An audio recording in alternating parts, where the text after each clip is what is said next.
federal spending freeze, and the results, folks, have been catastrophic.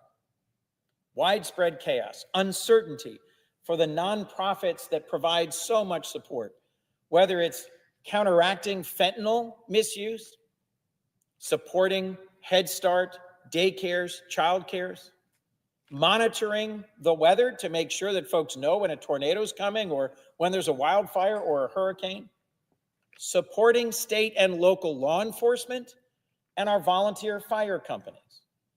These are all grantees. To be clear, when President Trump signed an executive order freezing all federal grants for the domestic United States, these are all examples of the dozens and dozens of organizations that called me, called my office, called my governor, and said, what does this mean for us? Organizations were locked out of the federal funding portals where they go to get their federal funding. The Medicaid system went down. A fifth of all people in my state are on Medicaid, and it provides critical public health support for the opioid pandemic. If President Trump's promise was to bring prices down and keep Americans safe, he's failed on both counts. And what he did with this nationwide federal freezing ban, dreamed up by Russell Vought, failed to keep us safe. When FEMA grants went down, when they froze the grants to state and local law enforcement, Russell Vought and President Trump were literally defunding the police. Let's take a second and look at that again.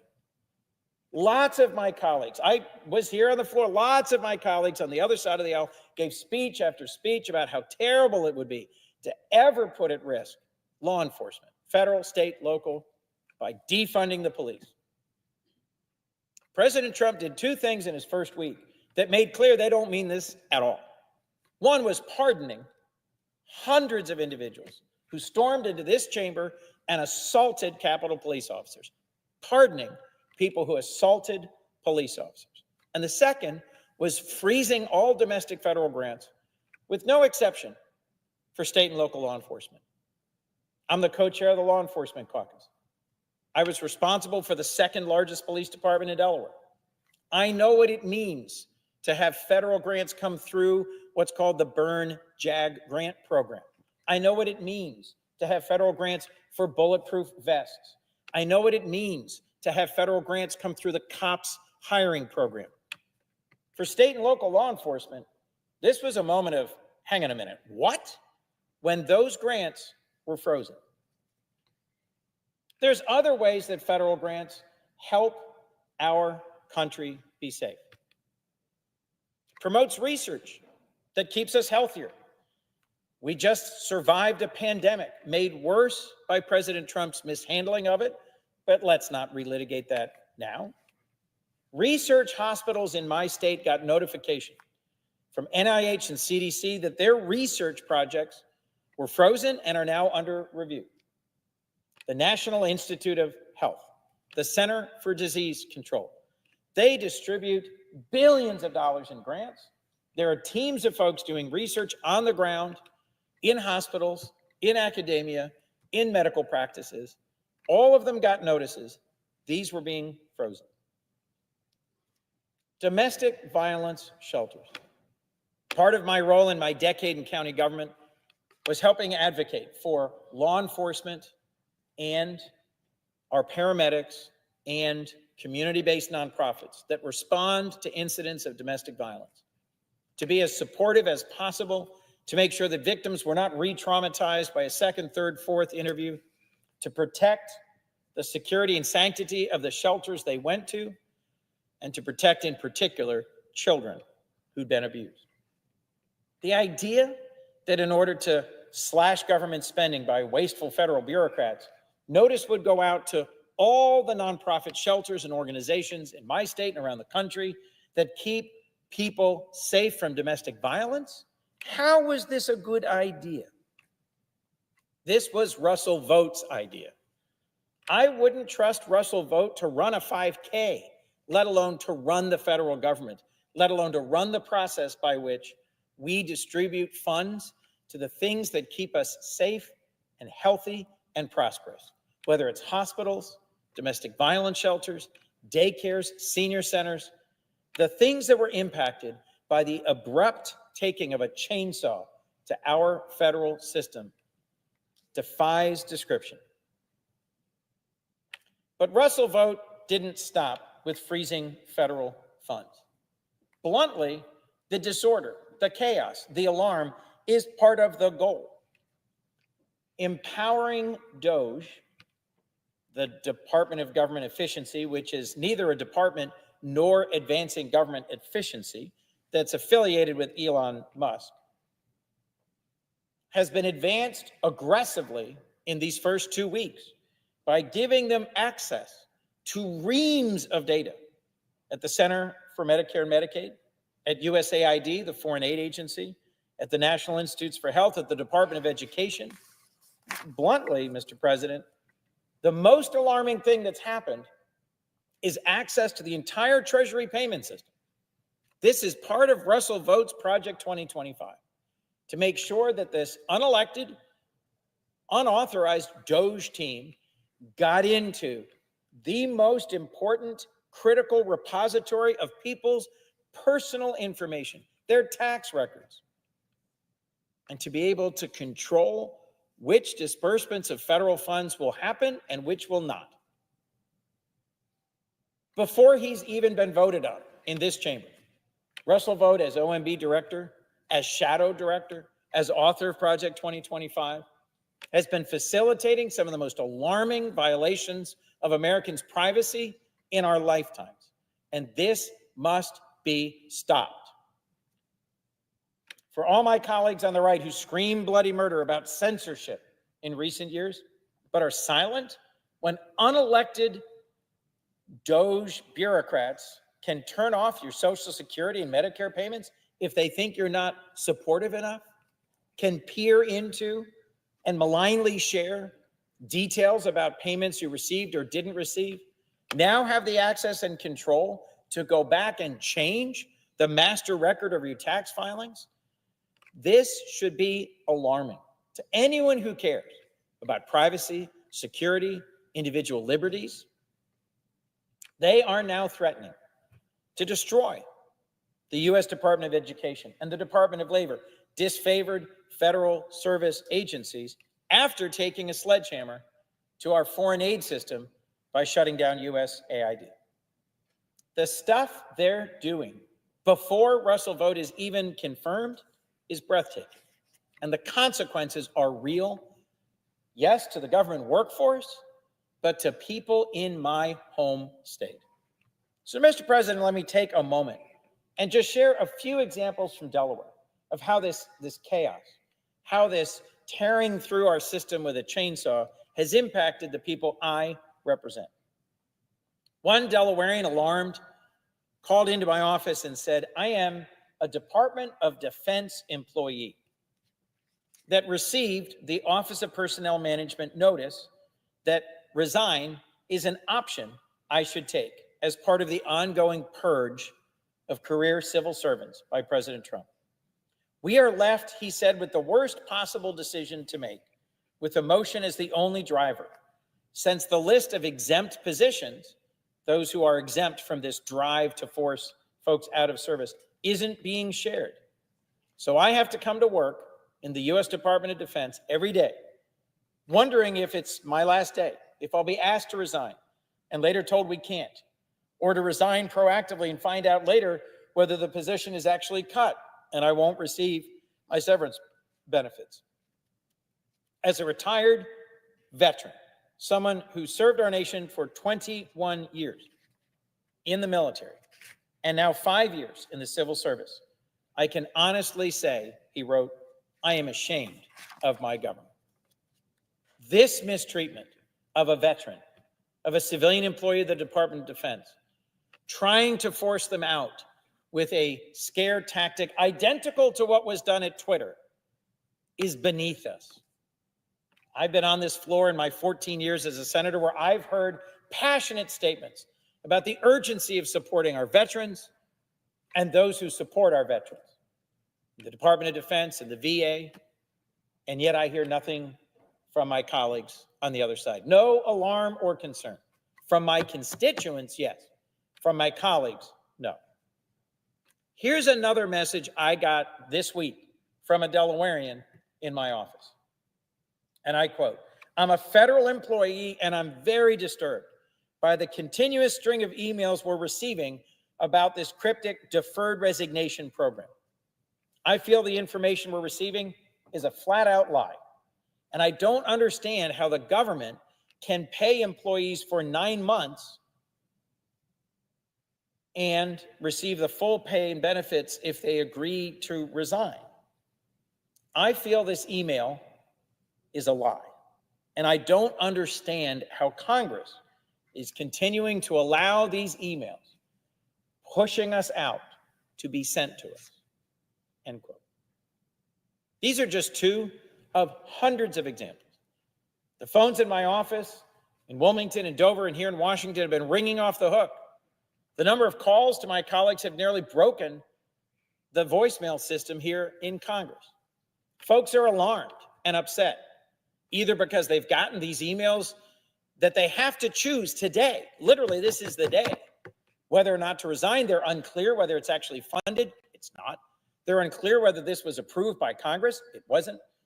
They're unclear whether if they fail to accept this resign now offer, they will instead be fired and lose some part of their pensions. These are folks who have served us, as the individual whose story I just read, for decades. And yet, where is the concern for my colleagues, for our veterans, and those who maintain our Department of Defense, our Veterans Administration, our intelligence agencies, and the rest of the important federal service that's provided to our constituents and our states? Let me talk for a few minutes about the brutal impact on our global foreign aid system of Mr. Russell Vought's Project 2025. I'm here on the floor as part of an effort by my colleagues to stand up and speak out against what his plan is doing at home and abroad. And I want to take a moment and talk about USAID, an agency founded by President Kennedy that does good work around the world on our behalf, work that keeps us safe, keeps us strong, and protects the American people. The cuts to AID by Russell Vought and President Trump are just the very first step in a playbook that will next move on to other agencies. Agencies like the Department of Education, NOAA that predicts the weather, the Food and Drug Administration, the Department of Agriculture, the Veterans Administration. The Foreign Aid Administration, USAID, is just the rehearsal. The main act is coming very soon. In fact, likely this week or next. President Trump promised to keep America safe, and foreign aid is a key part of keeping us safe. It's less than 1% of the total federal budget. And in my role on the Foreign Relations Committee, I've traveled with members of both parties to places around the world where I have seen how our trusted nonprofit partners like Catholic Relief Services, partners like Save the Children, partners like World Vision, implement programs that fight disease, that counter human trafficking, that push back on extremism, that stabilize countries devastated by war, and all build relationships with other countries and communities to frankly push back on Chinese and Russian influence, to push back on extremism and jihadism, and to make the world safer for America and Americans. This is not just soft power, it's smart power. And for years, it has enjoyed bipartisan support. USAID, programs authored by Republican presidents like PEPFAR and the President's Malaria Initiative, that I've visited with my colleagues on both sides of the aisle, show real results for the American people. Right now, there's an outbreak of Ebola in Uganda. Right now, there's an outbreak of Marburg in Tanzania. These are horrific diseases, diseases that shred your internal systems and cause you to bleed out of every orifice. Marburg, in recent cases, has a 90% fatality rate, and there's no approved vaccine. So much smarter for us to invest in local staff in these countries in East Africa tracking, tracing, preventing the spread of these diseases than shutting it all down and hoping and waiting that it doesn't spread. When the Ebola pandemic occurred in West Africa in 2017, 2016, I traveled there and saw what USAID partners like Samaritan's Purse, partners like Catholic Relief Services, partners like Doctors Without Borders, what they were doing on the ground bravely to push back on this incredible, horrible pandemic. When we cut foreign aid, we cut off our nose to spite our face. We impose costs and loss with the suddenness, the sharpness of these freezes, and we will not have anything left. Some of my Republican colleagues have said, we're just trying to trim out the woke programs. We're just trying to shrink it a little bit, reform it a little bit, and most of it will survive. That I expected. That I could work with. But here's how this is supposed to work, folks.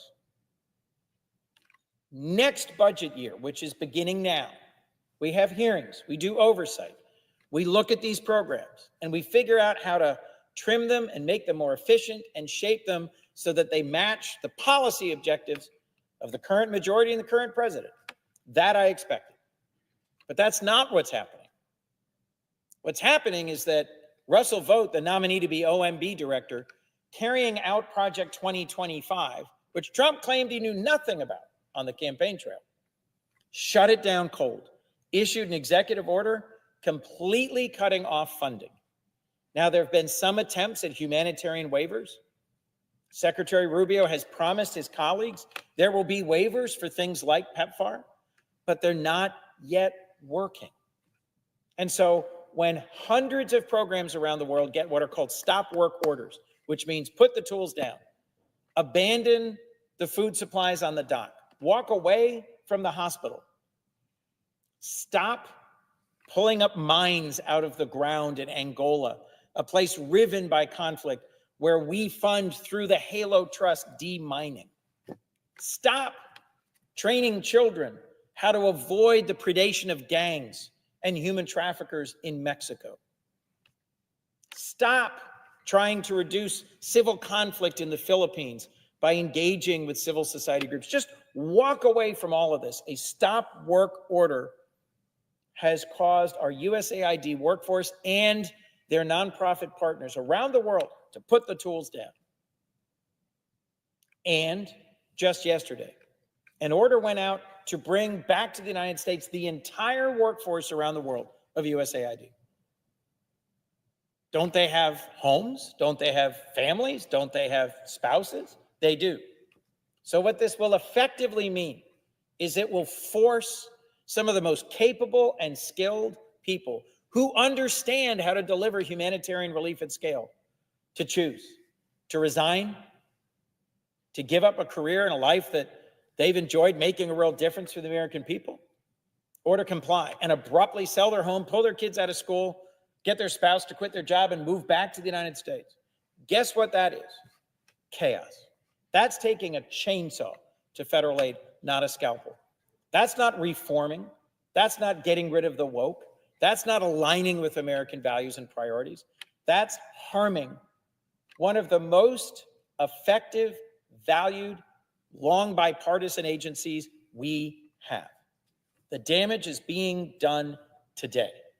And while we talk and debate and deliberate, thousands of people's lives are being changed and millions are being cut off from life-saving assistance, from critical development support, from interventions that help make us safe.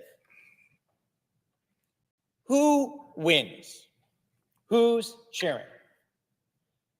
I'm here on the floor today joining my colleagues in speaking out against the nomination of Russell Vought to run the OMB, because his Project 2025 and his plans for what to do with the federal government have one clear winner: our adversaries and our opponents. The complete shutdown of U.S. foreign aid has China and Russia cheering. Russian state media is already celebrating that we are ceding the field, that we're putting down our tools, that we're abandoning our partners. China's already come to Nepal, a country in the Himalayas where the United States had long been working with communities to stabilize them after their civil war. And China's saying, oh, the Americans abandoned you. How sad. We'll come in and help you. China has invested massively in expanding their diplomacy and their development, their soft power, and they've won friends and influence around the world. They're getting access to ports and airports, to critical minerals, to resources that we need at our expense. And Secretary Rubio, who served as a senator here with me for 15 years, no one has been more fierce, more persistent, more focused on standing up to the threat of the People's Republic of China than Senator Marco Rubio. I don't comprehend how he can look at what is happening around the world and say this isn't creating a huge opening for China. So when my friends across the aisle say that this is all about efficiency, about trimming, about reorganization, don't be fooled. Don't believe them. Don't think that this is about a nip here and a tuck there. This is a chainsaw. And they are starting with foreign aid, and they are advancing to the Department of Education, and then they're moving to the Veterans Administration, and then they're taking on programs that millions and millions of Americans rely on day in and day out. Last week was a rehearsal. The executive order that froze all domestic grants caused a huge pushback in the United States and brought a federal court action, an injunction. That's the reason, folks, if you're watching, that you haven't seen daycare shut down, that you haven't seen police and fire departments complaining, that you haven't seen veterans' homes shuttered, that you haven't seen an immediate impact here in the United States. Only because a federal court in Rhode Island, at the insistence of my Attorney General, Kathy Jennings, and the Attorney Generals from New York and 24 other states, they filed in a federal court and said, this is illegal. And Judge McConnell looked at it and said, you're right, and issued an injunction. That's the only reason this hasn't moved forward. But it has moved forward overseas.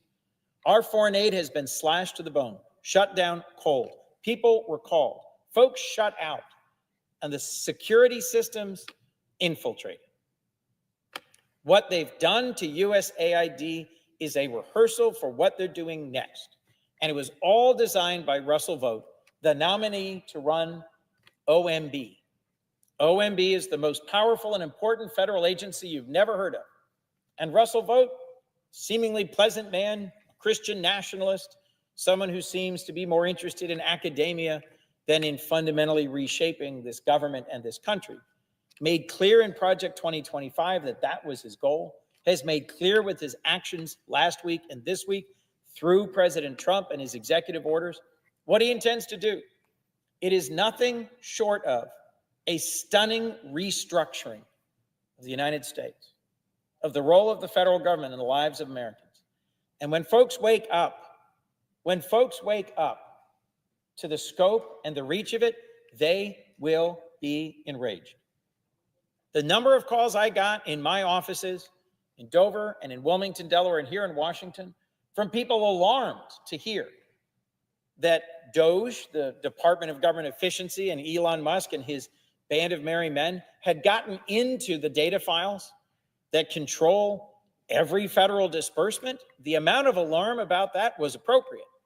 Wait till they start using it to cut those payments off. When Elon Musk said he intends to cut $2 trillion out of federal spending, he wasn't kidding. But folks, there's no way to do that without impacting veterans benefits, Medicare and Medicaid, Social Security, education, environmental work, healthcare. The federal government only has $1.7 trillion a year in discretionary spending. So you can't cut $2 trillion without cutting deep into our Department of Defense, cutting deep into our treasured and valued programs like Medicare, Medicaid, and Social Security. You should be asking, what are they coming after? And why are they doing it in such a forceful, determined rush? There's rules here. There's processes here. There's ways we're supposed to do things. And this is not following those rules or those procedures. That's why a federal court stepped in and offered an injunction to try and slow some of this headlong rush towards restructuring the entire federal government. But folks, the hour is late and the moment is pressing. We Democrats have held this floor all night to speak out about why this is important, to help engage and educate and inform the American public, those who are not yet alarmed, about what's been happening and what's going to happen. One of my colleagues said, wow, it's almost like they had a plan. They did.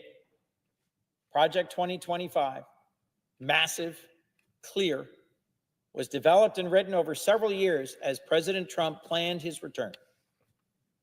And its goals are remarkable, transformational, aggressive, frankly, shocking.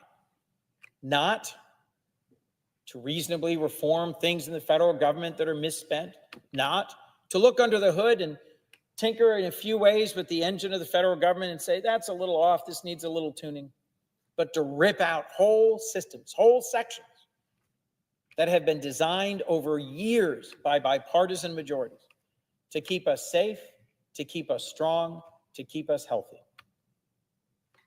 This isn't a scalpel approach to trimming federal government. This is a chainsaw approach. And one of the heroes of the new Trump administration is the president of Argentina. I bet if you're watching, you've never heard of the president of Argentina, but take a moment and look him up. President Milei. His wild hair, and he's got an interesting approach to governance. His symbol is a chainsaw, and he campaigned across Argentina saying, if you elect me president, I will take this chainsaw to the Argentine federal government, and he has. He was here in the rotunda cheering on President Trump during his inauguration. Why did this foreign head of state from South America come here, and why was he welcomed and celebrated? Because his approach to not trimming, not reforming, not improving, but slashing the government of Argentina is exactly the approach that Russell Vought, if confirmed in this body to lead OMB, will take. You're going to wake up and discover that by handing the keys to DOJ of the system that controls all of our personally identifying information and all of our federal payments, that we've handed the keys to the architect of a program to take a chainsaw to organizations, institutions, to a workforce, and to programs that the American people need, that keep us safe, that keep us healthy, and that keep us strong. And folks, putting Russell Vought in charge of OMB is like giving a toddler a crayon and a white wall and saying, let's see what you make of it. You know what's going to happen. It's going to be a crazy mess. And he's already started. Before this place has even confirmed him, Russell Vought running OMB is a terrible idea, and he will run this country into the ground. We should vote to oppose Russell Vought, to oppose Project 25, to push back on this chaotic and crazy attempt to take a chainsaw to the American people and our American government. Thank you.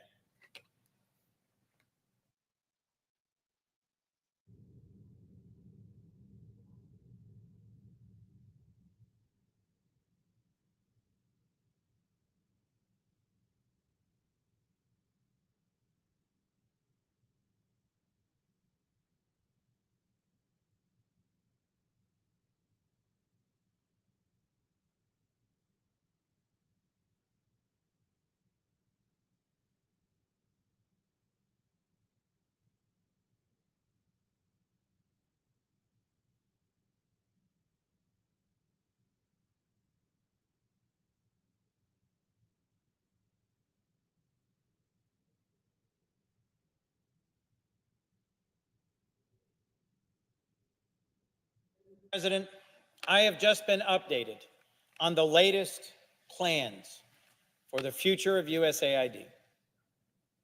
And I have to say, I am heartbroken. Founded by President Kennedy decades ago, this dedicated cadre of U.S. citizens live and serve around the world Thousands and thousands of them have spent their lives working with American nonprofits and with local partners, combating disease, pushing back on jihadism and extremism, protecting creation and vulnerable spaces around the world, combating human trafficking, removing mines from fields where they were placed in wars decades before, making us safe.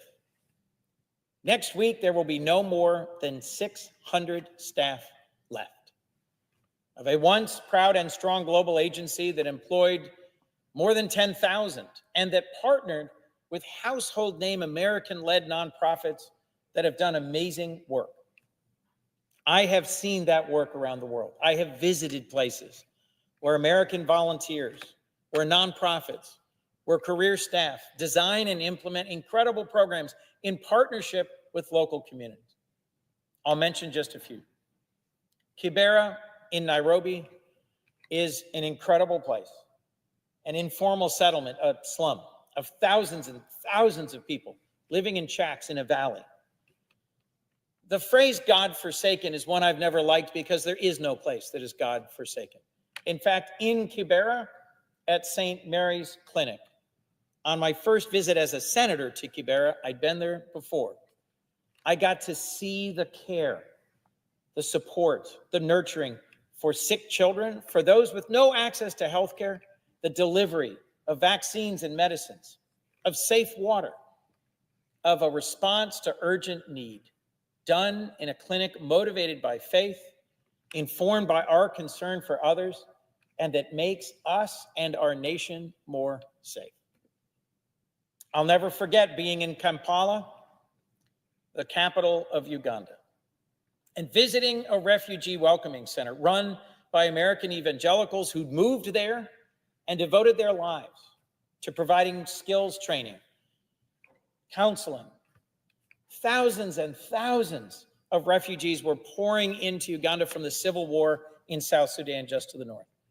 And on an Easter weekend trip with my friend and former Republican colleague, Bob Corker, we got to see firsthand the services that were being delivered in the very north of Uganda to recent refugees, profoundly traumatized, most of whom had had family members murdered in front of them and who had walked hundreds or even thousands of miles. 250,000 people had flowed over the northern border of Uganda and were resettling in the Bidi refugee camp. Chaos, disease, suffering.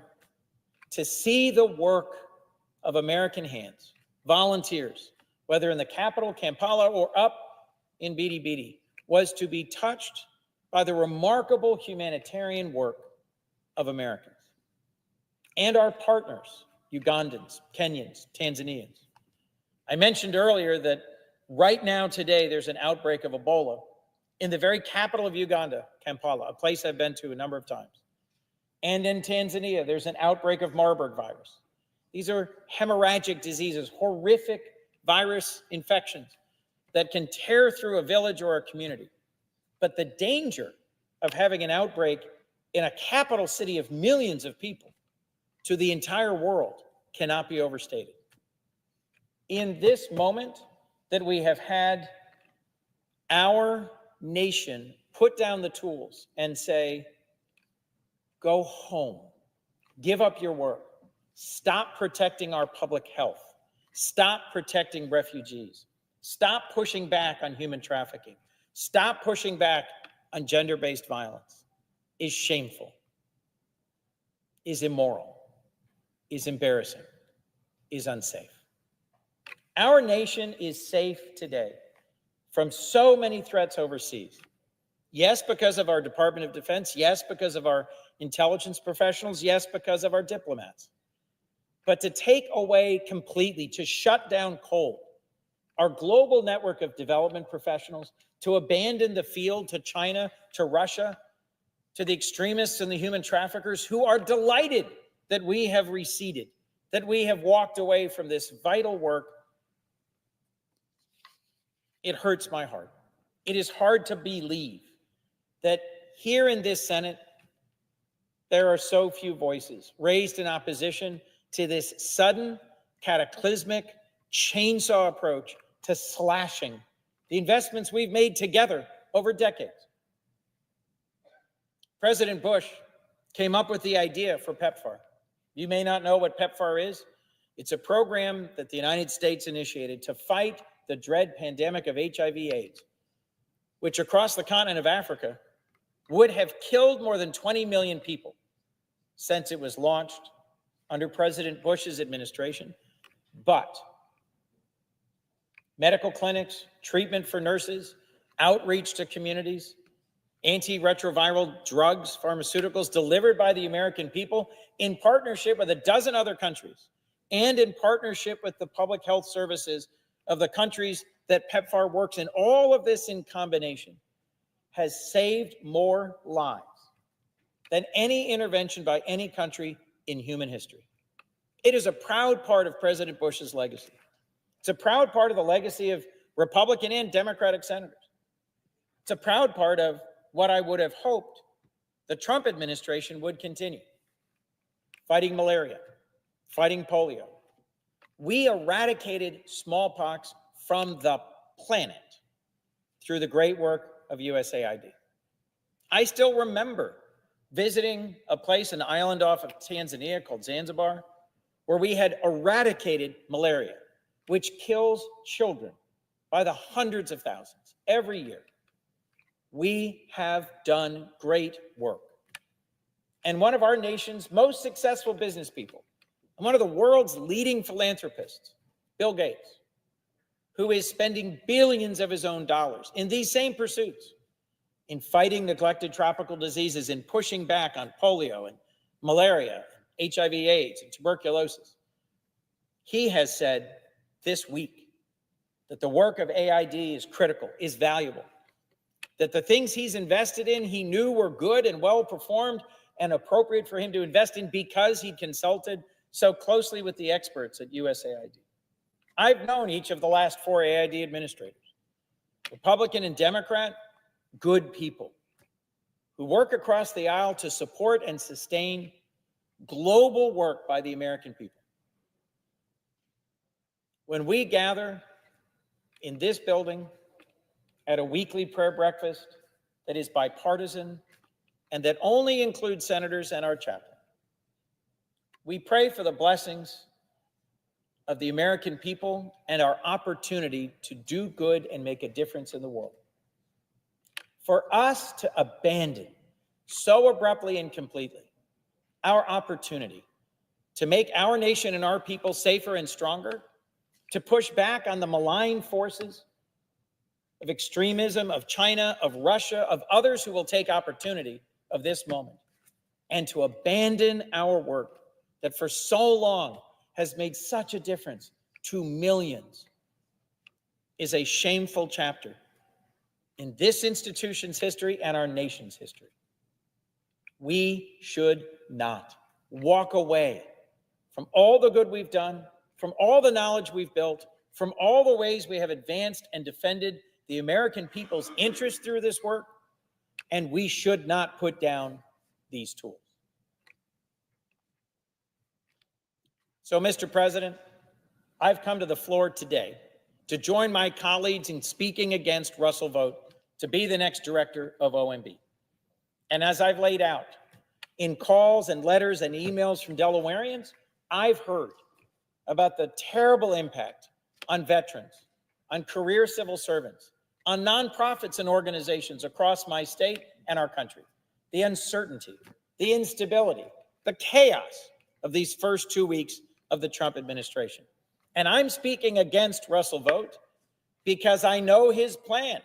It's called Project 2025. He wrote it out in detail, and it makes clear that the chaos is the point, that he intends to take a chainsaw to the American civil service and federal government, and the losers will be our communities and our families, police and fire departments, daycares, senior centers, nursing homes, universities and colleges, research institutions, our strength and our security. Sure, folks, when they hear cut the federal workforce or cut federal spending, they cheer. They say, yes, cut the spending. until you get to the specifics of what's going to be cut. My phones have been ringing off the hook with alarm and concern as Delawareans realize that this nationwide federal spending freeze that President Trump signed in an executive order was going to impact things that affect them. The VA, the local volunteer fire company, a senior center, a daycare. The federal government funds, through grants, an unbelievable array of powerful, meaningful, purposeful work in our home states, in the county where I served for a decade, in the town where I grew up, in the city where my family and I live today. We would not be as strong, as safe, as united, as productive, and as prosperous a nation without the good work of these organizations that are so callously now being cut, not with a scalpel, not trimmed, not reformed, but slashed, cut to the bone, virtually destroyed. As I've laid out, our entire foreign aid system, the network of USAID and other organizations, the Millennium Challenge Corporation, the Development Finance Corporation, that have been built up in a bipartisan way over years to be our tools in the world, to push back on our adversaries, to build up our alliances, to strengthen the families and communities around the world that look to us for partnership. Abandoning that, shutting that down, attacking that, that was the first step. Next, they're coming for the Department of Education. After that, the Department of Labor. And folks, whether in these first 2 or 3 or a little bit farther, they're coming for something that impacts you, your family, your community, your country. The messages I read from home, from a veteran who served 21 years, a civil servant in the Department of Defense who served 5, who is alarmed, who is embarrassed, who is offended by the communications he's getting, trying to push him out of federal service. The messages I've gotten from leaders of our universities, of our hospitals, of our daycares, of our community nonprofits, have elevated my sense of concern to alarm that Russell Vought, the nominee to be the next director of OMB, has a plan, that plan will face no meaningful opposition from the other party, that he will be confirmed, and that he will do lasting damage. The senator will suspend. Pursuant to Rule 4, Paragraph 2, the hour of 12 noon having arrived, the Senate having been in continuous session since yesterday, the Senate will suspend for a prayer from the Senate chaplain. Thank you, Senator Coons.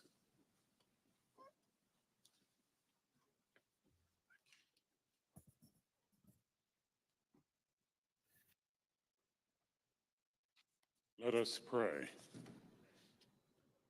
Sovereign Lord, permit us to feel your nearness and to know the inspiration of your presence. May our closeness to you help us to choose light over darkness, love over hate, and good over evil. Today, continue to provide for the needs of the members of this body. Move among them, instructing, lifting, and guiding them, so that whatever they do, in word or deed, they will glorify you. Give them the confident security and peace that comes from developing a friendship with you as they open their hearts to the inflow of your Spirit. Lord, show them what needs to be changed and give them the courage and wisdom to do your will. We pray in your merciful name. Amen. Senator from Delaware is recognized.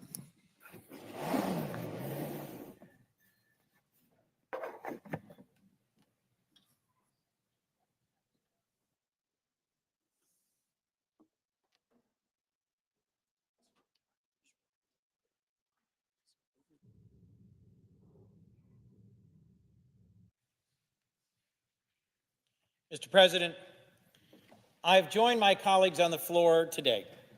We've held the floor all night, speaking out against the nomination of Russell Vought to lead the OMB, the most powerful federal agency you've never heard of, because it has the power to suspend payments, to direct funding, to cut things off, or to make funding flow. Russell Vought has a plan. It's called Project 2025. And it laid out how, if President Trump were reelected, although he disavowed it on the campaign trail, he's implementing it now as president. He would issue executive order after executive order to slash federal funding and shut down federal programs. I've spoken about how this is impacting federal aid all over the world, foreign assistance, and how that's making us less safe and less secure. How those who cheer are the Chinese and Russians, the human traffickers, and the drug cartels. And I've read from emails, calls, letters that I've gotten in my offices in Delaware and here in Washington, the alarm, the embarrassment, the concern of folks being pushed out of the federal workforce and whose partners and programs are being shut down. We will be less safe. We will be less strong.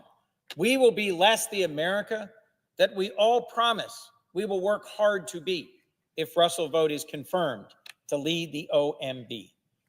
I wouldn't trust this man to run a Wawa or a sports league or to run a 5K.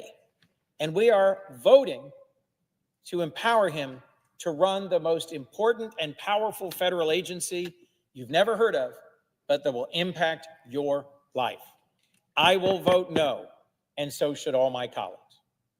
Thank you, Mr. President. With that, I ask for a quorum. I suggest the absence of a quorum. The clerk will call the roll. Ms. Alsor-Brooks.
Mr. President.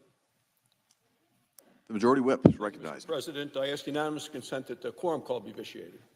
Without objection. Thank you, Mr. President. Mr. President, I just come from a meeting with the Prime Minister of Israel, Benjamin Netanyahu. Our meeting comes on the heels of incredibly good news for everyone, and that's that hostages are coming home.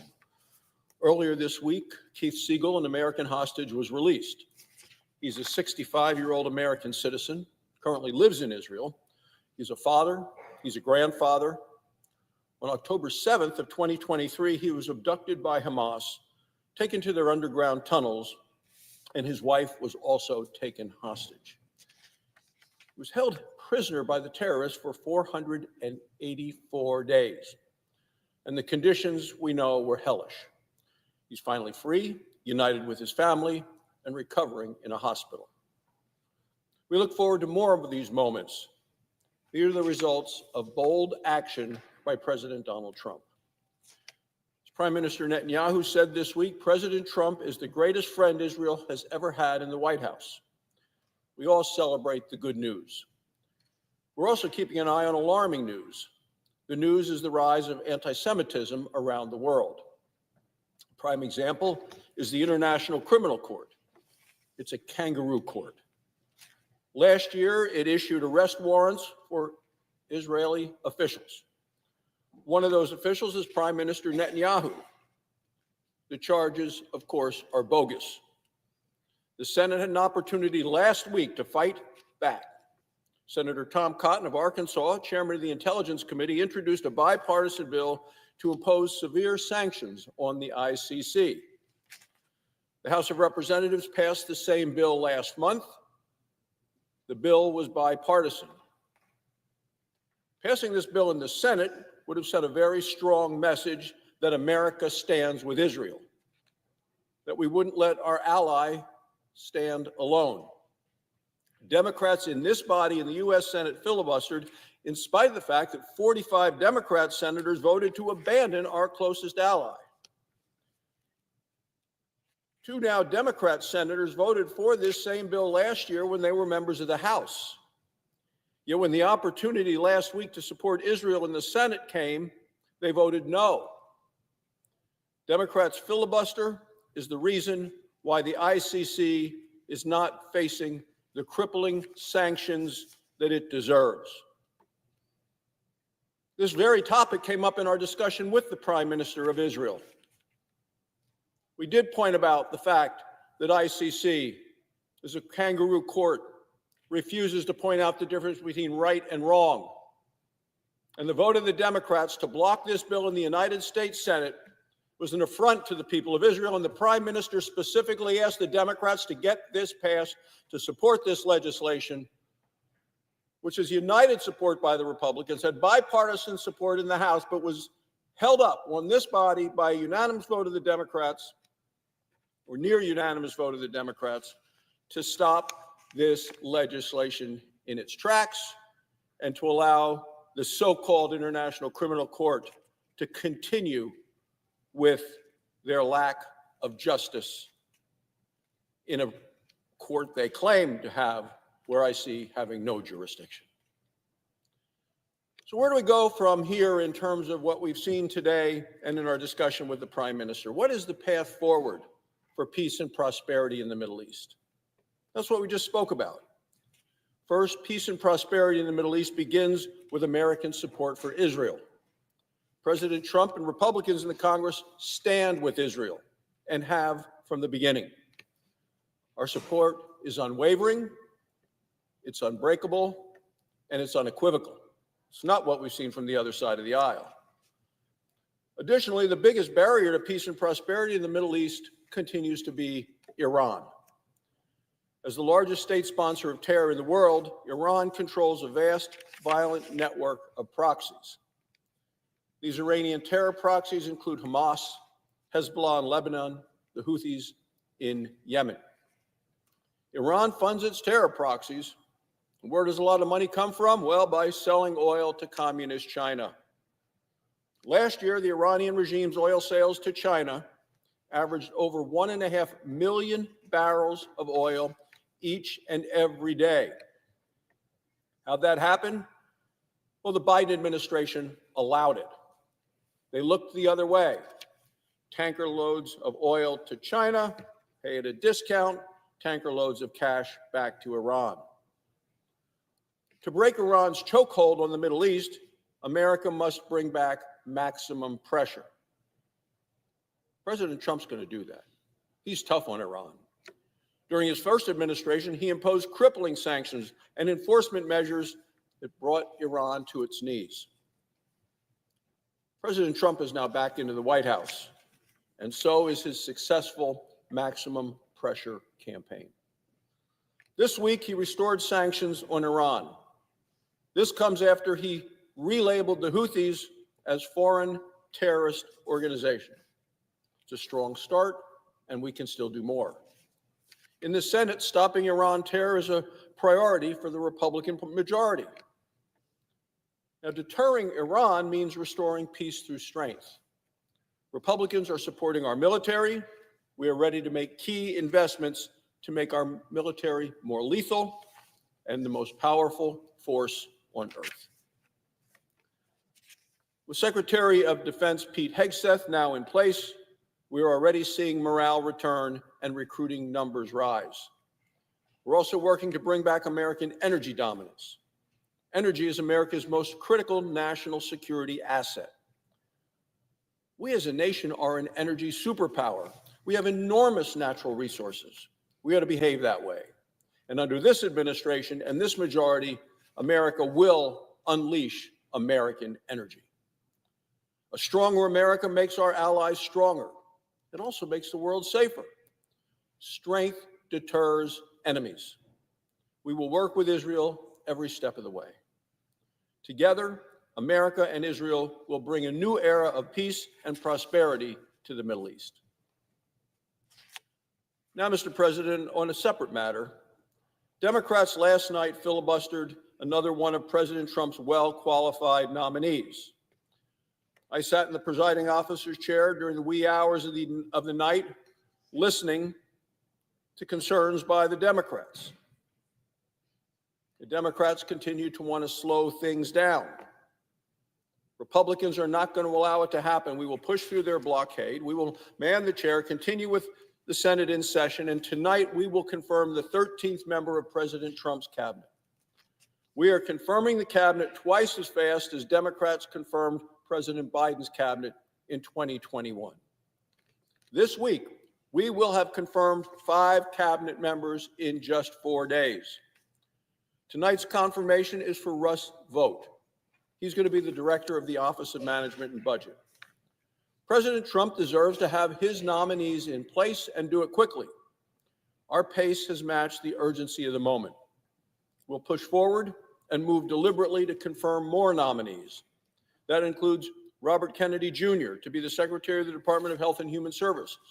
It also includes Tulsi Gabbard to be the Director of National Intelligence.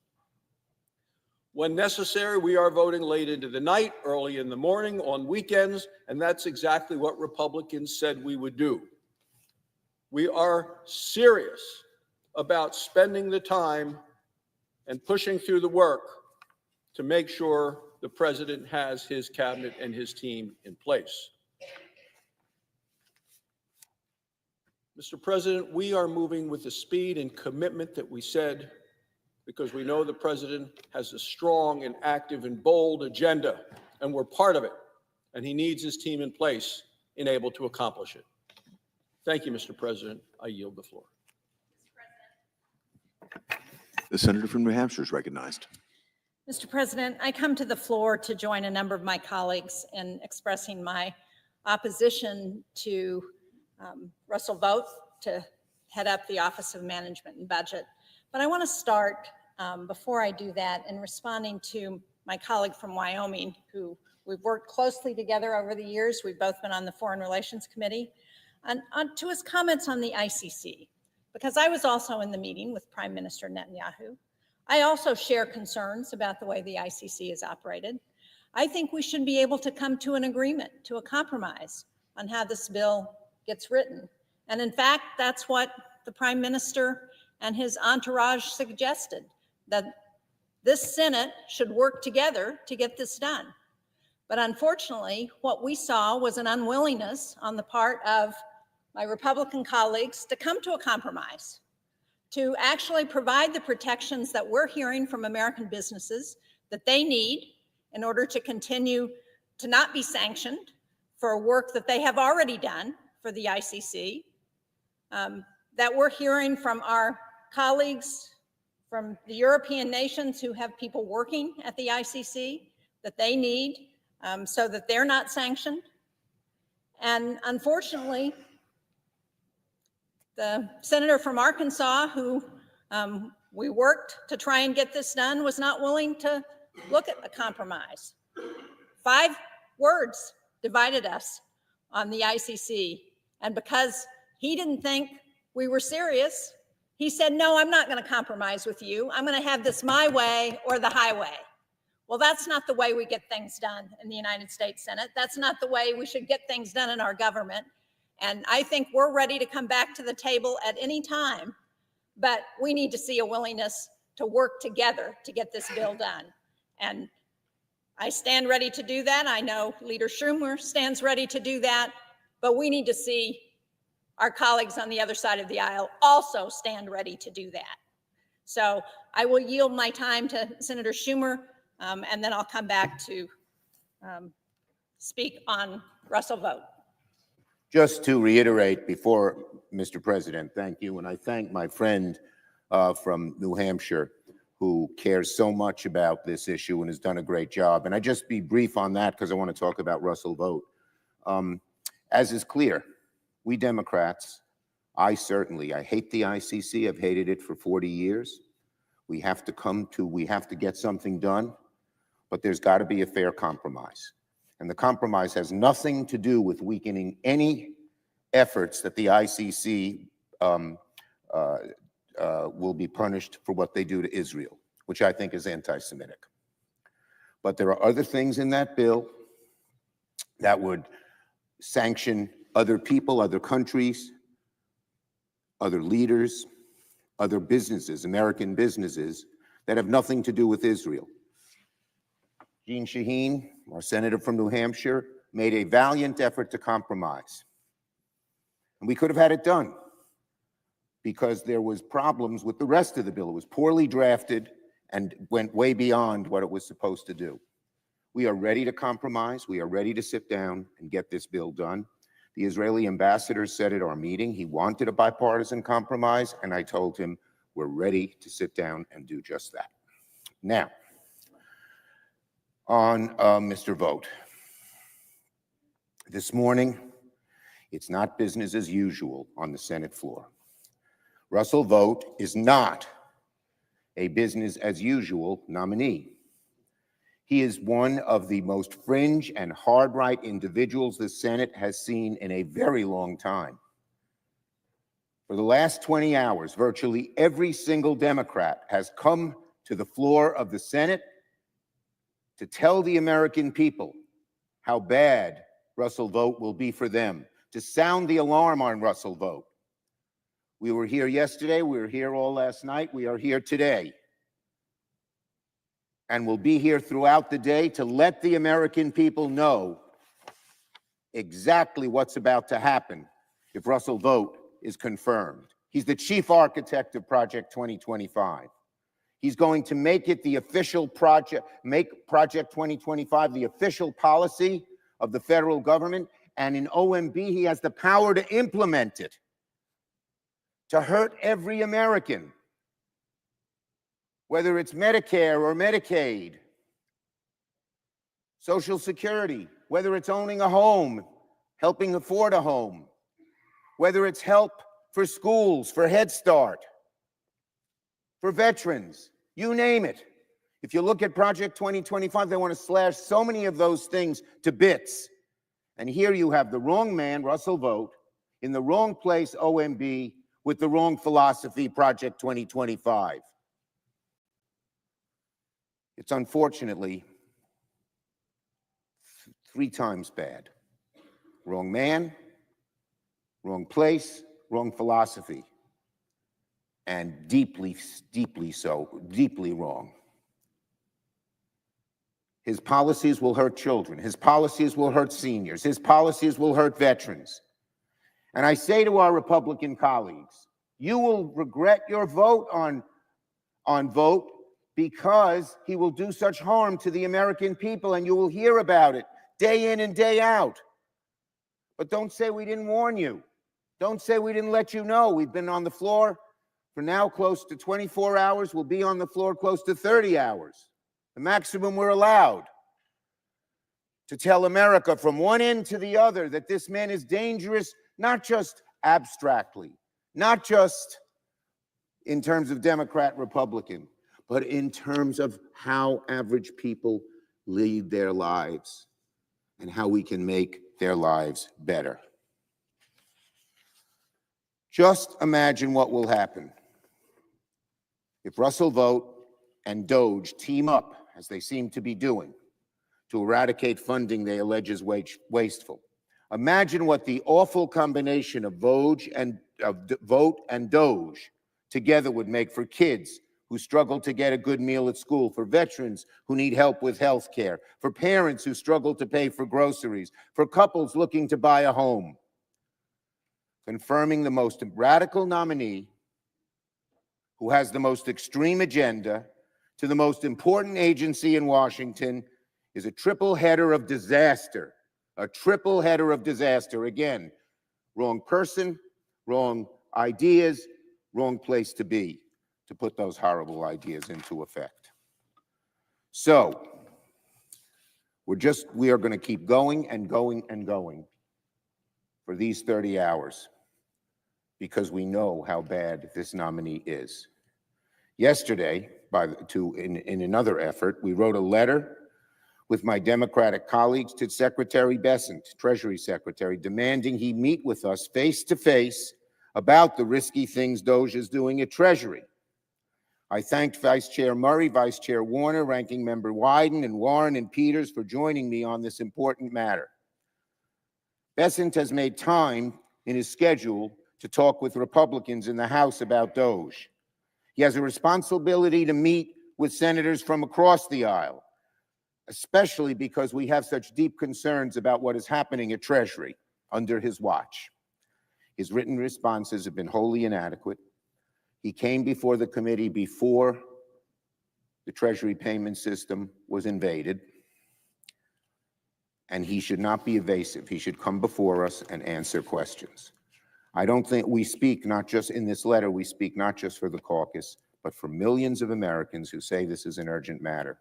Secretary Bessent should meet with us so the American people have confidence that our government will continue to function effectively and that their privacy remains protected. Again, I thank my colleague from New Hampshire for ceding me a little bit of her time and look forward to her remarks. Mr. President. Senator from New Hampshire. Now I'd like to go back to my concerns about the nomination of Russ Vought to be the head of the Office of Management and Budget, because that's an office that determines the services that millions of families and small businesses rely on. And yet he supported unilaterally taking away those services and help for more than 2,600 federal programs that were ordered to cease activities with less than 24 hours notice. And in every state in the country, we heard confusion and panic and chaos. Since then, I've heard from thousands of Granite Staters who are worried about what those cuts mean for them and their families. I've heard from healthcare providers, from our community health centers, from our nonprofits, from our police departments, from so many people who provide services to the state of New Hampshire. And it's now been more than a week. And despite not one, but two federal judges ordering the Trump administration to stop holding up funds, we are still hearing reports of frozen payment systems and missed reimbursements.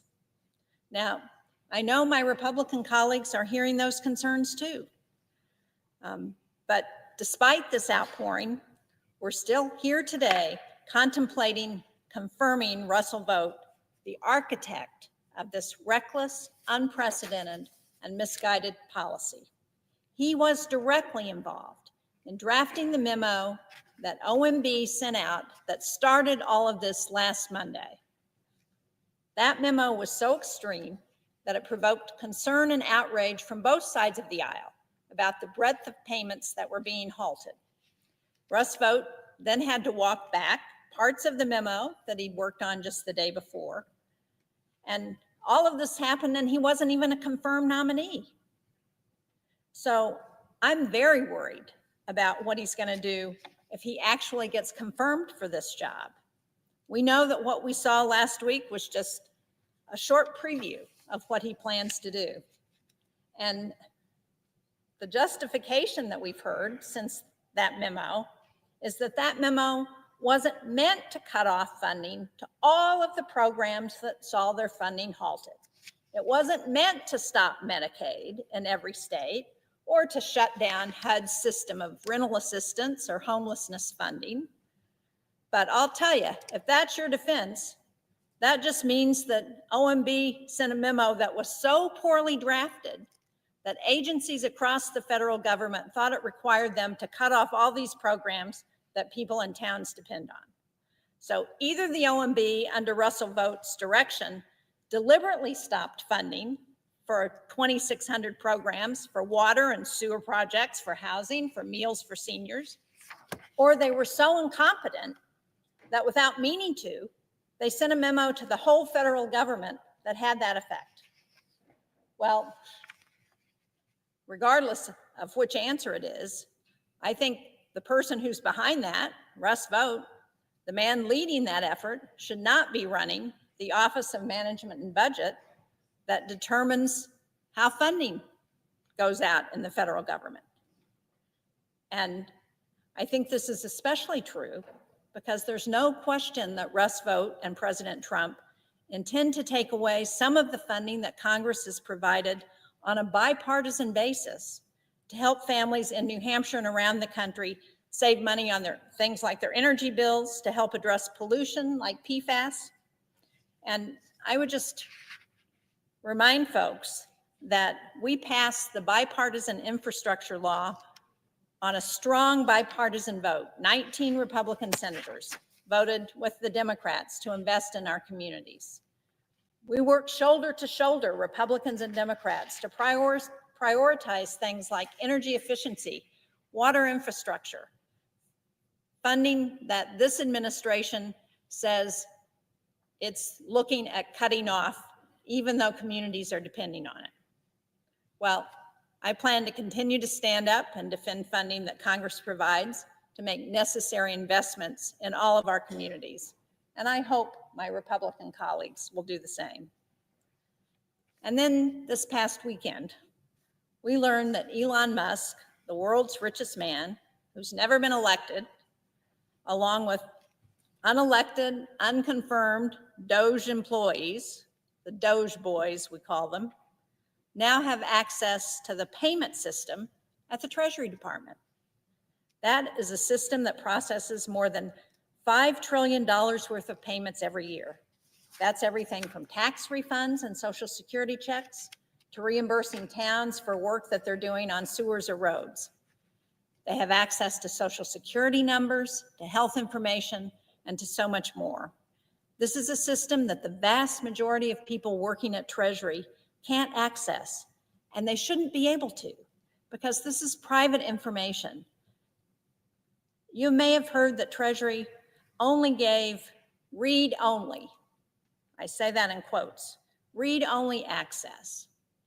But if that's the case, why is Elon Musk talking about using this access to stop payments to a charity that helps seniors with housing?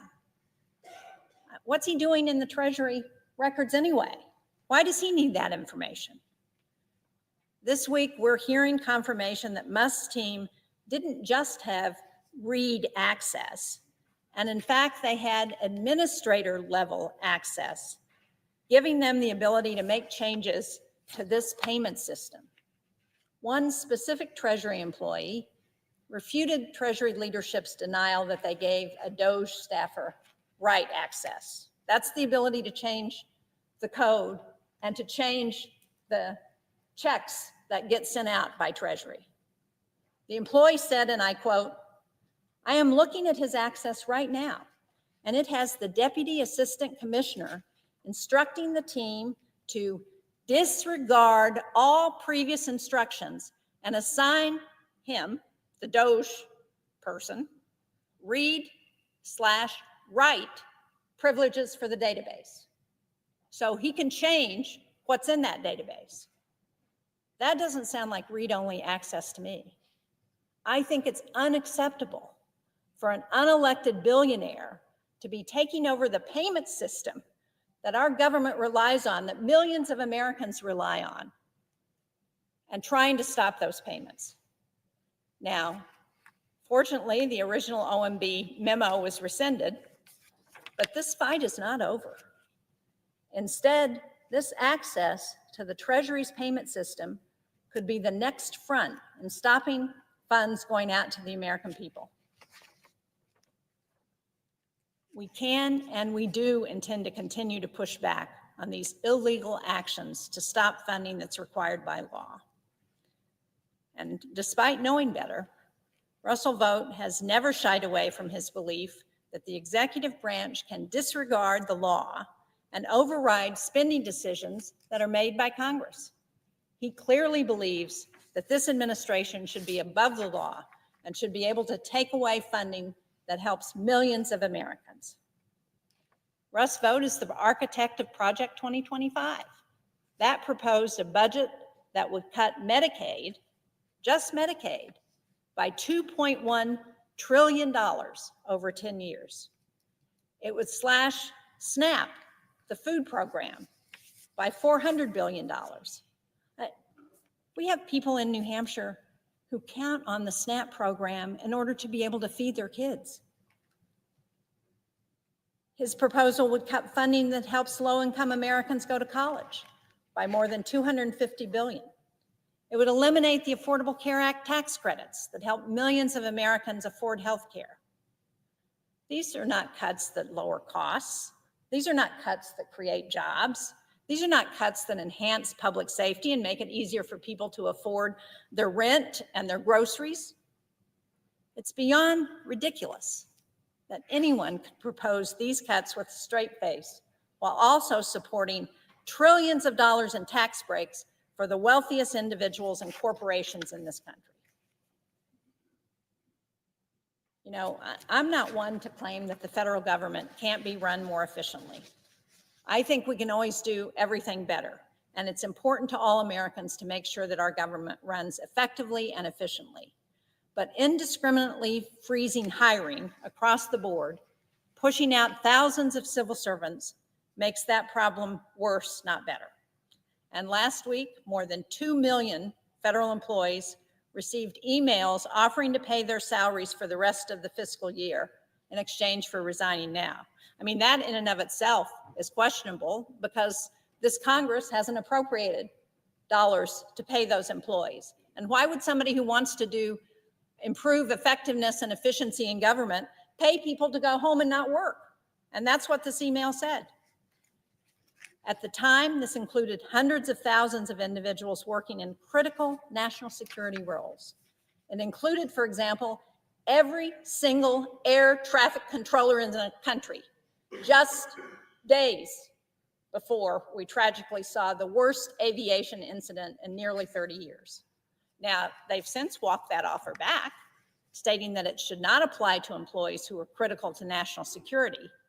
But like the claim of the funding freeze, they say that that was always their intent. They must have made a mistake.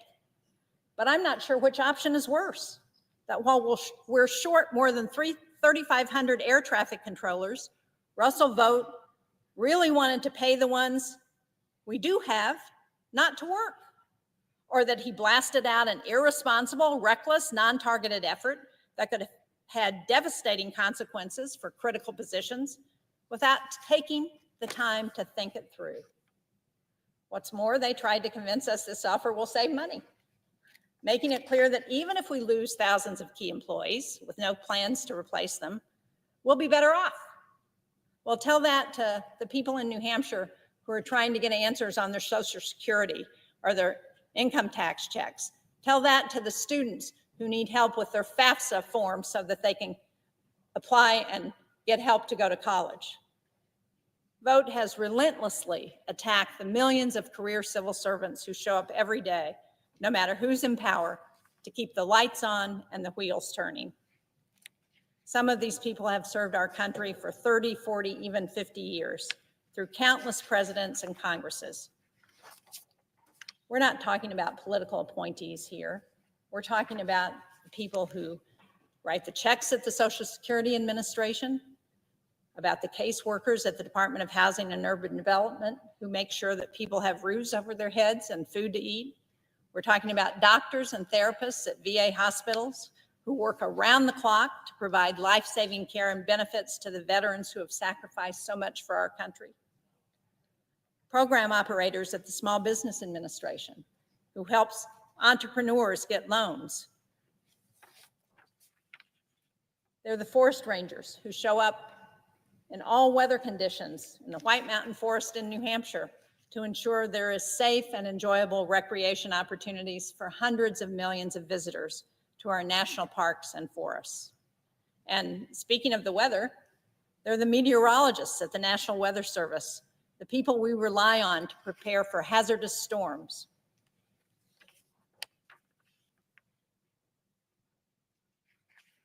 These employees contribute to the maintenance of nuclear submarines, which is an essential tenet of our national security, a crucial part of our capability to deter major conflicts. And any impact to our shipyards, we have the Portsmouth Naval Shipyard between New Hampshire and Maine that does maintenance on our nuclear submarines. Any impact to that workforce will strain our shipbuilding industrial base that's already saturated with demand to meet the requirements of our Navy. So why did they get an email giving those employees the option to resign? This administration has said repeatedly that it wants to restore the warrior ethos at the Pentagon. But if Russell Vought gets his way, there isn't going to be anybody left at the Pentagon. And now we're hearing that Elon Musk's team is plugging into our air traffic control system. The National Air Traffic Controllers Association has repeatedly asked for what they need: more funding, targeted investments in workforce development, shorter hours, and upgraded technology. We need to get to work in this Senate, in this Congress, on legislation that addresses these issues.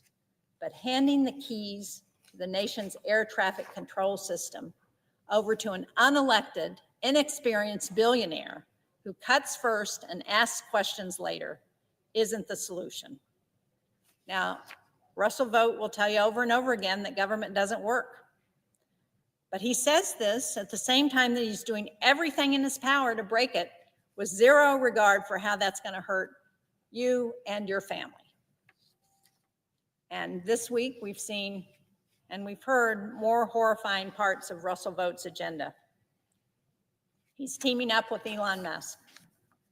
And last year, for the first time, thanks to PEPFAR, more than half of new HIV infections were outside of sub-Saharan Africa, one of the most successful health programs ever in US history, put in by George W. Bush. And one of the only things that has stood between Americans and so many of the diseases that come from overseas is USAID. You know, I was listening to the prayer breakfast this morning, and I heard President Trump talking about his admiration for Billy Graham, for Franklin Graham, for the good work that they do. And then a few minutes later, I heard the morning news, and I heard them talking about what's happening in Sudan, where we have a famine and millions of people desperate because of the conflict there and what's happening. And the news report said, if we don't get our foreign assistance turned back on to help the Sudanese, 8 million people are going to starve to death in the coming months. I can't imagine that Billy Graham or Franklin Graham support the idea of 8 million Sudanese dying because we've turned off the foreign assistance that we provided because Elon Musk doesn't like the United States Agency for International Development. I think Billy Graham and Franklin Graham, Billy Graham when he was alive and his son Franklin would say, these are also God's children. And it's important for us to support people around the world who are dying. And you know, it's not just those kinds of situations like we have in Sudan. We have significant diseases that are breaking out in parts of the world, and we don't have people on the ground to make sure that the people who, the outbreak of Ebola that's happening in Africa, some of us remember in 2014 when Ebola came to the United States, we don't have any aid workers anymore because under Elon Musk's order, they've shut down those programs. They're bringing those people home. So there's nobody there to make sure that that Ebola outbreak doesn't go across borders and doesn't wind up in the United States. There's a Marburg outbreak, another hemorrhagic disease that's happening in Africa. It has a 90% mortality rate. And right now we have no real treatment and no vaccination for the Marburg virus. And yet, again, we've taken our teams of people who help in country to treat the Marburg virus. We've taken them home. We've said, go ahead, cross whatever country lines you want. Come to the United States because we're not going to prevent that. And you know, we've got a bird flu epidemic now. You may have heard there's a new strain that's just been discovered in the cows in Nevada. We've had about 70 people who have been infected with bird flu. We've had somebody die from that. We used to monitor bird flu outbreaks around the world, but under this shutdown of USAID and its programs, we're not monitoring bird flu anymore. So that bird flu could come to the United States. We don't know. Nobody seems to care in the Trump administration if that happens. These things don't just happen overseas. They affect us here in America. It's in our interest to ensure that these efforts that help with diseases, that help prevent Vladimir Putin and Russia from its nefarious activities in Europe, in Moldova, in Romania, and Ukraine. That's also happened. The aid to help Ukraine in this war against Russia, that's all been cut off. That doesn't make America safer. That doesn't make us stronger. That doesn't make us more prosperous. I hope my colleagues will stand against Russell Vought, who has been the architect of so much of this carnage. Sadly, I don't think my colleagues on the other side of the aisle will do that. And I hope that we can reverse some of this harm that's being done to so many people around the world that is going to come home to roost in America if we don't address it.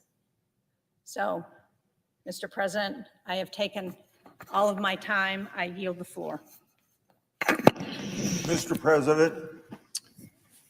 The senator from Iowa is recognized. Today, we'll vote on the nomination of Russ Vought to be Director of Office of Management and Budget. Mr. Vought served as the OMB Director for much of President Trump's first term. And before that, he was Deputy Director of the same agency. So he's clearly qualified for this job. My discussions with Mr. Vought focused on the nation's dismal fiscal trajectory, overregulation, congressional oversight, and respect for whistleblowers. With the federal government running a $2 trillion annual deficit and a national debt approaching $37 trillion, a fiscally sound budget is more important than ever. And I'm counting on Mr. Vought to help the president chart a new fiscal path that will not be an easy job. In addition to reining in spending, Mr. Vought understands the need to cut red tape. For too long, overzealous and unelected bureaucracies have sought to use regulation to stretch the meaning of laws beyond congressional intent. The Supreme Court's recent decision last year in the Loper-Bright should be used by OMB to place a check on out-of-control rulemaking. Mr. Vought and I also had a good discussion on the importance of responding to congressional letters and respecting whistleblowers. He not only agreed with me, but expressed interest in helping ensure timely responses to Congress and respect for whistleblowers as the norm across government agencies. I look forward to working with Mr. Vought to right-sizing the federal government.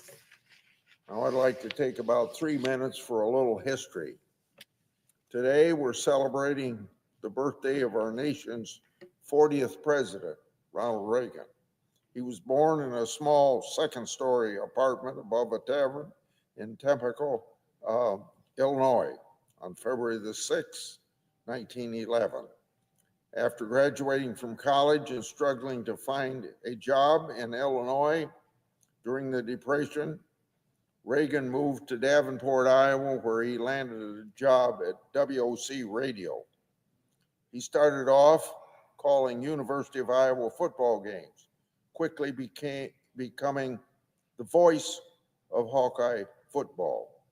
Soon after, he moved to Des Moines to work for WHO Radio as a chief sports announcer, where he called Chicago games from the studio of that radio station. And if you know a history of that sort of a way of telling about baseball, you read off the teletype and tried to put in as much color as you could. In addition to baseball, Reagan called a variety of other sports, including basketball, boxing, and the prestigious Drake relays, and they still are a prestigious relay. It was also during this time that Reagan had the opportunity to call the 1933 World Series between the Cubs and the Washington Senators.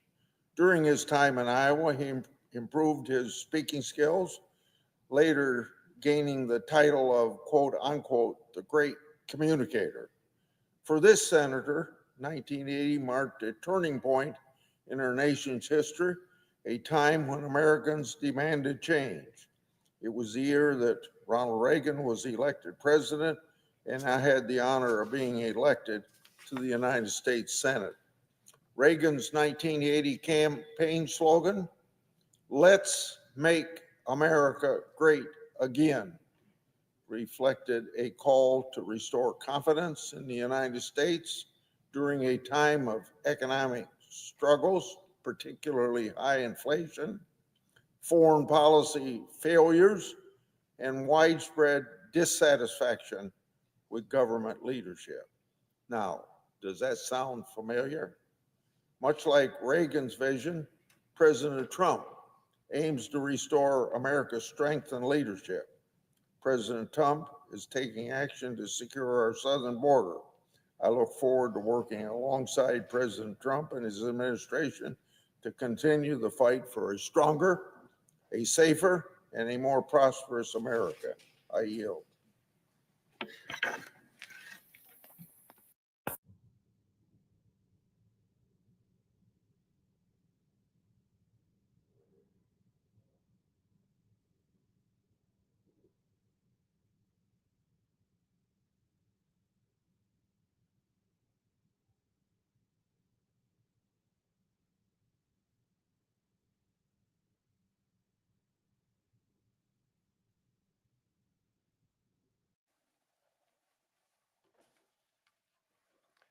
Mr. President, Senator from Maryland is recognized. Mr. President, as we gather here on the Senate floor, over at the U.S. Department of Treasury, Elon Musk, the richest person in the world, not elected by a single American, has gained access to the U.S. payment system, payments that go to about $2 trillion worth a year. He's gained access to the personal information of millions and millions of Americans, Social Security numbers, bank accounts, all sorts of sensitive information that we do not want to be shared. It compromises people's privacy. And that kind of scenario is playing out across the federal government. Elon Musk and his so-called Doge boys are in many other departments. And every day that we wake up, we hear about another one. One department that we know they're in is the Department of State, and specifically USAID.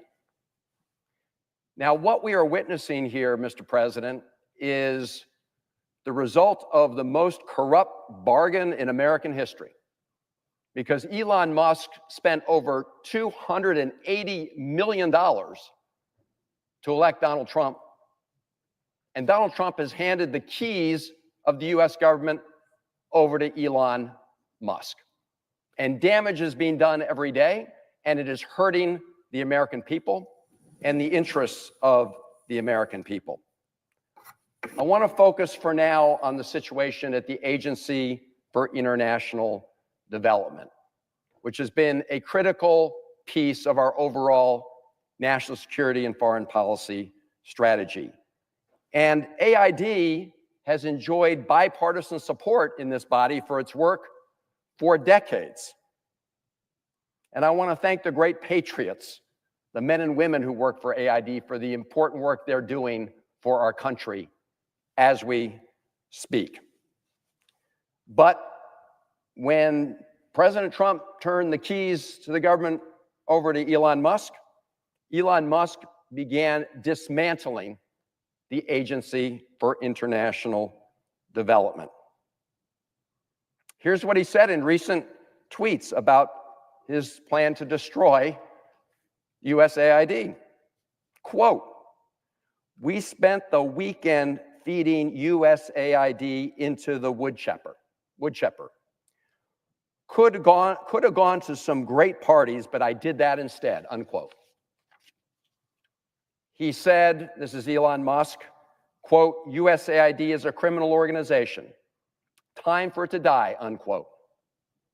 I think my colleagues on both sides of the aisle would be surprised to know that they've been supporting a criminal organization all these years by voting to support the Agency for International Development.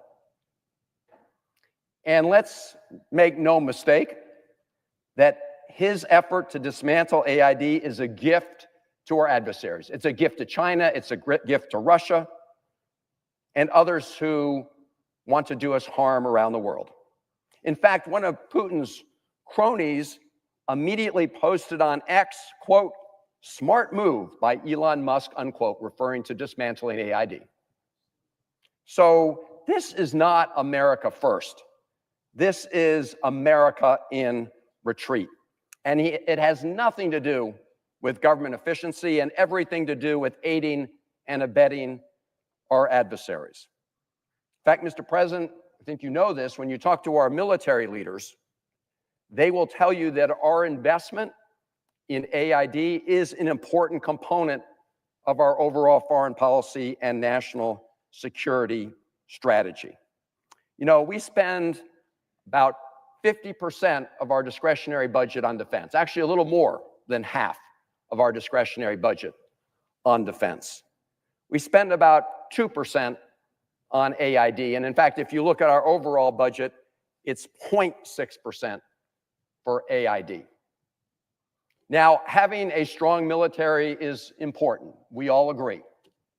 But in addition to demonstrating the power of our military, we've always worked to also demonstrate the power of our example, trying to work with people around the world to provide a little bit more opportunity, a little bit more stability, and yes, help stop diseases from spreading around the world.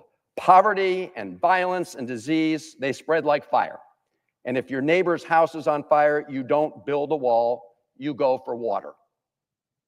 When you have an outbreak of disease in one part of the world, like we saw Ebola in Africa, by helping stop the spread of diseases, of course we help people in other parts of the world, but we also save American lives when we prevent diseases from spreading elsewhere.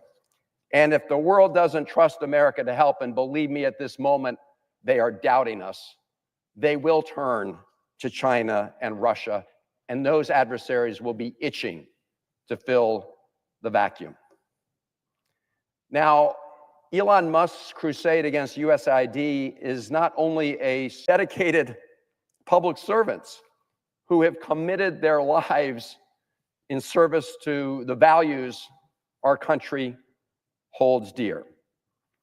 And thousands of AID employees have now been furloughed, many fired, and direct hires are being put on administrative leave. There's absolutely chaos in the AID system, and as Elon Musk said, he wanted to die, and that's what he's trying to accomplish.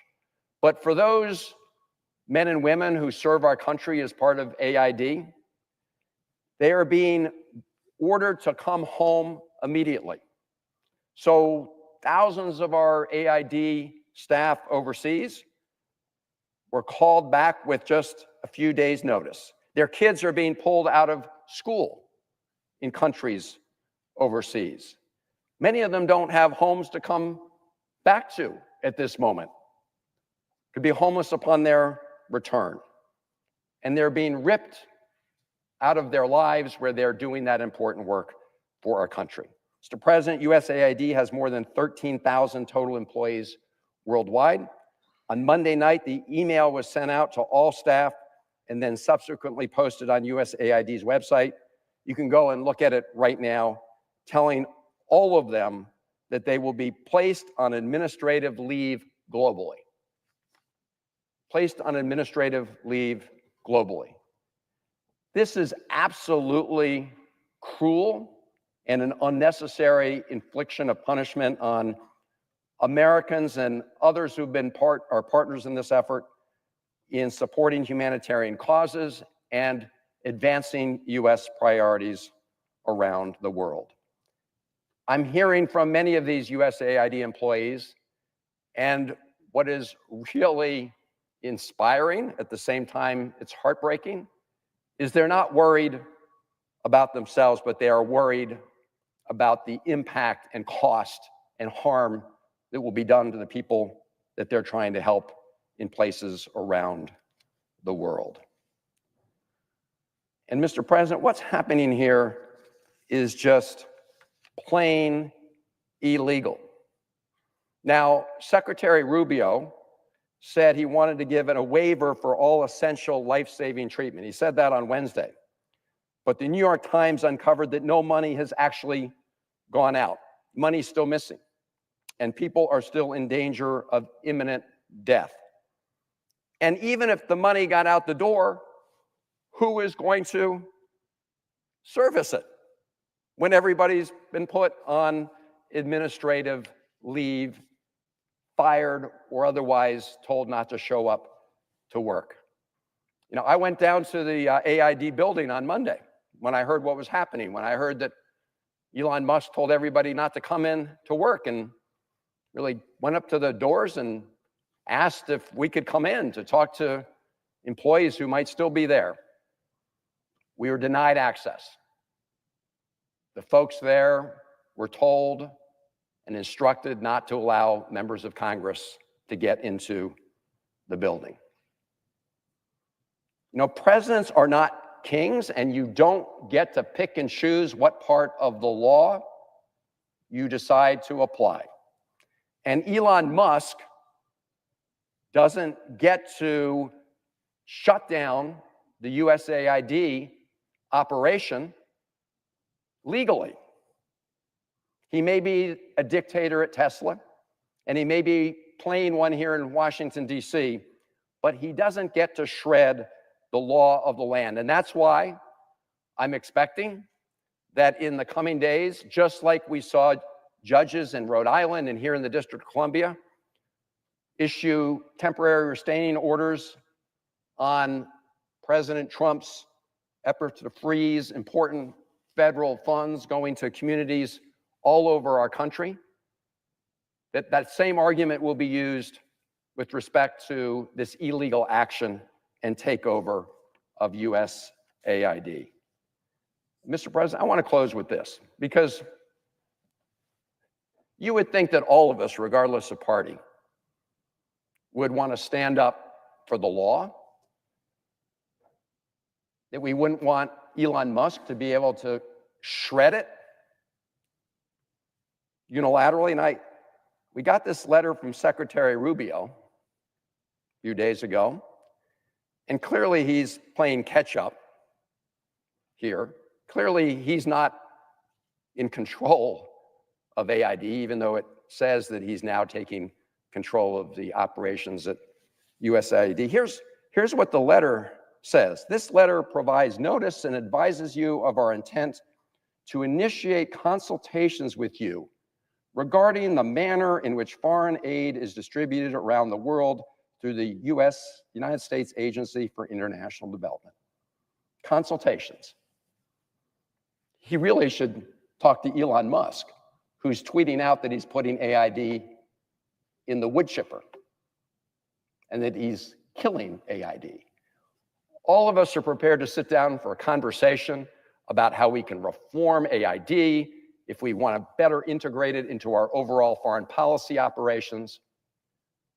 That is a matter for Congress to deliberate on in consultation with the State Department.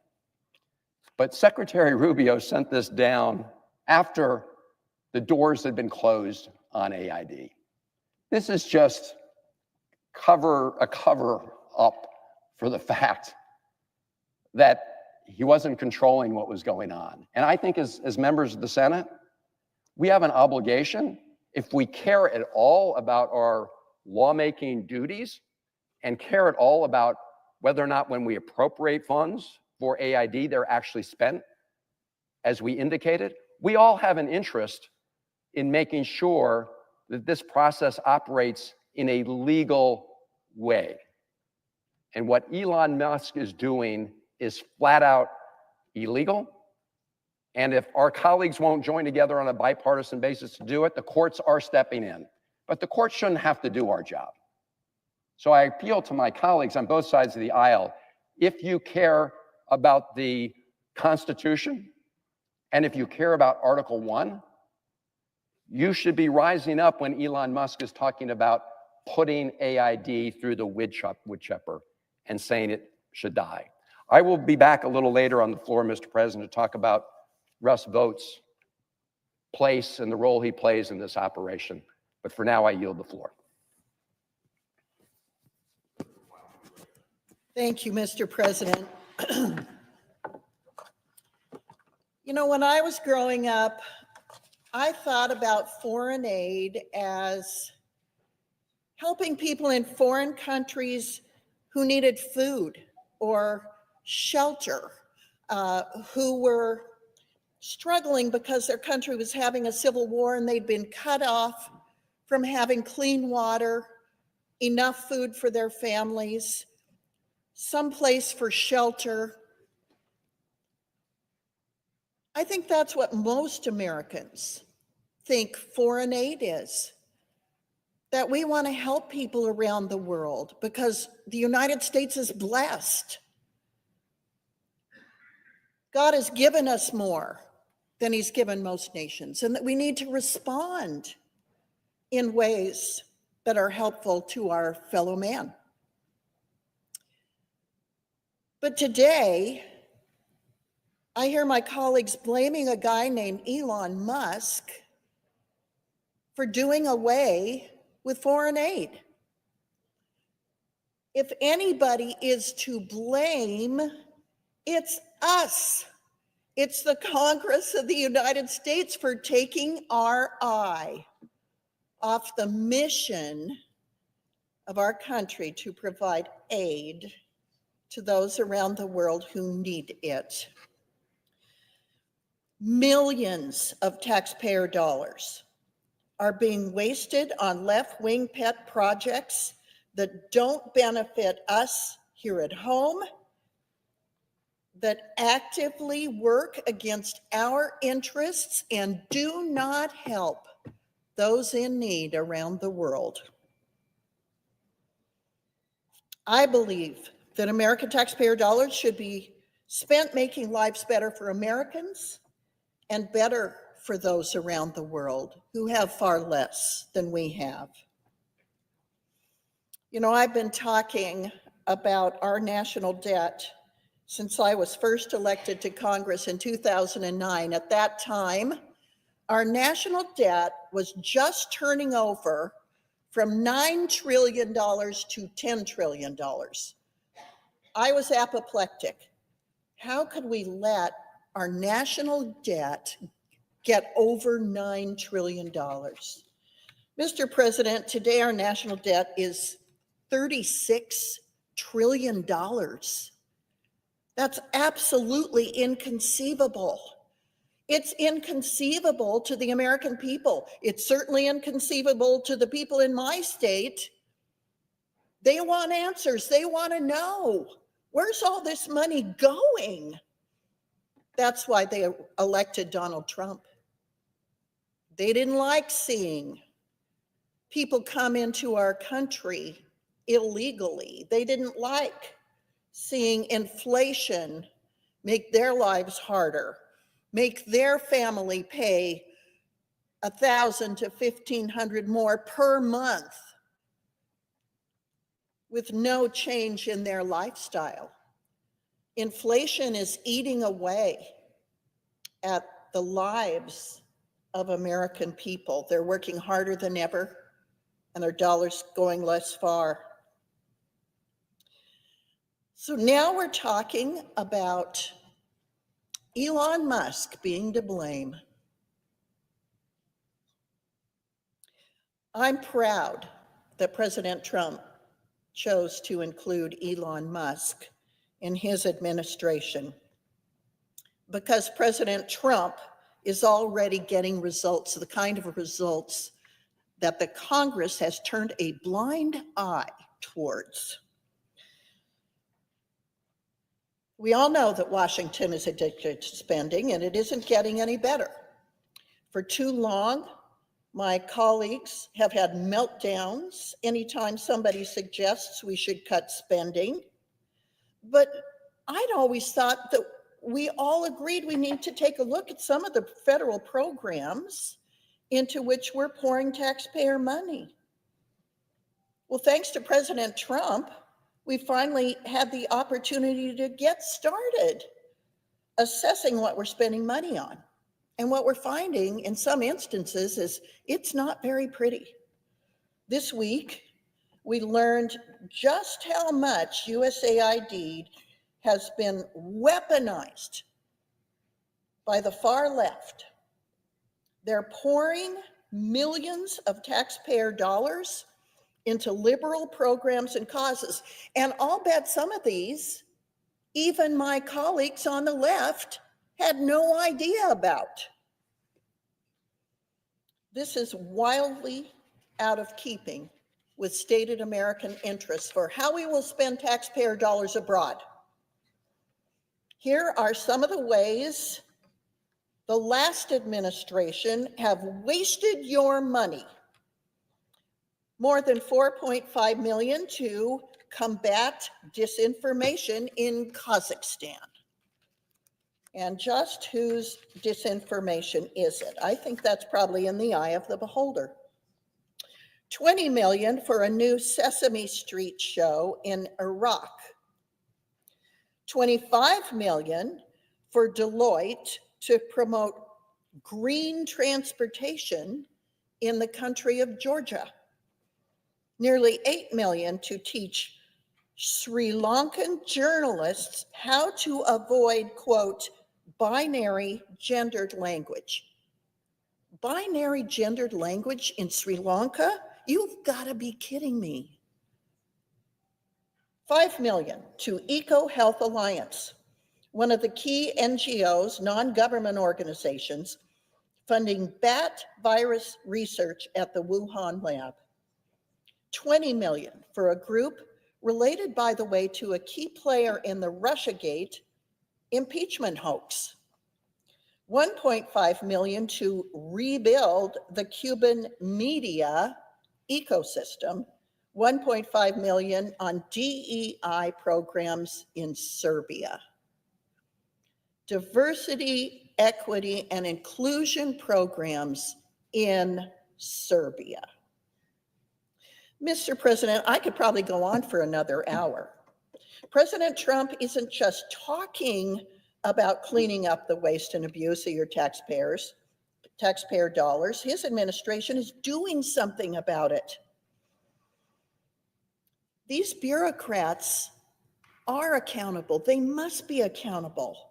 They have to be accountable to us, to Congress, to the American people. And President Trump is holding them accountable. Because of DOGE, which is led by Elon Musk, the Trump administration is taking action where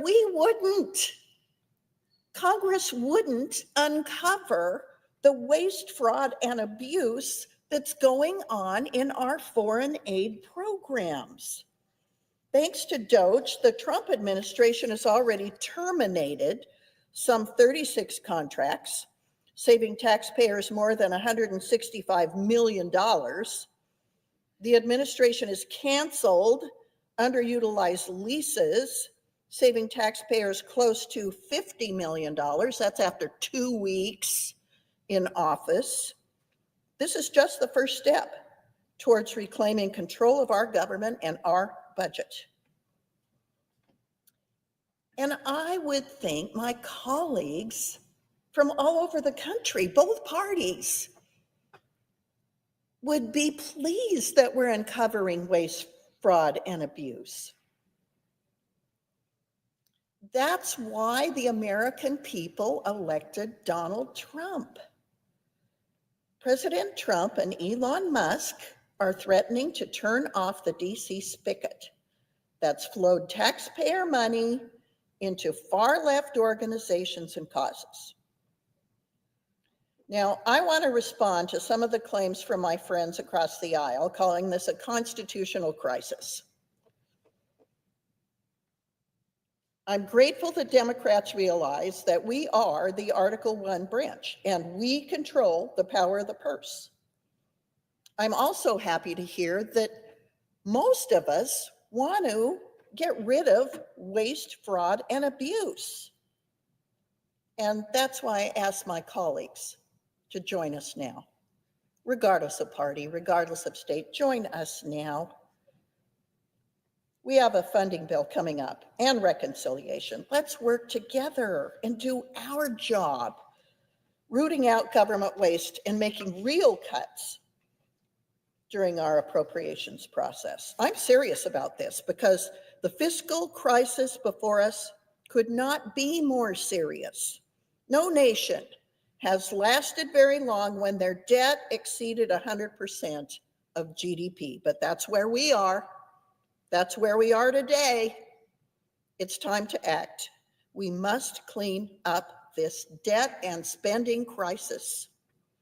Our fiscal future is on an unsustainable path and a scary path, and everybody says that, including the chairman of the Federal Reserve. He says it's unsustainable. With higher interest costs and our record debt, we are in trouble. In 2024, the interest on the national debt was over $880 billion. That's more than we spend on defense or Medicaid. That number will only increase. Projections put interest payments on the national debt at more than $13 trillion over the next decade. That's $13 trillion that isn't going to further our interests, to help with foreign aid, It's not going to help our children. It's a debt burden on this entire nation. Rooting out wasteful spending should not be controversial. Every taxpayer should want their tax dollars to be spent wisely and on things that make our country stronger, our goals more closely held to heart around the world. But that hasn't been the case. What's been the response of some in the minority party regarding the disclosure of this wasteful spending? Instead of joining in a bipartisan effort to get our fiscal house in order, we're seeing protests. We're seeing Elon Musk demonized. It's starting to look like blaming Elon Musk is trying to change the subject, trying to blame Elon Musk for shining a light on Congress's wasteful spending. I'm sorry to see it, because it's beyond time to get serious about our national finances. The people of Wyoming are grateful. I hear it when I go home. I see it in their eyes. People will come up to me in the feed store, in the grocery store, and say they're grateful to President Trump for creating DOGE. They're grateful to the patriots working hard at DOGE to identify waste and fraud and abuse in these programs and to start the process of cutting reckless spending.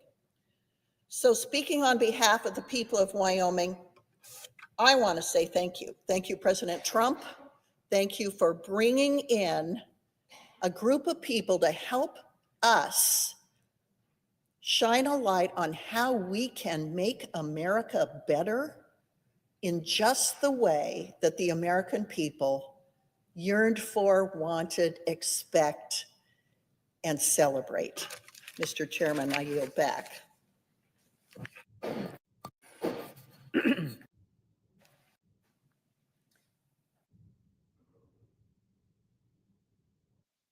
President, Senator from Nevada is recognized. thank you. Mr. President, earlier today, I stood before this chamber to voice my concerns about Russell Vought, President Trump's nominee to lead the Office of Management and Budget.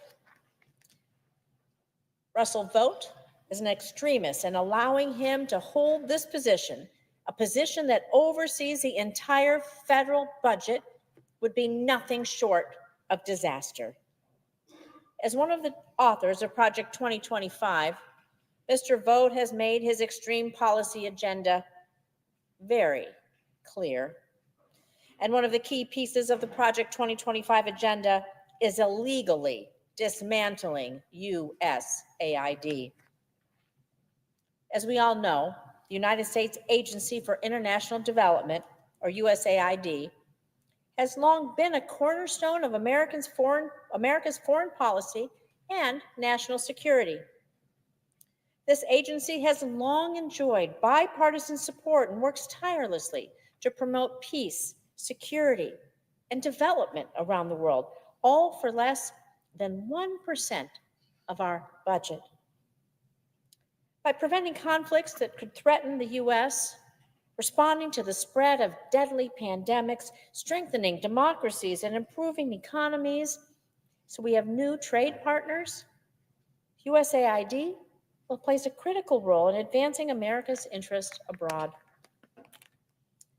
Through its programs, USAID has fostered strong partnerships with nations around the globe, and these partnerships have proven time and time again to be essential in maintaining our national security and, frankly, ensuring a safer, more prosperous world. Unfortunately, President Trump's recent illegal attempt to eliminate USAID without the approval of Congress, while simultaneously freezing almost all of foreign assistance, well, to say it is deeply concerning, that is an understatement. These moves Well, they undermine key components of our nation's foreign policy. And we can't afford to allow the reckless shuttering of USAID to take place. The consequences of such actions would be grave. You know, our national security, it depends on our support of diplomacy, our support of defense, and our support of development around the world. And abandoning these priorities would have dangerous and long-term implications. At this moment, when America needs to demonstrate strength on the global stage, we are opening the doors for our adversaries like Vladimir Putin, the Chinese Communist Party, and even violent extremists to step in and seize the opportunity to advance their own interests. Well, at whose expense? At our expense, at your expense. And as Russia and China have shown time and time again, they are ready and waiting to fill the vacuum left by strong American leadership. So let me be clear. Donald Trump's attempt to eliminate USAID doesn't make us stronger, doesn't make us safer, doesn't put America first. In fact, it puts America last by forcing us to retreat from the world stage. Puts America last. And we can't simply allow this to happen. And that's why I'm committed, alongside my colleagues, to stopping this reckless and illegal attempt to get rid of USAID. Our global leadership, it's not just a matter of pride. It's a matter of our own security. And as we face the challenges of a changing world, it's more important than ever before that the United States, well, that we remain at the forefront of international development and humanitarian assistance. And this isn't possible without USAID. I can't say this strongly enough. We cannot afford to retreat into isolation. We cannot afford to let adversaries fill the void that we will leave behind. So we must fight to protect the work of USAID and make sure that the United States' influence remains strong, that the United States as a nation, our commitment to global peace and security endures, and that America's leadership continues to shine brightly on the world stage. Our nation will be stronger and more secure by doing so. Thank you. I yield the floor.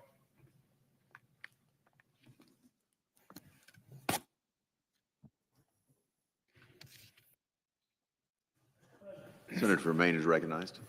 We all began our careers here with the following words. I do solemnly swear that I will support and defend the Constitution of the United States against all enemies, foreign and domestic. When each of us arrived here in the Senate, we took this oath to support and defend the Constitution, and as it says, against all enemies, foreign and domestic. I think it's interesting that the framers conceived that there might be domestic enemies to the Constitution. Our oath was not to the Republican Party, not to the Democratic Party, not to Joe Biden, not to Donald Trump, but our oath was to defend the Constitution. And right now, literally at this moment, that Constitution is under the most direct and consequential assault in our nation's history. An assault not on a particular provision, but on the essential structure of the document itself. It's hard to grasp what is happening because of all the events that are swirling around us over the last several weeks. It's happening so fast, coming from so many different quarters and so many different actors. It's hard to get a picture of what's really happening fundamentally. But this is an assault, and how we respond to it will define our life's work, our place in history, and the future of our country. None of us will ever face a greater challenge. Before we get to the challenge, however, I think it's important to ask why we have a Constitution in the first place, why ours has so far stood the test of time. The answer to the first question, why have a constitution in the first place, is contained in the preamble. We, the people of the United States, in order to form a more perfect union, there's number one, establish justice, number two, ensure domestic tranquility, provide for the common defense, promote for the general welfare, and secure the blessings of liberty to ourselves and our posterity, do ordain and establish this Constitution of the United States of America. These are the basic purposes. If you want to know what the Constitution's for, there it is. There's the list. Ensure domestic tranquility, provide for the common defense, ensure the blessings of liberty to ourselves and our posterity. But there's a paradox at the heart of the creation of any government, whether it's here or anywhere else on earth and anywhere else in history. There's a paradox built in because the essence of creating government is to give it power, give it our power in order to look after us, in order to provide for the common defense, to ensure domestic tranquility, to provide justice to our people. In other words, we're giving our power to this separate entity. But we have to do so with the realization that the power that's being given has the potential to be abused. In other words, how do we give power to this entity, this government, and ensure that the government itself doesn't use that power to abuse us as citizens? This is a question at the heart of all political discussion throughout history. The Romans even had a question that captured it. The question was, quis custodiet ipsos custodes? It means, who will guard the guardians? Who will guard those who we have given power to guard us? It's a fundamental question that's confronted every society and every government throughout history. Madison put it this way, and by the way, he used a gender-specific term. I suspect if he were writing today, it would be more broadly phrased, but here's what Madison said in the 51st Federalist. If men were angels, no government would be necessary. If angels were to govern men, neither external nor internal controls on government would be necessary. But in framing a government which is to be administered by men over men, the great difficulty lies in this. You must first enable the government to control the governed. That's the function. And in the next place, oblige it to control itself. Our framers understood this. They were deep students of history and also human nature. And they had just won a lengthy and brutal war against the abuses inherent in concentrated governmental power. George III. The universal principle of human nature they understood was this: power corrupts, and absolute power corrupts absolutely. That's a universal principle all over the world throughout history. Power corrupts, and absolute power corrupts absolutely. So how did they answer the question? How did they answer the question, who will guard the guardians? They answered it by building into the basic structure of our government two essential safeguards. One was regular elections. In other words, returning the control of the government to the people on regular scheduled elections. By the way, this is what we learned in 6th grade, checks and balances.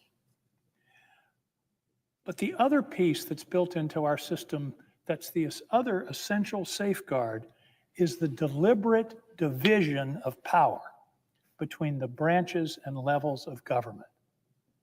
This is important, Mr. President. The cumbersomeness, the slowness, the clumsiness is built into our system. The framers were so fearful of concentrated power that they designed a system that would be hard to operate. And the heart of it was the separation of power between various parts of the government. The whole idea was that no part of the government, no one person, no one institution had or could ever have a monopoly on power. Why? Because it's dangerous. History and human nature tells us that.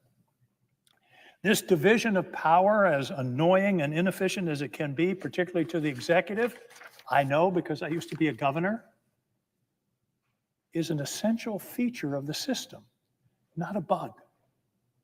It's an essential, basic feature of the system designed to protect our freedoms. Now, this contrasts with the normal structure of a private business, where authority is purposefully concentrated, allowing swift and sometimes arbitrary action. But a private business does not have the army. And the President of the United States is not the CEO of America.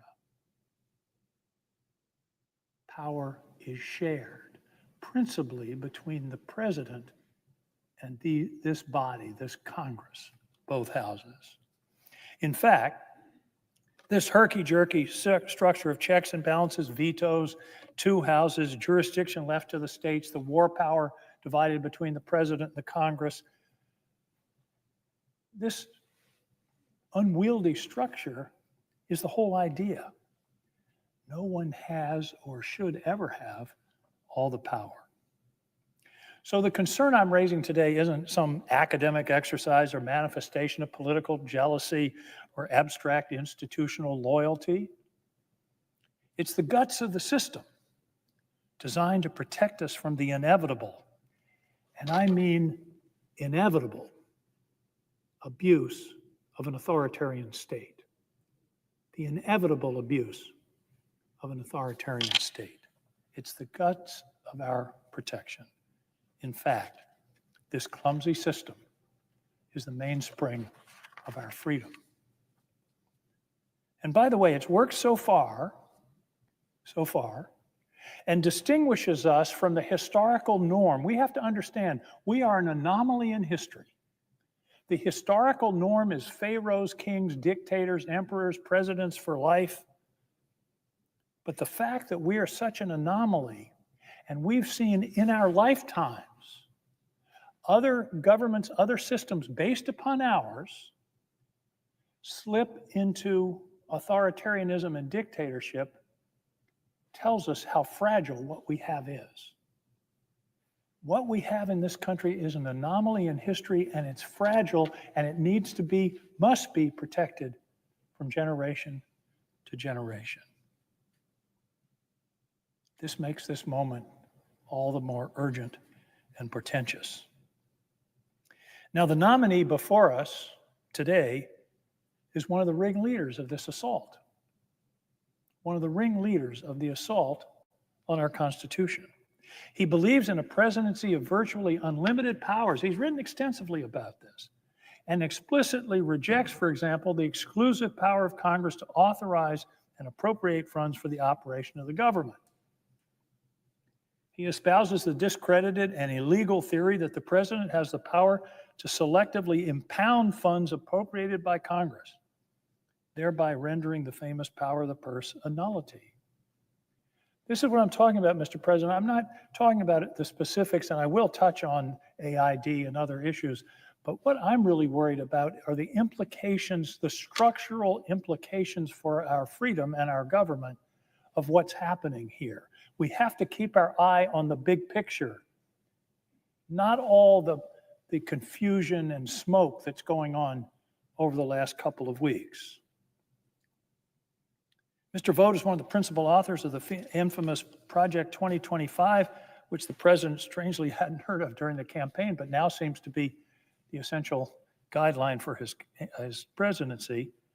Project 2025 is nothing less than a blueprint for the shredding of the Constitution and the transition of our country to authoritarian rule. He's the last person who should be put in the job at the heart of the operation of our government. Again, this isn't about politics. This isn't about policy. This isn't about Republican versus Democrat. This is about tampering with the structure of our government, which will ultimately undermine its ability to protect the freedom of our citizens. If our defense of the Constitution is gone, there's nothing left to us. Sir Thomas More said, I expected you to betray me, Richard, but for Wales, we should not betray the Constitution for a temporary expedient because we don't like this or that agency. Now I want to speak to my Republican colleagues. It is your constitutional prerogative to confirm this nominee and any others. I do not question that right, only it's wisdom. And this nominee is a place to say no to the undermining and destruction of our constitutional system. But don't stand aside in the midst of these confirmations, ill-considered foreign policy pronouncements, flood of executive orders, none of which, by the way, will do a thing about the price of eggs, the cost of housing, the availability of childcare. Don't get caught up in all of that and ignore the steady and not so slow usurpation of congressional authority and fundamental alteration of the framers' scheme. My colleague who preceded me, speaking from the Republican side of the aisle, bemoaned Congress's lack of oversight and praised Elon Musk for doing what Congress should have done. Maybe she's right and Congress should have done it, and we should do it, but not give away that power, which will never come back. Once this door is open, it's going to be very difficult to close it again, no matter who the president is, no matter who's in charge. To my colleagues, are there no red lines? Are there no limits?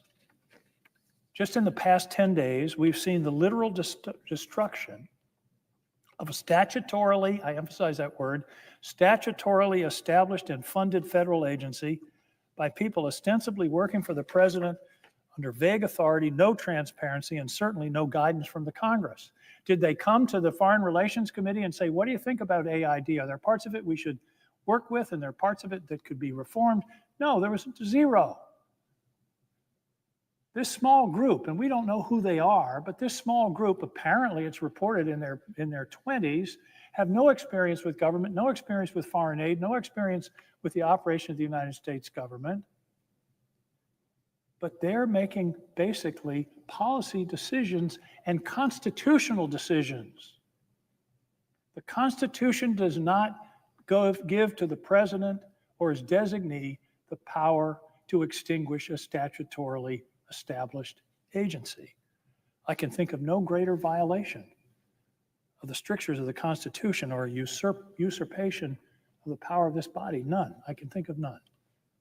Shouldn't this be a red line? And by the way, I find it especially galling to read the sneering comment from the richest man in the world. The quote, we spent the weekend feeding USAID into the chipper, describing an action that will literally take food from the mouths of starving children. Forget red lines. Do we have no decency? And then there is the executive order freezing funding, again, selectively for programs the administration doesn't like or understand. I mentioned that I was a former governor. I would have loved to have had this power. But it's a fundamental violation of the whole idea of the Constitution, the separation of powers. To say that the executive, you can pick and choose which laws you like, which funding programs you like, the level of funding you can impound if you don't want to spend it. Richard Nixon tried to do that. He was rebuffed by the Congress, who passed a specific statute, no impoundments. In addition to the chaos, the uncertainty, and the demonstrable damage, which my colleagues have been outlining all day brilliantly, there's nothing theoretical about cutting off funding to a rural health clinic, for example, or support for small farmers or grants to your fire department.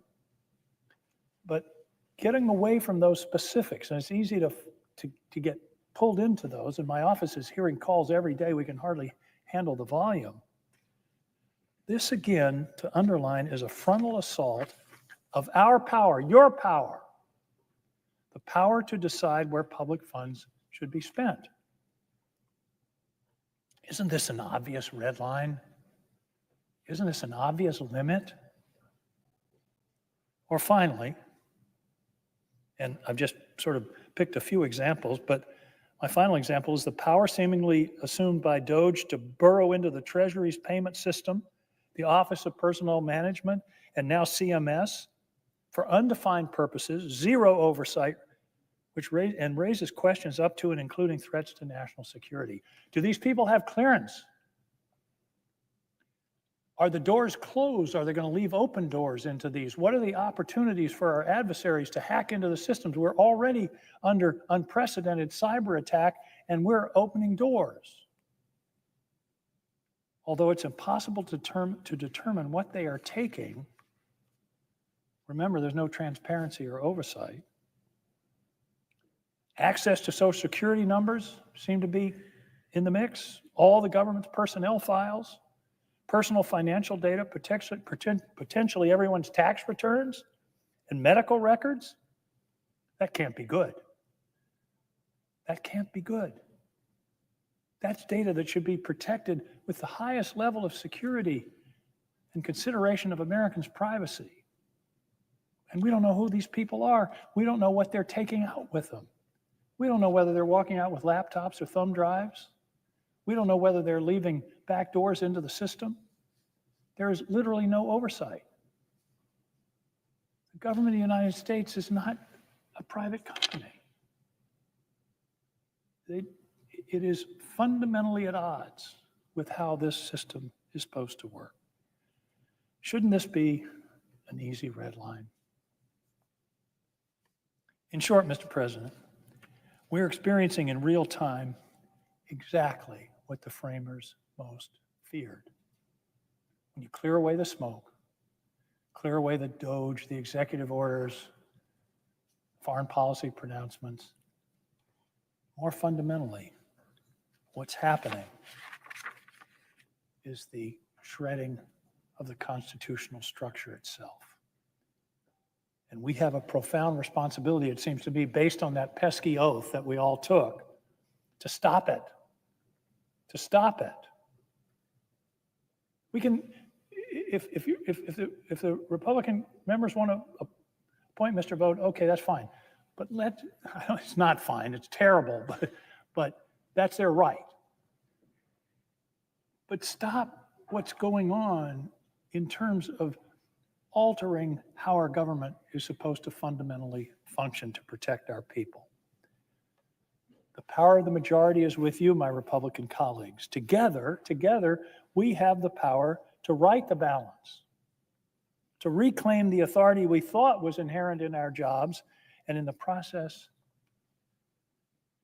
save our country. At a prior time of crisis, Abraham Lincoln came here. December 2nd, 1862, and he defined the stakes for all of us. Fellow citizens, we cannot escape history. We of this Congress and this administration, this could have been written yesterday, we of this Congress and this administration will be remembered in spite of ourselves. No personal significance or insignificance can spare one or another of us. We will be written down through history. We will be lit through history in honor or dishonor to the latest generation. I would suggest, Mr. President, that the red line should be the Constitution of the United States. Thank you, Mr. President. I yield the floor.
Mr. President.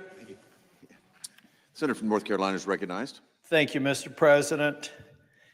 Mr. President, this week's been interesting as I've seen some of my friends on the other side of the aisle, a lot of wailing and gnashing of teeth and all the horrible things that are going to come before us. And it reminded me of a book that I used as a basis for management consulting training back in 1998. It was called Who Moved My Cheese? It's a story about two mice and two small people in a maze. The mice are named Sniff and Scurry, and the two little people are Hem and Haw. And it's only about a 100-page book. But the premise of the book is the cheese was moved in the maze, and the challenge was to figure out where the food source was. Well, Sniff and Scurry, the mice, actually did a pretty good job fairly quickly to kind of move where the cheese was and deal with the status quo. But Hem and Haw really had more challenges. And I think we've got some hemming and hawing going on here in Washington right now because they just don't understand business practices that we're trying to apply to government that have never been applied at scale before. And I decided that I would give you an idea because a lot of people think that Elon Musk is off the chain and causing all kinds of havoc. I haven't seen that yet. As a matter of fact, if time allows, I'm going to talk a little bit about the narrative this week over the payment system and all the detailed payment data that supposedly got out, which is patently untrue, contrary to what press reports have said. But I thought I'd start with the story of SpaceX. When Elon Musk decided to invest in and create SpaceX, he did something that has never been done before in this industry. He decided that instead of doing what the old players do, which is to be perfect, never launch a rocket until you're absolutely certain that that mission can be accomplished, he decided that you can learn from failure. This is actually a social media post of one of his first launches where the booster failed to come back to Earth. His immediate response, whether it was either his instincts or really good communications people, his immediate response was a social media post that said, "Great launch, unscheduled RUD, R-U-D, which is rapid unscheduled disassembly." So he was telling his shareholders and the people that have invested in SpaceX, it happened, it on its face looked like a disaster, but in fact, it was being willing to fail, provided that human life was not at risk. That being willing to fail is how you accelerate and you bypass everybody who has partnership with the federal government. You get through all of that, and now you have the premier launch platform. While all the other competitors have been working on it for years or decades, because he understands the concept that I understand in business, where I've spent most of my life, that you learn from failure if you know how to measure it and you're responsive and resilient. Now, when I advise clients on enterprise transformation, we'd push the envelope, we'd pull back if we thought it was a market reputation risk, et cetera, business risk. So I believe that we need to do more of this, but we have to have guardrails, clearly. Now, there are just people that they just can't figure out where the cheese is. Now, if I just go back to the one area on payments, I have to admit, when I first heard about the payments information with read-only access being provided to someone who may be technically a government employee, but not a career government employee, it did give me concern. So I had my staff dig into it, and since then, the administration has put out a fact sheet that anybody who is concerned about what's happening in the payments platform should look at it. They're not looking at detailed payment data. What they're looking at is the way payments are processed to determine whether or not there's an opportunity to do it more efficiently, more cost effectively, and leave more money in the U.S. Treasury as a result. Maybe more money that we can use to retire our debt.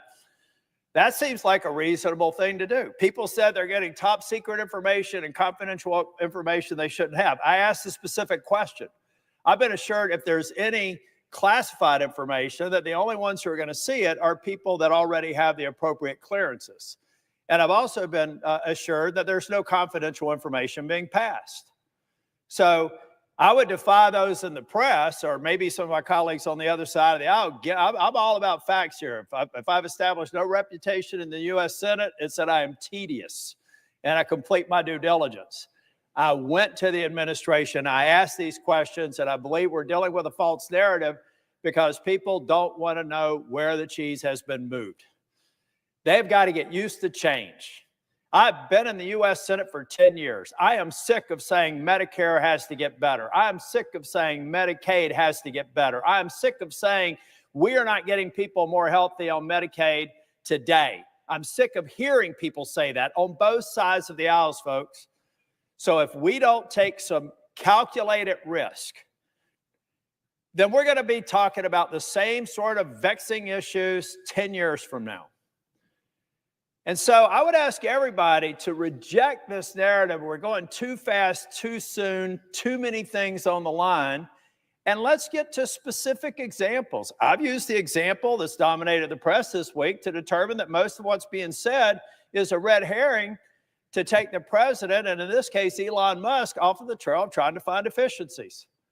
You got facts to dispute that? Come to the Senate floor. I can learn from it. But stop creating a false narrative because you don't want to go through change, because you want to continue to establish and follow the status quo, which is failing the American people and failing to fulfill promises that I've heard people make for the last decade. So, Mr. President, I come here to say, I also shared a story. I had a friend of Greek ancestry call me this week and say, what's going on with Mr. Musk? Well, I will say that Mr. Musk has put out some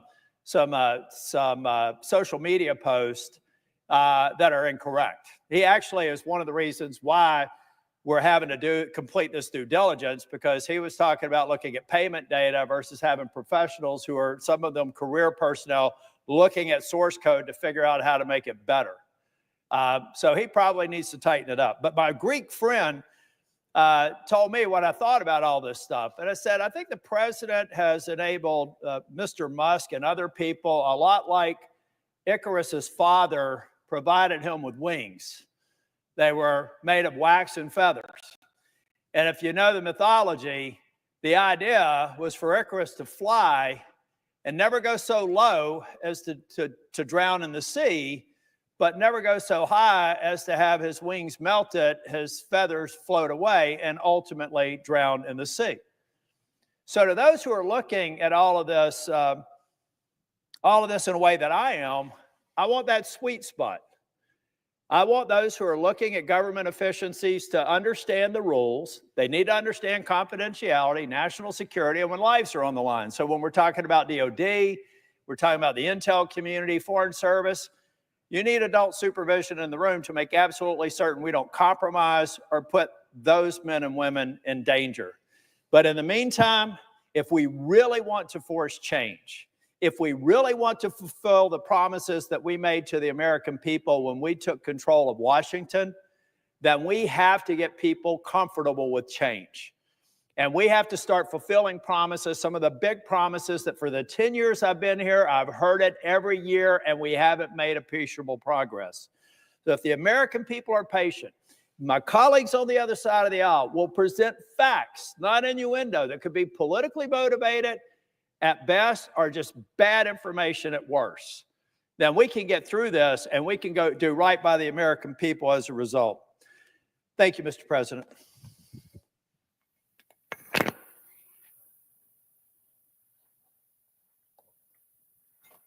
no speech. I recognize the senator from Illinois. Mr. President, after hours and hours of arguments from my Democratic colleagues, not because I woke up this morning with a strong desire to hear my own voice for as long as I could on the Senate floor, but I am here because decades before I ever considered a career in politics, when I was just starting out in the Army, I raised my right hand and took an oath. I swore to support and defend the Constitution of the United States. I vow to protect our nation against all enemies, foreign and domestic. And in this moment, at this precipice in our country, I need to make good on that promise. Because in the just 18 days since Donald Trump was inaugurated, we have witnessed an all-out assault on the system of checks and balances that our government was founded upon. We have seen the president both overreach and underdeliver, proving through executive orders and Twitter marching orders that he cares more about the billionaires who belong to Mar-a-Lago than the middle-class folks he pretended to care about on the campaign trail. Look, 250 years ago this April, a few brave patriots grabbed their muskets and risked their lives at Lexington and Concord, sacrificing for a country that was still more of an ideal than actual reality. They did so because they could no longer stand living under a tyrannical leader. They did so because they had dreamt up the notion of a government of, by, and for the people, and they knew that a system based on checks and balances was the best way to keep this nation's leaders from turning into the very kind of tyrant they'd fled England to escape. A system of checks and balances. Well, 2 weeks into Trump's America, the only checks I see are the ones going into the pockets of Trump's rich friends. The only balance I see is Trump's balancing act between ripping off the middle class and endangering our national security. Our system of government is being eroded before our eyes. It's being perverted to work for the few, the billionaires, rather than the many, the people. And it is sickening to see so many of my colleagues on the other side of the aisle put their hands over their eyes and pretend they don't see what's happening. They are refusing to speak up as our president turns into more of a despot every day, as his power grabs get more extreme, more insidious, more cruel. Even if we took the full 30 hours of debate on this nomination, I don't think we could get through all the ways that Trump's absolute disregard for the rule of law over the past 2 weeks has already harmed America and Americans. But let me use my time to try. Last week, news broke that Trump had declared a blanket freeze on all federal grants, ignoring the fact that Congress had already appropriated those funds, ignoring that he point blank did not have the authority to do so, ignoring that his action would and already has hurt countless folks who rely on these grants for their most basic needs. President Trump may think that he owned the libs by causing havoc in our federal government. But what he's really done is create a reality where his own voters who depend on groups like Meals on Wheels are not sure how they're going to put food on the table next week. He may think he destroyed woke culture with this freeze, but no, he didn't. Instead, he manufactured a crisis that has left that single mom working a double shift in a South Side nursing home unsure whether her Medicaid will be stripped away in the dark of night. He's created a crisis that has left veterans wondering if they'll be able to access the benefits they earned with the blood they were brave enough to shed for our country. He's fabricated a nightmarish reality where homeless shelters might have to close their doors and turn back onto the streets the very at-risk teenagers who rely on their care. Listen, when I was in high school, my family struggled. My dad lost his job and was unemployed for 4 to 5 years. We eventually ran through all of our savings, and we ended up with no money, and some days we had no food. I still remember going to the grocery store and counting out our last 5 $1 food stamps to buy as much bread and bologna as possible, then praying we'd have enough to last the week. I still remember fainting from hunger in my high school English class, waking up on the floor, disoriented, not knowing what had happened. I still remember the hours my dad spent walking from payphone to payphone, hoping to find 10 cents at a time so that he could find enough so that my brother and I could each get 50 cents to buy lunch and breakfast at school that next afternoon. A lot of times, that 25-cent hot lunch at school was the only meal I could count on for that entire day. So as a former hungry kid, and now as a mom of 2 little girls, I cannot imagine the pain of parents who rely on school meals to feed their own kids and who are now terrified that Trump's vanity project of a federal freeze will force their 5-year-old to go hungry as the Grandstead Fund cafeteria meal programs may now get gutted. Shame on Donald Trump. And shame on Republicans who can't seem to find the ounce of courage necessary to stand up and say what all of us in this chamber so obviously know, that this is wrong, that this is outrageous, and that this is a wild, unlawful abuse of power. But Trump didn't stop with the grant freeze. Last weekend, he gave Elon Musk, the world's richest person, someone not elected by the people of the United States of America, the power to cut off aid from the world's most vulnerable people. He gave him the authority to dismantle an entire agency in one illegal, fell swoop. Together, they are now actively gutting USAID, completely undermining the United States' national security and global standing, knowingly, intentionally jeopardizing the safety of countless innocent people worldwide who rely on the organization for humanitarian assistance.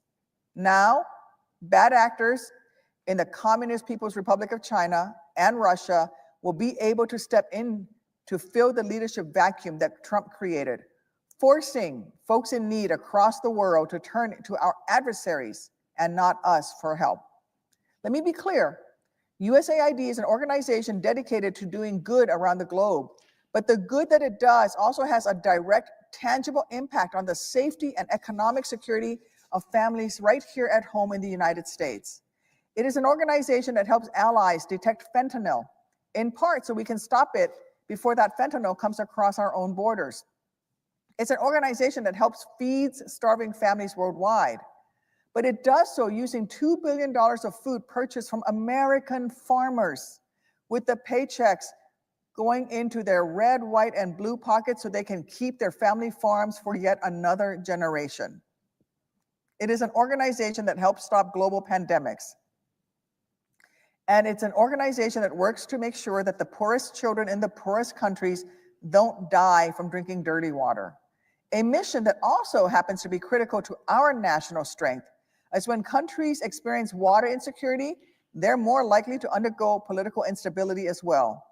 And that increases the odds that their governments fail and power falls into the wrong hands, leading into a sequence of events that often ends up with the kind of immigration crisis we're already facing at our border.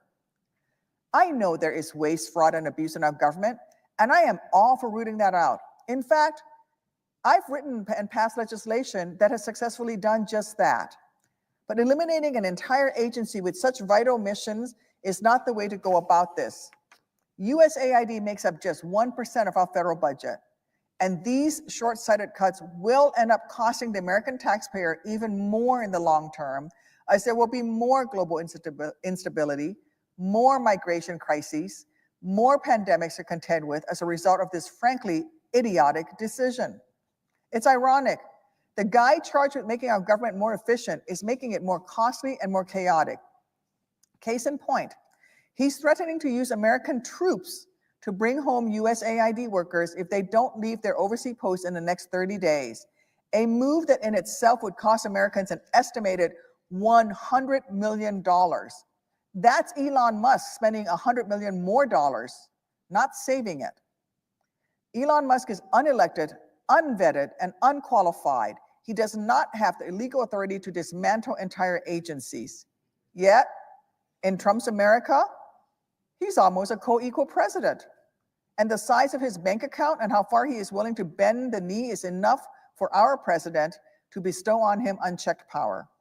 Musk is willing to bow down to Trump's throne made of fool's gold and false promises. So in return, Elon gets to run wild, run rampant. He, for some reason, gets to have full access to Americans' social security numbers and veterans' personal information. For what reason? No one knows, and all of us should fear. He gets to hijack our systems to enrich himself rather than the middle class. He gets to stomp on those in need, then fire anyone who dares to stand up for what's right or what's legal. Trump and Musk are not bringing back the good old days of Ronald Reagan. Reagan believed in international aid. Reagan is the one whose name is on the front of USAID's building. They aren't making America great. They're making it authoritarian. And we should all be asking ourselves, if we let them gut USAID, then what is next? The answer is the Department of Education, and then your Social Security, your Medicaid, the things that you and your families need to get by are right behind on their list to take out. Look, Trump ran his campaign on the idea of lowering costs for the middle class. I support lowering costs in the middle class. He said he'd reverse inflation on day one. I would love to see him reverse inflation on day one, or whatever day we're on now. Well, day one has come and gone, so has day 2, day 3, day 4. Here we are, weeks in, and all he's done is break his campaign promises and then take actions that have hurt everyday Americans to help his rich buddies afford yet another private jet. Under his wide stewardship, egg prices have actually skyrocketed. Inflation remains sky high. A needless trade war seems to be getting closer every day, which could raise the price of gas and groceries even further. And all of us are in greater danger from bad actors the world over. Enough is enough. Enough was enough a long time ago. Donald Trump is unchecked. The scales of our government have become unbalanced. Every day, those scales tip more and more away from serving the needs of the working class and toward feeding the greed of the billionaires who pal around with the president on his golf course. It was Ronald Reagan who once said, and I quote, "The genius of our constitutional system is its recognition that no one branch of government alone could be relied on to preserve our freedoms. The great safeguard of our liberty is the totality of the constitutional system with no one part getting the upper hand." Reagan also described the Constitution as, and I quote, a covenant that he said, "We have made not only with ourselves, but with all of mankind," end quote. So today I am asking my Republican colleagues to honor the covenant so cherished by their own conservative hero, Ronald Reagan. I am asking them to heed his words, to heed his warning, to heed his plea to us all. Under Donald Trump, our government is not of, by, or for the people. It is of, by, and for the people with the deepest pockets. E pluribus unum, out of many one, is supposed to signify the strength of our nation, the solidarity of our nation. Do not let Donald Trump pervert it to mean that out of the many people, he and his buddies are the only ones who matter. To my colleagues on the other side of the aisle, all I'm asking you to do today is the jobs you were elected to do. All I am begging for is that you make good on the oath you took when you were first sworn into this chamber to support and defend our Constitution from all enemies, foreign and domestic. Trump is acting as if he believes that the Constitution is just an old yellowing piece of paper that he can crumble up at his will. My colleagues, you know better, and you know your constituents deserve better. Please find the courage to stand up and say so. It's the least each of us can do for the country that we are lucky enough to have been elected to protect. You can do that today by voting no on Trump's latest unqualified, unfit cabinet nominee, Russell Vought, a man who doesn't even care to hide that he will happily rubber stamp Trump's worst instincts. Now, I'd like to take some time to illustrate the very real impact that Trump's illegal actions have already had on the middle-class Americans. And I want to begin by reading some of the many, many letters I've received over the past few weeks from my constituents in Illinois. First, let's start with Trump's federal funding freeze. Here's a message we received from Metro Chicago's YWCA, an organization that supports the delivery of over $10 million worth in Head Start funding to child care providers. Taking funding away from our child care providers and families is both cruel and counterproductive. It hurts our families, our businesses, and our economy. This is what the YWCA said. YWCA Metropolitan Chicago partners with 19 child care center providers to enroll 621 children in the Head Start and Early Head Start program. Many of these centers are mom and pop small businesses. Due to the callous and irresponsible federal funding freeze yesterday, YWCA was unable to access the payment portal for these critical programs for several hours. They heard our child care centers across the service population were frozen out from receiving direct payments as well. Payments these centers depend on to make payroll, feed children, and provide other resources to children and parents. Child care centers in Illinois are scared. Child care centers across the country are scared. The child care businesses that YWCA serves typically survive on profit margins of less than 1%. Wages are astonishingly low, with child care workers making less than 98% of the nation's other workers. They don't have the funds to float their employees while the president attempts to threaten our national security and deny resources for states, localities, American families, and businesses. The harm has already been done even with that temporary funding freeze, and it cannot be undone. The at-risk children of the YWCA serves with Head Start and Early Head Start funds include those living in poverty, children in foster care, children experiencing homelessness, people of color, and children with disabilities. Their parents and caregivers are hardworking taxpayer Americans. When they don't have access to quality child care, the Federal Reserve tells us that child care problems are the main barrier to job seeking, the main reason for missed work, and the main reason for part-time work. Next, I received several messages from my constituents after they were locked out of their Medicaid accounts in the aftermath of Trump's illegal federal freeze. Here's what Medicaid means for them. From a single mom in Central Illinois. Medicaid provides a quality of life for my disabled son, including many services and support that I, as a single parent of over 25 years, would not be able to provide for him otherwise. From a parent in Southern Illinois. Alex's genetic disability requires many doctor's visits and tests and medication. She also requires physical therapy and occupational therapy. She will always require a caregiver. Medicaid provides caregivers. In the future, Medicaid will provide day programs when I am not physically able to care for her and her brother becomes her guardian. Medicaid provides for needs now so she can have a good life and will provide for her needs in the future. As a parent of a child with a disability, this relieves our stress. As a parent who won't live forever, it gives us peace of mind to know she has these services to live a fulfilling life. From a parent in Newton, Illinois, Medicaid has been a lifeline for our family for the past 2 years. My daughter has a rare condition called Aicardi syndrome. She suffers from a whole slew of medical issues. Medicaid pays for nursing that our primary insurance does not cover. The state allows me to be paid as her nurse, so we are able to financially pay for our daily needs, home and wheelchair van to transport our daughters. Without Medicaid, we would not have access to medications, equipment, supplies, and nursing. These are the things that keep my daughter alive. From a parent in Chicago, my child has a rare genetic disorder. She is medically fragile and technology dependent. She requires 24 hours care and is unable to do anything for herself. Medicaid allows my family to survive financially by covering all of the health-related costs.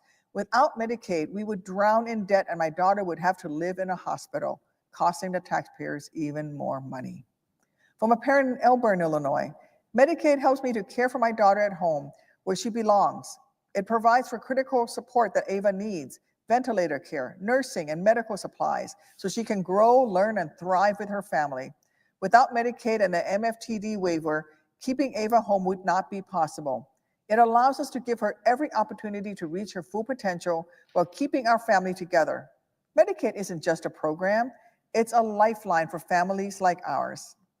Now, I'd like to read some messages from some of the healthcare providers, researchers, and patients in my state who are worried about how the Trump freeze will impact their lives.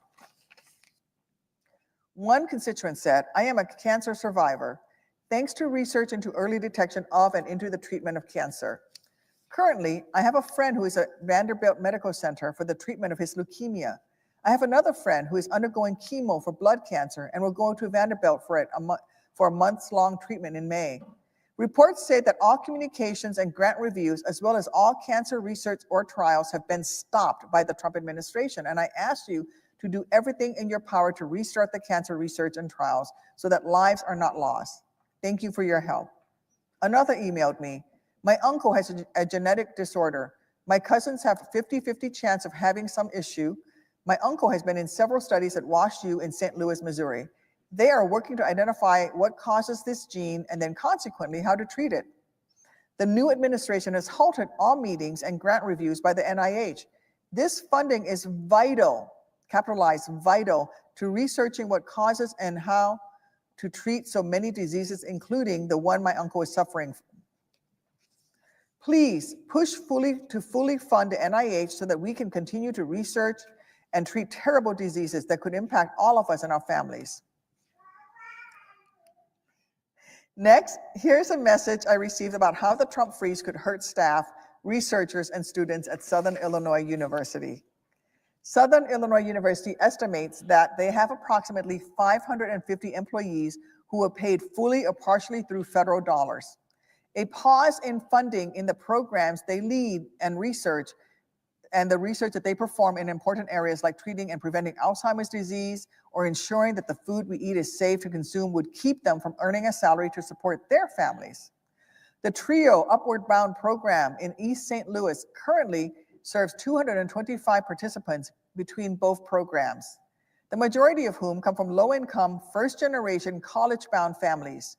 These students already face significant challenges, including academic barriers, limited access to resources, and a lack of college preparation support.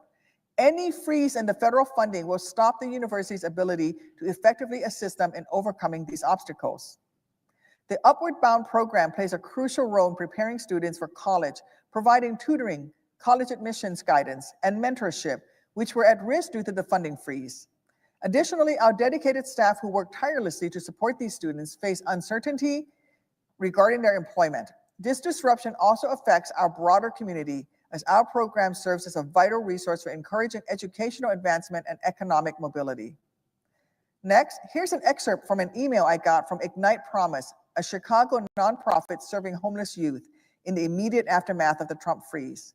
The nonprofit had to reach into their own wallet to keep up their work. They said that the freeze turned their sector, and I quote, upside down. This is their message to me. Thankfully, we were able to carry out our commitments to youth over the last 24 hours because we have a small funding reserve. However, if this is not resolved, these are direct services Ignite offers to youth that are at risk. Essential mental health services and housing for over 500 young people throughout our programs.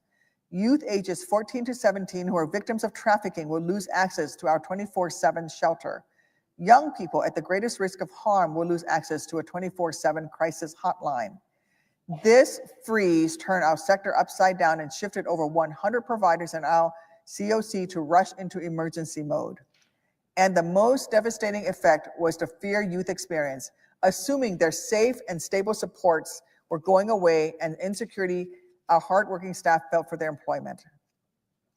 Now I'd like to share a message we received from Beyond Legal Aid Chicago after they learned Trump's freeze would impact their work as a nonprofit that provides legal services to underserved communities and veterans throughout the city of Chicago. Their message reads, first, when the freeze went into place, the notice of funding opportunity for homeless veterans legal services was put on hold. Without that funding, we will be unable to serve veterans in getting access to the benefits like the ones featured in this story. Our client was a 57-year-old veteran suffering from service-connected disabilities, faced challenges navigating the VA system. His efforts for a disability upgrade had been denied, preventing him and his family from accessing critically needed support. He met our staff at one of our veterans legal clinics. With our legal advocacy, he was actually successfully upgraded to 100% and total disability status. He is now protected from a rating reduction by the VA. We raised his monthly benefits. He is now entitled to an additional benefits, DEA, CHAP VA for spouse and children, no cost for VA healthcare, VA dental care, and a DOD ID card for him and his family to access basis. His children are now eligible for education assistance up to $107,136 for their college education. This family's financial situation was stabilized solidly, keeping them in the middle class by recognizing that what this veteran's services cost him. In 2024, using federal funding, we were able to work in partnership with a home ownership preservation organization in the south suburbs to save 64 homes from a foreclosure. That's 64 families who now have $19 million plus in preserved home value and can pass along the homes to the next generation. Our legal work saved 64 families from homelessness. Without federal funding that supported that work, those homes would likely have been lost and those families would have faced housing instability. Over the course of our 3-year OVW legal assistance for victims, which we received through the Department of Justice, was the principal funding source for our work serving 286 survivors of sexual assault. They say further that all of that work and more is funded directly by non-LSC federal grants, all of which was subject to Donald Trump's freeze. Trump's freeze even impacted members of law enforcement in Illinois. Trump loves to say that he backs the blue and that Democrats want to defund the police. But in reality, it's his actions that are taking money away from our law enforcement officers and public safety, not to mention him pardoning January 6 people from January 6 who actually assaulted the blue, our campus police officers. In the aftermath of Trump's freeze, police departments reached out saying that their high-intensity drug trafficking area, the HITA offices, were notified that they may lose funding. The High-Intensity Drug Trafficking Area Program provides support for law enforcement agencies operating in areas determined to be critical drug trafficking regions across the United States. Illinois is part of two of these regions. They provide crucial assistance, especially to rural agencies, to combat gangs, cartels, and the proliferation of fentanyl in our communities, as well as those that surround us in places like Indiana, Missouri, Kentucky, Iowa. Remember that the next time Republicans claim they say they back the blue, they're actually not backing the blue. Now, I'd like to read a list of federal programs that could be at risk if Donald Trump proceeds with his freeze, and make clear how it would affect the lives of the tens of millions of Americans who depend on them. Let's begin with Head Start. Donald Trump's illegal freeze jeopardizes federal funding for Head Start programs that provide comprehensive early childhood education for more than 800,000 kids and their families. Teachers and staff might not get paid, and programs may not be able to stay open. In K-12 schools, Donald Trump's illegal freeze jeopardizes federal funding for our K-12 schools because school districts may not be able to access key formula grant funding, including Title I, IDEA, Impact Aid, and Career and Technical Education, which would pose tremendous financial burdens on schools in the middle of the school year. Food assistance programs.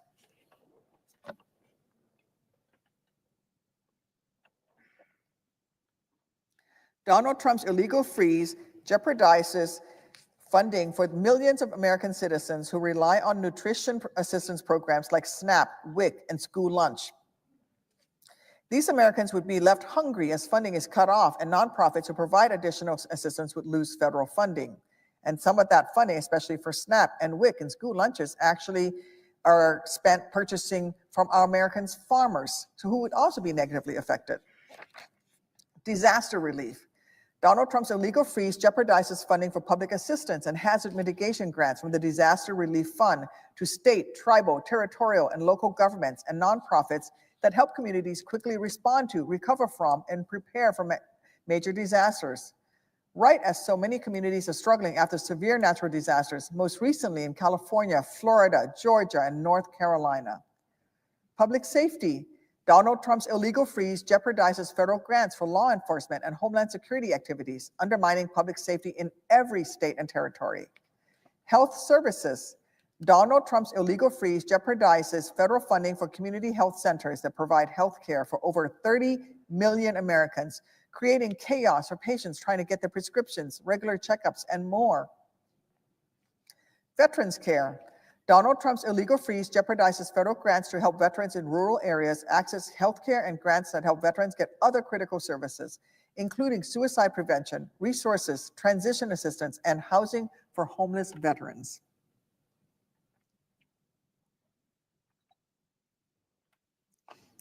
Support for our service members. Donald Trump's illegal freeze jeopardizes support for a host of DoD financial assistance and grant programs supporting service members and their families, including the Fisher House, Impact Aid, Community Noise Mitigation, ROTC language training, STEM programs, and the USO. Preventing domestic violence. Donald Trump's illegal freeze jeopardizes all Violence Against Women Act grants, as well as funding for victims' assistance and state and local police. 988 Suicide and Crisis Lifeline. Donald Trump's illegal freeze jeopardizes funding for the 988 Suicide and Crisis Lifeline, as well as grants from mental health services, life-changing medical research. Donald Trump's illegal freeze jeopardizes all funding for critical health research, including research on cancer, Alzheimer's disease, and diabetes, as well as clinical trials at the NIH Clinical Center and all across the country, disrupting life-saving and often time-sensitive research. Support for small businesses. Donald Trump's illegal freeze would mean that the Small Business Administration would have to halt loans to small businesses, including those in disaster-ravaged communities in North Carolina, Texas, and Florida. Emergency preparedness. Donald Trump's illegal freeze jeopardizes critical preparedness and response capability funding used to prepare for disasters, public health emergencies, and chemical, biological, radiological, or nuclear events. Support for firefighters. Donald Trump's illegal freeze jeopardizes grants to support firefighters across the country. This includes grants that help states and localities purchase essential firefighting equipment. Good-paying jobs in the energy infrastructure.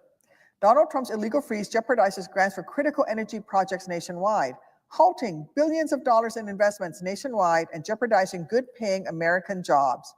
The Department of Energy Loan Program Office would halt loans in 28 states, impacting hundreds of thousands of construction and operations jobs. Infrastructure projects. Donald Trump's illegal freeze jeopardizes all federally funded transportation projects across the country, roads, bridges, public transit, and more, including projects already under construction. Combating the fentanyl crisis. Donald Trump's illegal freeze jeopardizes funding for communities to address the substance use disorder crisis and combat the fentanyl crisis. Programs for American innovation and competitiveness.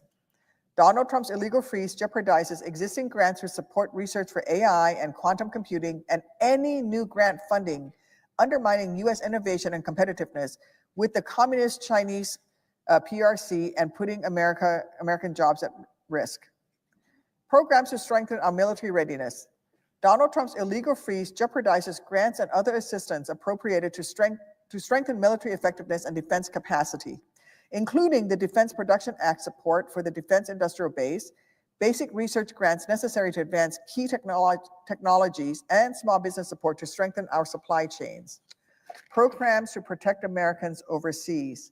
Donald Trump's illegal freeze jeopardizes programs that track and combat the spread of infectious diseases, create business opportunities for American companies in emerging markets, combat terrorism, and counter the influence of the PRC, Russia, and Iran.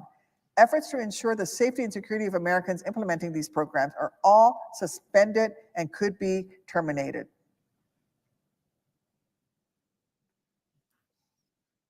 Food inspections.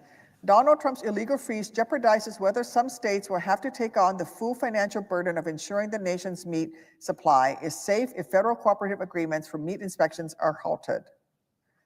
Support for tribes. Donald Trump's illegal freeze jeopardizes funding to tribes for basic governmental services like healthcare, public safety programs, tribal schools, and food assistance. Pell Grants and direct plus loans for parents. Donald Trump's illegal freeze puts Pell Grants and Parent Plus Loans programs at risk. These grants and programs make college more affordable for millions of Americans, giving them the opportunity to access to higher education and a ticket to the middle class. His reckless actions create another barrier opportunity for Americans. I'd like to switch gears a little bit and let's talk a little bit about more campaign promises broken by Donald Trump. During his campaign, Trump constantly attacked people he called unelected bureaucrats for having too much control over the federal government. But now, Donald Trump has made Elon Musk, the world's richest man, the most powerful unelected bureaucrat of all, giving him the keys to our government and empowering him to illegally dismantle core agencies without consulting Congress. Not to mention giving him access to all of our Social Security numbers, tax information, and other personal data.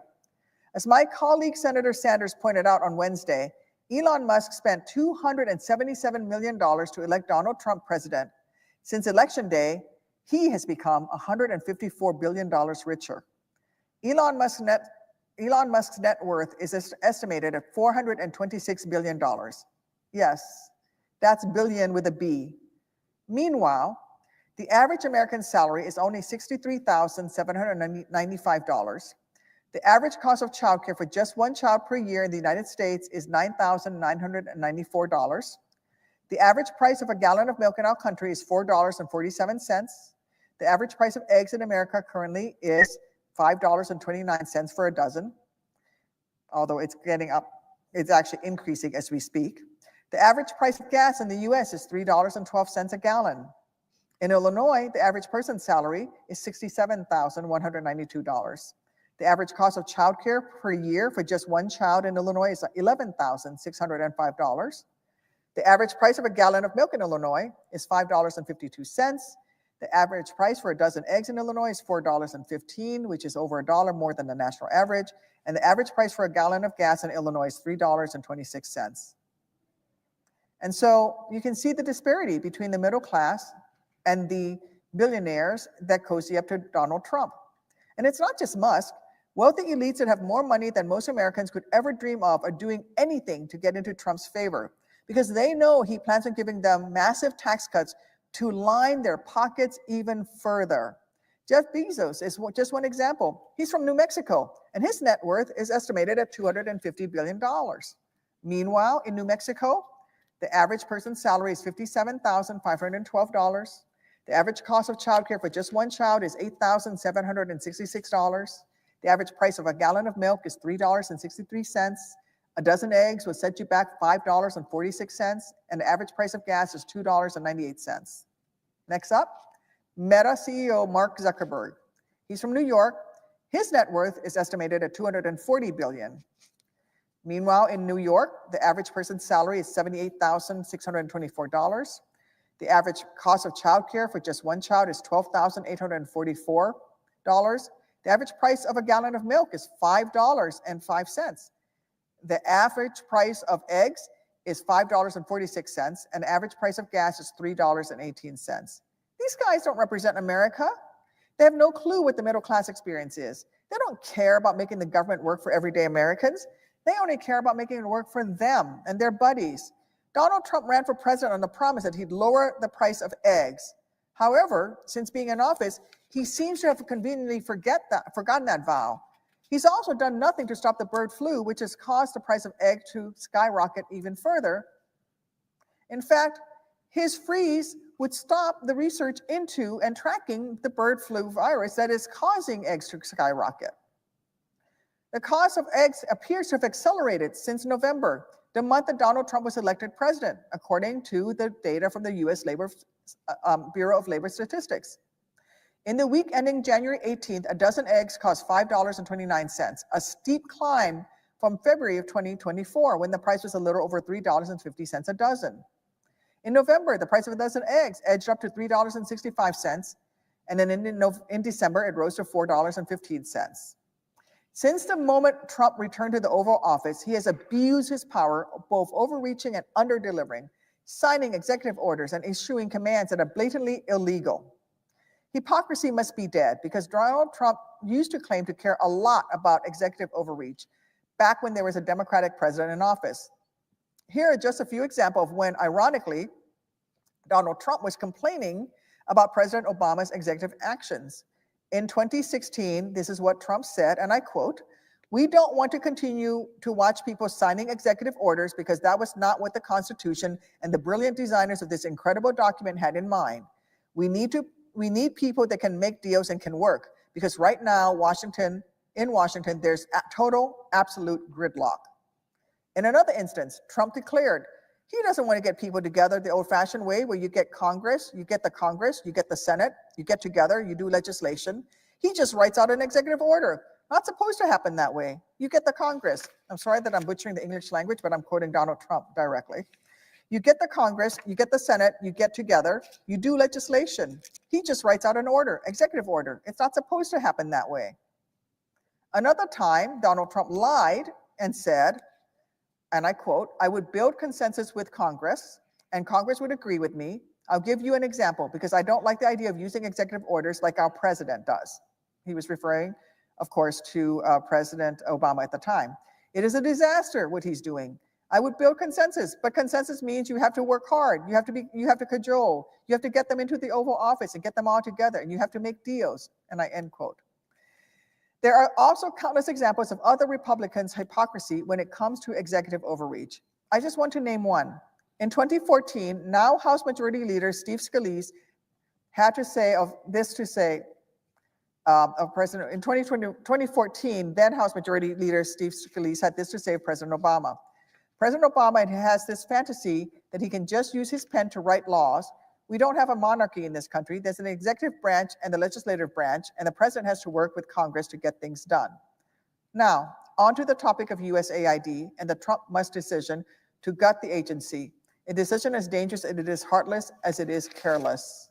First, I just want to correct, House Majority Leader Steve Scalise was not the majority leader when he said this. He was a member of Congress at the time.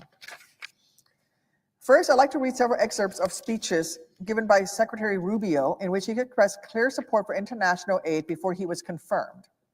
There's no denying that a globally engaged America comes at a steep price, but a history of our still young nation is full of warnings that a lack of an American engagement comes with an even higher price of its own.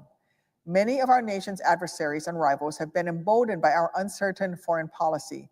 So as instability spreads and tyrants flourish, our allies want to know whether America can still be counted on to confront these common challenges, whether we will continue to be a beacon to the rest of the world.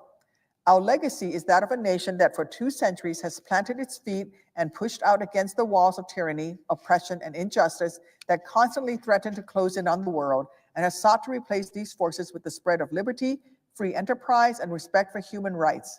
These principles are also advanced by our other elements of the American influence, those that don't require any military might.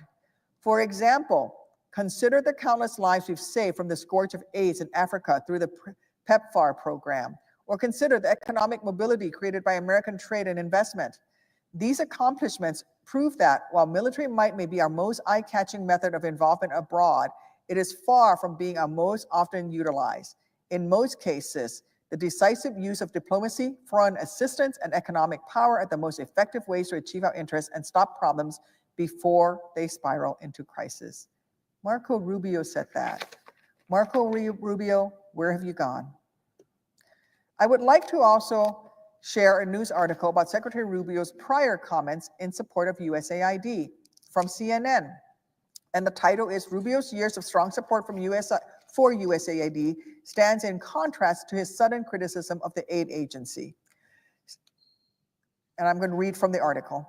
Secretary of State Marco Rubio, newly in charge of the besieged U.S. Agency for International Development, was for years a staunch supporter of its mission while in the United States Senate, reversing his views only recently as President Donald Trump and his allies have moved to dismantle the agency. But a CNN K-File review of Rubio's past comments shows he has been for more than a decade a major supporter of foreign aid and USAID, which in fiscal year 2023 distributed more than $40 billion in foreign aid to more than 160 different countries. Rubio's most recent comments directly contradicts years of support and praise he has directed towards USAID, including a tweet he posted in February of 2017 that said, and I quote, "Foreign aid is not charity.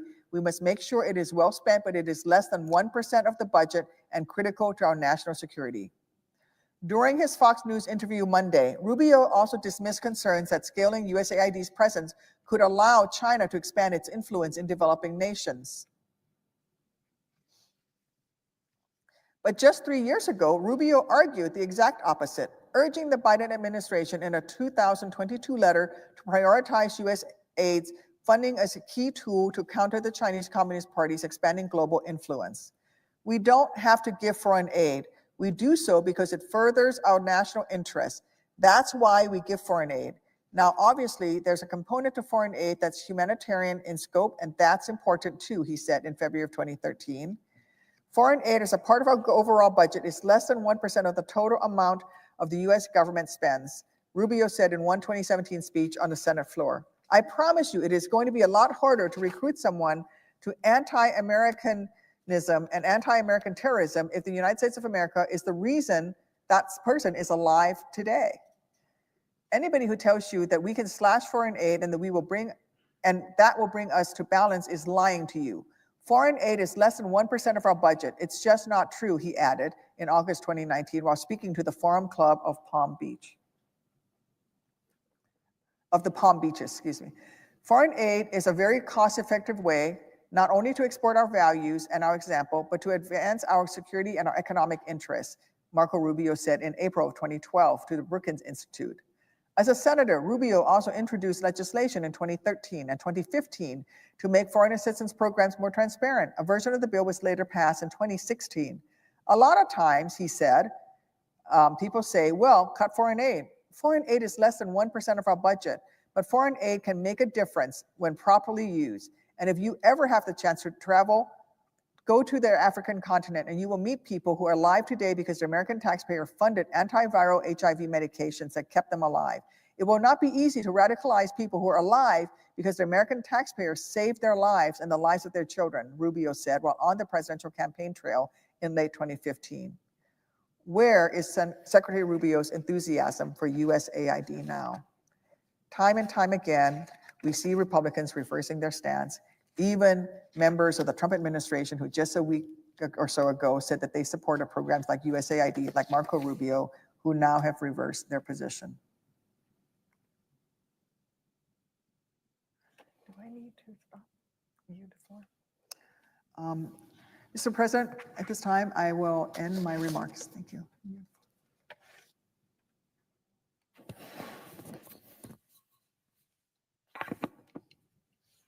Mr. President. I recognize the senator from Nebraska. Thank you, Mr. President. In America, our news cycle is often fraught with controversy and dispute. From watching the news or scrolling through social media, it might seem like there are very, very few issues that Americans can agree on. It may be true that we disagree on some big issues, important issues, but behind the headlines and the social media posts, there are many things that Americans agree on. And one of those is paid family and medical leave. The Pew Research Center found that the vast majority of Americans support paid parental leave, up to 82%. That's really a broad consensus. 85% of Americans say people should receive paid leave to deal with their own serious health conditions. 67% said they should receive leave to care for a family member with serious health condition. We rarely see Americans nowadays so united on other issues. But it's for good reason that Republicans and Democrats come together on paid family leave. The reality is that Americans shouldn't have to choose between their paychecks and caring for their families. And that's why I spearheaded our nation's first ever federal family leave policy in 2017 with Senator Angus King. As part of the 2017 Tax Cuts and Jobs Act, we passed a paid family and medical leave tax credit that encourages businesses to offer leave to their employees. Employers were able to receive the tax credit if they voluntarily offer up to 12 weeks of paid leave. Our credit increases access to paid leave without penalizing small businesses with limited resources, like a government entitlement program or a mandate from the government would. Almost 8 years later, this tax credit is about to expire, and Congress is set to work on another tax package. So now is the perfect time to pass my bill with Senator King to make our tax credit permanent and also to improve it. Yesterday, we introduced the PFML Tax Credit Extension and Enhancement Act. Representative Feenstra is leading the introduction of companion legislation in the House. Our bipartisan, bicameral bill supports additional options for financing paid leave, such as paid family leave insurance. It also allows employers to begin offering paid leave to workers sooner after being hired. The legislation includes a strategy for educating employers and employees about the option to receive this credit. And it requires the Small Business Administration and the IRS to provide targeted outreach and assistance to those who need it. That will raise awareness of the credit, and it will expand the number of Americans who have paid leave. Passing this bill in our upcoming tax package will deliver on the promises Republicans made to the American people this past November. We promised to make families' lives better, more prosperous, more affordable. More access to family leave will contribute to that goal. Our tax credit is tried and true, one with a bipartisan track record of success. It's the paid family leave solution that will do the most good with the smallest price tag. So I urge my colleagues to join me in pushing for this legislation's inclusion in this year's tax package. This is how we expand paid family and medical leave for employees across this entire country. This is how we deliver for the American people. I am determined to get this done, and I hope my colleagues will join me. Thank you, Mr. President. I yield the floor.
Mr. President. Recognize the senator from Maryland. Thank you, Mr. President. You know, we're just 17 days into the Trump, Vance, and yes, Elon Musk administration, and we're already witnessing the great betrayal of what candidate Trump promised on the campaign trail. For the last 17 days, the Trump-Musk administration has been engaged in a reckless abuse of power that is already harming people in communities throughout our country. And one of the principal architects of this chaos is the man who was nominated to be the head of the Office of Management and Budget, Russell Vought. But before I get into that nomination, let's just start with day one of the Trump administration. Because on day one, President Trump pardoned individuals convicted in a court of law of beating up police officers here on Capitol Hill on January 6th. They bludgeoned them, they beat them, assaulted them. As the National Fraternal Order of Police said, that pardon sent a terrible message to law enforcement all over the country. It sent the message that political violence is okay as long as it's done in the name of Donald Trump. And since then, we've seen the Trump administration carry out retribution against FBI agents and Department of Justice officials who were part of the investigations and prosecutions of the people who beat up police officers on January 6th. So if you were part of the effort to hold people accountable for assaulting police officers, they went after you. Sends a terrible message. And then, of course, President Trump unleashed Elon Musk on the American people. I've said it before and I will say it again. We are witnessing in real time the most corrupt bargain in American history. Elon Musk spent over $280 million to elect Donald Trump, and Donald Trump has handed the keys to the US government over to Elon Musk. They seized access to the Treasury's payment system. This is a $6 trillion payment system. Elon Musk's Doge boys have gotten access to Social Security numbers of the American people, bank account numbers, and other very sensitive personal information. Judges are trying to rein him in, but who knows what information they've already accessed and what kind of damage has already been done, not to mention what could still be done in the days ahead. And Elon Musk has gotten into the Department of Education, the State Department, AID, Health and Human Services, NOAA, and the National Institutes of Health, just to name a few. Mr. President, no matter what name he gives it, Elon Musk's takeover of these federal agencies has nothing to do with government efficiency. If it was about government efficiency, Trump would not have illegally fired the inspector generals whose job it is to provide oversight at these agencies and blow the whistle on corruption.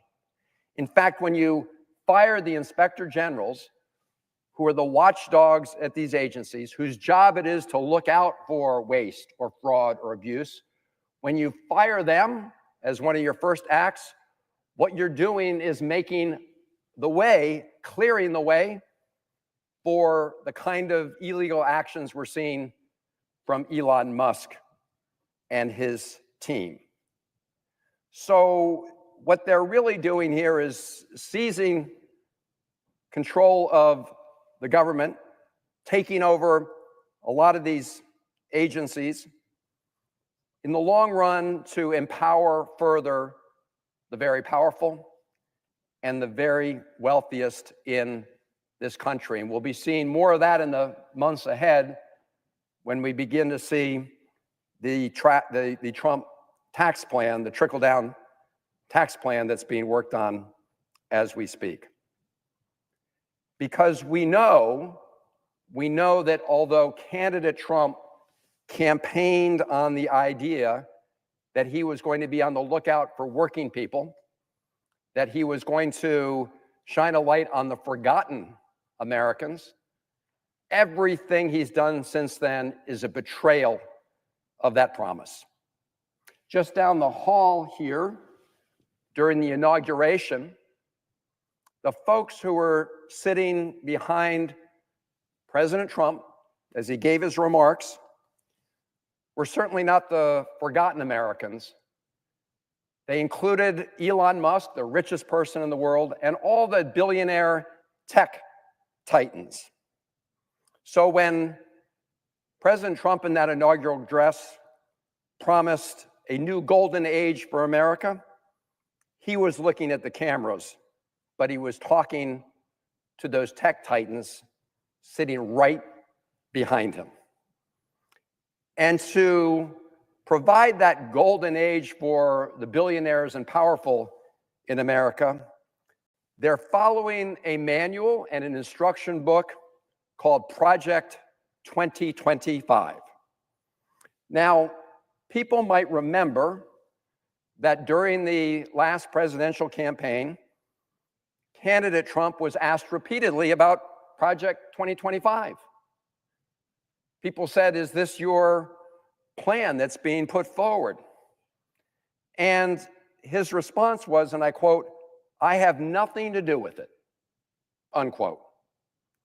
You know why he said that on the campaign trail? Because he knew it was unpopular. If you look at the contents of Project 2025, the American people would recoil at what's in there. And candidate Trump knew that. And so when he was asked, he said, "I see nothing, I have nothing to do with that." So surprise, surprise, surprise, when one of the key architects, key authors of Project 2025, Russell Vought, is nominated to be the head of the Office of Management and Budget at the White House. So before I speak to why it will be so dangerous to put Russell Vought in that critical position, I want to say a few words about what OMB is all about. Because it's not a well-known agency. People hear about the Department of Justice. They hear about other important federal agencies, the Department of Health and Human Services. But what is OMB? OMB is the office over at the White House. It's in the executive office of the president. And it is the command and control center for the budget of the United States government. It oversees the budgets of every federal agency of the federal government. They feed their information, they feed their budget requests up to the Office of Management and Budget. And it's the Office of Management and Budget that makes the final decisions and sign off on all of those federal agency budgets across the government. So as I say, Russell Vought will be in the cockpit of this decision-making, overseeing every federal agency in our government. So let's learn a little bit more about Russell Vought, because we will be voting on that nomination later today. So what does he think about the federal employees in all of those agencies that OMB will oversee with respect to their budgets? Here's what he said about government employees, and I'm quoting here.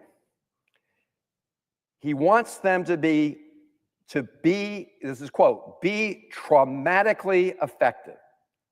When they wake up in the morning, we want them to not want to go to work because they are increasingly viewed as the villains. We want to put them in trauma, unquote. Again, referring to hardworking federal employees who do good work on behalf of the American people every day. We want to put them in trauma, he said. And if anybody doubts this quote, You just have to go online because it's on videotape. It's on videotape for the whole world to see. In fact, he didn't try and deny those words, and at the confirmation hearing we had in the Budget Committee that I serve on, we asked if he wanted to apologize for those statements, and his answer was no. He refused to apologize. That's what the person who's nominated to be the head of OMB thinks about the federal employees throughout the federal government that are going to be under that OMB budget process. Now, at that budget hearing, the Senate Budget Committee hearing, there was another very revealing moment, because I and Senator Murray asked whether or not he would commit to complying with American law, specifically whether he would comply with what's known as the Impoundment Control Act. Now, again, this is a law that many people are not familiar with, but it is essential to the framework of our Constitution, the implementation of that framework, and checks and balances within the government, and the power of the purse that is designated for Congress under Article 1 of the Constitution. And what the Impoundment Control Act says is that once Congress has duly enacted a law, passed the House, passed the Senate, been signed into law by the executive, by the president, that presidents don't get to cherry pick that law. Presidents don't get to decide, you know, I like that provision in the law, and so I'm going to implement that, but I don't like that provision, so I'm going to ignore it or discard it. It's not a la carte. Our laws are not a la carte. They're not for presidents to decide what parts they want to follow and what parts they won't. This came to a head back in the 1970s when President Nixon started exercising what are called line item vetoes. So Congress would pass a piece of legislation that would require that certain amounts of funds be spent on certain projects. And President Nixon took a pen and said, look, I don't like that particular program. I'm going to cross it out. And I don't like this one. I'm going to cross it out, even though it had been part of the law passed by Congress and signed by the president. And so that was challenged. And it went to the Supreme Court. And the Supreme Court struck down President Nixon's action. And the Congress then passed the Impoundment Control Act to create a federal statute essentially codifying that requirement, that presidents follow the law with respect to budget implementation. So when we asked Russ Vought at the hearing whether or not he would follow the Impoundment Control Act, you would think all of our colleagues would care about what answer he gave. Because at that hearing, he refused to say that he would comply with the Impoundment Control Act. Again, you can go see the C-SPAN tape. You can get the transcript. He weaved and dodged and never said that he would comply with the law. And maybe that shouldn't surprise us because he's done this before.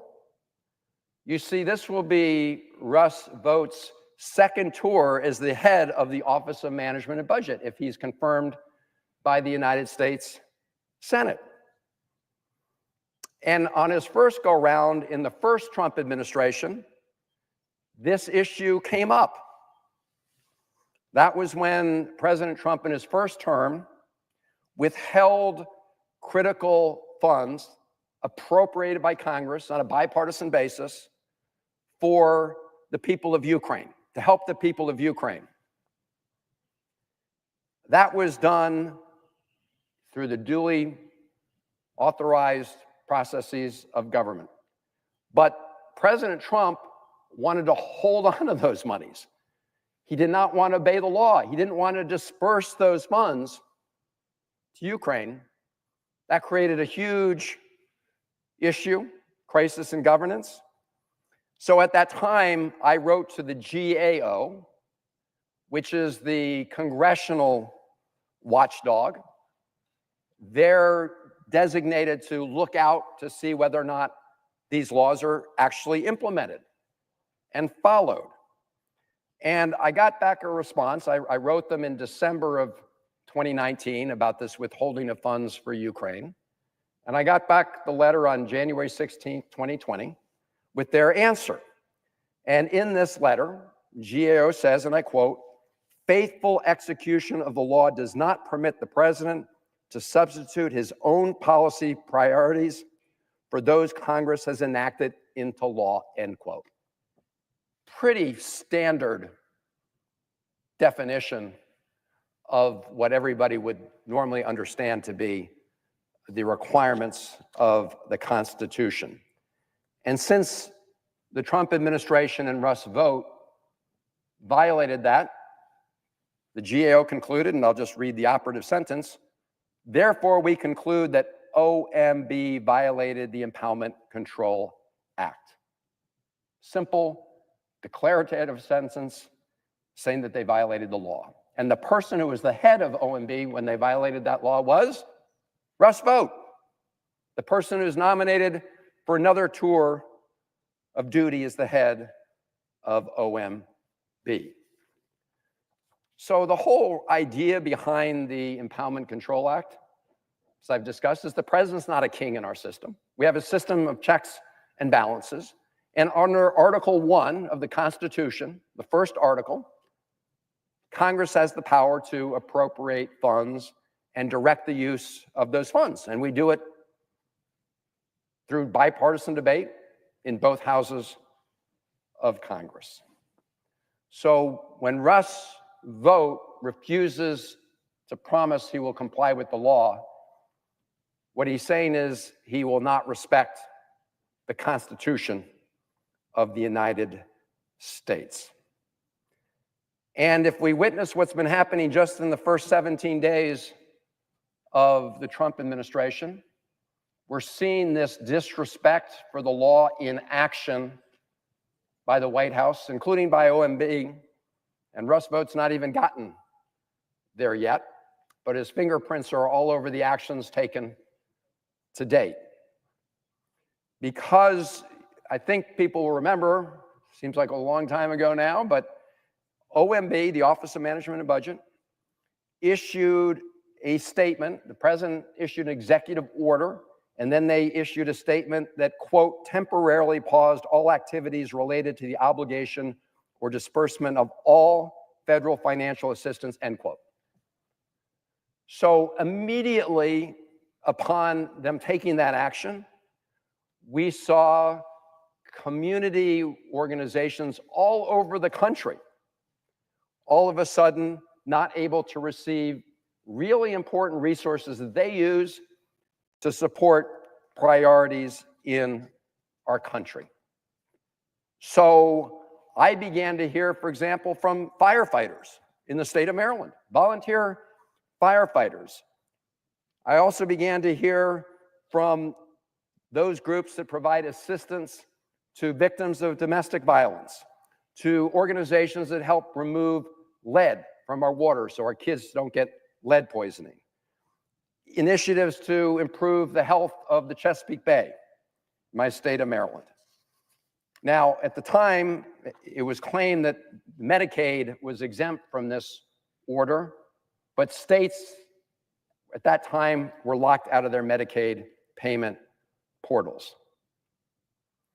So to my colleagues on the Republican side who said, this is just part of the normal process of transition in government, this is not normal.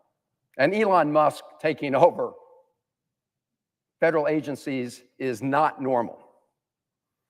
So, as I said, I heard first from a lot of the volunteer fire departments in my state of Maryland, because there's a federal program, grant program, that helps them purchase equipment so that when firefighters go into a burning building, they have protective equipment and safety equipment that lets them breathe in a room full of smoke. We heard immediately from a housing agency in Maryland that helps hundreds of families find safe, affordable places to stay. They were suddenly locked out of the portal for the Department of Housing and Urban Development. An organization in Prince George's County, Maryland, that uses federal grants to help survivors of sex and labor trafficking reclaim their lives, saw their funds in jeopardy. A nonprofit in Baltimore County that uses federal funds to provide food, housing, and emergency assistance to families in need, they also saw their funding cut off. In Montgomery County, Maryland, there's a nonprofit that uses this federal grant money to run programs for permanent supportive housing, to take care of senior men with disabilities. Many of these elderly gentlemen have experienced extended bouts of homelessness, and they currently have a place to live with dignity in a small neighborhood with the care they need. If they lose their money, they lose their support, they will all end up in shelters. So, Mr. President, I am pleased that the courts looked at that action that was taken through executive order. They looked at that OMB memo cutting off the flow of funds for essential community programs. And the court said, no, you can't do this. We need time to determine what all the facts are here. And two courts issued temporary restraining orders on that action. One a court in Rhode Island, a federal court, and one here in the District of Columbia. But this administration is still at it in many different ways. They're still issuing executive orders when in fact they cannot do what they want to do by executive order. They need to come to Congress and go through the process for making laws. Presidents just can't issue EOs that are not consistent with their powers under the Constitution. I spoke earlier today about what was happening over at the Agency for International Development, an agency, a pretty small agency within the overall budget of the United States that plays an essential role in our foreign policy and our national security policy. Elon Musk, sent out a tweet saying that he was putting AID in the wood chipper.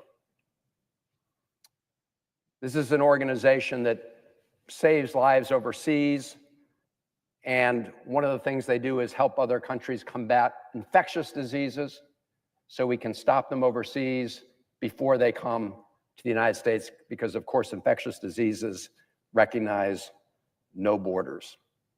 As part of that, they cut off funding for the PEPFAR program, which is a bipartisan initiative first launched by George W. Bush. It's a program in Africa that has saved over 25 million lives from HIV/AIDS. Put it in the wood chipper. That's what they want to do. So I am grateful that the courts have intervened and halted, at least for now, these illegal actions. But Mr. President, we should not rely on the courts of the United States to do work that we should be doing here. We should not be insisting that they have to fight all of our battles for us. We need to be pushing back here in the United States Senate. We are not a government for Elon Musk, by Elon Musk. We are a government of the people. At least last I checked the Constitution, it begins we, the people. So this is a reminder of why these nominations are so important, because the person who we're considering for the head of OMB wants to ignore that law. But that's only part one of the plan outlined in Project 2025 to allow for the Elon Musk takeover of the federal government and allow for these other illegal actions to be taken. I spoke about the Impoundment Control Act, but the other part of Project 2025's plan is to get rid of a lot of the merit-based federal workers who do the business of the US government every day in agencies across the federal government, whether they're food safety inspectors, whether they work at veterans hospitals, whether they work for the FAA. These are people who are doing the nation's work on behalf of the American people. And what Project 2025 wants to do is to convert many of those merit-based civil service positions in our government to political cronyism-based positions.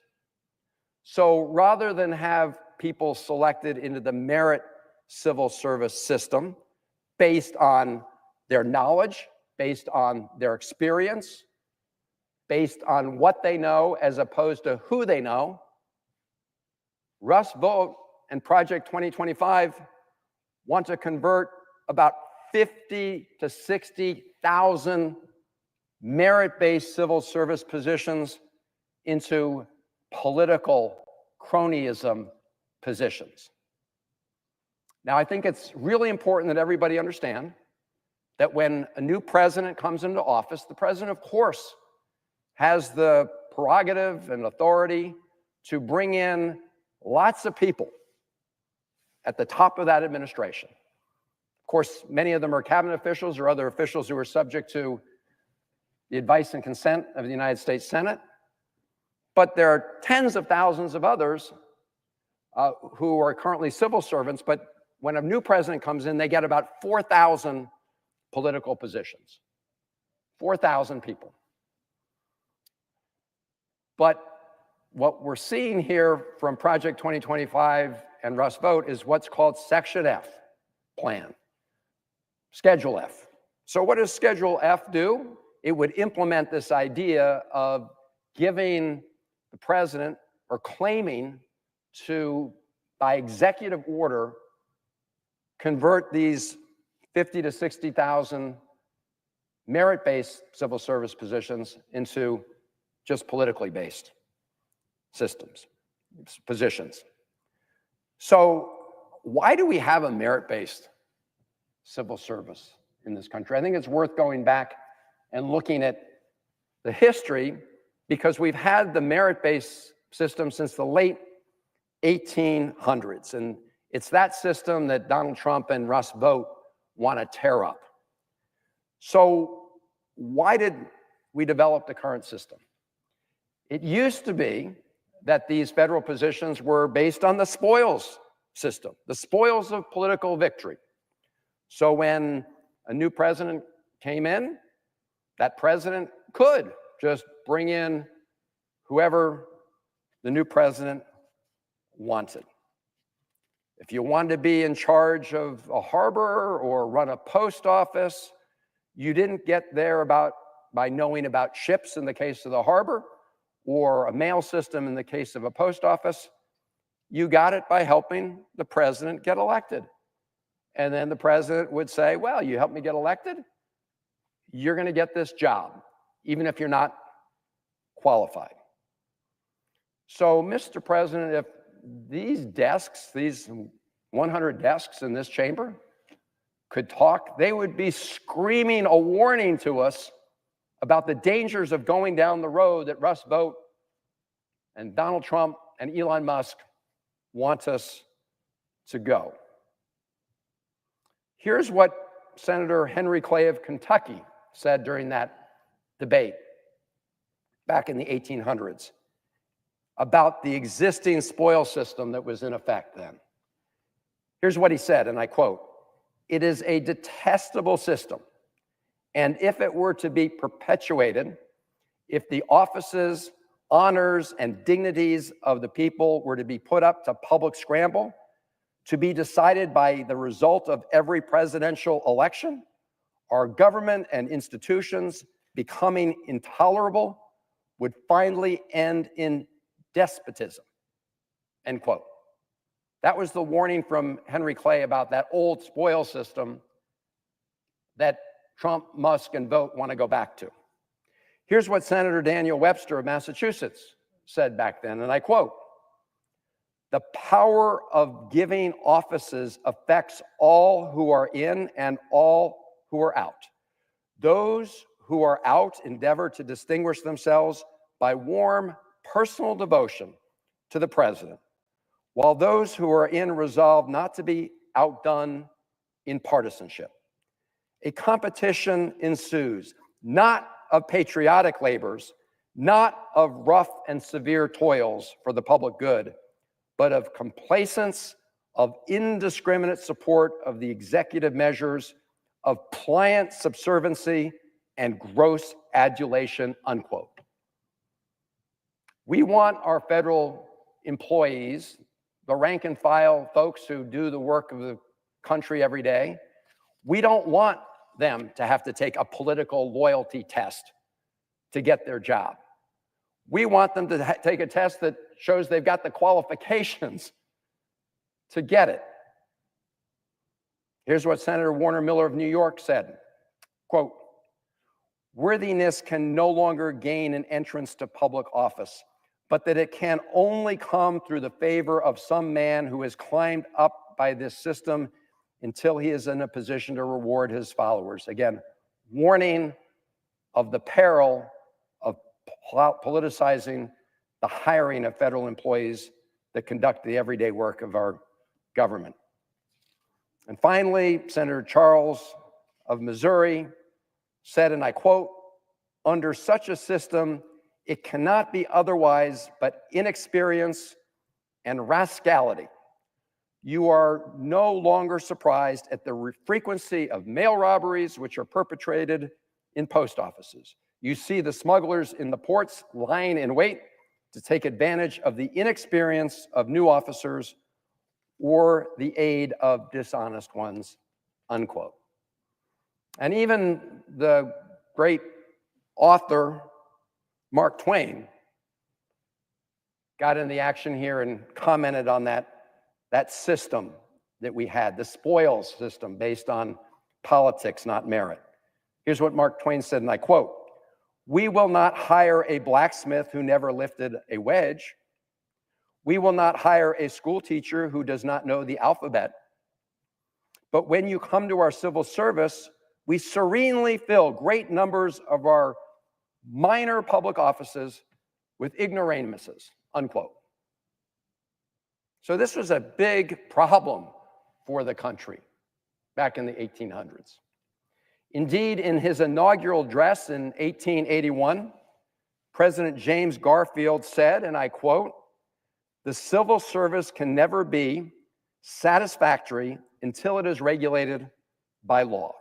For the good of the service, against the waste of time and obstruction to the public business caused by the inordinate pressure, and for the protection of civil servants against intrigue and wrong," unquote.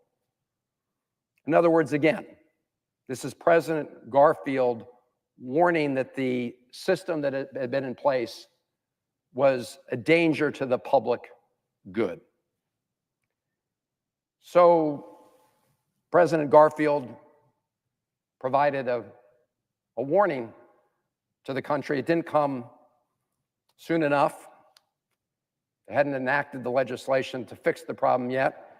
And 6 months after that inauguration, President Garfield was shot and killed, assassinated by a man who worked on the Garfield campaign, but who was disappointed over not getting a spoils job. President Garfield's assassination, his death, shocked Congress into action. So they finally created the modern civil service process to be insulated from politics, at least with respect to all the jobs under the top political jobs which presidents have the right and authority to hire. They created through the Pendleton Act what we call the merit-based civil service, where you have due process rights, that you can't be fired because of your political affiliation, and you don't get hired based on who you know, you get hired based on what you know. And so this is the system that Russ Vought and President Trump and Elon Musk want to destroy through Schedule F, an executive order, Schedule F. Now, look, the good news is that I think at least 3 lawsuits have already been filed to try to enjoin this illegal action. But it should tell us a lot that the person who has been nominated to head OMB, the person who said that he refused to commit to complying with the law during his Budget Committee hearing, would be advancing Schedule F. And why do that? Because it's all part of the plan to put in place lackeys who will do your bidding no matter what, who won't put the interests of the country first, but who will answer to the political call. Exactly what senators back in the late 1800s warned against. But that's what they want to do. They want to take us back to the late 1800s spoil system. And as I said, they not only want to bring in 50 to 60,000 political cronies for these positions, one of the first acts President Trump took was to get rid of the inspector generals. So you bring in your lackeys, you get rid of the independent inspector generals, and that just gives Elon Musk carte blanche to do what he is currently doing right now. So this has nothing to do with more government efficiency and everything to do with setting up the executive branch of the federal government to respond to the desires of the folks who were sitting right behind President Trump, right down the hall at his inauguration, Elon Musk and the billionaire tech titans and others like them. And one of the things that the billionaires want are even more tax cuts. They don't like the fact that as very wealthy people, they have to make a contribution to the public good, or they want to reduce the contribution they have to make. And we know that Republicans over in the House of Representatives have been down in Miami with President Trump, planning exactly what form all these tax cuts will take. Well, I don't think we really have to guess at it because we've seen this movie before in the first Trump administration. They enacted their trickle-down tax policy, big tax cuts for the wealthiest in America, tax cuts for big, very profitable corporations. And they made a lot of promises back then as to what the result would be. For example, they promised that giving tax cuts to very rich people in these corporations would end up generating so much additional economic activity that we would recover the cost of the revenues lost by giving those very wealthy people a tax cut. Not even close. Not even close. Deficits went way up. As I said, I serve on the Senate Budget Committee. I ask experts from both parties who come testify on different issues about whether or not that tax cut paid for itself, and the answer is always no, because it didn't.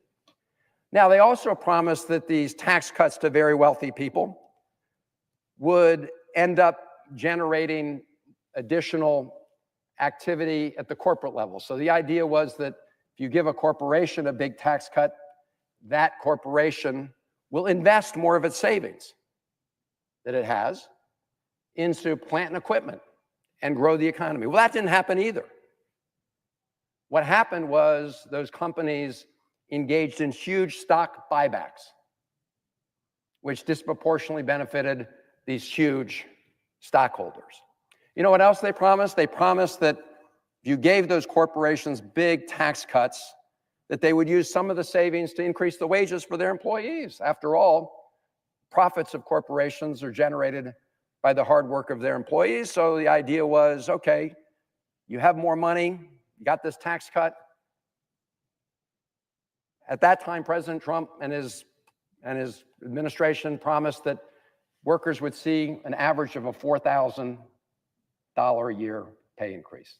Did not happen as promised. So here we are again. And the Musk folks are going through federal agencies. Russ Vought is working to install himself again at OMB. And all of this is a prelude to another round of big tax cuts. And again, these are going to come at the expense of everybody else in America. Because even as we gather here, we've been seeing various plans come out of the House of Representatives Republican caucus. They're talking about dramatic cuts to Medicaid, which is a program that serves tens and tens of millions of people, including our seniors and people with disabilities.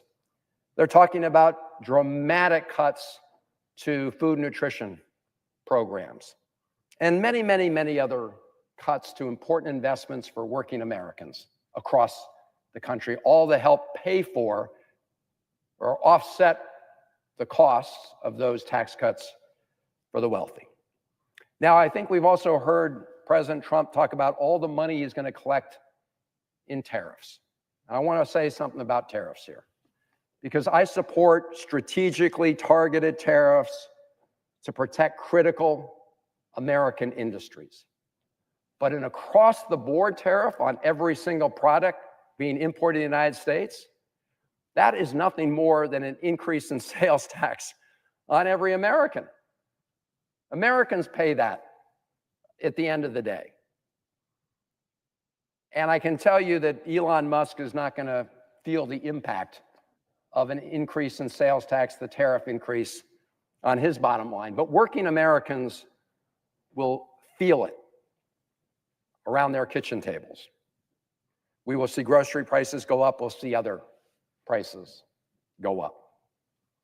In fact, if you think that this is somehow a freebie that is only paid by other countries, let's remember that last time, after China retaliated with their own tariffs, the Congress, passed a bill that provided $28 billion of taxpayer money to farmers who were no longer able to sell as much product into China because of the retaliatory tariffs to China. We all end up paying, the American people ended up paying $28 billion. So don't tell us there's not a cost to consumers and American taxpayers for all of this. There is. We'll have a lot more to say in the coming days about some of the accounting tricks we're already hearing are going to be played through this tax cut process that will hide, at least on paper, the impact on the deficits. But right now, we're hearing about directing the Congressional Budget Office, which is our independent referee on budget issues, to assume that big tax cuts on top of the current law won't generate increased deficits. But of course they will. So more on that later. So, Mr. President, I want to end just by talking a little bit about why this is such an important moment. I started by talking about the first 17 days. In that first 17 days, we have seen President Trump hand over to Elon Musk huge powers, and he's using that entree given by the president to conduct illegal operations across the federal government. Courts are very busy today. It's like whack-a-mole, hearing cases, putting TROs, temporary restraining orders, on cases. But as I said, they shouldn't have to do that. The court shouldn't have to do that. You would think that members of the Senate would stand up and respect the Constitution of the United States and Article 1. What are my Republican colleagues going to do when we have a Democratic president that says, I get to cherry pick the laws of the United States? I'll just implement what I like and ignore what you passed into law. That's what's at stake here. That's the danger when Russ Vought, who's going to be in the cockpit at OMB, the Command and Control Center for the budget of the U.S. government, refuses at a budget committee hearing to say he'll comply with the law. It's no wonder that the Republicans did not want to hold the vote on Russ Vought in committee in public. They wanted to have it behind closed doors here in the Capitol. That's why Democrats on that committee didn't show up, because we think the public has a right to know what's at stake here. And that's what we're debating now here on the floor. So I urge my colleagues to recognize that the person that Donald Trump has nominated for this position is somebody who said he wanted to visit hardships on the federal employees throughout the federal government, and a person who refused to say that he would follow the law. Colleagues, I urge a no vote on Russ Vought to be the director of the Office of Management and Budget, and I yield the floor.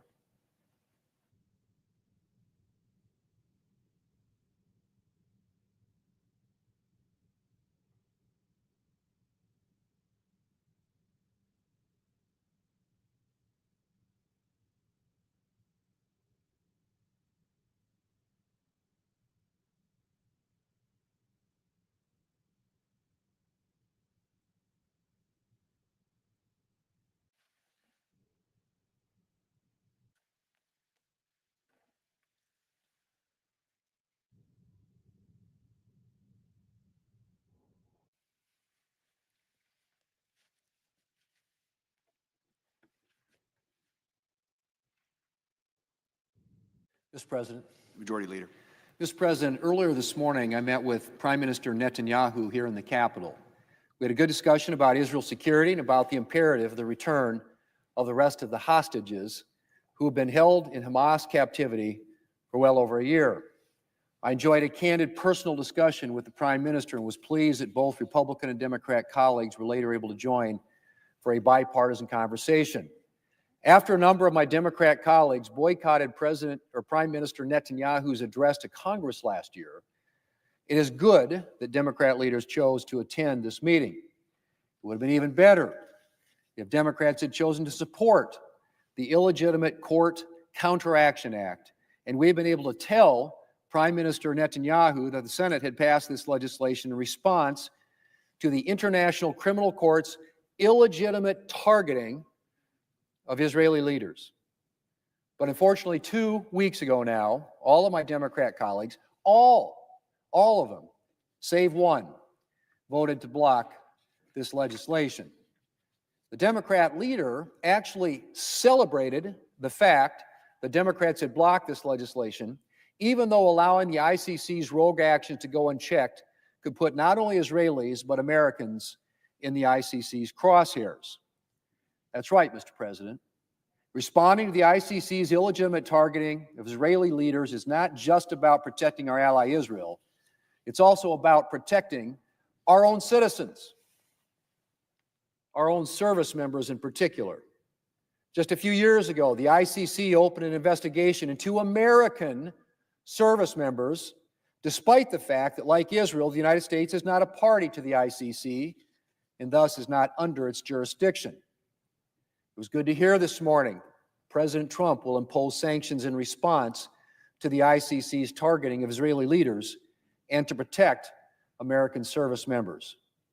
I'm grateful that we have a president who will stand up for our citizens and for our ally Israel, as he has made clear already, including with his decision to prohibit funding for the United Nations Relief and Works Agency.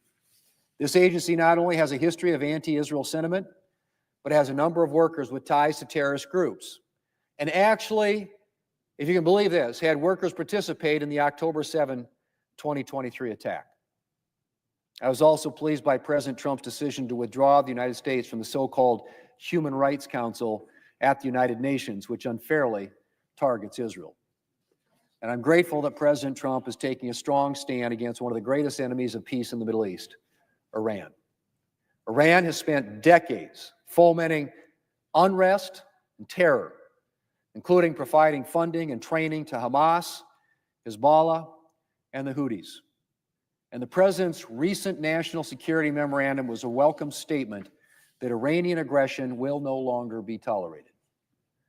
The president has restored the maximum economic pressure campaign to bankrupt Iran's nuclear ambitions and its terrorist proxies. Mr. President, it's good to see this kind of leadership. I want to thank Prime Minister Netanyahu for meeting with us and assure him of the United States' continued support for Israel. And I look forward to working with President Trump to defend our allies and to protect our nation. Mr. President, I yield the floor, and I suggest the absence of quorum. Clerk will call the roll. Ms. Also Brooks.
Mr. President, Senator from Rhode Island.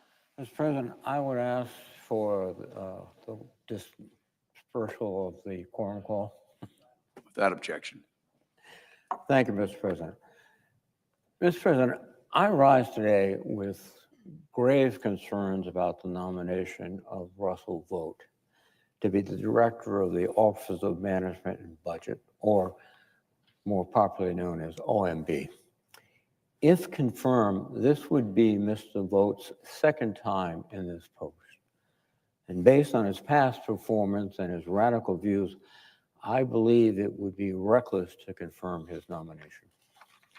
Most Americans will be unfamiliar with OMB and the work that it does, but OMB touches every major government policy and every cent of federal spending.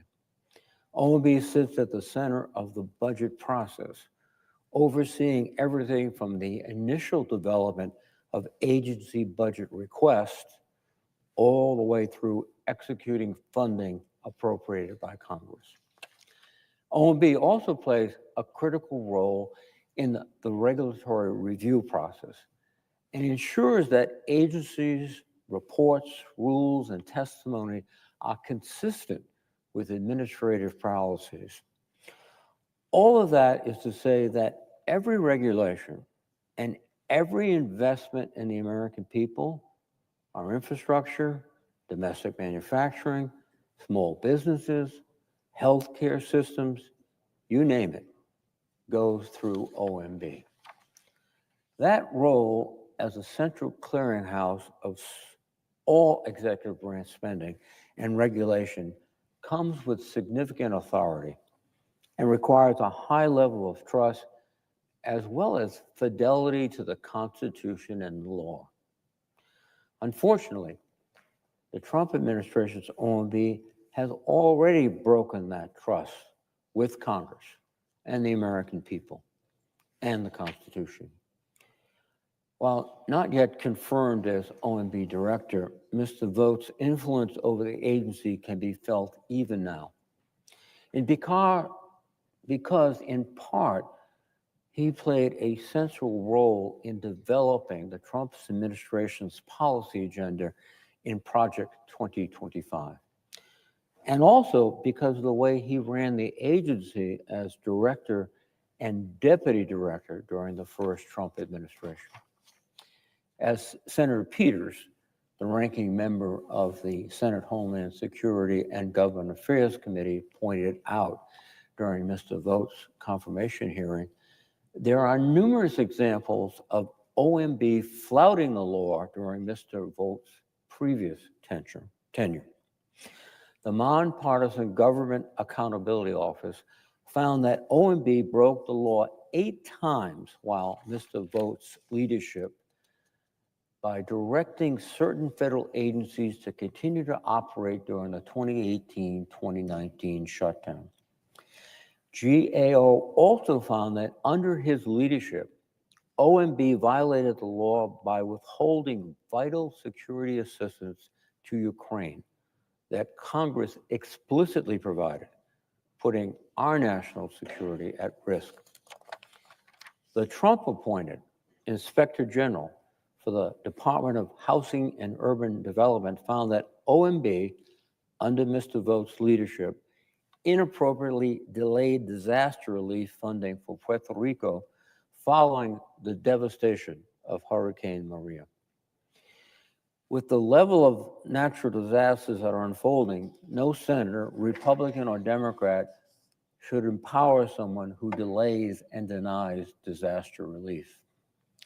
This record is troubling and has set the stage for the actions taken by the Trump administration in its first few days in office. Last week, the acting OMB director issued a memorandum instructing federal agencies to freeze funding that had been authorized and appropriated by Congress until it could be determined that the programs align with Donald Trump's ideological views espoused in Project 2025. Again, a manifesto that Mr. Vought helped write.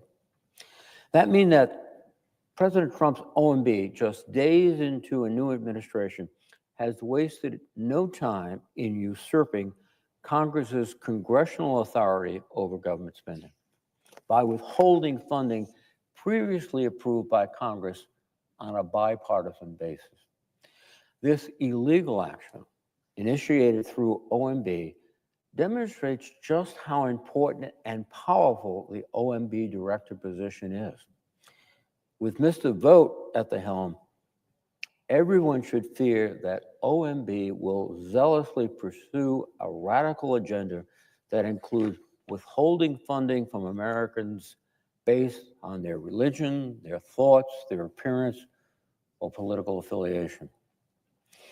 In evaluating federal spending for ideological purity under federal funding freeze, the Trump administration cast a wide net, scrutinizing funds for grants for law enforcement, veterans care, disaster relief and mitigation, and even the 988 suicide prevention lifeline that has proven to be extremely effective in dealing with the epidemic of suicide we've seen in the nation over the last few years.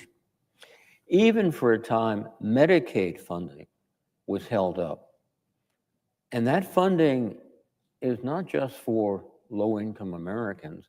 It's one of the major sources of funding for nursing homes throughout the country who are taking care of the parents of working men and women all over this country.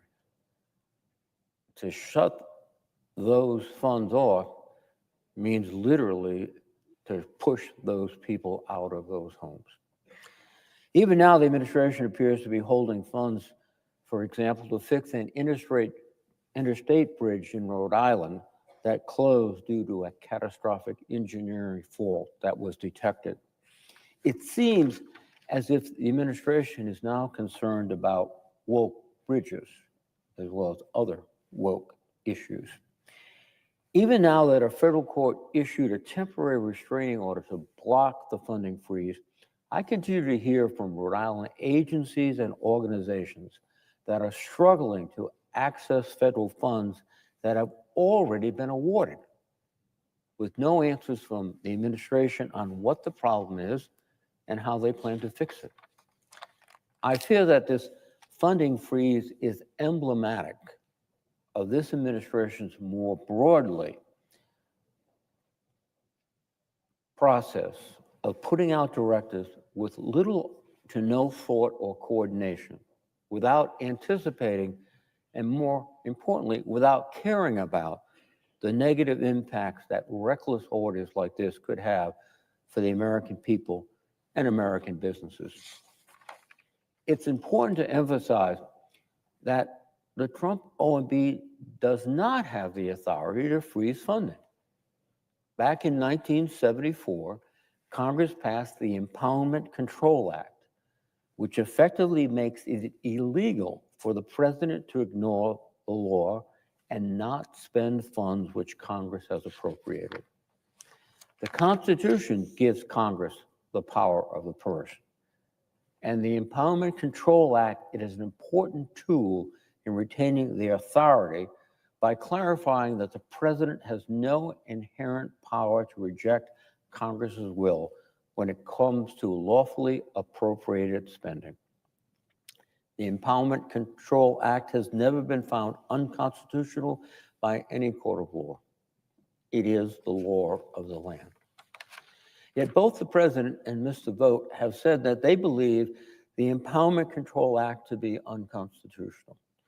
And Mr. Vought has not only repeatedly refused to commit to following the law, but has publicly pushed the president to break the law and impound.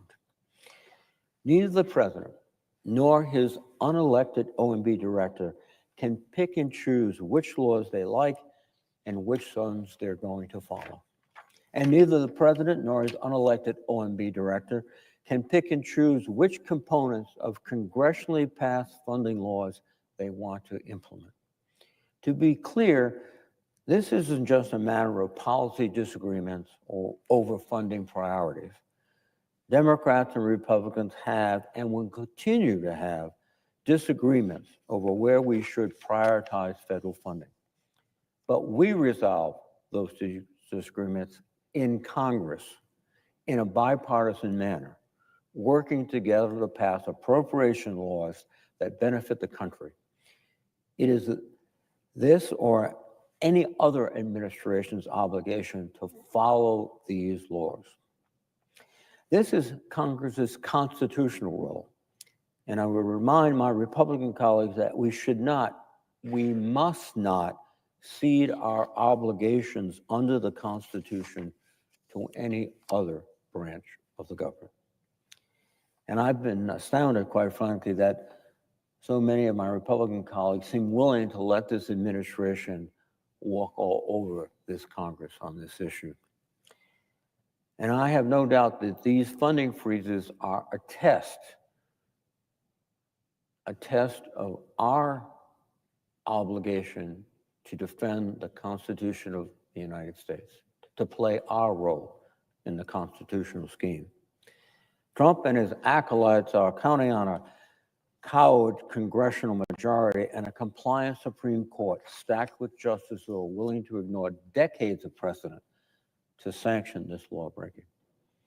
As Elon Musk and Vivek Ramaswamy wrote in the Wall Street Journal last year, quote, Mr. Trump has previously suggested this statute, the Empowerment Control Act, is unconstitutional. And we believe the current Supreme Court will likely side with him on this question. I want to be very clear. I don't believe for a moment that Donald Trump has any idea what the Empowerment Control Act is or does. But right-wing activists like Mr. Vought do. They are fanning the flames in hopes of overturning the law so they can radically reshape the federal government to their worldview. And what is that worldview? Rather than serving the American people, they seem to want to punish Americans, punish them for holding different political views, punish them for being low income, punish them for being sick or homeless.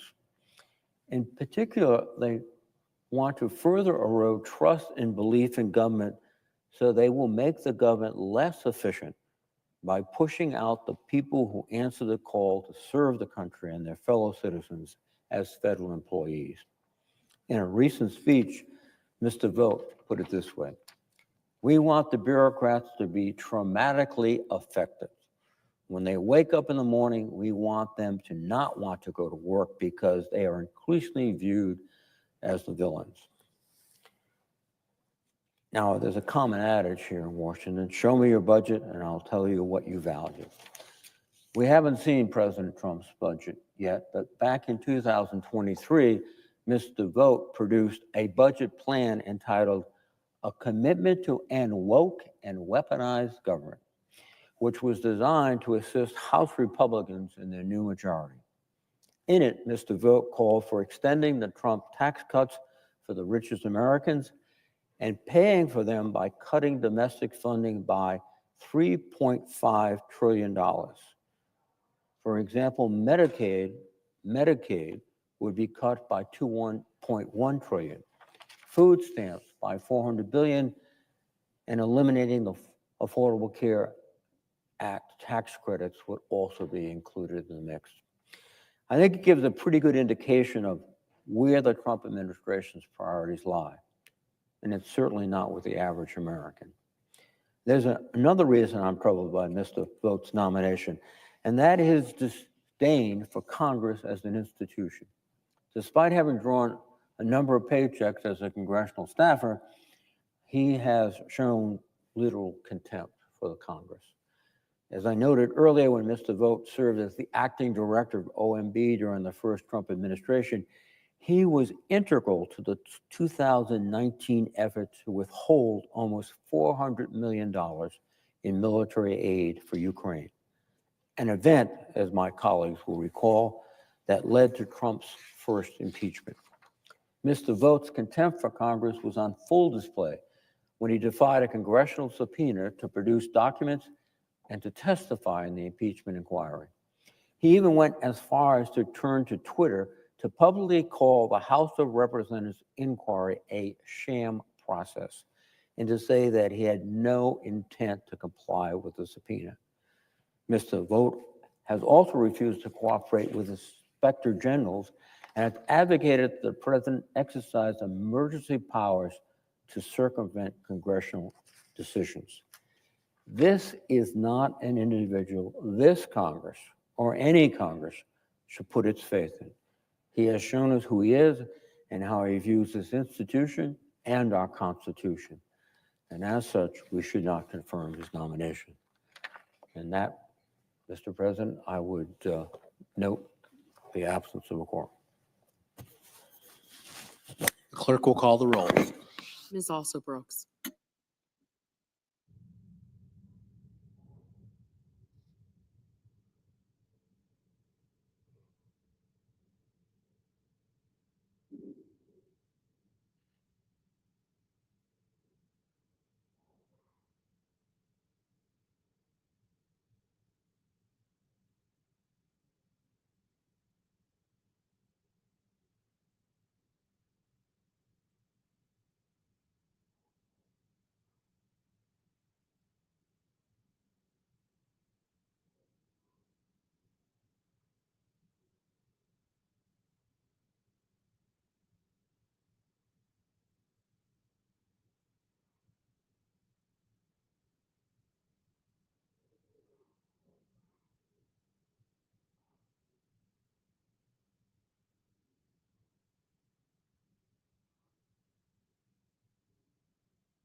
Mr. President. Chair recognizes the Democratic leader. So my colleagues continue to make the very strong. Senator, I ask unanimous consent the quorum be dispensed with. without objection. My colleagues continue to make, starting yesterday afternoon through the night and now on into the afternoon here, my colleagues continue to make extremely strong and powerful case against Mr. Vought becoming the head of OMB. As I have said before, you couldn't have a person, a person with the worst ideology in the most powerful position in the government. And the damage he will do to the American people is enormous. And we will see it week to week and month to month if, God forbid, he gets confirmed. I would make a plea to my Republican colleagues. You know that this man's views are so hard right that even most of you don't agree with him. And yet to go along and vote for him because of pressure from the White House or somewhere else would just be misserving your constituency, whether they be liberal, conservative, rural, urban, suburban, red or blue. This man is a slasher. He has shown no respect for people and their needs. His goal is simply to cut everything, almost without regard to how important these programs are, so that he can cut taxes on very wealthy people.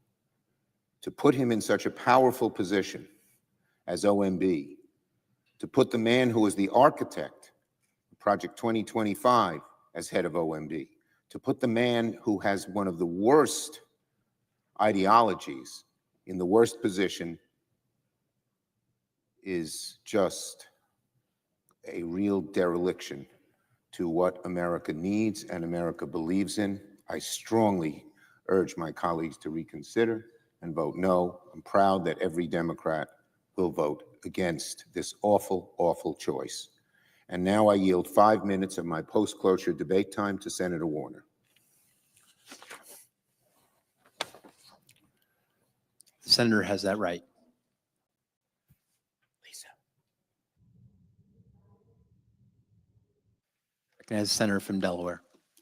Thank you, Mr. President. I'd hope I'd be standing here today talking about lowering costs for Americans or tackling the housing crisis. Or as the former Secretary of Labor in Delaware, I thought I'd be standing here talking about jobs and the economy. Unfortunately, the actions over the last 2 weeks have cast a long shadow over our work and our discourse in this body. And instead of speaking about lowering the cost of goods or housing crisis, or jobs. I stand before you armed with the voices of Delawareans. Instead, today, I am speaking about the actions of the Trump administration that are sowing fear, confusion, chaos, and in homes and workplaces across America and around the world. But know this, I stand before you filled with a spirit of love for my constituents in my great state and also for my country. Like many of my colleagues here today, my goal is to highlight how these things that are occurring are impacting my state, but also to instill some hope. In the tradition of my faith, there is sort of like a prescription. There are some things that you should not forget. The first is that trouble don't last always. The second is it won't last always if we walk together and don't get weary. And then the third is that joy comes in the morning.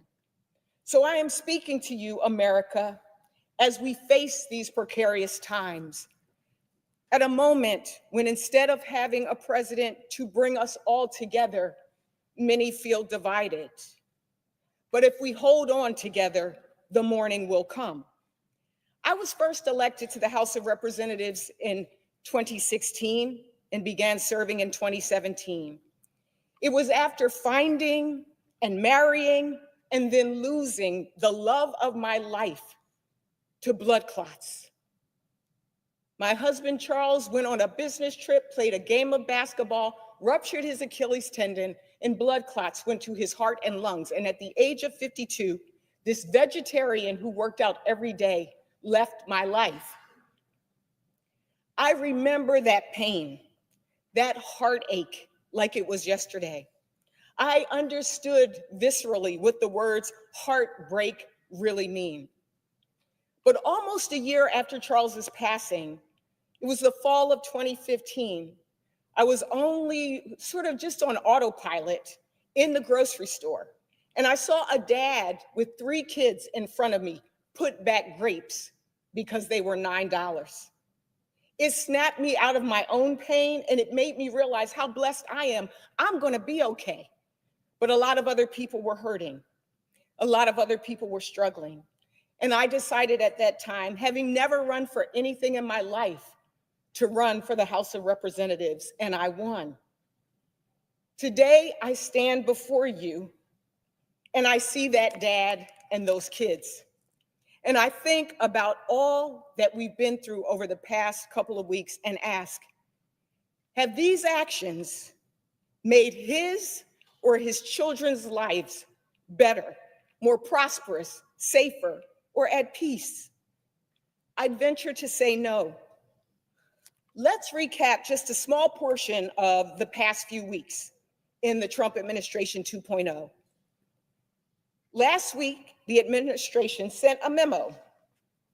Here's the memo from the Office of Management and Budget, directing critical agencies to freeze federal tax dollars, the taxpayers' dollars, from being spent on critical services and programs approved by Congress. This blatantly unconstitutional directive had and has the potential to cause massive harm to Delawareans and has sown nothing but confusion and chaos for all Americans. Police and fire departments up and down the state of Delaware could go unfunded. Military families stationed at Dover Air Force Base could lose access to critical programs. Construction projects with shovels in the ground could go unfinished as workers are laid off.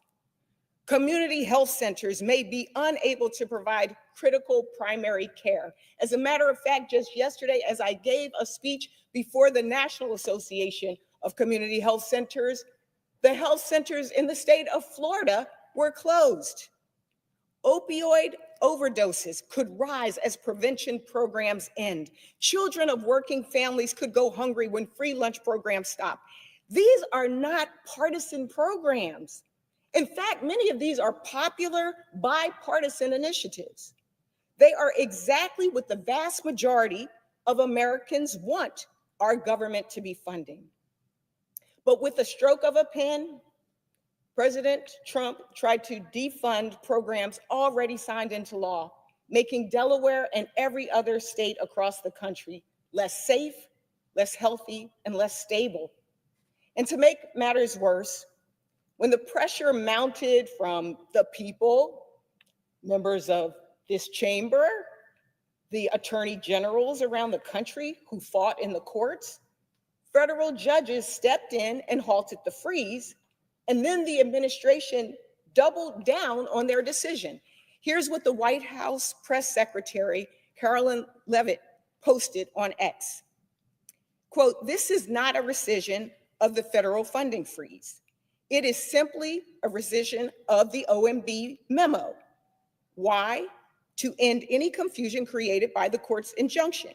The president's EOs on federal funding remain in full force and effect and will be rigorously implemented." Let me be clear. If the president wants to have his federal budget reflected in his priorities, he is able to. He should submit a budget proposal to Congress like every other president has done. Beyond this unlawful budget freeze, this administration and an unelected and unchecked billionaire have threatened and in some cases delivered on massive civil servant layoffs and unconstitutional firings. Because of this, almost 1,500 calls alone have come into my office about, quote, Elon Musk taking over the government, end quote.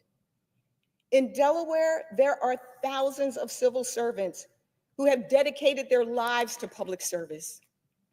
People who care deeply about ensuring we have meals for seniors, services for our veterans, and educational opportunities for our children. This past year's budget was debated, negotiated, agreed upon, and on a bipartisan basis.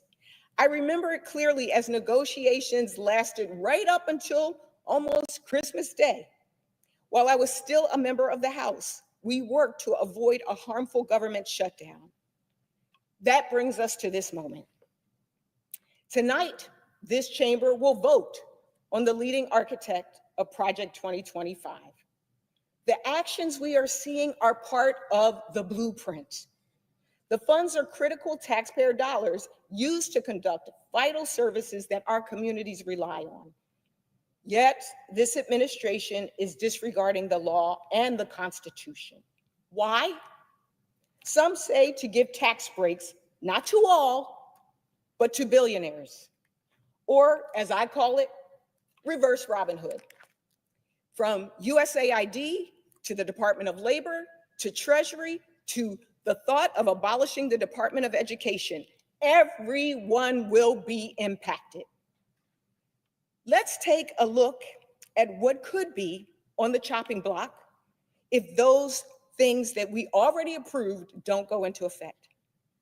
Public safety, grants for law enforcement and homeland security activities will cease. Disaster relief, as many communities are struggling after severe natural disasters, most recently in Florida, Georgia, North Carolina, and California. Infrastructure projects, our roads, our bridges, our ports, and more. Public transit could be halted, including projects already under construction. Combating fentanyl, the crisis that we see right now in our communities of substance use disorders, this could be impacted. Biomedical research, there will be immediate pauses on all funding for critical health research, including research on such important diseases like cancer, Alzheimer's, and diabetes. Head Start and childcare could be affected. Funding for Head Start programs that provide comprehensive early childhood education for more than 800,000 kids and their families could be cut off. Teachers and staff would not get paid, and programs may not be able to stay open. Even in our K through 12 systems, the programs for children with disabilities, the children who have needs will be impacted. And as the former Secretary of Labor in Delaware, I can tell you our higher ed and our job training programs could be affected, from student loans to Pell Grants.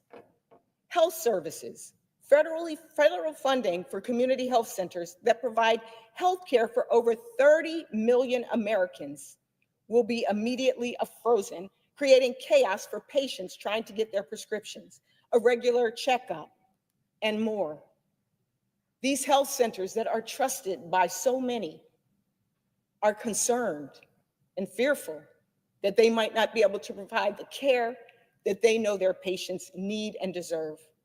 Small businesses, the Small Business Administration would have to halt all of their services to small businesses that might be in ravaged communities like North Carolina, Texas, and Florida. Our veterans who have served us so mightily. Federal grants to help veterans in rural areas access health care, and grants to help veterans get other critical services, including suicide prevention resources, transition assistance, housing for homeless veterans, could be cut off. Needless to say, this freeze would cause devastation in our communities. Last week, my colleagues in Delaware, as part of our congressional delegation, Senator Chris Coons and Congresswoman Sarah McBride, joined with myself, our governor, our mayor, our Attorney General, Kathy Jennings, our Governor, Matt Meyer, and over 250 other statewide officials and leaders to talk about what we were hearing from Delawareans. These folks in state and local government, education, the nonprofit sectors, and more were concerned about this directive, and we assured them that we are working to address their concerns together. Again, I just want to say that again. Overnight, 250 organizations and partners got on a Zoom to talk about the impact and what we can do together. We had spoken to our Attorney General, Kathy Jennings, about her prompt legal action against this unconstitutional directive and are grateful for her partnership, as well as all of the attorneys general across the country who are fighting back in the courts. And the phones in our offices have been ringing off the hook. We are hearing from Delawareans that are nervous about how these things will impact their everyday lives. I'd like to share just a portion of what my team and I have heard. First, from our Attorney General, Kathy Jennings. She provided a statement. For Delawareans, federal funds are not just money on a balance sheet. They are public safety. They are healthcare, housing, and heating. They are preschool and infrastructure. They are the medical research that gives our loved ones a glimmer of hope when they get sick and conventional treatment fails. This is not a game. These are promises that the United States made to Americans. Breaking those promises is stunningly indifferent to millions of people's lives, including millions across the country who voted for President Trump. The impact in Delaware has not just been seen as hypothetical. On Tuesday, February 4th, the Delaware Department of Natural Resources and Environmental Control received an email from the U.S. Department of Energy requesting receipt of its earlier directive to cease federal funding. So 8 days after issuing the OMB memo, 6 days after trying to walk it back, and 4 days after being told by a judge to cease and desist, the Trump administration is still creating confusion and uncertainty regarding our ability to draw on obligated federal funds. That's not all. As of yesterday, as of February 5th, the Delaware Department of Health and Social Services still could not access grant funds to protect children from lead paint poisoning. Let me repeat that. 1 week after the administration supposedly rescinded its OMB memo, and 4 days after a federal judge told them to cease and desist, the Trump administration was still withholding funds that keep 5-year-olds safe from lead paint.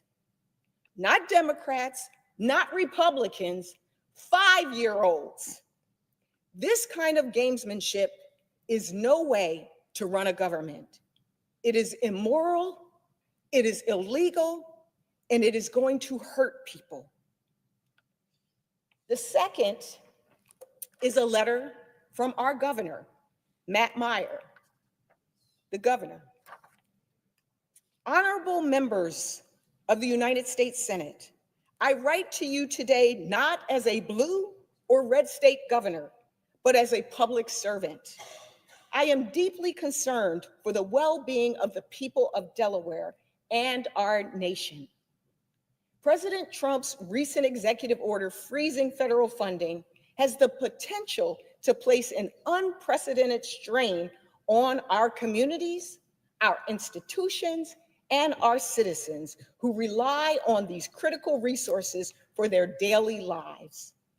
This funding freeze has already reverberated throughout our state, creating chaos at the thought of jeopardizing essential programs that serve our most vulnerable populations. Federal grants supporting healthcare, education, infrastructure, and public safety are at stake, potentially leaving our agencies scrambling to provide the services our people need and deserve. This topic is not a matter of political ideology, but of governance, responsibility, and duty to the American people. The federal funds in question are not mere numbers on a budget sheet. They represent meals for children, medical care for seniors, and security for families. A prolonged freeze on these resources will only exacerbate economic instability, stifle job growth, and erode our people's trust in their government. I'm going to say that one again. A prolonged freeze on these resources will only exacerbate economic instability, stifle job growth, and erode our people's trust in their government. I urge this Senate to act swiftly and decisively to mitigate the potentially devastating impact of this funding freeze. Whether through legislation, whether through bipartisan negotiations, or direct engagement with the administration, we must ensure that our states have the resources to serve the people effectively. Delaware cannot afford to wait. The American people cannot afford to wait. I implore you to put aside political differences and work together in the best interest of the citizens who have entrusted us with their futures. The time to act is now. The third is from Dr. Tony Allen, president of Delaware State University, our HBCU, a premier HBCU in the country. And I will read some excerpts from his statement.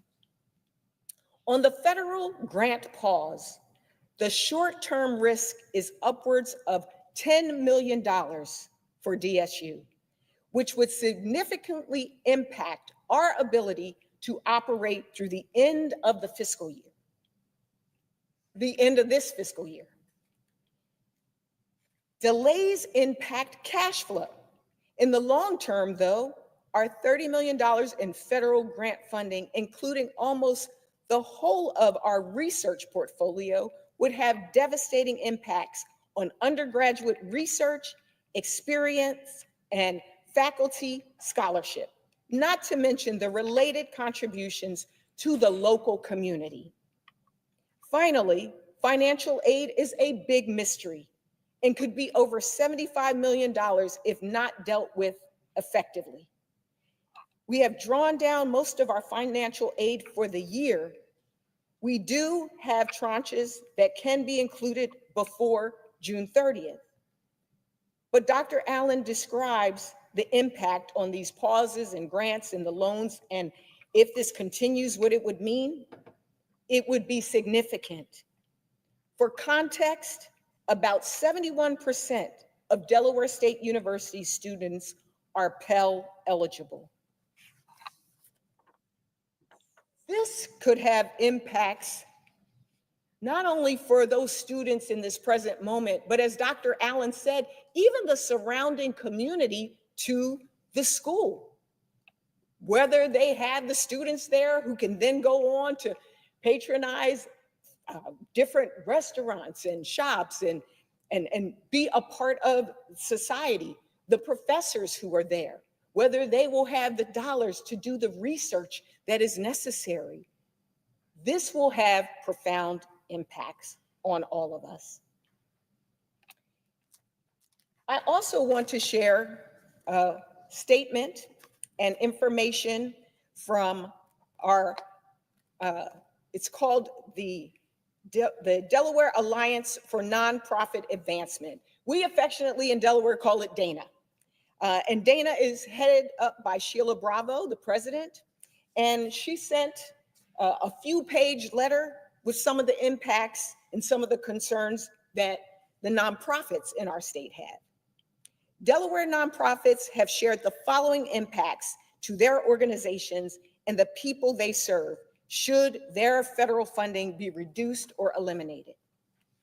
And I just want to say, as a person who headed up a nonprofit in the state of Delaware, I was CEO of the Urban League. As a nonprofit, you depend on some stability, just like the for-profits, just like a big business. You need stability. You need to know what to expect from your budget, how to hire people, and so how to even provide the services. These groups are impacted on a daily basis in the lives of Delawareans. So providing vital assistance to at-risk and vulnerable populations, including our seniors, children, new mothers, the unhoused, those dealing with substance use issues. For many of these groups, federal funding is a lifeline that allows them to continue serving these residents. Any decrease or elimination in funding could be catastrophic. Should these organizations close their doors, seniors would go hungry. People facing mental health crises would not have critical assistance. At-risk children would be vulnerable to abuse. Justice-involved individuals would be far more likely to reoffend, and sexual assault survivors would be forced to deal with their trauma alone. Please note that some of these stories below have been submitted anonymously for fear of retaliation for vocalizing their concerns, which is another big concern to folks. They are concerned that if their information, their private information, is available to folks that don't even have security background clearances or who aren't trusted, what might that mean to them? What might that mean to their organization? Anonymous. The two Victims of Crime Act grants cover the personnel costs to 2 sexual assault therapists who service victims and survivors, including teens.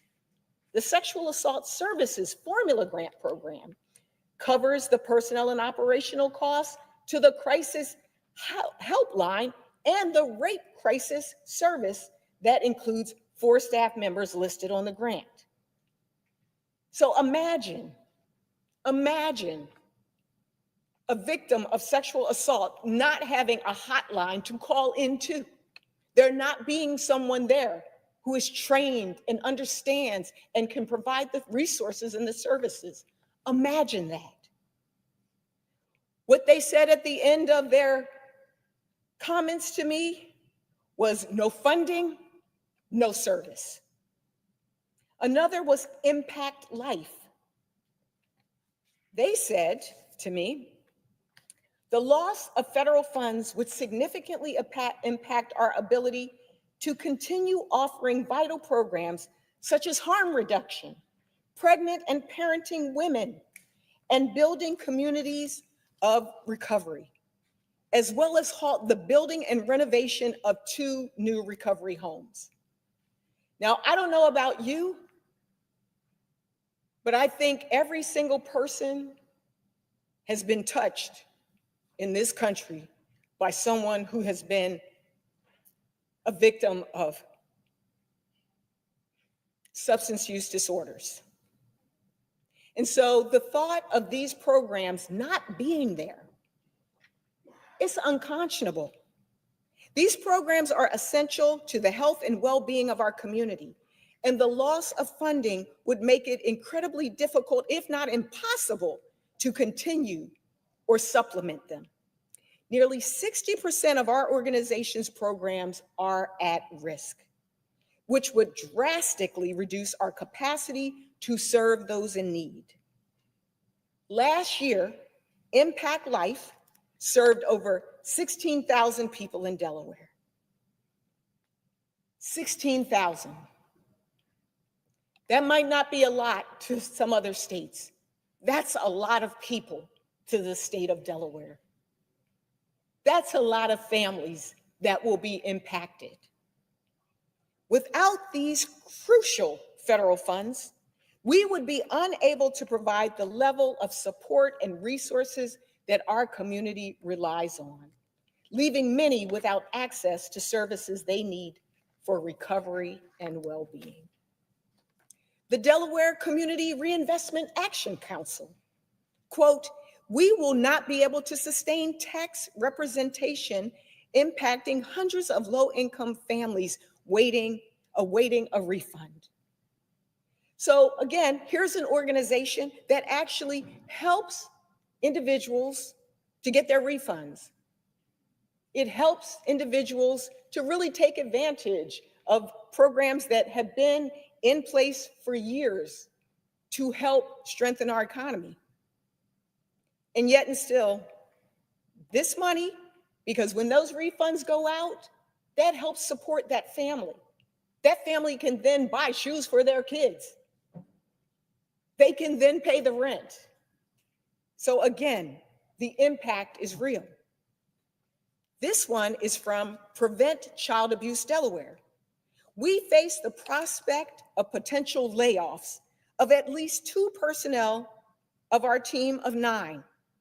So they've only got a team of 9, and they're dealing with preventing child abuse, and they could lose 2 of the 9.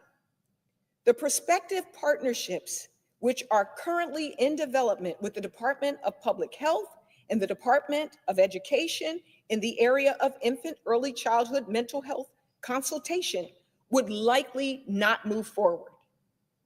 These are things that we already funded, agreed to, that these organizations are depending on to serve families and children. Community programs building protective factors for at-risk families would cease, and more children would have increased susceptibilities for abuse and neglect as more parents and caregivers experience adversity and stress, increasing their likelihood of entry. So imagine, not only are we going to cut the programs, but then we're also going to lay off or fire their parents, which would, I think, lead to more trauma and more stress and more economic hardship. And also lead into the child welfare system and the criminal justice system. If we say we're about second chances, if we say we're about making sure that our country is one where bills like my Clean Slate Bill, which is bipartisan, which allows those returning citizens to have an opportunity, why would we endanger these programs? Then there's the way home. According to the way home, we service individuals coming out of prison that represent at-risk populations that are currently being targeted. With money being frozen across the board, their basic needs, housing, transportation, and food, make them extremely vulnerable to violate their probation and be placed back into prison. The Delaware Regional Dream Center, which also talks about their staffing needs. Project New Start, which also talks about 100% of the justice-involved individuals that they serve by their agency. It's provided by this federal funding. And the Modern Maturity Center in Delaware. Without the funding identified above, the Modern Maturity Center would not be in the position to provide adult daycare services, caregiver resource services, or senior employment opportunities. The administration of the SNAP program would have to be discontinued. This would remove the opportunity for seniors to apply for the supplemental food assistance at the Modern Maturity Center. The largest impact on the community will come through the Nutrition Services Program, because every day the Modern Maturity Center provides meals to approximately 2,000 seniors in Kent County, Delaware.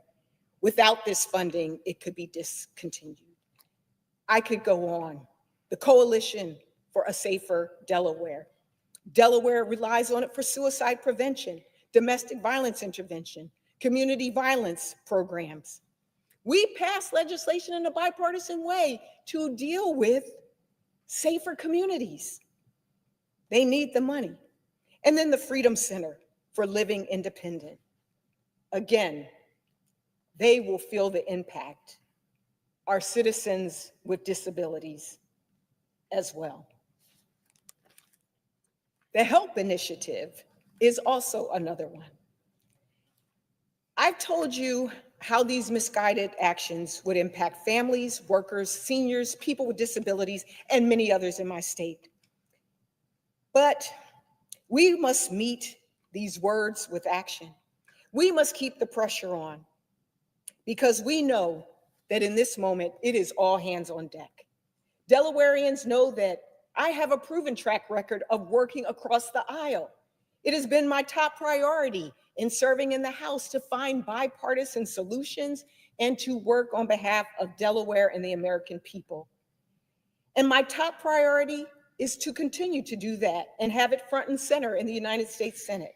It's why, after seeking out the voices of Delawareans and asking the president's nominees the questions that we needed to ask, I am so committed to making sure that we continue this fight.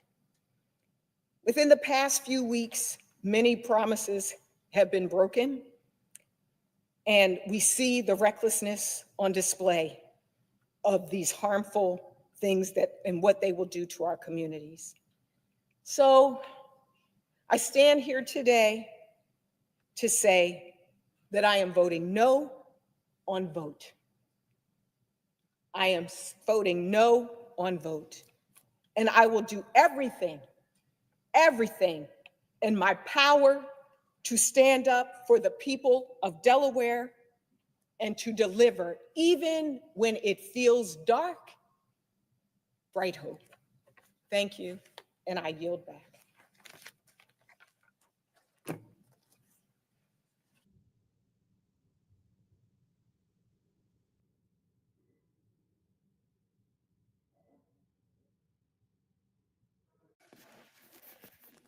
Chair. I yield to my colleague from Kansas.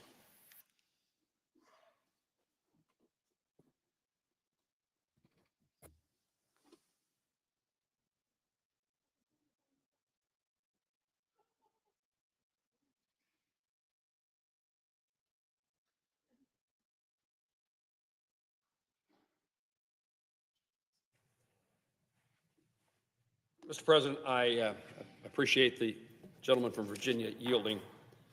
Mr. President, I appear before the United States Senate today to ask for support and for adoption of a resolution honoring the memory of 67 lives that were lost in a tragic accident that occurred last week over the Potomac River, and to recognize the heroic efforts of hundreds of first responders who supported the rescue and the recovery operations in the aftermath.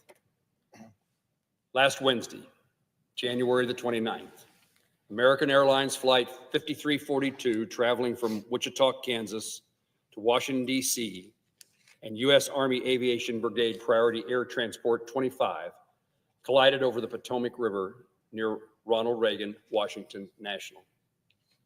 There were no survivors. This collision is the deadliest aviation incident America has witnessed in nearly 25 years, and I am heartbroken at the loss of life and the pain experienced by family, friends, and loved ones of the victims. This loss is personal. It's Kansas. This loss is personal. I've taken this flight many times. My wife and I have taken this flight, as have thousands of other Kansans traveling from our home state to the nation's capital. Since this crash, we've learned that, as expected, Kansans were among the victims. And I extend my prayers and deepest condolences to the friends and family of all 67 victims from across the country and even around the globe. Among the victims are husbands and wives, fathers and mothers, sons and daughters, friends and coworkers. There are not words, we know, to express the devastating loss that families and friends of victims are now experiencing. Even as we mourn the 67 killed in this tragedy, we are reminded of the American spirit of solidarity and support displayed over the course of the last 8 days. I trust that this spirit will persist as we continue to mourn and to heal. I'm joined by several of my colleagues whose constituents are among the victims. Their participation demonstrates that this loss is felt not only at home in Kansas, but across the country. We're all grieving, and together we can help bear each other's burdens. Immediately following the crash, hundreds of first responders from more than 40 local, state, and federal agencies responded to the scene, working tirelessly through the night and into the days that followed on rescue and recovery operations. The first responders from the District of Columbia, from Virginia, and from Maryland, along with various federal agencies, acted bravely, swiftly, and courageously in harsh conditions. This resolution commemorates the victims and acknowledges their loved ones' deep loss. And we will promise in this resolution to continue to help carry those burdens for them. This resolution also expresses gratitude to law enforcement and emergency medical personnel, to all the first responders who arrived to try to make a difference, and they did. Mr. President, I yield to the senator from Virginia, Senator Kane. Mr. President. Chair recognizes the senator from Virginia. Mr. President, I rise to join my colleagues from Kansas and Senator Warner, who I believe will be here in a few minutes, to support the resolution described by Senator Moran. This is personal to me in two ways. Obviously, as the senator from Virginia, many of the victims on the American Airlines flight and two of the three soldiers who were killed on the military helicopter flight deployed from Fort Belvoir in Virginia were Virginians. And so our community has been very touched by this. I was at a vigil on the riverbank in Alexandria last night with members of the community, the first responder community, local officials, and others who feel this wound very deeply. And so that is the first personal connection that I have to this tragic event. But I also rise as a kid who grew up in Kansas. And my mother grew up in a town, actually went to the same high school as Senator Marshall, that is not far from Wichita, the airport from which the flight departed. And so as I read the stories of the 67 who died, the Virginians and the Kansans, they were stories that seemed very familiar to me. It is hard to find words to sum up the many feelings that I have and that others have.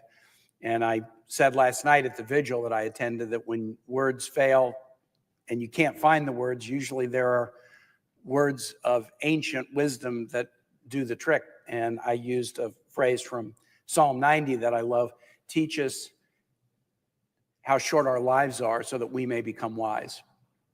There were a lot of youngsters on that flight, but we're all young in the sense of our lives are short. And the psalmist who wrote those words was trying to make a point. All of our lives are brief. All of our lives are temporal. All of our lives are mortal. And in that realization, there can be the beginning of wisdom. And one of the most powerful bits of wisdom that we gain from that knowledge is the realization that we have to bind together. In good times, yes, but especially in bad times. We have to join in community to help those who are suffering. I've been very, very pleased to see the reaction, just as my colleague in Kansas has seen, the volunteers in Northern Virginia, the Red Cross volunteers who have been out day after day, the first responders who did a difficult job in the middle of the night in frigid temperatures in an ice-strewn river to conduct first search and rescue and then ultimately recovery missions. I see people coming together, as we often do in times of tragedy. And that is heartening, if you can take anything heartening from a situation so drastic. So I strongly support the resolution, and I support with my colleagues the notion that we have to learn from this. The National Transportation Safety Board is doing the study. Their study will make recommendations about how we can reduce the chance that this will ever happen again. Thank goodness air accidents of this kind are not common in the country. And yet this tragedy has to energize us to learn the lessons of it and make improvements so that we reduce the chance this will ever happen again. And I am very devoted in the memory of those who lost their lives to that mission. And with that, I yield the floor. Thank you. From Virginia, Mr. President, with your permission, I'd like to yield to my colleague from Kansas, Senator Marshall. Mr. President. Well, it's truly a humble moment to stand here with my senior senator from Kansas, a couple gentlemen senators from Virginia. I wish we weren't having to stand here together. It's been more than a week since that horrific night, but it feels as if it just happened hours ago. It doesn't seem possible. In the blink of an eye, we lost 67 brave souls. Each morning I wake up hoping it was all just a nightmare, that somehow it wasn't real, but we all know it was, and it is. The psalmist writes in the 34th chapter, "The Lord is close to the brokenhearted and saves those who are crushed in spirit." The Lord's close to the brokenhearted and saves those who are crushed in spirit. It's times like these, when grief is overwhelming, that we hold on to the promise of Scripture and the faith passed down from generation to generation, a faith that's carried Kansans through hardship and loss. We remember in 1955, a tornado leveled the little city of Udall, and 75 Kansans lost their lives. Another horrific plane crash in 1970, carrying the Wichita State University football team, and 31 souls were lost. The tornadoes, the storms, the floods, the wildfires, all these disasters have taken too many lives and left so many hearts shattered. And yet, through it all, one thing has remained: our faith and the love and support of our families and our communities. That's what's carried us before, and that's what will carry us now. But I do feel the hurt. We all feel that hurt. It's a pain that feels like a gut punch, an ache that disappears when we distract ourselves, only return without warning. But I fear for the loved ones left behind, because I know this pain never truly goes away. And I know, like my colleagues have said, there's truly no words that can capture the depth of our sorrow that we all feel right now. And we can't begin to imagine the grief of these family members. But yet we want you each to know you don't stand alone, that we're with you. We stand beside you. We're mourning with you. Our communities are wrapping their arms around you in prayer and support. And just to speak to the family specifically, we too are brokenhearted, just like you, and that we're also crushed in spirit. But yet there's hope, and we want you to know this, that even in this tragedy, God has not deserted us. He walks with us through these darkest of valleys, and He weeps with those who weep. We're praying for your strength. We're praying for God's comfort and peace to cover you all as we mourn together. And again, like my senior senator expressed, I want to express my deepest gratitude for all the emergency responders, and especially the divers who I really believe risked their own lives by jumping into a dark, fast, cold river in search of survivors. Thank you so much for doing that and for doing your job so well. Your courage will not be forgotten.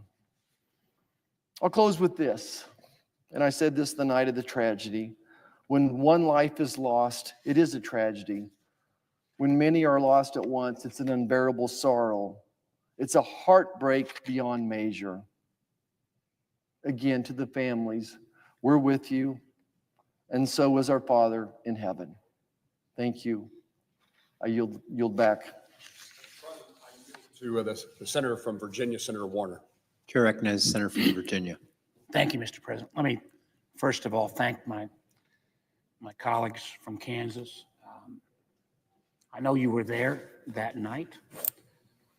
I want to thank as well, obviously, my dear friend of 40 plus years from Virginia. We were at the airport along with friends from Maryland and DC by 7 o'clock the next morning. And the remarkable thing is, this is a route I take home every night. I have the luxury, frankly, of being the guy that my home is actually closer to the Capitol than in all 535 other members. I beat my local Congressman Don Beyer by a couple blocks. So I drive along the Parkway each night. And I think I missed the actual collision by no less than 7 or 8 minutes. And yet we then saw a number of red lights rushing into National across the river in Maryland. And we all know that the souls on American Flight 5342 and those pilots in the Army helicopter, awful, awful collision. Echoing what my friends have said, we can't give you words that will get rid of that terror or that awful event. But we have seen over the last week how many young lives, so many folks from the skating world. They were Kansans, they were Virginians, and they were literally people from, frankly, around the globe. And the contributions to their friends and families that they'll never be able to fulfill is going to leave an ache in the hearts of those families that I can't nearly articulate as well as some of my colleagues. But I also want to acknowledge that even in these moments of tragedy, there are moments of grace and heroic actions. For folks that don't live in the capital region, the kind of messy, bureaucratic, multiple jurisdictions between Maryland and the district and Virginia. Senator Kane and I were both governors of Virginia. We used to sometimes think the Potomac was the great divide. But in a moment like this, of this tragedy, people stopped being Maryland, Virginia, the district, federal. People dropped everything. And literally, there were first responders from 40 different jurisdictions. That's remarkable. And everybody else has mentioned, whether they're divers or the folks that went into that bitterly cold river, and frankly, what they've had to do in terms of recovery of the remains in the days afterwards, the toll, emotional toll that it's going to take on those men and women literally, probably for the rest of their life. But they did what was right. I also want to say that, we have the safest skies in the world. It's because we've got good pilots, we've got valuable air traffic controllers. Clearly something went wrong here. And I think we owe to the restoration of that confidence that the sky is safe in our country. I want to applaud, the brand new Secretary of Transportation who was with us, Mr. Duffy from President Trump's administration, who was with us that morning at 7 o'clock in the morning. And those families and those first responders deserve the answers of what went wrong here. I have great faith in the NTSB. Senator Kane and I have worked with them in other tragedies in the past. They're going to do their job. They're going to find out what went wrong. And we're going to make sure that that kind of mistake is not made again. So I'll simply close by saying again, condolences for the lost and their families. Thank you for the first responders and for all who responded. I think it is totally appropriate, and I want to thank, just on a personal basis, the fact that Senator Moran decided to put this resolution together and to bring us to the floor to kind of get that affirmation. Here we are literally 8 days after this tragedy. So thank you, Jerry, for what you've done. And with that, I'll yield back to Senator Moran. Mr. President. To recognize the senator from Kansas. Thank you, Mr. President. I very much value the remarks by my colleagues from Virginia and my home state colleague from Kansas. And I would use this moment to thank all the folks in this chamber, colleagues and staff, people I work with and know, people I work with and sometimes don't know, have been so gracious and kind in their care and concern for people in most instances they don't know. It is this reminder that tragedy brings us together. It's a reminder that the Senate could use on a daily, frequent basis, that there is more that brings us together than pulls us apart. But the expression of care and concern for the people who were on this flight once again demonstrates that in the human heart, there's something that still exists about how we value and appreciate the lives of others. So, Mr. President, I ask, as if in legislative session, and notwithstanding Rule 22, I ask unanimous consent that the Senate proceed to the consideration of SRES 64, which is at the desk. The clerk will report. Senate Resolution 64, honoring the memory of the victims of the tragic mid-air collision between American Airlines Flight 5342 and United States Army Aviation Brigade Priority Air Transport 25 on January 29, 2025. Mr. President, I ask unanimous Without objection, the Senate will proceed. Thank you. I ask unanimous consent, Mr. President, that this resolution be agreed to, the preamble be agreed to, and that the motions to reconsider be considered made and laid upon the table with no intervening action or debate. Without objection.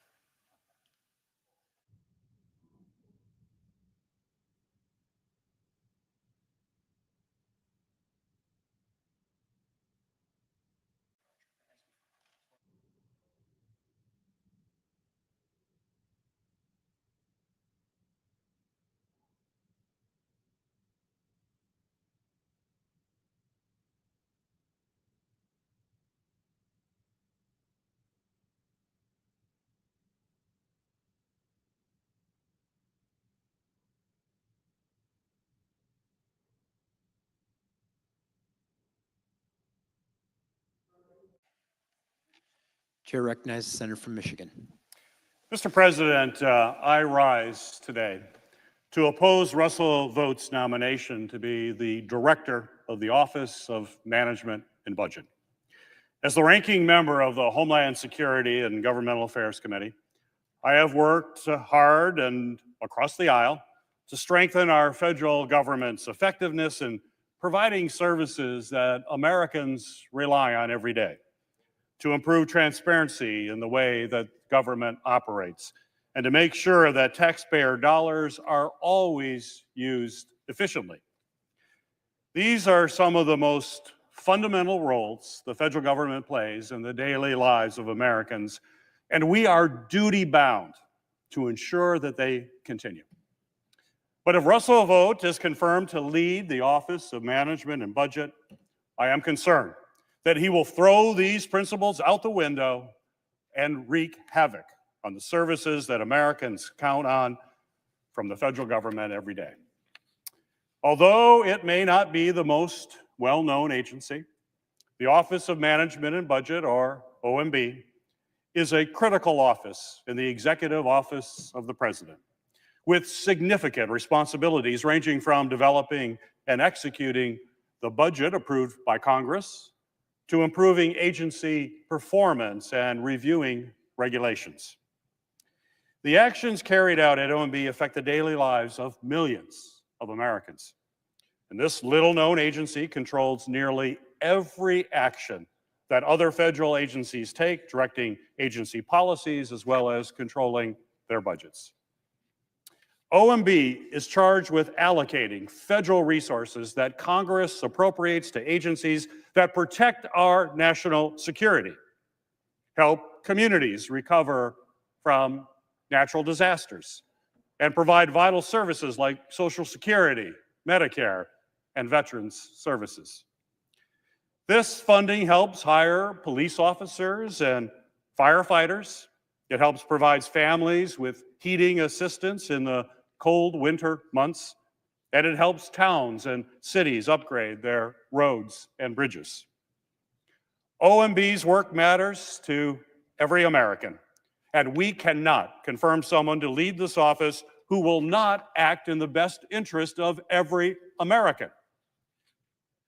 As the great American poet, Dr. Maya Angelou, once said, quote, "When people show you who they are, you should believe them the first time." Russell Vought has repeatedly shown us and told us who he is. And he is someone who has and will continue to willfully break the laws passed by Congress at the direction of the president, to fundamentally alter how the federal government works for the American people. Vought's abject disregard for the Constitution and the rule of law, and his willingness to pick which Americans are winners and losers under the Trump administration, completely disqualifies him from serving in this important role. I want to start by revisiting the illegal and dangerous actions that Russ Vought took when he served as OMB director during the first Trump administration. During his previous tenure leading the Office of Management and Budget, Vought brazenly and willfully flouted the laws passed by Congress that direct how federal resources should be spent. On multiple occasions, Vought refused to disperse funds that Congress passed on a bipartisan basis to address serious national security concerns and to protect the safety of our country.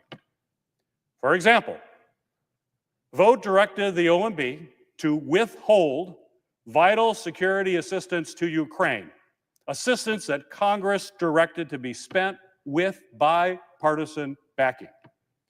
This action put our country's security at risk by extorting Ukraine, a very valuable ally, fighting to stop Putin's illegal actions. This extortion wasn't to help advance some official U.S. foreign policy or perhaps support our nation's standing and security around the world. No, it was an action intended to help President Trump politically as he tried to discredit Joe Biden during the 2020 presidential election. And you don't have to take my word for it. The Government Accountability Office investigated and confirmed that this was a violation of the law. On top of that, Vought willfully delayed sending vital disaster relief to Puerto Rico as communities were struggling to recover from the devastations of Hurricanes Maria and Irma. And again, Congress passed a law to provide this funding that was desperately needed to help recover from these destructive hurricanes. And then again, Congress passed a law specifically requiring the funds to be dispersed on time to people in desperate need. Mr. Vought delayed those funds. He broke the law and he prolonged the suffering and the recovery of communities who needed immediate help. In 2021, the Inspector General for the Department of Housing and Urban Development confirmed that Vought's refusal to send hurricane relief assistance was an inappropriate action and that it caused real harms for the people of Puerto Rico. The Inspector General report stated, and I quote, Brian Montgomery, the former Deputy Secretary and Acting Secretary of HUD, recalled telling former OMB Director Vought that OMB's actions were tantamount to holding disaster relief funds hostage. When asked what he meant by the hostage statement, Montgomery told the OIG these demands slowed down the fund of aid that was desperately needed by people in a very desperate situation. The report also concluded that this violation of the law caused serious delays in getting assistance to victims. In addition to this devastating delay, the Office of Inspector General also detailed how Vought and OMB, under his leadership, stonewalled and failed to cooperate with their independent oversight investigation. Again and again, Russell Vought ran OMB. He ignored laws passed by Congress that directed how taxpayer money should be spent and failed to cooperate with independent oversight investigation of his illegal actions. A 2020 investigation by the Government Accountability Office found that under Mr. Vought's leadership, OMB broke the law 8 more times by directing certain federal agencies to continue to operate during the 2018 shutdown. 8 more times breaking the law. Mr. Vought, it's on a record here. And when I pressed him about these actions during the confirmation hearing, Vought said, and I quote, we had a different view of the law. In the shutdown, there were a lot of precedent. We found that they aren't legal decisions. Every time you have a different play call, GAO will look at them. There'll be different views between the executive branch and the executive branch. A different view of the law? Well, Mr. Vought cast this as just a difference of opinion. What he's really saying, let's be clear, what he is really saying is that he does not need to follow the law. He thinks that he is above the law. Each of these violations underscores his consistent obstruction of oversight and a troubling tendency to prioritize political agendas over following the law, which endangers the safety and the welfare of our citizens. I have said it multiple times today, but I will repeat. Russell Vought has shown us who he is. We have a duty and an obligation to take him at his word and believe him. He repeated violations of the law. His repeated violations of the law have far-reaching implications on a nation that was built on the rule of law. When leaders and officials break the law with absolute impunity, then the guardrails have fallen off and our democracy is deeply broken. Mr. Vought's actions have undercut transparent oversight. It have caused the most foundational, fundamental tenet of democratic governance, the rule of law, to crumble. And he didn't stop after his time at OMB was up.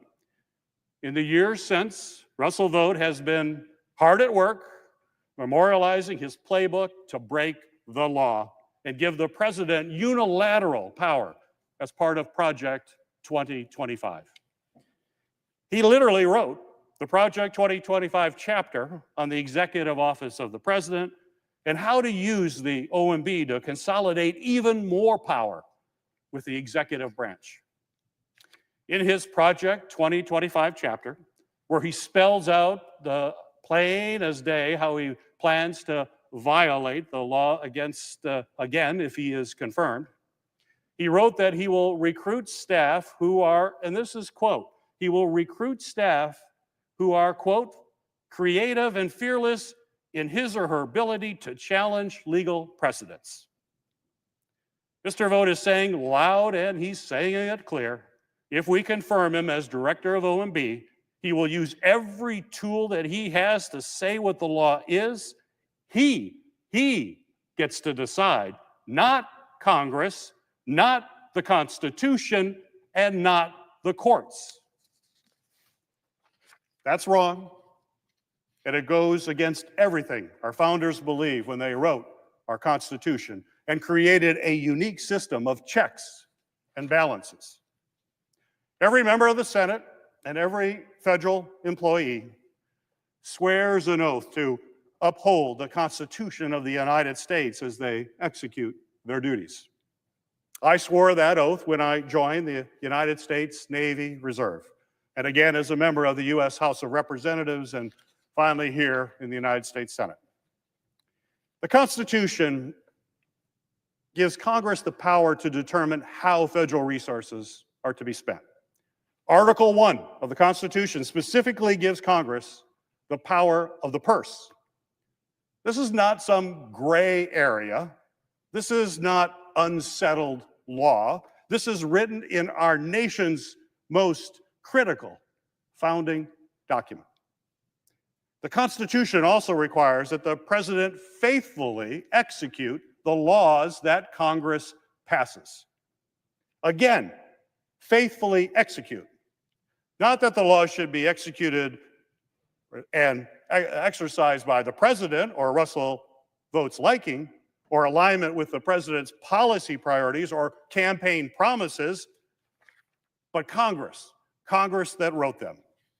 And I would hope that any official confirmed or who swears an oath to uphold the Constitution will do so. But unfortunately, as I laid out previously, Russell Vought has a long history of breaking these very laws the Constitution instructs him to actually uphold. We already ran through several key examples of how Mr. Vought routinely broke the law. But I'd like to do a little deeper dive into the history of these laws and why Congress thought it was necessary to pass them in the first place. During the Nixon administration, an administration that routinely stretched the law to strengthen presidential powers, the president also attempted to use impoundment. In 1970, President Nixon began making deep cuts to programs that communities all across America depended upon to keep families healthy, to keep them fed and educated and safe. In moments throughout our history, Congress gave the president specific and limited ability to not spend the full amount of that appropriation. President Nixon, however, took the idea of refusing to spend appropriations to a whole new and disastrous level. Nixon sought to reshape domestic spending and undermine lawful congressional appropriations by broadly withholding federal funding for a wide variety of programs that communities all across America depended upon. Programs like food assistance, safe drinking water, child care funding, and programs to promote economic opportunity. President Nixon just didn't curtail select projects or limited additional funds to larger projects. His administration tried to use the impoundment to terminate whole programs that he opposed, programs that thousands of communities depended upon and that Congress legally funded. In 1970 and 1971, Nixon made deep cuts to the education, housing, and social services programs. In 1973, Nixon withheld more than $400 million from the federal food stamp program that prevented millions of children and families from living in hunger. Then Nixon tried to withhold $8 billion appropriated for water reclamation, which is used to recycle water for safe drinking, for farm irrigation, and restoring local environments. President Nixon tried to paint his efforts to withhold federal funding as a way to check inflation, when in fact this was an attempt to unilaterally reshape government without taking into consideration the priorities and the needs of American communities that are represented by their members of Congress. And that is why Congress came together to take up and pass the Congressional Budget and Impoundment Control Act of 1974. And I think this is, Mr. President, this is an interesting point. As President Nixon was doing this, these laws passed unanimously in the United States Congress. All Republicans and all Democrats in the Senate passed them unanimously. Apparently, that was a time when Republican members of the Senate had a backbone to stand up to a president that was acting illegally. And even in the House, it was almost unanimous. Apparently, Republican members of the House had a backbone then to stand up to a president who acts illegally. The law says that as a general principle, the president may not refuse to spend funds that Congress has appropriated. The Impoundment Control Act also specifies that the president may request that Congress rescind appropriated funds. But the law makes it clear that if both the House and Senate do not approve a rescission request, agencies must disperse those funds within 45 days. The president cannot unilaterally decide to withhold funds that Congress has appropriated. Congress has clearly spoken on how and when the president can propose lawful rescissions. The Impoundment Control Act is the law of the land, and it provides transparent and democratic process to rescind funds. Procedures that reinforce core congressional principles and constitutional principles of congressional power. In case after case, federal courts, including the Supreme Court of this country, have found that the president has no unilateral power to cancel appropriations. Again, because Congress, not the president, holds the power of the purse. Even conservative judicial figures who you might expect would support broader executive powers, especially at this trying moment in our nation's history, have rejected the concept of inherent presidential impoundment. In the 1998 Supreme Court case of Clinton versus the City of New York, Justice Scalia wrote, quote, President Nixon, the Gandhi of all impounders, asserted at a press conference in 1973 that his constitutional right to impound appropriated funds was absolutely clear. Our decision 2 years later in Train versus City of New York proved him wrong.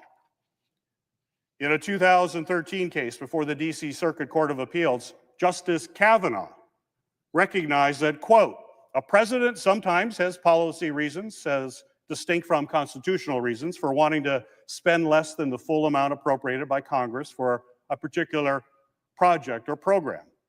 But in these circumstances, gotta hear this from Justice Kavanaugh, in these circumstances, even the president does not have unilateral authority to refuse to spend the funds.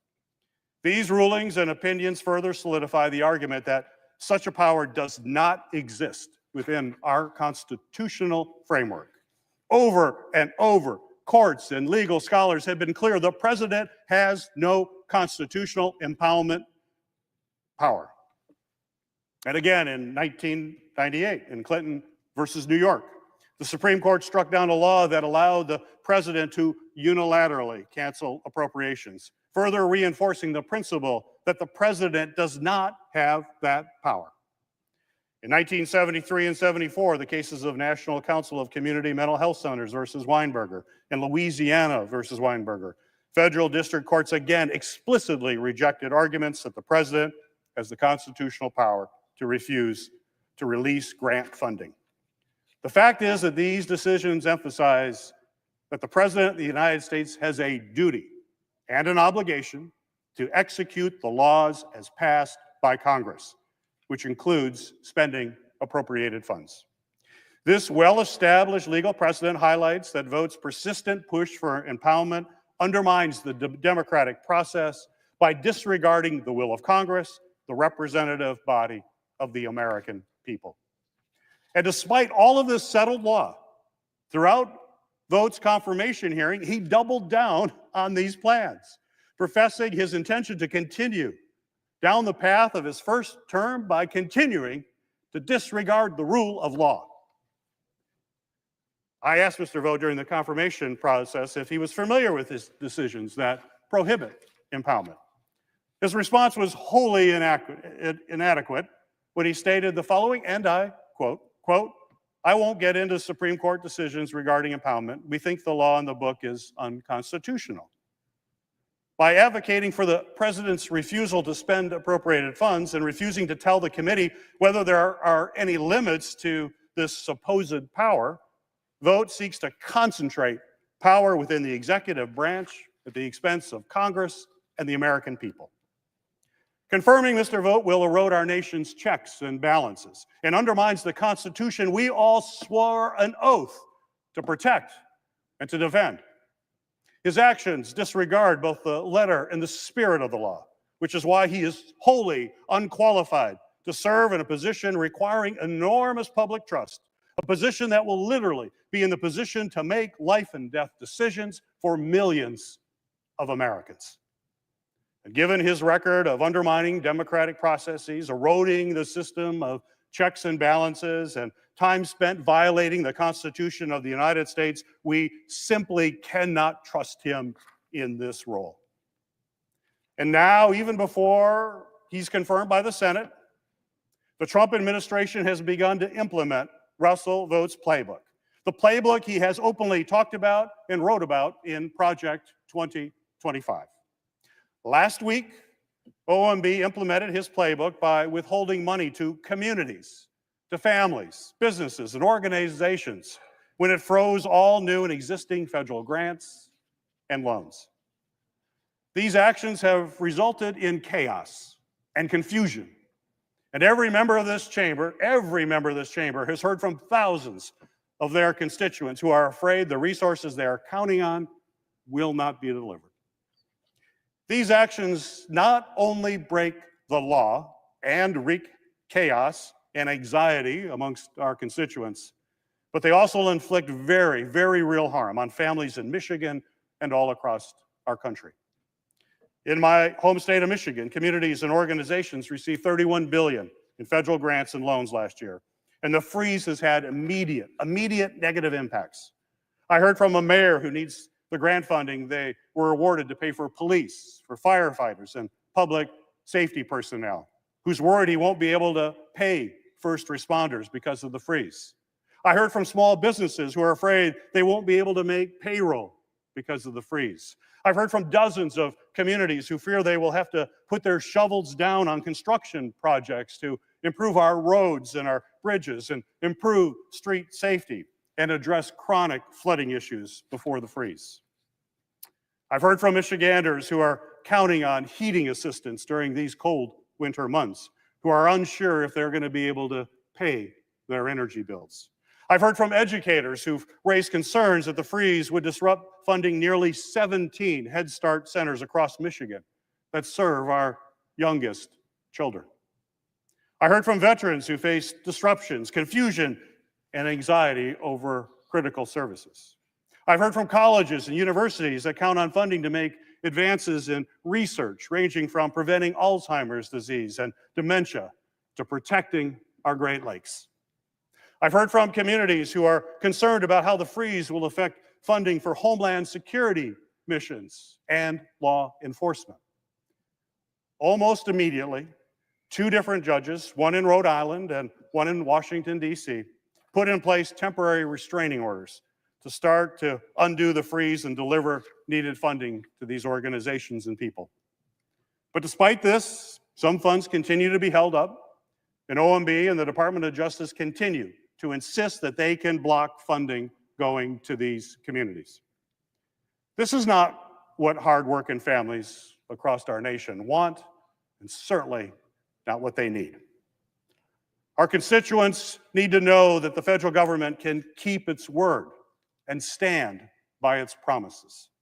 Americans should feel confident that the services government provides are efficient and they're reliable, and that they can count on them to be delivered. If we confirm Russell Vought to be just another one of President Trump's cronies, the American people will pay the price. Once he's back at OMB, he will only supercharge the Trump administration's effort to unlawfully cancel programs that Congress has authorized on a bipartisan basis and that Americans are counting on. It's not a stretch to say that Russell Vought would do everything he could to give President Trump even more power, especially when it comes to controlling the federal budget. If the president wants to block funding to blue states, Russ Vought will do it. If the president wants to defund firefighters, Russ Vought will do it. If the president wants to cancel Medicaid benefits, Russ Vought will do it. If the president wants to deny victims of a disaster assistance that they desperately need, Russ Vought, we've already seen, will do it. Russ Vought's record on breaking the law and sowing chaos across government is, quite frankly, frightening. If he is confirmed, he will quite literally be in a position to alter the future of our nation, and not in a good way. But he'll also be charged with managing the federal workforce. And his record on that front, well, it's just as abysmal. When he was at OMB before, Mr. Vought pushed to replace nearly 50,000 nonpartisan, career, professional civil servants with appointees, political appointees, whose only qualification was that they had political loyalty to the president. No other qualifications, just political loyalty. The old spoil system of the last 2 centuries back again. He attempted to remove qualified employees who have years of knowledge and experience. And if he had succeeded, he would have posed a grave threat to our national security. More than 70% of the federal workforce serves in agencies that are critical to our national defense and to our national security. Other federal employees work day in and day out to respond to emergencies and to ensure that Americans can get key services like Social Security checks and veterans health care. Mr. Vought called these hardworking, dedicated public servants, quote, villains. He called them villains. There is no question Mr. Vought has no respect for the professional, hardworking civil servants who work tirelessly each and every day to support the American people. President Trump took action on day one of his administration to remove qualified, nonpartisan federal workers and replace them with his cronies by issuing an executive order. Under this directive, the president's political appointees can reclassify traditional nonpartisan civil servants into scheduled policy career positions that are functionally at will. All hiring, retention, and firing decisions for scheduled policy career positions would be at the pleasure of the president's political leadership rather than the individual's qualifications or job performance. Under Vought's authority as OMB director during Trump's first term, OMB recommended that anywhere from 68 to 88% of its own workforce would be reclassified into this Schedule F. And while describing this conversion with OMB staff that he had just reclassified into Schedule F positions, he recalled saying those employees were, quote, "We don't believe in these laws that give these protections that we think made you less good at your job of serving a particular president." All that mattered was serving a particular president. Vought doesn't believe in civil service law, and I believe in those laws, and they are the laws of the land. Congress passed those laws so civil servants are better at their job of serving the American people rather than their job of serving the political pleasure of a president.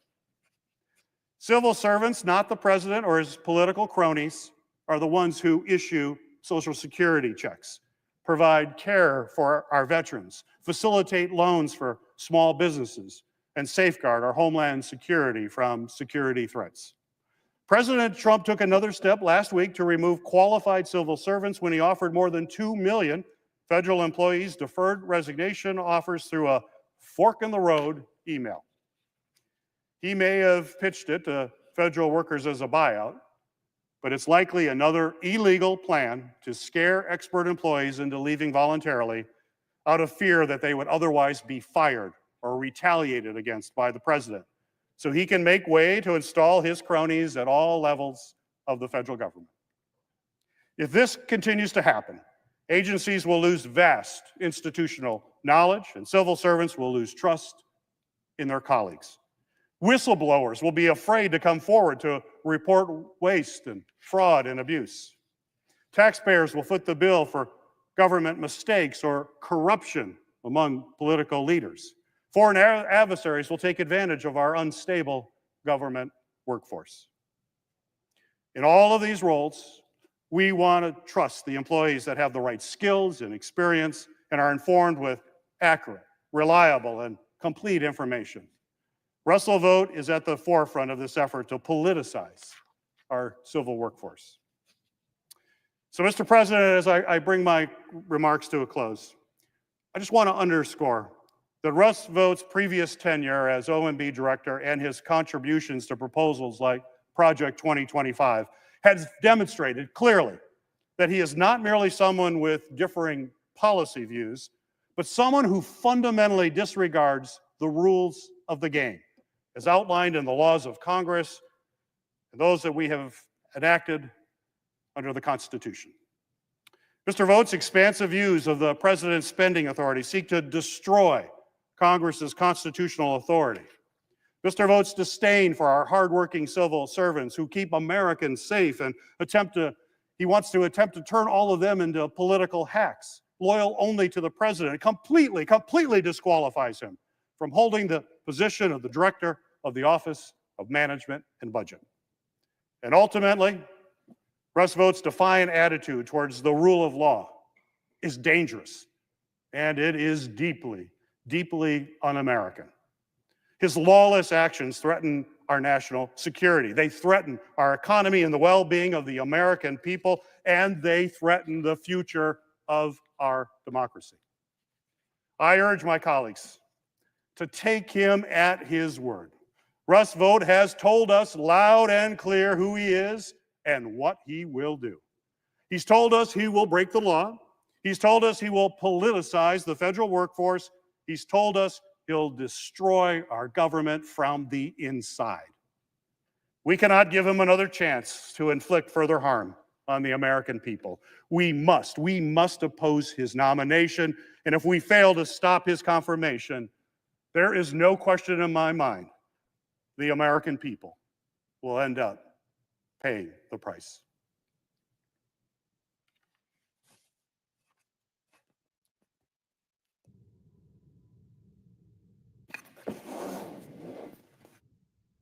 Mr. President.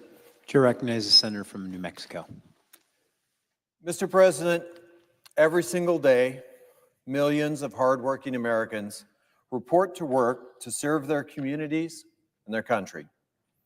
They're known to our government as civil servants, but I want to be clear about who they really are.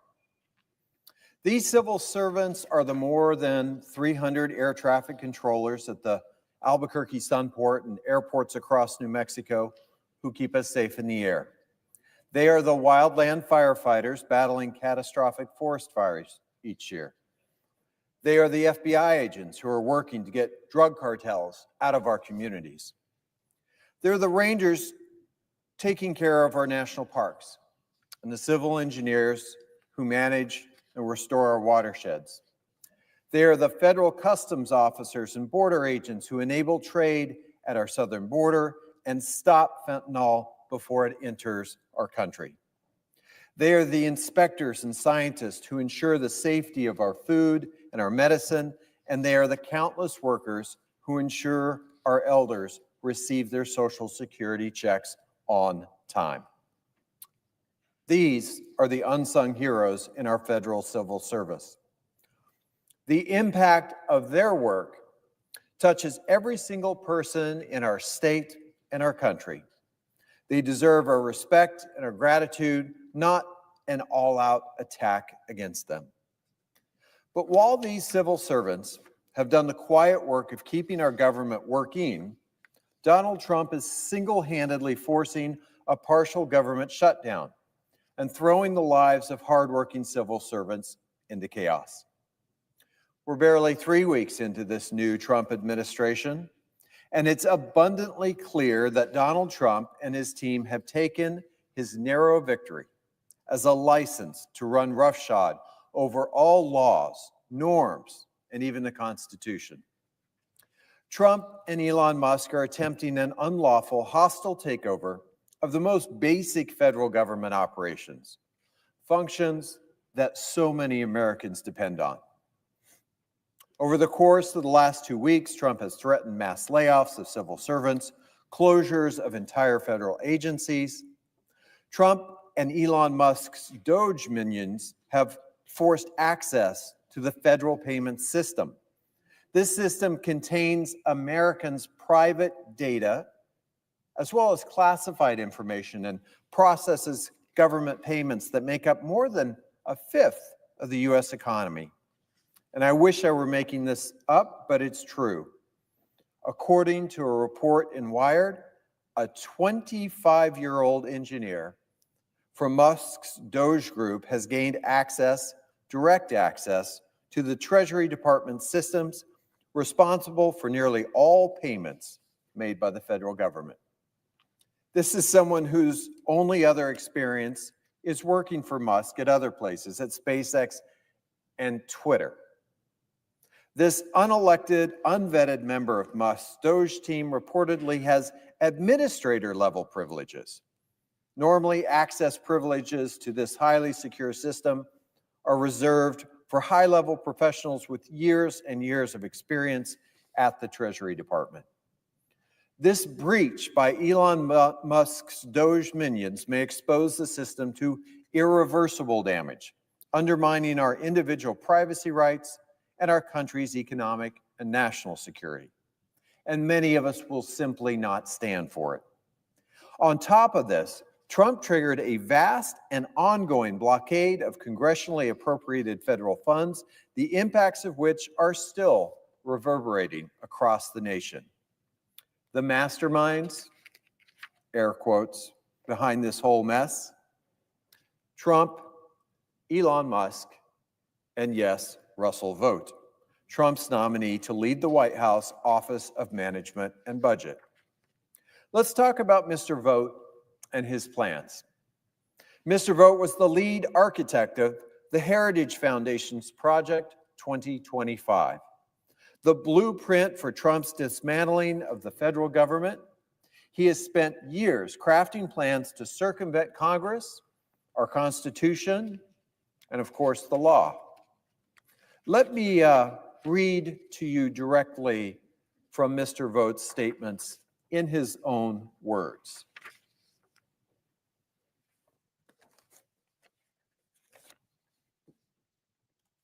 In a private speech last year at his far-right Center for Renewing America think tank, air quotes again, Mr. Vought stated that he would like to put career civil servants, quote, in trauma. Mr. Vought said, "We want the bureaucrats to be traumatically affected. When they wake up in the morning, we want them not to want to go to work because they are increasingly viewed as villains. We want their funding to be shut down so that the EPA can't do all of the rules against our energy industry because they have no bandwidth financially to do so." He laid out how he would do this in his chapter of the Heritage Foundation Project 2025 playbook for the incoming Trump administration White House.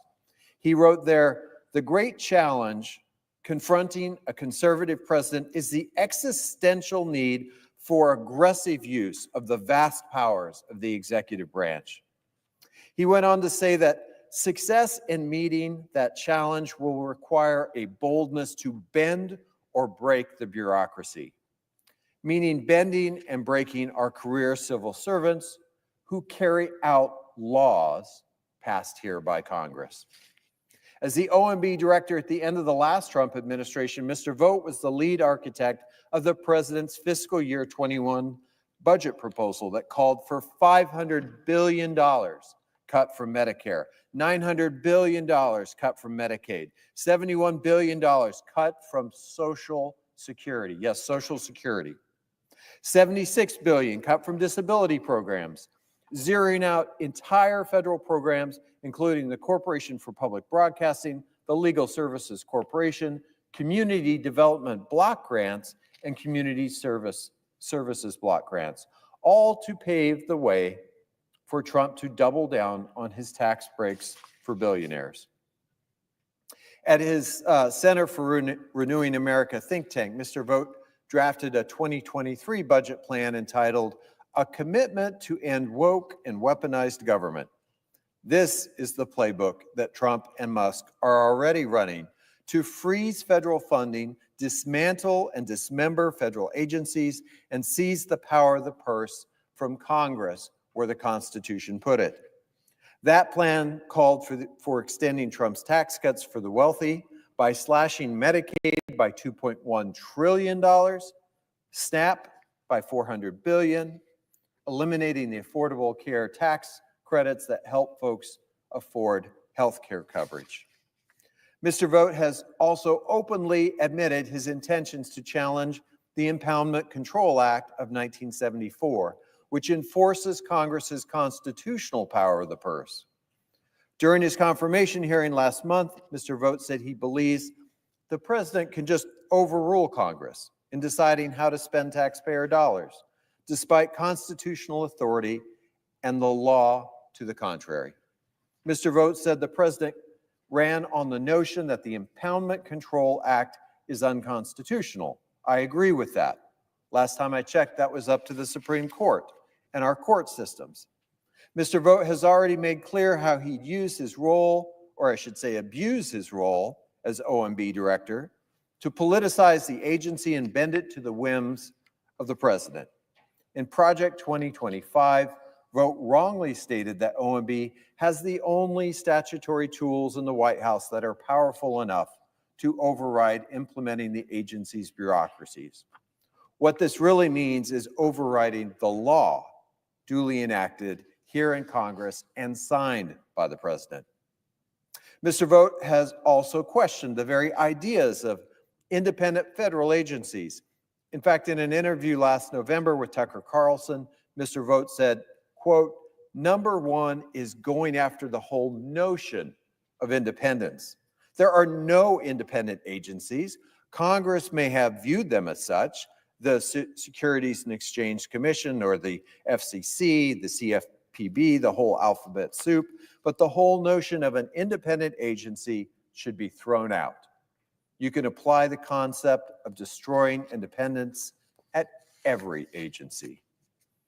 Mr. Vought has called OMB a president's air traffic control system with the ability and charge to ensure that all policy initiatives are flying in sync and with the authority to let planes take off and at time ground planes that are flying off course.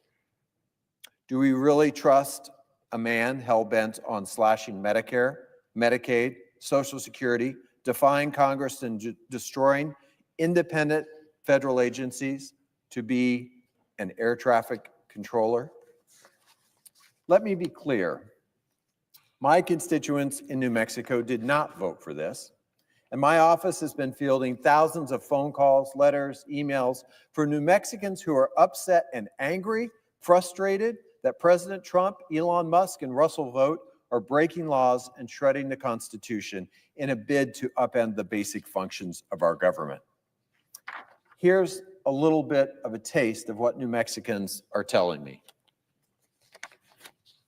Arthur from Rio Rancho called my office to tell me he's concerned about how Trump and Vought's plans to dismantle the Department of Education will impact his son and millions of other students with disabilities. Arthur said, "I have a son who is autistic and nonverbal. With an individual education plan, dismantling the Department of Education will not only impact him, but it'll devastate all public schools and hurt students like my son who have disabilities. This will strip away any rights and protections for millions of students. Trump and Elon need to be sent a clear message. Education is a fundamental right, not a privilege for the wealthy." A constituent from Albuquerque who requested anonymity is worried about his job as a federal civil servant because of Vought's agenda. He wrote to me, I'm a U.S. Forest Service employee. Most of us are now afraid of losing our jobs and of, among other things, the demand for loyalty.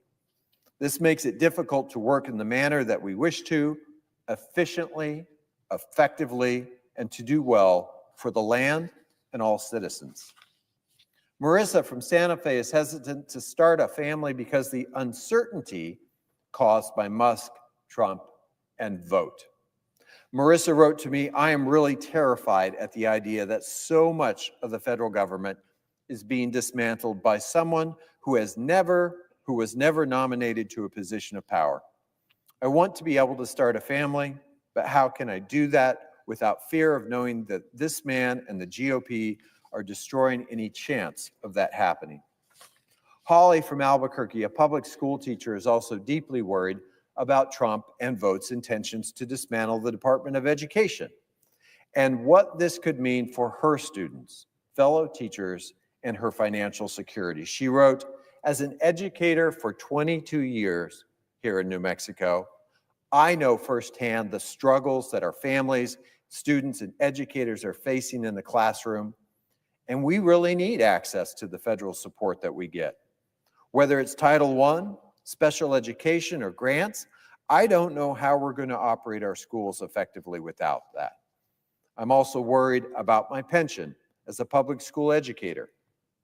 I am supposed to be eligible for retirement in 3.5 years, and I've dedicated my life to the students of New Mexico." Today, I say to the thousands of New Mexicans who have asked me to oppose Mr. Vought's nomination, I agree with you. Mr. Vought is unfit to lead the OMB. We should reject this dangerously unfit nominee before he dismantles the services that New Mexicans rely on. We should reject him before he unilaterally overrides the laws that Americans' elected representatives have passed. We cannot stand by and allow Mr. Vought, Elon Musk, or even this president to disregard the safety and security of the American people, and the law is on our side. In the last week, 2 federal courts have issued restraining orders on Trump's directives. I want to read a few short words from what the judges have said. The executive's action unilaterally suspends the payment of federal funds to the states and others simply by choosing to do so. No matter the authorizing or appropriating statute, the regulatory regime, or the terms of the grant itself, the executive cites no legal authority allowing it to do so. Indeed, no federal law would authorize the executive's unilateral action here. The court continued by dismissing Trump's arguments justifying the funding freeze, declaring the executive branch has a duty to align federal spending and action with the will of the people as expressed through congressional appropriation, not presidential priorities. These court rulings represent battles won, but this war to defend the Constitution and stability in this nation is far from over. And we won't stop until Trump, Musk, and Vought follow the law and abide by the Constitution. That means respecting federal workers. It means ending the unilateral and unlawful freeze of appropriated funds for projects from the Eastern New Mexico Rural Water Project to the Red Top Water Development Project. I've said it before and I'll say it again. This is not a game. This is a nation of laws. And just like you, every one of us here in this body swore to defend the Constitution. Mass layoffs of federal workers, working to disband the Department of Education or the EPA or the National Science Foundation, abusing the FBI, handing over access to more than 1/5 of our economy and the private data of every single American taxpayer without any regard for the risks that you're creating for our national security. That is not defending this nation of laws. It's not following the Constitution. It's not putting public service or even America first. It looks a lot like tyranny. It needs to stop. We the people is the first phrase of the United States Constitution. And that is exactly who Republicans in charge of the Senate, the House, and the White House, the people who can stop this need to hear from you. So to all Americans wondering what can be done right now, rise up your voice. Call your member of Congress. Call your senators. Call the White House. Call the Treasury Department. Comment on your Republican representative social media channels. Write op-eds in your local newspaper telling how you're impacted. Make sure that Republicans know what we the people, are paying attention. That we will hold them accountable for following the law, upholding the Constitution, and make sure to let your lawmakers know when you support the work that they're doing so that they continue to do it. And let federal civil servants know that you support them and that you want them to keep doing their jobs and doing them well. I will continue to stand up to this chaos, to this lawlessness, and as part of that work, I will vote no on Russell Vought.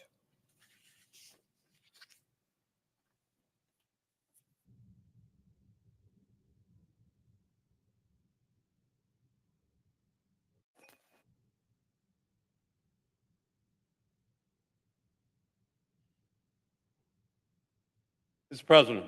Chair recognizes the senator from Massachusetts. Thank you, Mr. President. Mr. President, I rise tonight in opposition to the nomination of Russell Vought to be Director of the Office of Management and Budget, also known as OMB. My colleagues and I have been holding the Senate floor since yesterday to sound the alarm on this dangerous nomination. Russell Vought is the architect of Project 2025, the hateful, racist, sexist policy roadmap at the center of Trump's campaign. Mr. Vought has been working behind the scenes for years on policies to consolidate power, undermine the critical services that the federal government provides to the American people, and undermine Congress's power of the purse.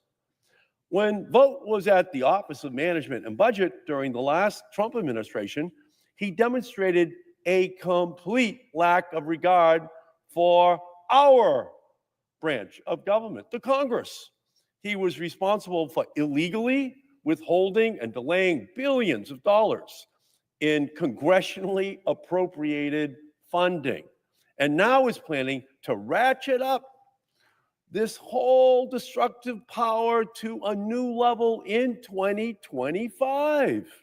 And while Vought was withholding the funding that he and Trump don't like, he revealed a 2021 budget plan that showed us all the terrible things that he did like. That plan, authored by Russell Vought, proposed,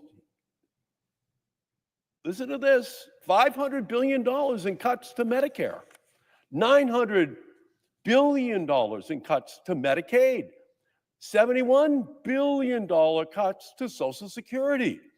And in those budgets, Vought was able to find $1.4 trillion to continue the tax that Trump gave, that big tax break to the millionaires and billionaires in our country, all paid for out of Medicare, Medicaid, and Social Security. And right now, Russell Vought is working behind the scenes and not even waiting to propose a budget.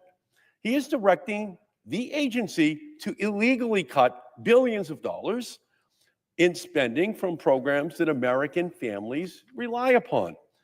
Someone else's name may have been on the January 27th memo that came from OMB that froze all government spending, but make no mistake, it was authored by Russell Vought. Everything we are seeing right now, the illegal and unconstitutional actions being taken to dismantle federal agencies, freeze funding, steal the data of American citizens, is a push to further the Project 2025 playbook.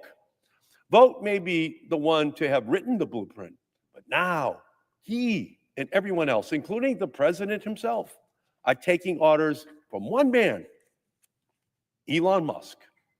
All of this chaos is because the richest man in the world spent more than $280 million on buying this election. And he wants to reap the benefits from his investment.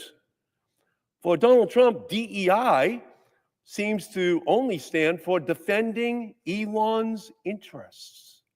Now he and Vought are planning to make OMB stand for only Musk's business. Elon Musk and his unqualified, unelected government arsonists want to be able to carry out their attacks on your privacy, your rights, your friends and neighbors under the cover of darkness. Because with every new day, we are seeing Donald Trump's deep-pocketed puppeteer, Elon Musk, attempt to dismantle the government services that keep our communities clean, healthy, and safe. And they're acting with impunity. I just came from the Environmental Protection Agency, an agency created by Congress, authorized by Congress, signed into law by Richard Nixon, and one which the Environment and Public Works Committee, on which I sit, oversees. I was denied access to the EPA to talk to Musk Doge henchmen. No, you can't come in, Senator. You can't talk to these young people rumbling around, interviewing people who majored in physics and biology and chemistry who are protecting the clean air and clean water and clean lands in our country. No, you can't come in. Musk doesn't just believe he is above the law, he doesn't believe in the law at all. He believes that the United States Constitution does not apply to him. Elon Musk, not bound by the Constitution. And everyone knows that we have three branches of government created in the Constitution as separate articles defining the powers of each. Article 1 of the Constitution is the Congress. Article 2 of the Constitution is the presidency. Article 3 of the Constitution is the judiciary. But Elon Musk, he doesn't need to answer to any of those branches. Not to Congress, not to the courts, and certainly not to his newly bought presidency. It makes sense for Trump to make Elon Musk a buddy, the guy who declared bankruptcy 6 times really needs a rich guy around to bail him out. But it's almost as if Musk believes that he has his own special place in the Constitution, separate from the first 3 articles. In Musk's world, our Constitution contains an Article 3.5, right after Article 3 of the judiciary. And that new article that he believes exists and applies to him is a never-before-used provision in the Constitution with unlimited authority to remake our constitutional order with Musk as the unelected and unaccountable leader. Now, in Musk's world, Articles 1, 2, and 3 of the Constitution are toothless compared to the power reserved for him and him alone in Article 3.5. Right before Article 4. He just slipped it in now. Article 3.5. In Musk's world, Article 3.5 goes something like this. Article 3.5, the Muskocracy, his own separate provision in the Constitution. Section 1 of the Muskocracy, establishment of the Elon Musk branch. The executive, legislative, and judicial branches shall hereby recognize a new and supreme branch of government known as Elon Musk. This branch shall operate independently of the other 3 branches, unburdened by traditional constraints such as laws or ethics or the need for congressional approval. That's Article, Section 1. Section 2, powers and responsibilities for the Muskocracy. The Elon Musk branch shall wield absolute authority over, but not limited to, 1, federal agency reorganization.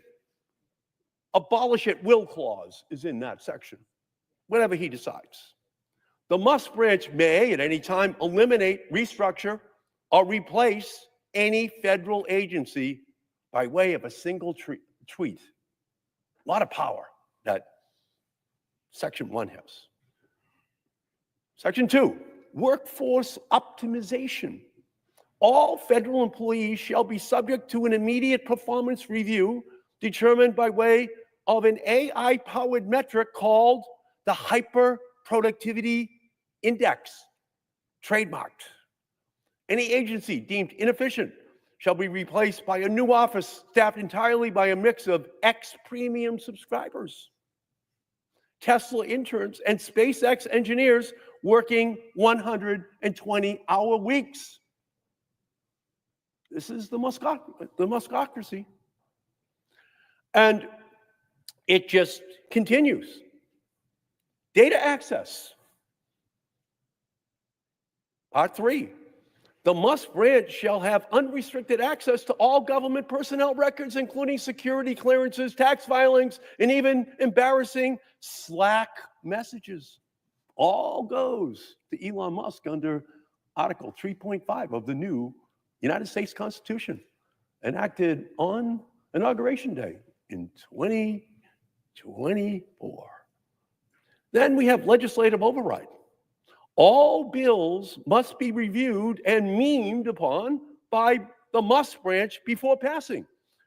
A simple haha no tweet from the branch shall serve as an automatic veto. He didn't like it, just tweeted it out. Everyone will jump. Make sure that doesn't happen. This is the new Muskocracy within which we are now living.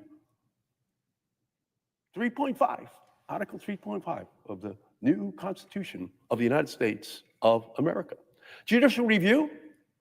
The Supreme Court shall be replaced with a single ex post where Elon asks, should this be legal? The most likely reply becomes binding precedent. It's the only way to govern. You can just see how it's all playing on X. That's the new Constitution of the United States, binding on the United States Senate, for sure. We can see that in the votes that are being cast out here by the majority. Then we move on to Section 3, administration and oversight. The Musk branch shall be staffed exclusively by engineers or AI-powered bots and a small staff of interns selected through an online gladiator-style coding competition. How else would you run America in 2025? But have those superior beings making all decisions for all of us. Then Section 4, checks and balances, all important. The checks and balances has always been the key. Going back to Madison and Jefferson, they thought through that checks and balances, and so did Elon Musk in his Article 3.5, the Muskocracy provision that's now operative in our country in the Donald Trump presidency.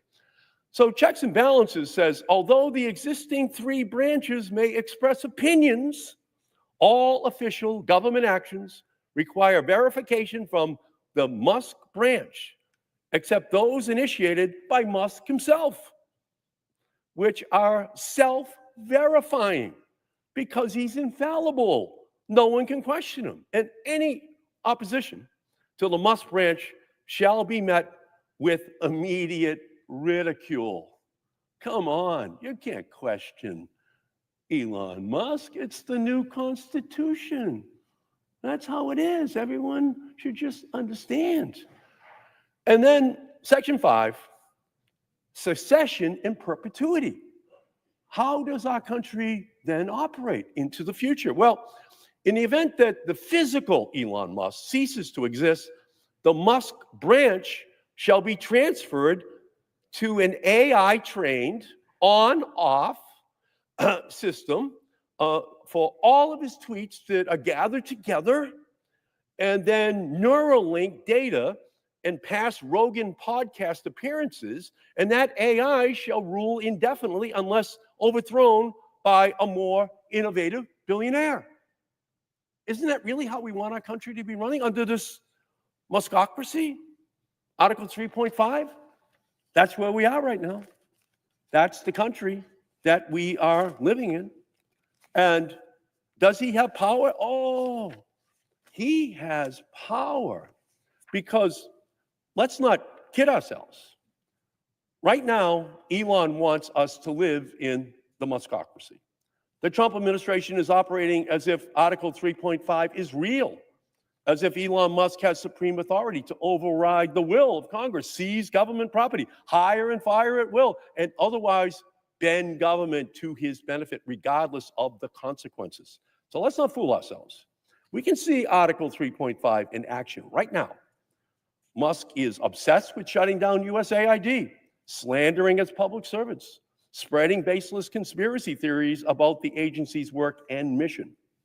If we don't stop him now through legislation and lawsuits, he'll not only destroy our ability to address global crises that eventually impact us here at home, he'll go after the agencies that keep our food and water safe, our infrastructure repaired, and our communities secured. Gutting USAID will cause immediate harm to our national security, place our citizens at risk, and disrupt life-saving work.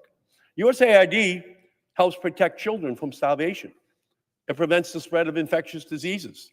It is critical in our global fight against AIDS and HIV. If we don't hold the line on Elon Musk's abolition of USAID and the Trump administration's illegal actions, nothing will prevent him or Trump from doing the same thing to the CDC, to the Environmental Protection Agency, to the Small Business Administration. He's bragging that he put USAID in the wood chipper. He wants to do the same thing for every other agency. And that's why I'm voting no on every Trump nominee. While this illegal and unconstitutional power grab continues, while this chaos continues, and this corruption continues, the fights before us will not be easy. And there will be many. The American people are relying on us to protect their rights, their pocketbooks, and their families. And that starts with protecting them from nominees whose only goal is to dismantle the programs that help feed them, employ them, and keep them warm in the winter, educate them, and help them meet the ends that their families seek to achieve. We need to say no to the nomination of Russell Vought tonight, no to the illegal, unconstitutional Muskocracy, and no to the costlier, sicker, unhealthier future that Donald Trump is creating. I urge all members to vote no on Russell Vought as the administrator of the Office of Management and Budget. Mr. President. Chair recognizes the senator from New Mexico. Mr. President, for the past 2 weeks, my office has received thousands of calls worried New Mexicans are taking time out of their busy day to share their stories and plead for help and assistance. Last Monday, as the country knows, when President Trump and Russell Vought illegally froze federal programs and grant money allocated by Congress, chaos erupted in New Mexico and across America. A single mother of 4 in Bernalillo wrote to me, "I will literally have to choose between feeding my children or paying for them to have private health insurance. I barely make it paycheck to paycheck as it is. This freeze would definitely put us over. Please help our state." A senior from Albuquerque told me, "My savings have been wiped out by home health care costs after one hospitalization. I'm unable to work and I'm living solely on Social Security income, most of which is eaten up by insurance premiums. I'm dependent on Medicare health treatments." A family doctor said that if the federal freeze on grants and programs were to be implemented, it would put a family clinic that serves 50,000 New Mexicans in immediate danger of closing. This would leave thousands of patients without access to primary health care. And this is to every rural healthcare center in America. Mr. President, I have story after story to share, but I know that several of my colleagues have so much to add as well tonight. I will just ask my Republican colleagues to please say a little prayer. Call your constituents in the next half hour and talk to them because they're going to be impacted by this. Vote no on Vought. This is terrible for the people that we represent. I ask unanimous consent to submit my remarks fully into the record, and I yield.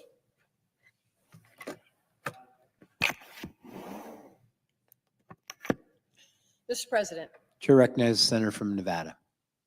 Mr. President, now we know this, and this is a conversation I have quite often with individuals to talk about what is happening in my state when they ask me, what's going on in Washington? What is happening with the executive orders and this change in the administration? And one thing we talk about, and I think it is important because sometimes it gets lost in this conversation, is that when our system of government was created, about 250 years ago, it was created because the American people at the time decided they wanted a democracy. They didn't want a king. You know, the United States of America is born out of a revolution against a monarch, a king who sat on a throne and had really no checks on his power. And our founding fathers built this nation on a foundation of democratic principles, supporting the ideal that government is for the people. That's what the American people wanted. And as part of that creation, they established 3 co-equal branches of government. We all know the executive, the legislative, the judicial.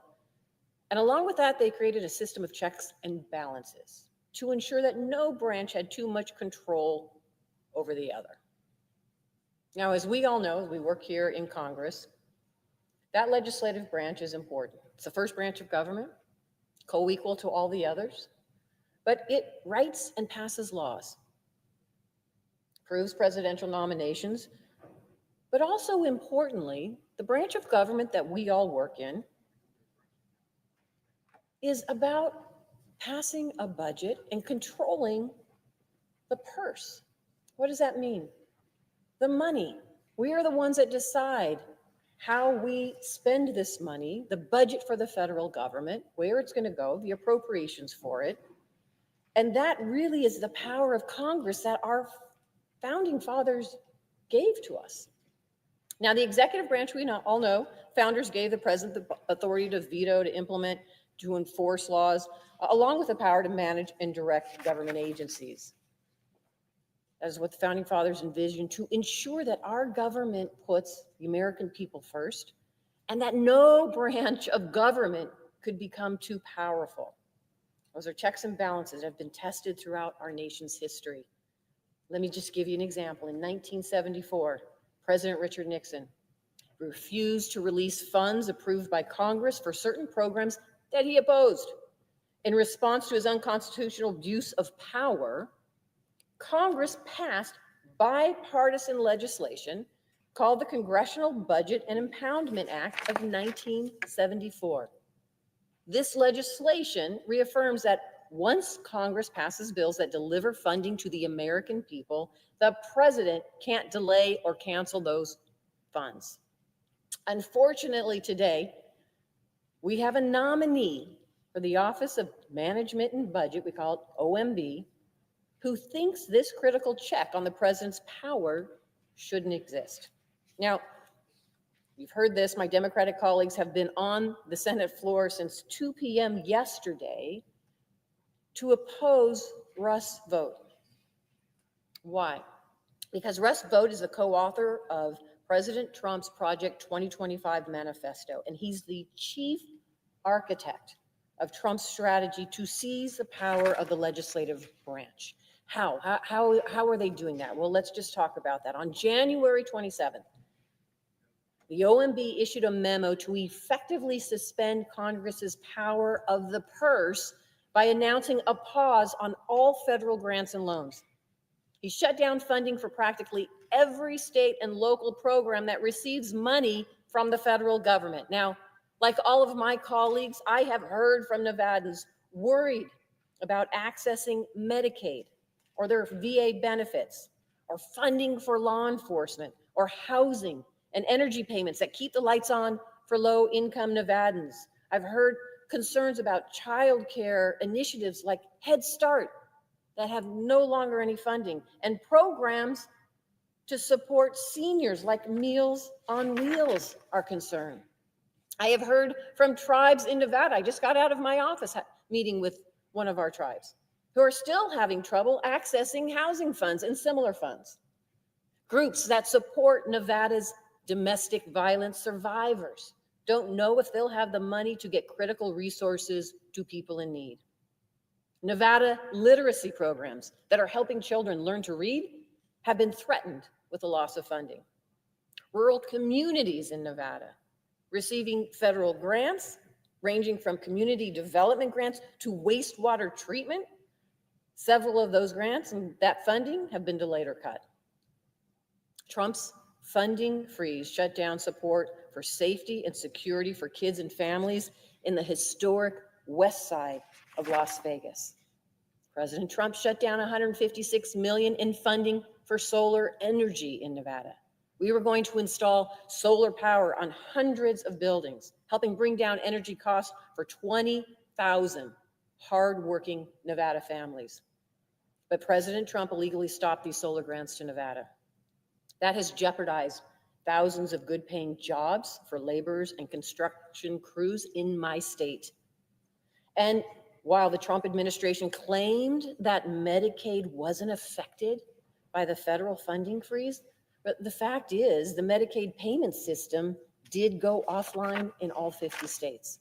Now, intentional or not, the OMB order was reckless, causing confusion and chaos for many across the country, including doctors and healthcare staff who didn't know if they were going to get paid for the work they do. Like my colleagues, my office is being flooded with these calls, including from Nevadans concerned about their future benefits from Medicaid, Medicare, Social Security.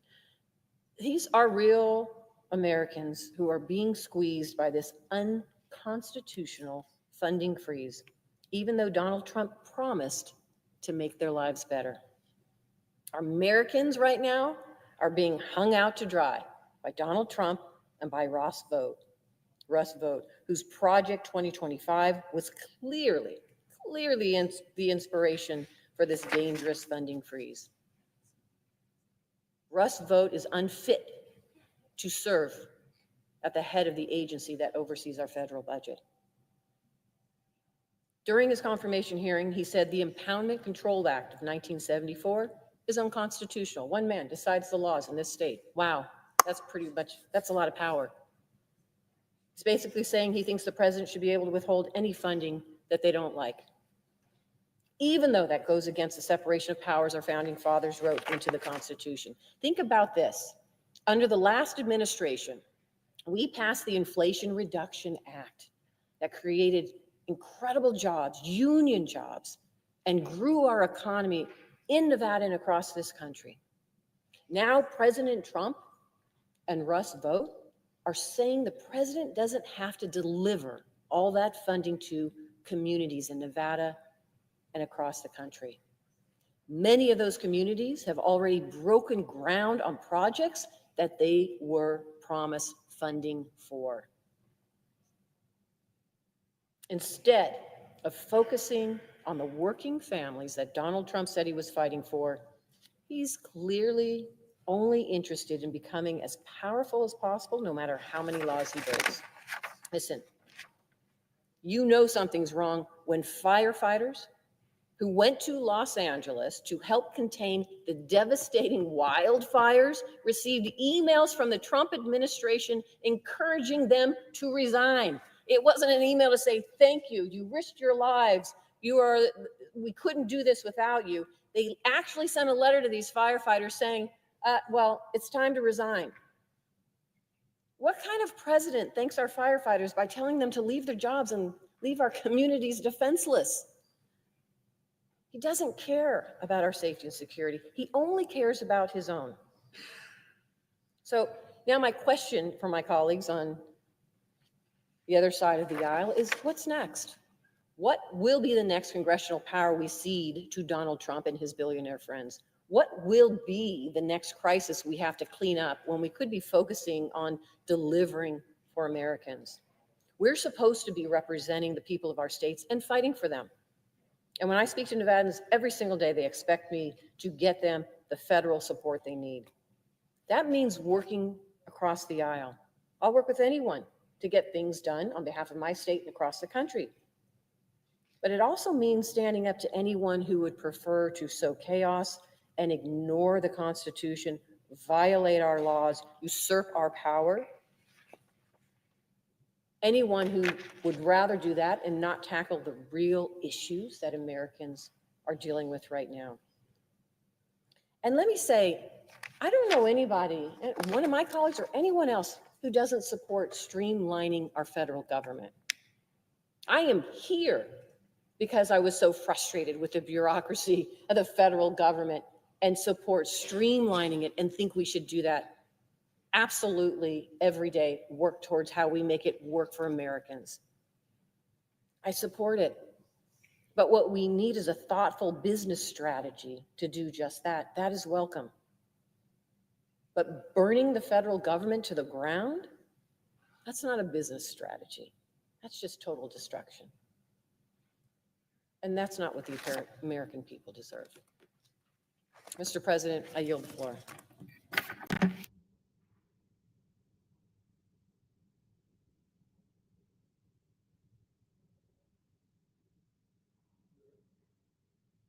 This is the senator from Washington.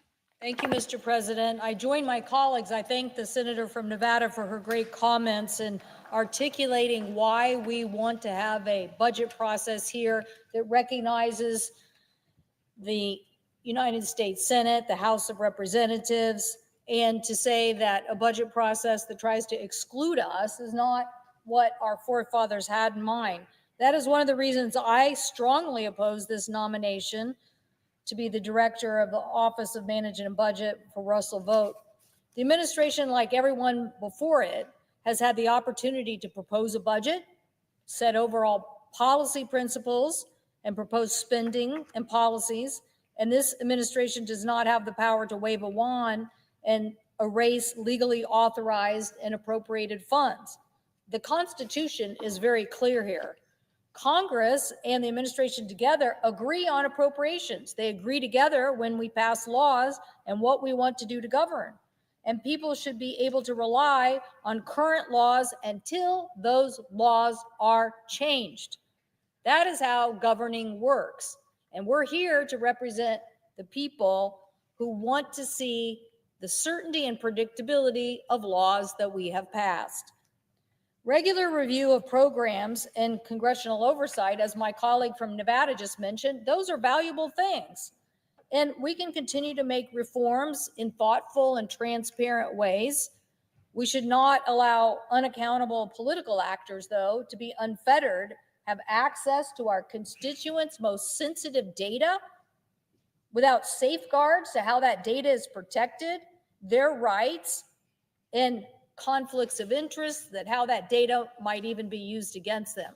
Mr. President, I am for a very strong national privacy law to protect our consumers. And one person I don't want spying on us is the US government. So I don't take lightly somebody getting access to accounts and information, storing it, moving it around, sharing it with other people. I don't care if they're 22 or 42. I'm not for the government doing this kind of thing without oversight. Taxpayers, I'm not even for the government spying on US citizens, just to be clear. I'm not for that. But this is just data collection. Data collection, who's it going to? What are they doing with it? How much are they going to use it? So taxpayers, they rely on us for service. And they don't want to believe that somebody is looking around in these accounts. Even our own personnel management system got hacked by the Chinese. How do we know that there's safeguards for what these individuals are doing for our most personal information? But the havoc that has been caused by this nominee's strategy is just absurd. Today, I met with a group of farmers who were talking about how they grow and process export products. They told me because USAID operations were shut down, their products were stuck on a dock in Houston. They don't think they're ever going to get delivered, and they sure as heck don't think they're going to get paid. Is that what we want to do? Tell our farmers that they have a contract to grow a product, to have them delivered, and the shipment is on its way, and now you're going to leave it on a dock because you think you have a bright idea of a way to shortcut Congress? Over 1.8 million Washingtonians rely on Medicare. And they shouldn't have to be worried at any moment of the day that somehow that's not going to be paid for. But that's what happened when Washington State Healthcare Authority was frozen out of the Medicaid portal and the healthcare payments were not being made. Okay, my colleague just addressed that the portal eventually got turned on after the huge volume and outrage. Really, outrage by the public forced the administration to say, stop this silly attitude that you can stop payment yourself. They forced them to turn the portal back on and pay the Medicaid bills. But Washington State is also home to community health centers. They're nonprofit entities that serve the medically underserved population. Part of me is thinking this is really an attempt to steal money from our constituents just to pay for a tax bill. Literally, somebody thought they were going to come in here and make a very fast move and basically turn off payments to people who are really poor and in very challenging situations, and turn off their payments so they could take the money and put it into a tax break for the rich later on. That is absurd. It's absurd. It's not even legal. We were told by some of these healthcare centers that they were blocked from transferring federal funds to those needed in their hospitals. In other words, cutting off funding that would be helpful to saving lives. These health centers provide care to more than 1 million people in our state, over 360,000 of them. And there's children, agriculture workers, and veterans. And the fact that these medical systems work to help all of us provide primary care is exactly why we shouldn't turn off a system. I got a call from someone in Pierce County to tell me that her son, Tobias, who was 36 years old, he was recently diagnosed with multiple myeloma, and is one of the youngest people who has gotten the diagnosis. They are absolutely terrified about the risk of losing cancer research dollars. She said, quote, she couldn't wrap her mind around it, quote, this insane and cruel road that we are all on now with this new administration, end quote. These are the stories from my constituents. They want to know what's going on in their lives. It's not a parlor game. It's not a think tank exercise. It is their lives. For one of the hospitals in my state, Island Healthcare in Anacortes, the funding freeze means they couldn't fill a contractual agreement to pay for surgical technology. They were under a contract to pay no later than 30 days after the receipt of the equipment, which is currently being shipped to them. So the first time this community was going to realize the benefit of some technology that was going to help them provide better outcomes through less invasive procedures, lower infection rate, and shorten their recovery time. But they don't know. The funds are frozen. The people of Anacortes could have to wait, and they may not even get the delivery of that care. Because OMB created uncertainty. They created it about the funding without thinking through the consequences. Multiple hospitals are worried about caring for their patients. Olympic Medical Center on the peninsula serves about 80,000 patients. They said to me, quote, even small changes in the federal grant spending will have detrimental impacts to their facility and to their community. A federal funding freeze just exacerbates our ability to deliver care that has been authorized, appropriated, and promised to the operation of our healthcare system. How could people be so heartless to try to turn that off? Andrea Downs, the Executive Director for Citizens Against Domestic Violence and Sexual Abuse, which is the only domestic violence and sexual assault agency for Whidbey Island, said they operate a center and a shelter. She said the funding freeze impacts about half of their funding. Portals not getting paid, no processing, no time. She quoted, not being able to access our grants for the remainder of this fiscal year would have a crippling impact on our organization, end quote. Our Walla Walla Tri-Cities based nonprofit Blue Mountain Heart to Heart is also concerned about federal grants that they receive that support housing needs of people who live within the region. And they are also worried about the accountability of care that comes with the Medicaid funds. But probably nothing said it more clear to me than when I heard that Elon Musk and the Doge wanted to get their hands on the FAA. What should a man who's regulated by the FAA, his launch facilities are under the FAA's authority to keep us safe.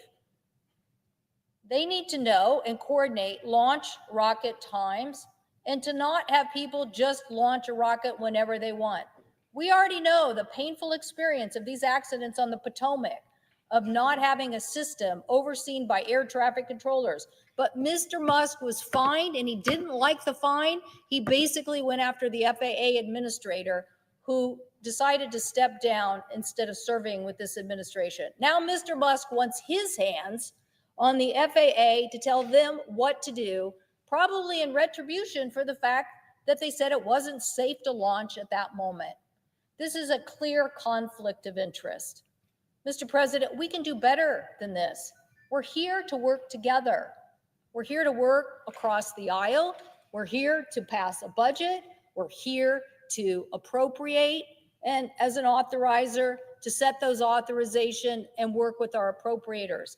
It is not for a nominee to set a game plan of how to take money out of the lives of individual families that are counting on that payment, or structural organizations that are charged with serving our communities on something as important as health or law enforcement. And it sure isn't turning the keys over to somebody who's already been fined by the agency to try to then undo the agency's oversight of his own personal business. There couldn't be a clearer answer here. Turn down this nomination. Let's get back to working together, working collaboratively. There are lots of ideas that we have to work on government efficiency, lots of ideas that could produce billions of dollars in savings, produce better care for our constituents, and move our country forward. And oh, by the way, let's not also continue to cut funding for all the authorized programs that these nominees basically said that they supported. That's why we voted for some of them, because they said they supported current funding, whether that's the Department of Transportation or other places. But now the mastermind of how to short circuit, pull the plug out, pull out the safety blanket, give it to the rich, is on a way for a vote here. Please vote no. I thank the president, and I yield the floor.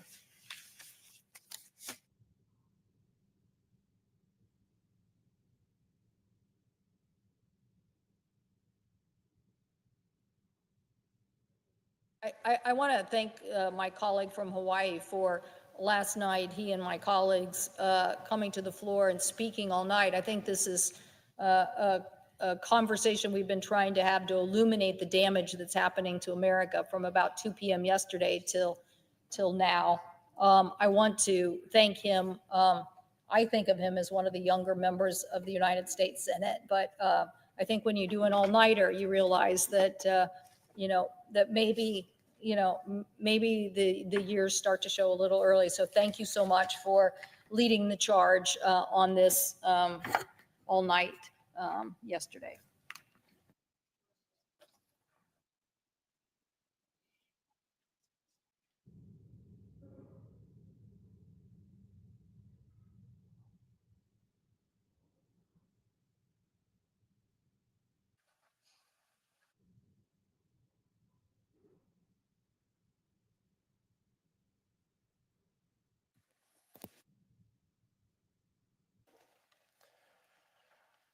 Mr. President, Chair recognizes the senator from Oregon.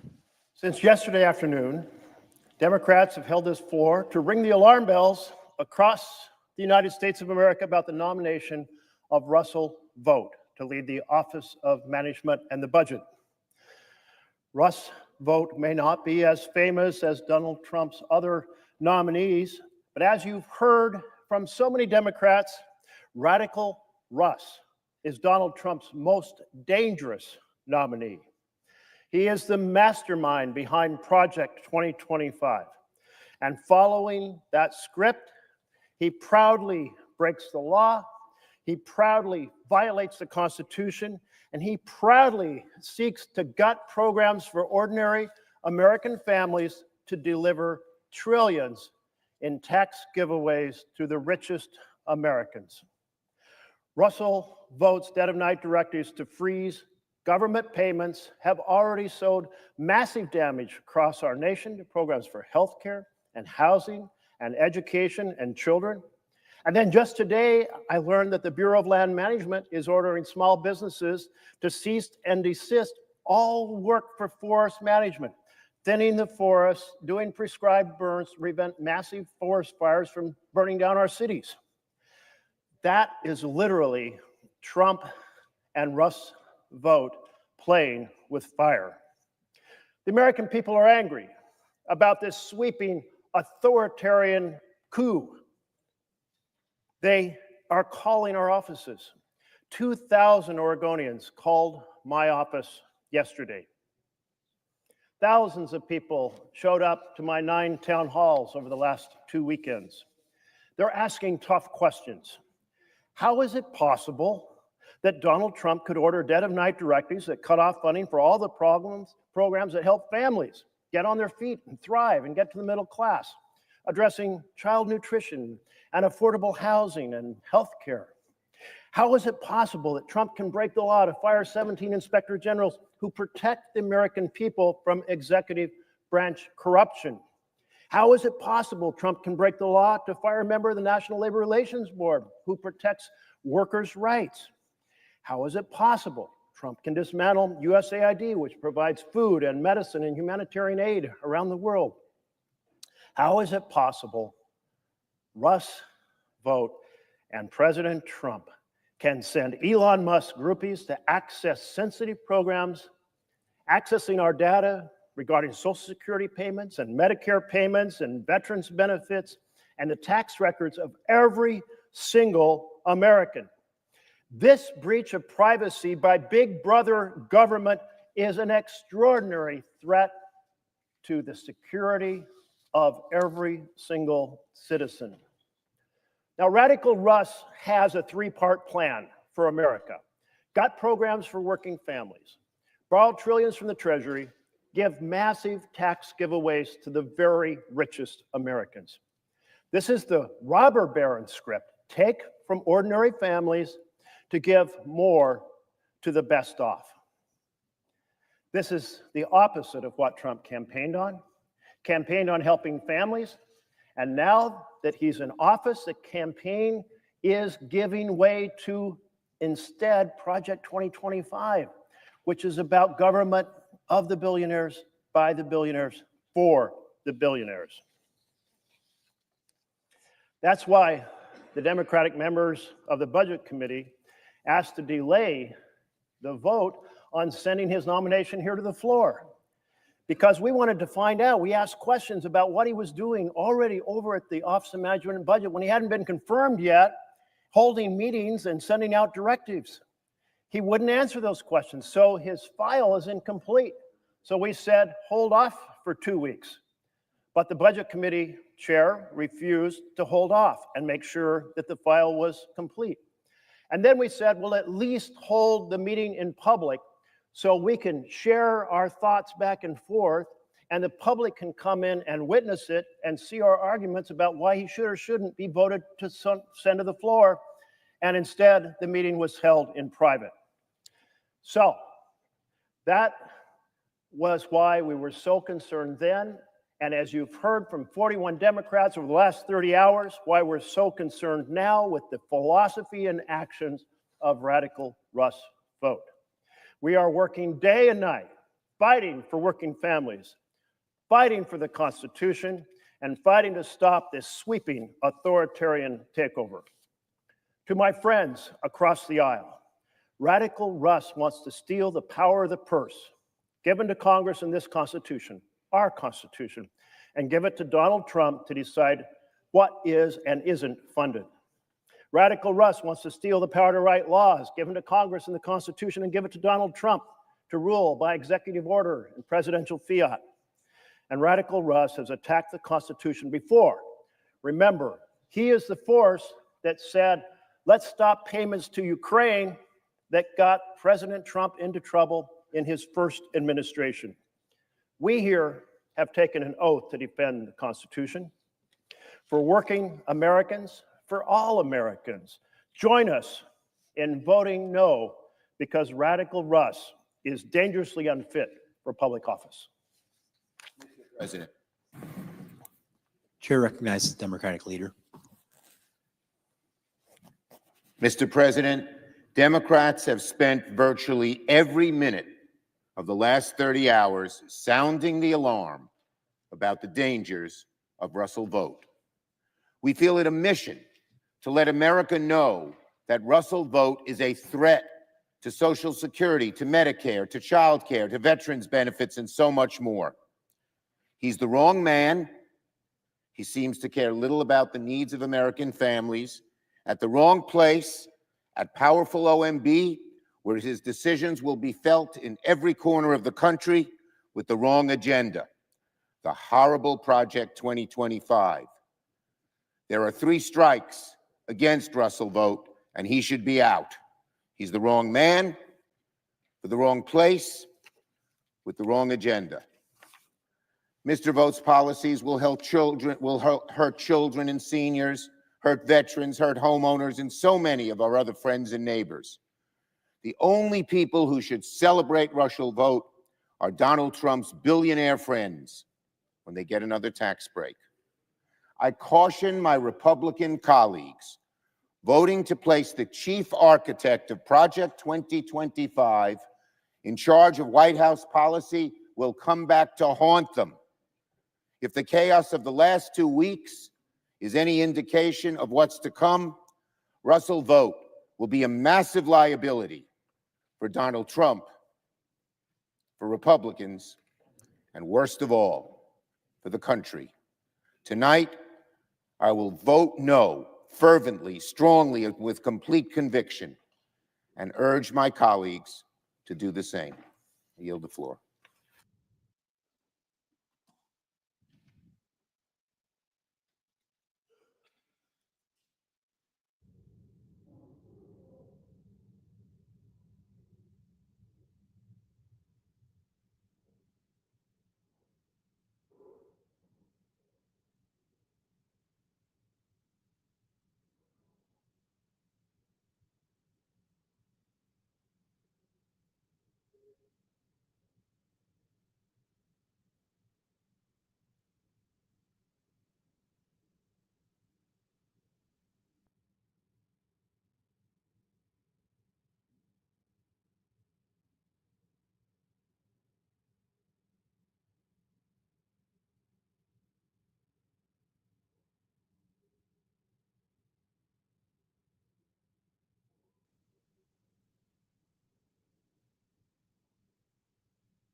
Mr. President.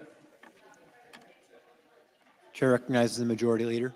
Mr. President, we're getting up now close to the time to vote on the Vought nomination. And it's been a 30-hour discussion, conversation, and some of which I think is perhaps instructive. I mean, I would argue, I'd make an argument, honestly, that through multiple administrations that Congress has bequeathed and given up way too much power to the executive branch. And but I think through the all-night vigil and a lot of the speeches that were made over here, there was a lot of high rhetoric, I would argue, about attacks on democracy, attacks on the Constitution. And I think it's important just when you make those arguments that there be at least some amount of self-reflection. Because over the last 4 years, there have been a lot of times when the executive branch went around the Congress or tried to rewrite the laws that Congress had passed in ways that increase spending.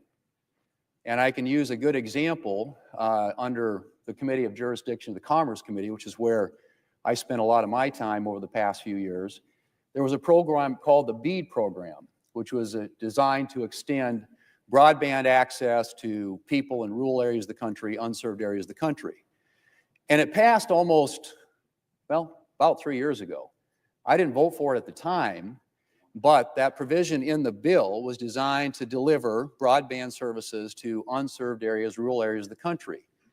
And we are now 3 years into that program, and there hasn't been a single dollar spent or a single household connected through that program. And it was a $42 billion funding program. $42 billion, not a single dollar spent. Why? Because the administration decided to add conditions to it. Conditions that made it unusable to a lot of the telecoms, at least certainly the telecoms in my area, and I think I represent probably as rural of an area as you'll ever find. What were some of those conditions? Well, they said you had to use union labor, something in South Dakota we're a right-to-work state, so we don't have a lot of that. You had to meet climate conditions for your subcontractors, your suppliers, everything else. You had to comply with certain climate requirements. And then there was an issue about rate regulation. Now, rate regulation, interestingly enough, was specifically banned by the statute. The statute said no rate regulation. So what the administration did is they added to the law in all these ways in a way that made it virtually impossible for anybody to use. So here we are, 3 years later, 3 years after that law passed this Congress, and not a single dollar has been spent, and not a single household has been connected. Why? Because the executive branch decided they wanted to do some things with this law that Congress never intended.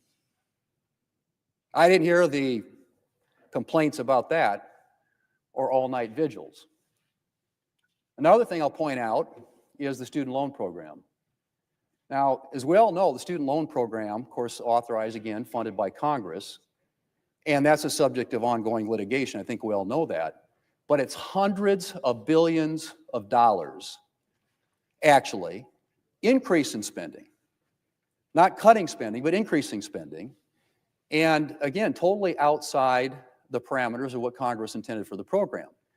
The law is pretty clear, we believe.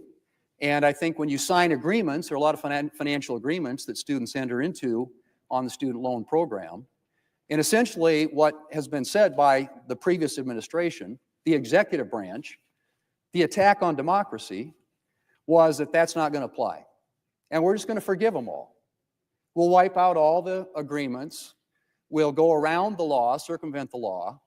And folks on this side of the aisle applauded when that happened.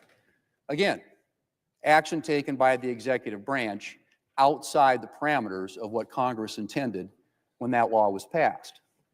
I'll use one other example, and that's the Thrifty Food Program.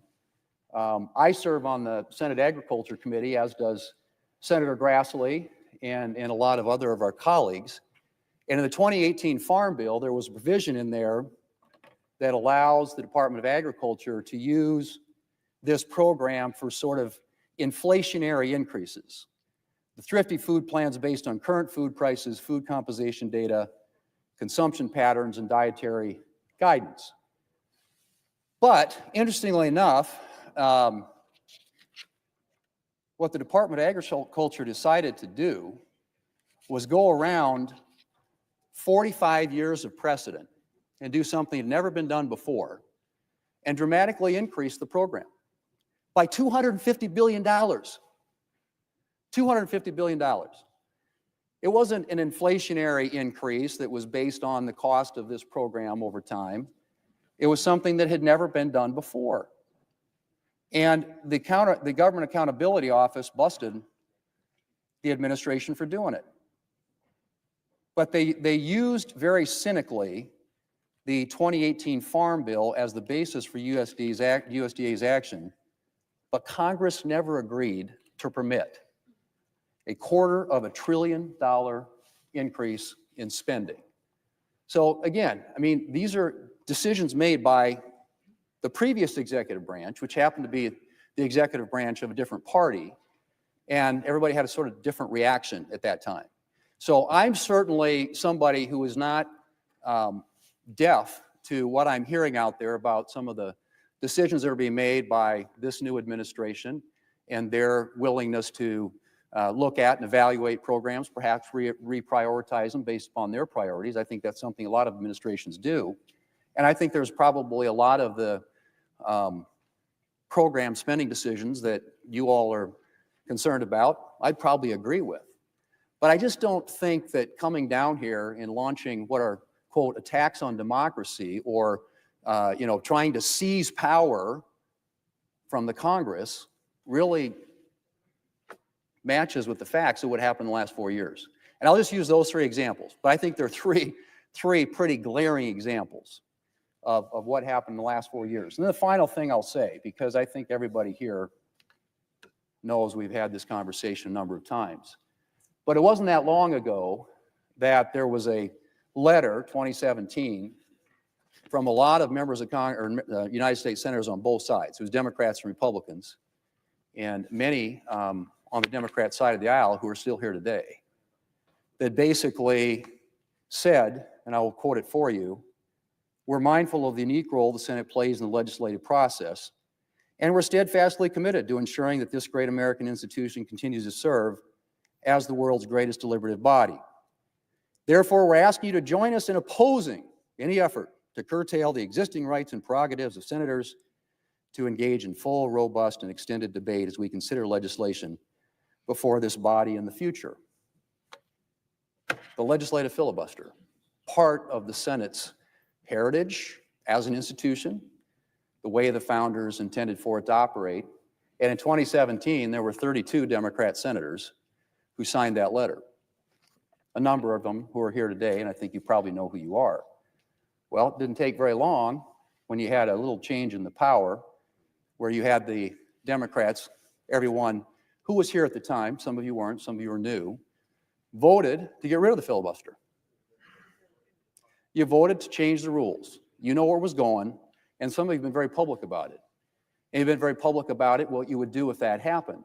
And what the issue at that time was whether or not to federalize elections, which again has constitutional issues given the prerogatives of state legislatures to set the conditions under which elections are held. So if you've got a history of, you're arguing here, there's all these attacks on democracy, all I'm pointing out is that that was a very different standard in the last 4 years in the last administration, and particularly as it pertains to the legislative filibuster. That is an issue. I don't think anybody here could argue. It's more connected to this institution than probably anything else. It gives voice to the minority. It requires collaboration and bipartisanship to do anything consequential. And at the time, everybody thought it was a good idea to preserve it. A couple years changed, the political winds in Washington changed, and all of a sudden, it was time to get rid of it. So we're going to vote on this nomination, but I think it's important to point out in the debate how many times an argument was made here on the floor by members on this side about attacks on democracy and going around or circumventing the authority and the power of the Article I branch of the government, the Congress, the Senate of the United States, by an executive branch. And yet here are three pretty, I would say, glaring examples of something done by the previous administration. Former Mayor Marion Barry once described his political philosophy as situationist. And I think when it comes to politics, we all have our views informed and changed perhaps over time. But these are some pretty striking, I think, and glaring examples of the inconsistency that is being applied to the current administration when in fact the previous administration of a different political party came to some very aggressive conclusions with respect to how they wanted to modify and change and alter laws passed by this institution, the United States Senate. So, Madam President, I think it's time to vote, and let's proceed with the vote. All time has expired. The question occurs on the nomination. Is there a sufficient second? There is.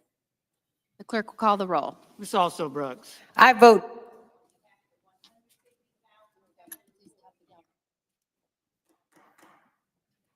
Pursuant to Rule 7, no debate is permitted.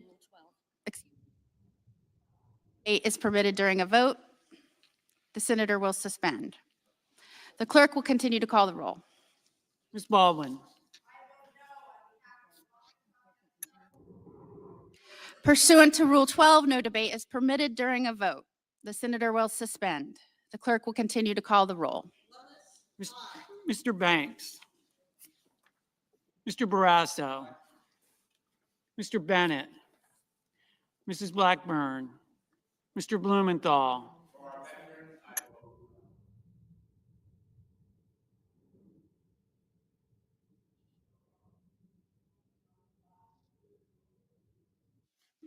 Ms. Blunt Rochester. Mr. Booker.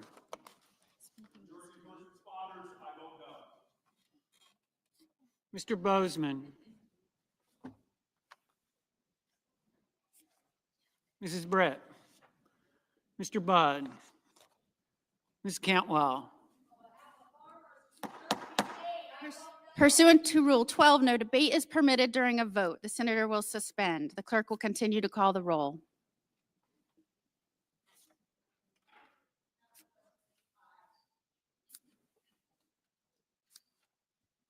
Mrs. Capito.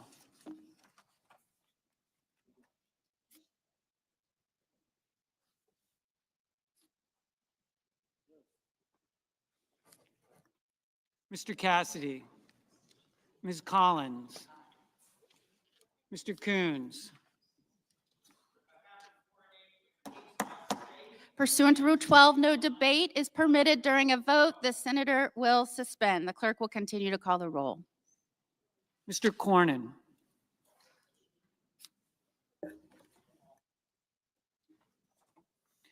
Ms. Cortez Masto. Pursuant to Rule 12, no debate is permitted during a vote. The senator Cotton. will suspend. Mr. Kramer. Mr. Crapo. Mr. Cruz. Mr. Curtis. Mr. Daines. Ms. Duckworth. Mr. Durbin. Pursuant to Rule 12, no debate is permitted during a vote. Ms. The Ernst. senator will suspend. Mr. Fetterman. Mrs. Fisher. Mr. Gallego. Mrs. Gillibrand. Pursuant to Rule 12, no debate is permitted during a vote. The senator will suspend. Mr. Graham. Mr. Grassley. Mr. Haggerty. Ms. Hassan.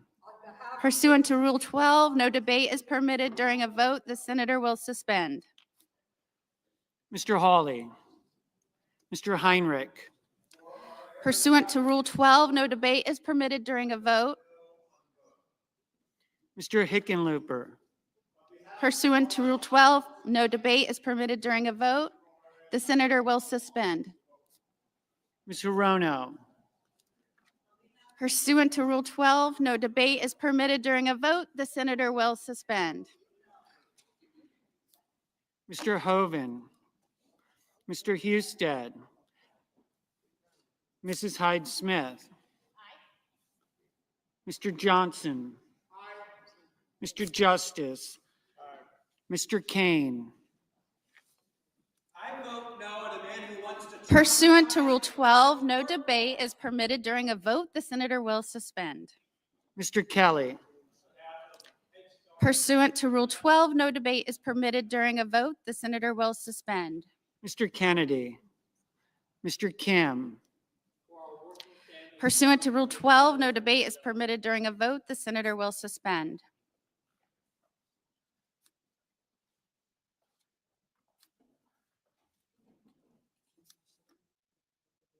Mr. King. Pursuant to Rule 12, no debate is permitted during a vote. Ms. Klobuchar. No debate is permitted during a vote. The senator will suspend. Mr. Langford.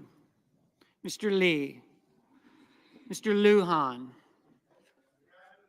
Pursuant to Rule 12, no debate is permitted during a vote. The senator will suspend.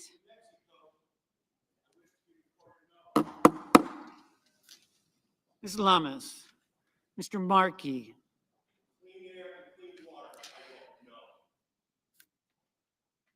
Mr. Marshall. Mr. McConnell. Mr. McCormick. Mr. Merkley. Pursuant to Rule 12, no debate is permitted during a vote. The senator will suspend. Mrs. Moody. Aye.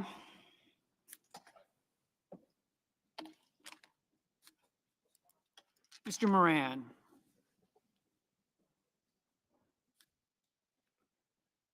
Mr. Moreno.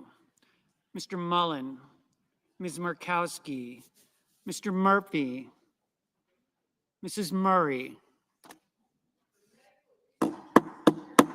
Pursuant to Rule 12, no debate is permitted during a vote. The senator will suspend. Mr. Ossoff. Pursuant to Rule 12, no debate is permitted during a vote. The senator will suspend. Mr. Padilla.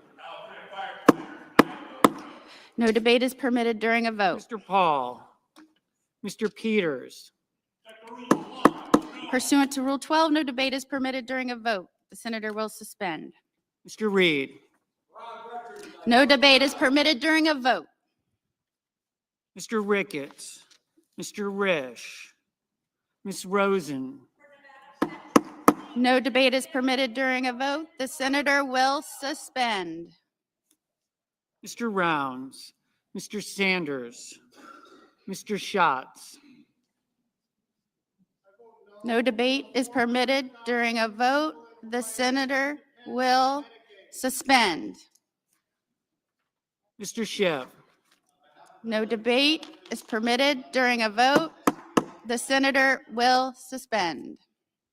Mr. Schmidt. Mr. Schumer.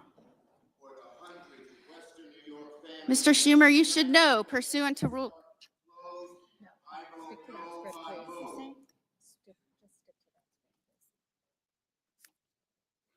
Mr. Scott of Florida. Mr. Scott of South Carolina. Mrs. Shaheen. Pursuant to Rule 12, no debate is permitted during a vote. Mr. Sheehy. Ms. Slotkin. Pursuant to Rule 12, no debate is permitted during a vote. Ms. Smith. No debate is permitted during a vote. The senator will suspend. Mr. Sullivan. Mr. Thune. Mr. Tillis. Mr. Tuberville. Mr. Van Hollen. No debate is permitted during a vote. The senator will suspend. Mr. Warner. No debate is permitted during a vote. The senator will suspend. Mr. Warnock. Pursuant to Rule 12, no debate is permitted during a vote. The senator will suspend. Ms. Warren. Pursuant to Rule 12, no debate is permitted during a vote. The senator will suspend. Mr. Welch.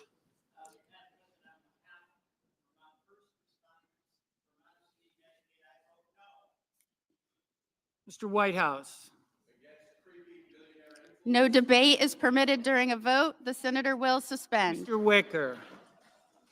Mr. Wyden. No debate is permitted during a vote, sir. The senator will suspend. Mr. Young.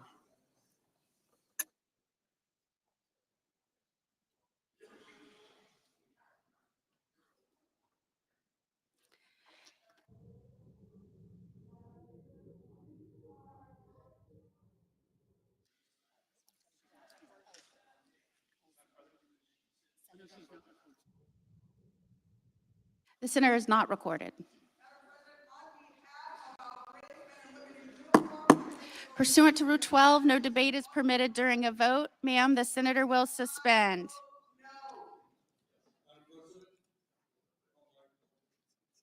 I couldn't hear him. The senator is not recorded. Thank you.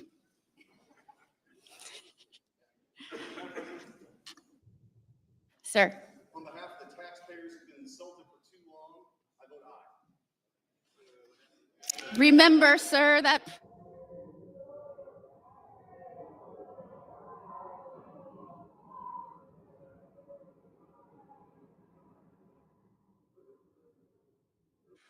Senators voting in the affirmative: Barrasso, Blackburn, Bozeman, Budd, Capito, Collins, Cornyn, Cotton, Kramer, Crapo, Cruz, Curtis, Daines, Fisher, Graham, Grassley, Husted, Hyde-Smith, Johnson, Justice, Lummis, Marshall, McCormick, Moody, Moreno, Mullen, Hall, Ricketts, Risch, Rounds, Schmidt, Scott of Florida, Thune, Tuberville.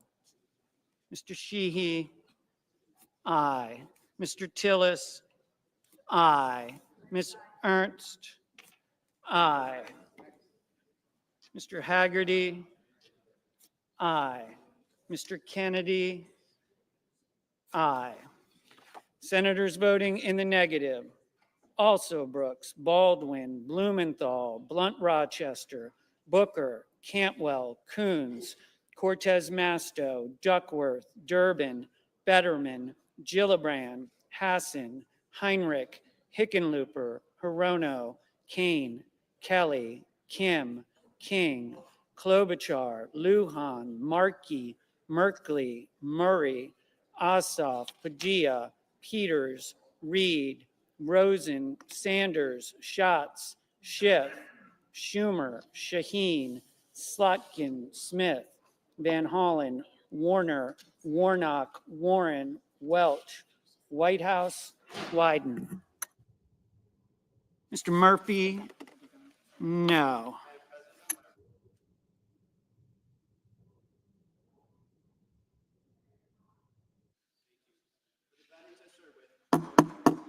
Mr. Gallego, no. Mr. Bennett, no.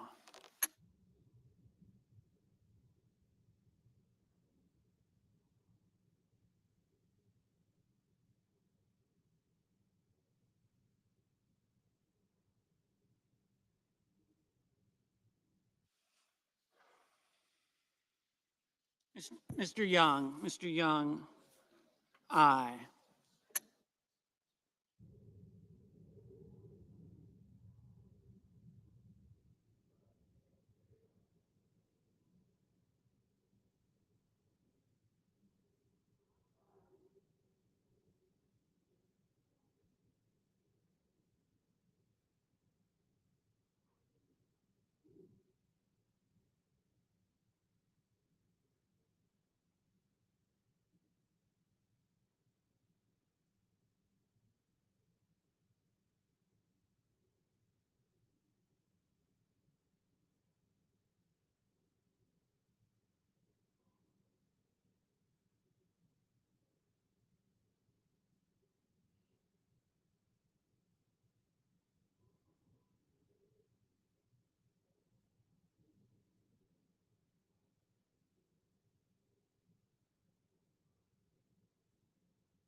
Mr. Moran, aye.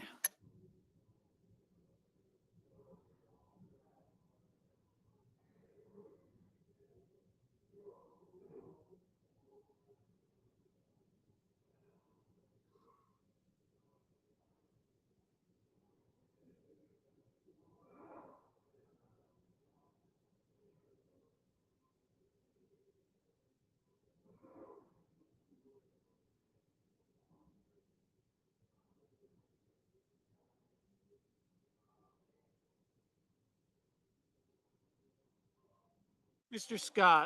Scott of South Carolina, aye. Mr. Cassidy, aye. Mr.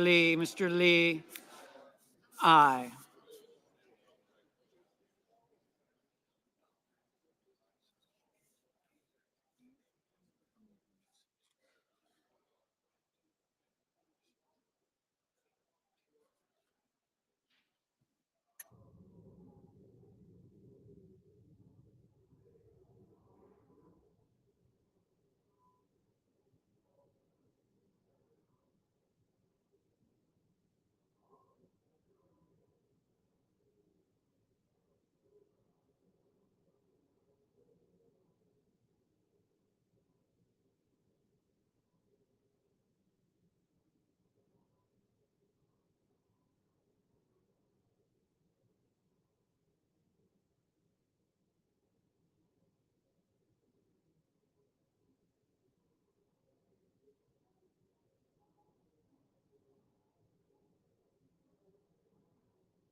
Ms. Murkowski, aye.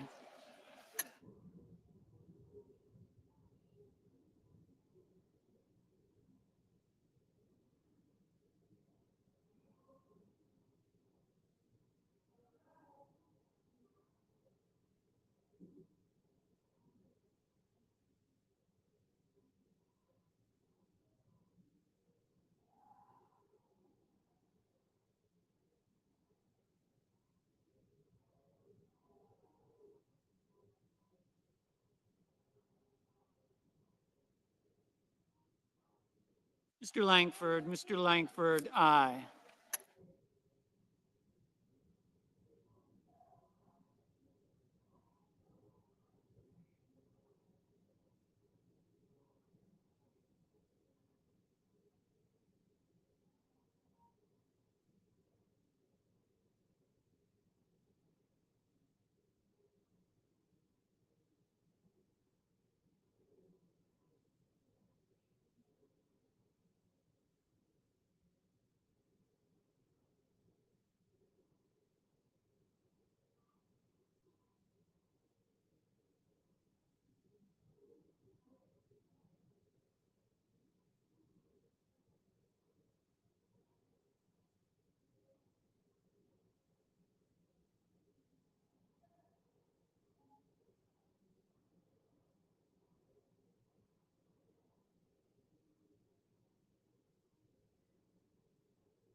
Mr. Hawley, aye.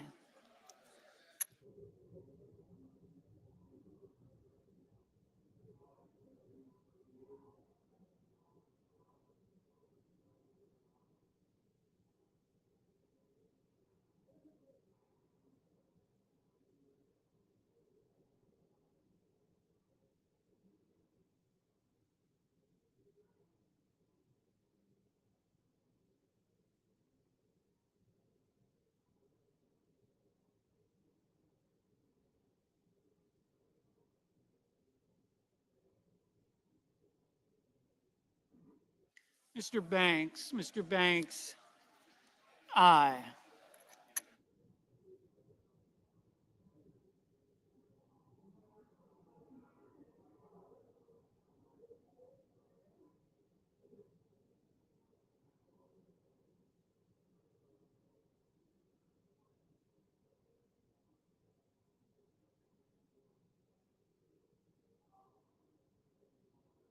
Mr. Wicker, aye.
Mr.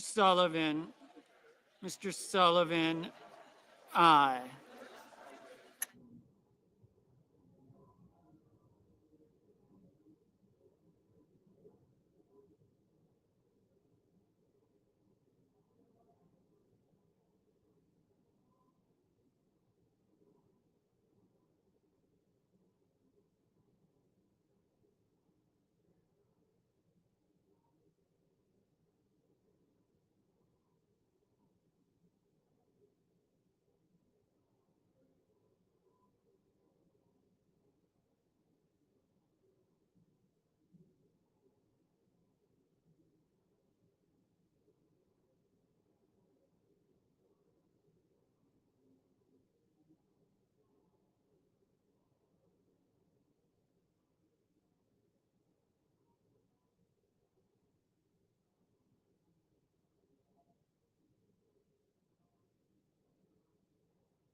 Mrs. Brett, aye. Mr. McConnell,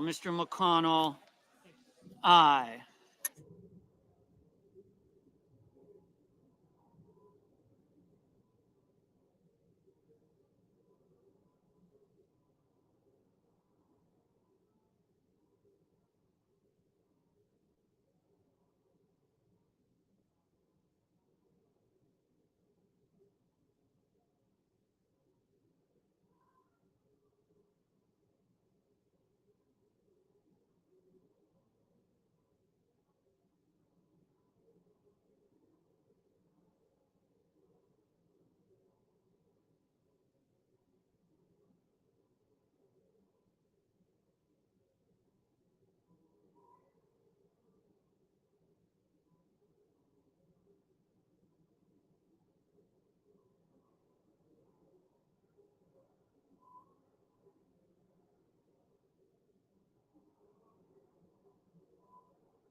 Mr. Hoven, aye.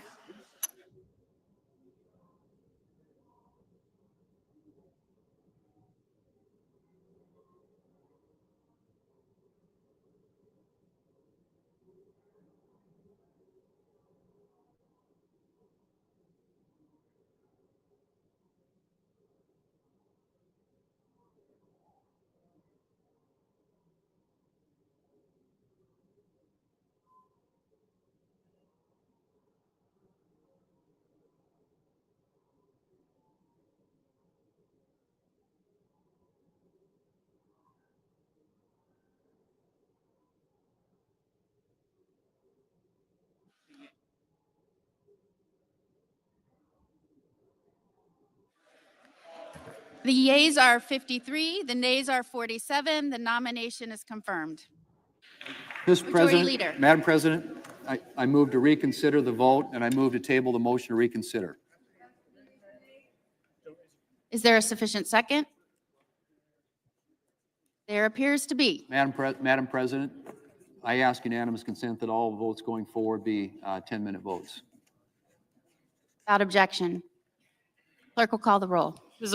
Brooks. Ms. Baldwin. Mr. Banks. Mr. Barrasso. Mr. Bennett. Mrs. Blackburn. Mr. Blumenthal. Ms. Blunt-Rochester. Mr. Booker. Mr. Bozeman. Mrs. Britt.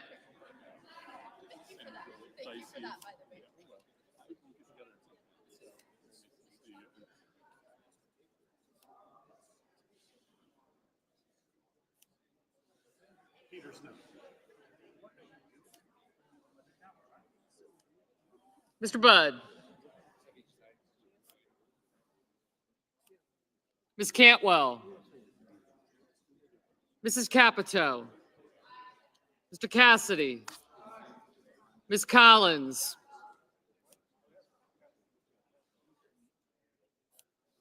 Mr. Coons.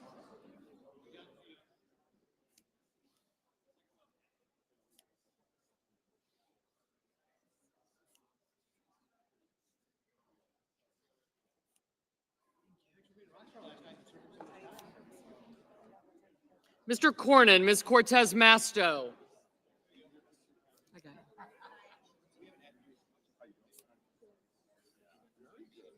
Mr. Cotton, Mr. Kramer.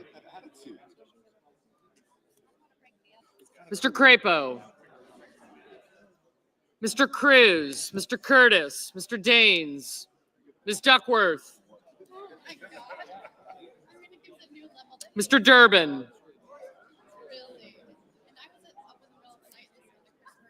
Ms. Ernst.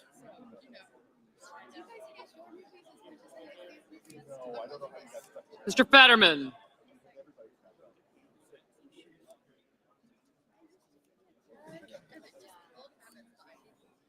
Mrs. Fisher, Mr. Gallego.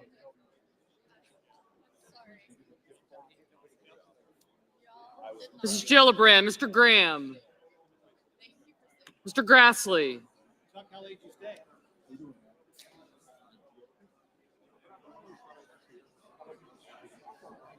Mr. Haggerty.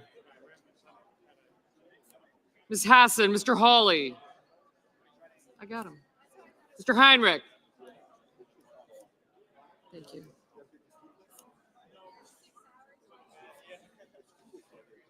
No, I didn't.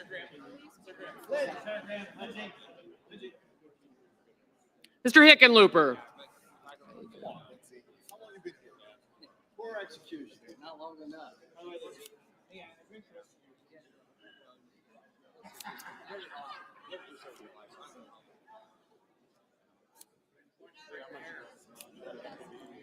I got you. Sorry. Mr. Rono. Mr. Hoven. Mr. Husted. Mrs. Hyde-Smith.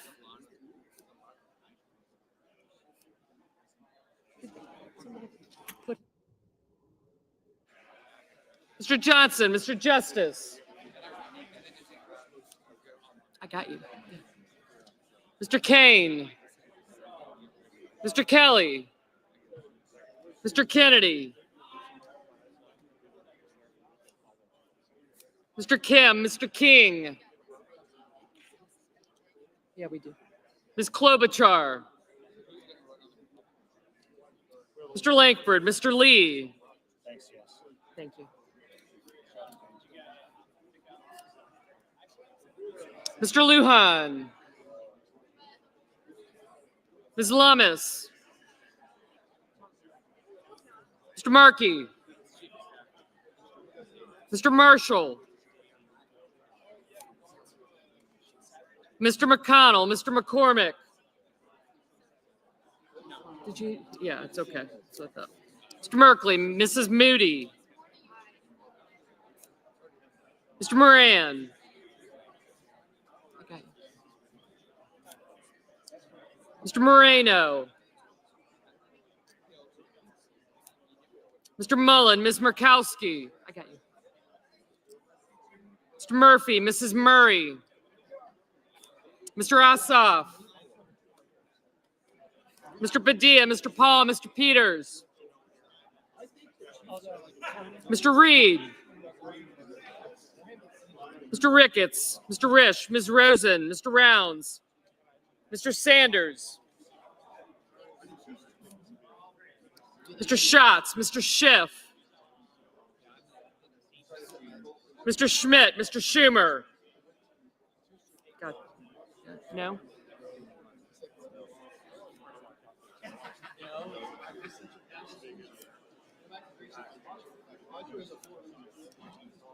Mr. Scott of Florida, Mr. Scott of South Carolina, Mrs. Shaheen,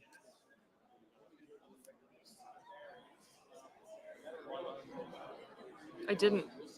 Thank you. Mr. Sheehy,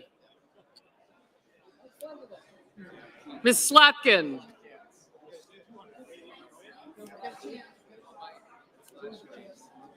Ms. Smith,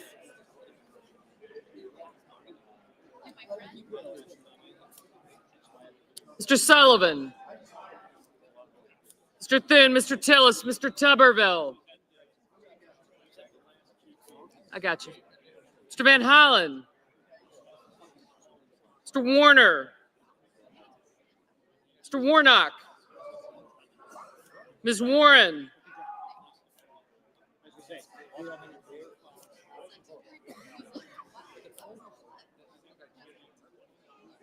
Mr. Welch, Mr. Whitehouse, Mr. Wicker, Mr. Wyden, Mr. Young,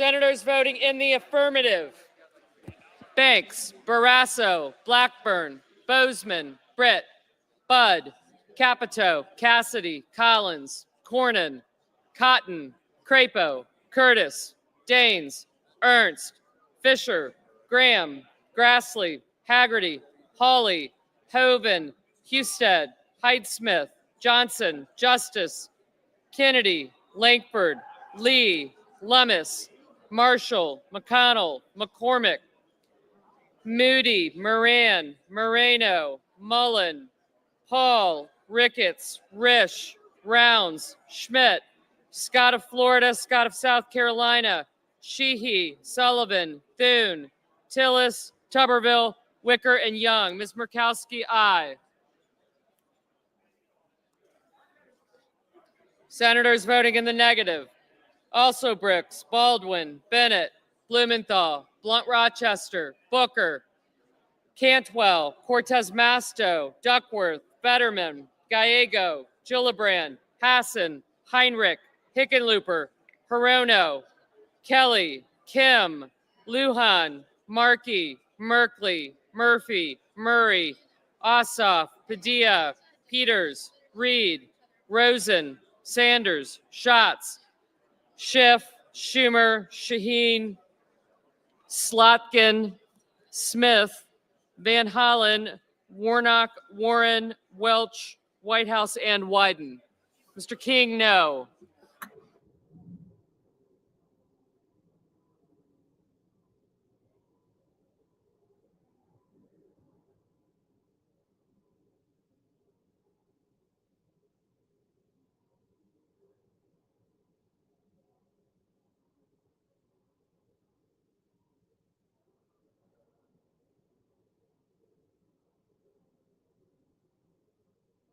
Mr. Coons, no.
Mr. Kane, no. Mr. Warner, no.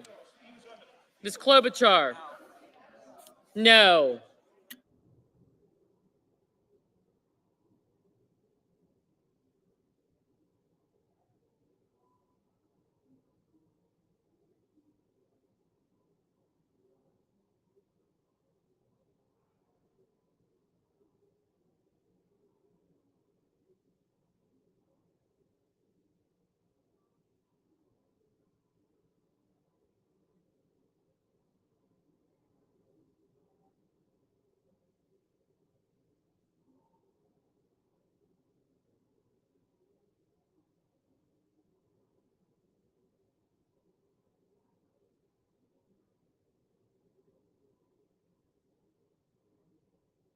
Mr. Durbin, no.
Mr. Kramer, aye.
On this vote, the yeas are 52, the nays are 47. The motion is agreed to. Majority Leader, Madam President, I move to proceed to legislative session. question is on the motion. Is there a sufficient second? There appears to be so. Clerk will call the roll. Ms. Also Brooks. Ms. Baldwin. Mr. Banks. Good job. Mr. Barrasso. Mr. Bennett.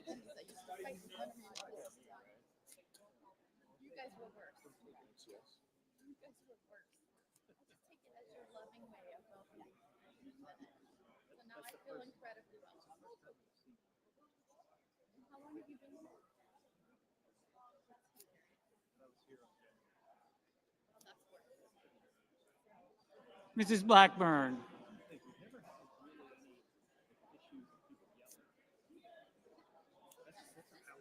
Mr. Blumenthal.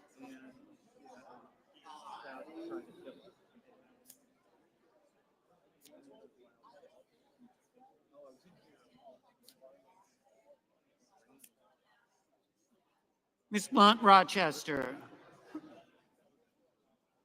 Mr. Booker.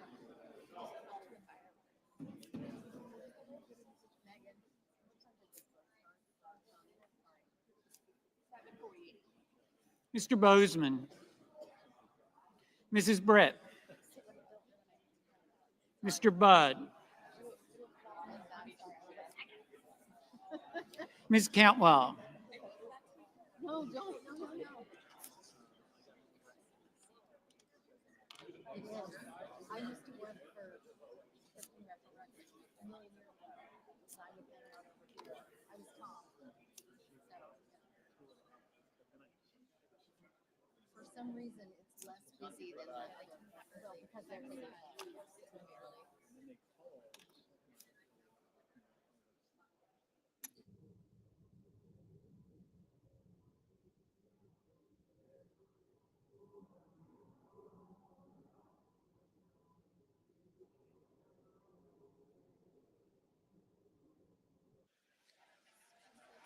Mrs. Capito. Mr. Cassidy. Ms. Collins. Mr. Coons. Mr. Cornyn. Ms. Cortez Masto. Mr. Cotton. Mr. Kramer. Mr. Crapo. Mr. Cruz. Mr. Curtis. Mr. Daines. Ms. Duckworth. Mr. Durbin.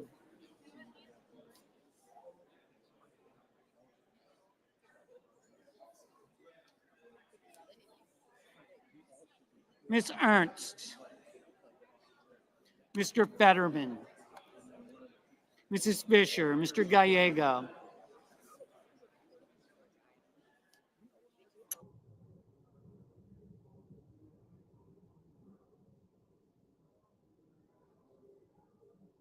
Mrs. Gillibrand.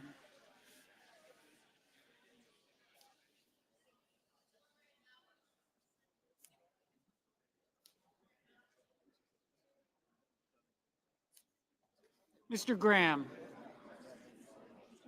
Mr. Grassley. Mr. Haggerty.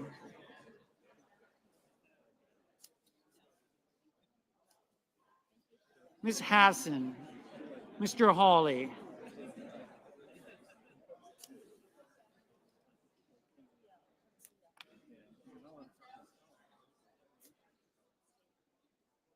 Mr. Heinrich. Mr. Hickenlooper. Ms. Hirono. Mr. Hoven. Good job. Thank you. Mr. Husted. Mrs. Hyde-Smith.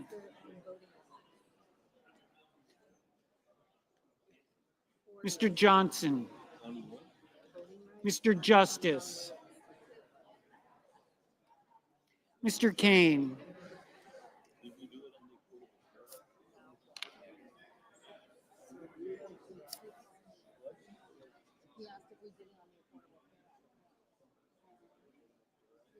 Mr. Kelly.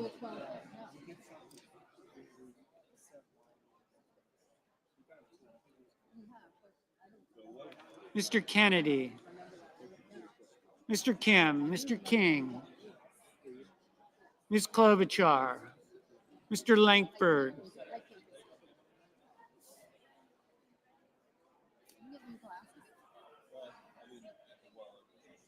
Mr. Lee, Mr. Lujan, Ms. Lummis, Mr. Markey, Mr. Marshall, Mr. McCormick,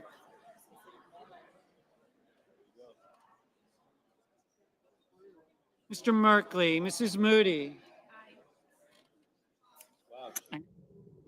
Mr. Moran, Mr. Moreno, Mr. Mullen, Ms. Markowski, Mr. Murphy, Mrs. Murray, Mr. Ossoff,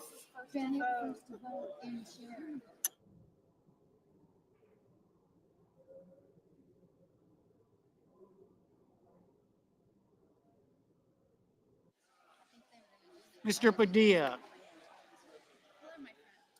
Mr. Paul, Mr. Peters, Mr. Reed, Mr. Ricketts, Mr. Risch, Ms. Rosen, Mr. Rounds, Mr. Sanders, Mr. Schatz, Mr. Schiff, Mr. Schmidt, Mr. Schumer, Mr. Scott of Florida, Mr. Scott of South Carolina, Mrs. Shaheen, Mr. Sheehy,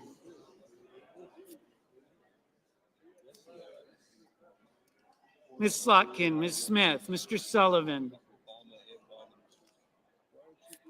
Mr. Thune, Mr. Tillis, Mr. Tuberville, Mr. Van Hollen, Mr. Warner, Mr. Warnock, Ms. Warren, Mr. Welch, Mr. Whitehouse, Mr. Wicker, Mr. Wyden, Mr. Young.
Senators voting in the affirmative: Banks, Barrasso, Blackburn, Bozeman, Britt, Budd, Capito, Cassidy, Collins, Cornyn, Cotton, Kramer, Crapo, Curtis, Daines, Fisher, Grassley, Haggerty, Hawley, Husted, Hyde-Smith, Justice, Lee, Lummis, Marshall, McCormick, Moody, Moran, Moreno, Hall, Ricketts, Risch, Rounds, Schmidt, Sheehy, Thune, Tuberville, Wicker.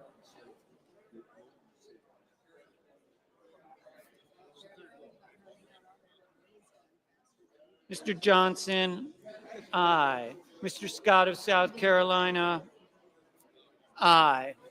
Senators voting in the negative: Also Brooks, Baldwin, Bennett, Blumenthal, Blunt Rochester, Booker, Cantwell, Coons, Duckworth, Fetterman, Gallego, Gillibrand, Hassan, Heinrich, Kane, Kim, Klobuchar, Lujan, Markey, Merkley, Murray, Padilla, Peters, Rosen, Schiff, Schumer, Slotkin, Smith, Warnock, Warren, Whitehouse, Wyden. Mr. Sanders, no. Mr. Welch, no. Mr. King, no.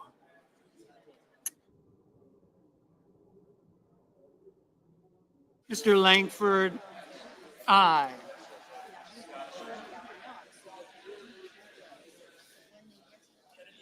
Mr. Reed, no. Mr. Kennedy, aye. Mr. Hoeven, aye. Ms. Markowski, aye. Mr. Mullen, aye.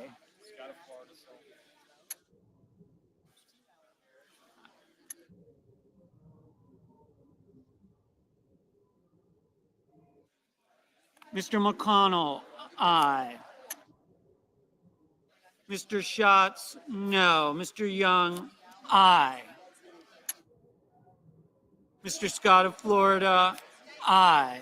Mr. Warner, no. Mr. Sullivan, aye. Mrs. Shaheen, no. Mr. Hickenlooper, no. Mr. Van Hollen, no.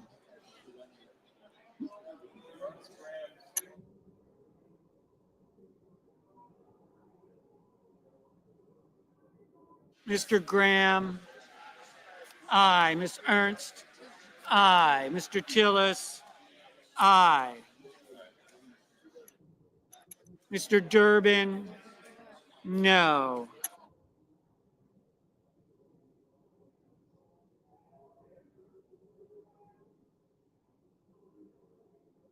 Ms. Cortez Masto, no.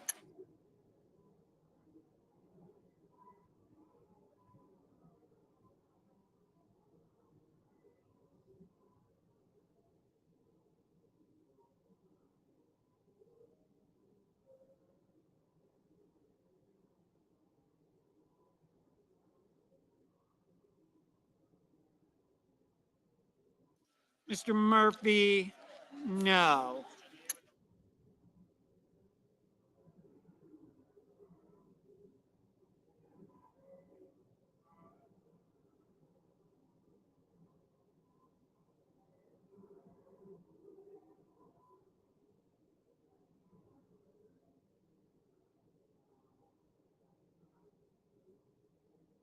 Mr. Kelly, no. Mr. Ossoff, no.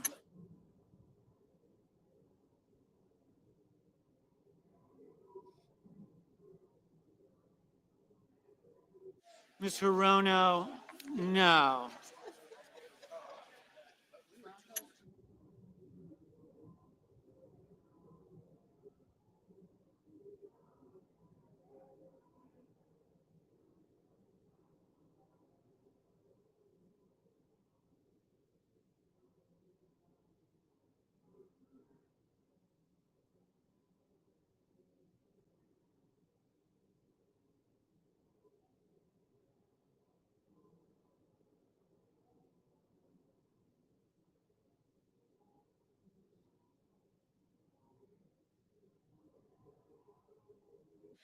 The yeas are 52, the nays are 47. The motion is agreed to.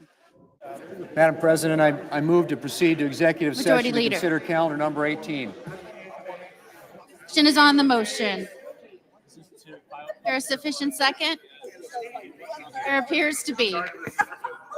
We'll call the roll. Ms. Also Brooks, Ms. Baldwin, Mr. Banks, Mr. Barrasso, Mr. Bennett,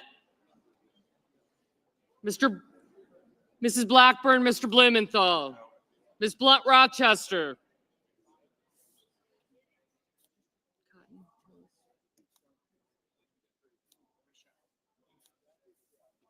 Mr. Booker,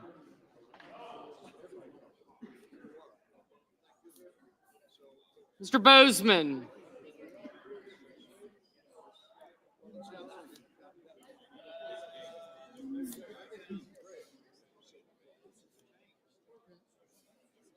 Mrs. Britt,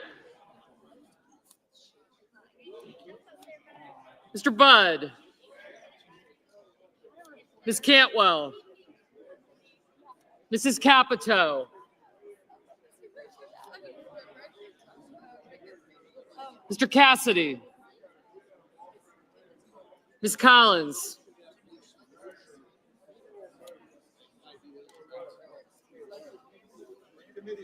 gotcha. Thank you. Mr. Coons, Mr. Cornyn, Ms. Cortez Masto, Mr. Cotton, Mr. Kramer,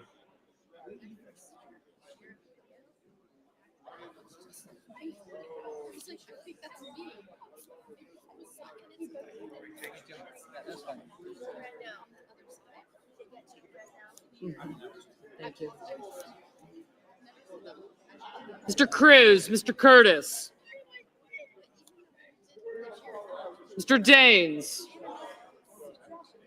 Ms. Duckworth,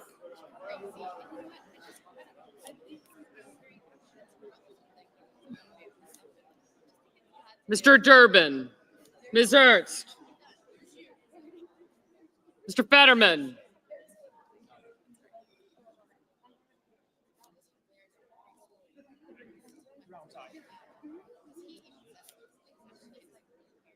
Mrs. Fisher, Mr. Gallego, Mrs. Gillibrand, Mr. Graham,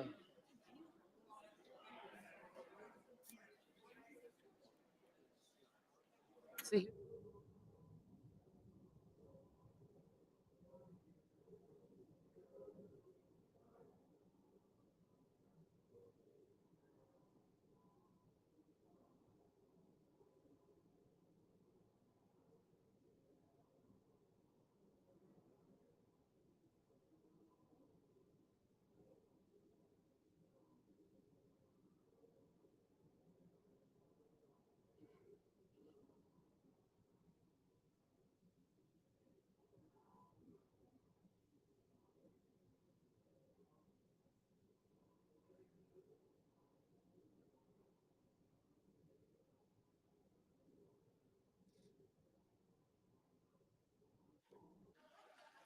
Mr. Grassley, Mr. Haggerty, Ms. Hassan, Mr. Hawley,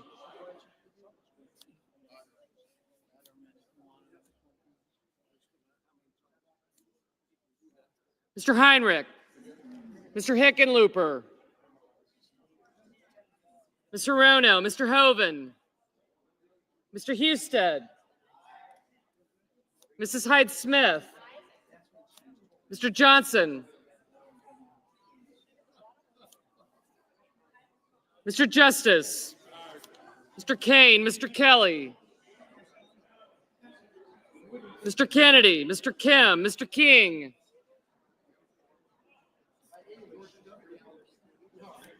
Ms. Klobuchar, Mr. Lankford, Mr. Lee, Mr. Lujan, Ms. Lummis, Mr. Markey, Mr. Marshall, Mr. McConnell,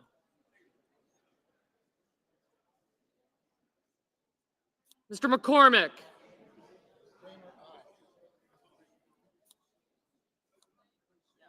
thank you,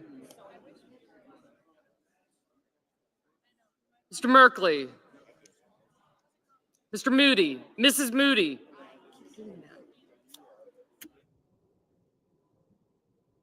Mr. Moran, I did get you, thank you, Mr. Moreno, Mr. Mullen, Ms. Murkowski, Mr. Murphy, that's who it was, Mrs. Murray, Mr. Ossoff, Mr. Padilla,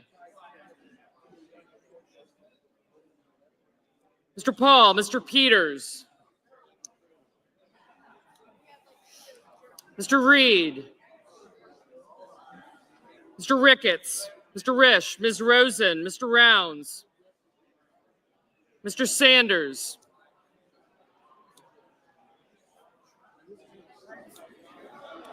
Mr. Schatz, Mr. Schiff, Mr. Schmidt, Mr. Schumer, Mr. Scott of Florida, Mr. Scott of South Carolina. I got you.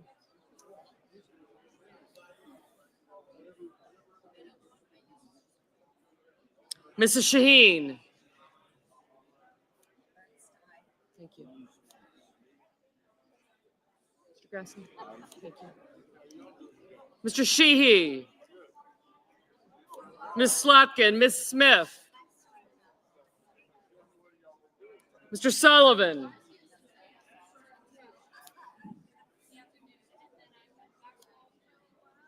Mr. Thune, Mr. Tillis, Mr. Tuberville, Mr. Van Hollen, Mr. Warner, Mr. Warnock, Ms. Warren, Mr. Welch, Mr. Whitehouse, Mr. Wicker, Mr. Wyden, Mr. Young,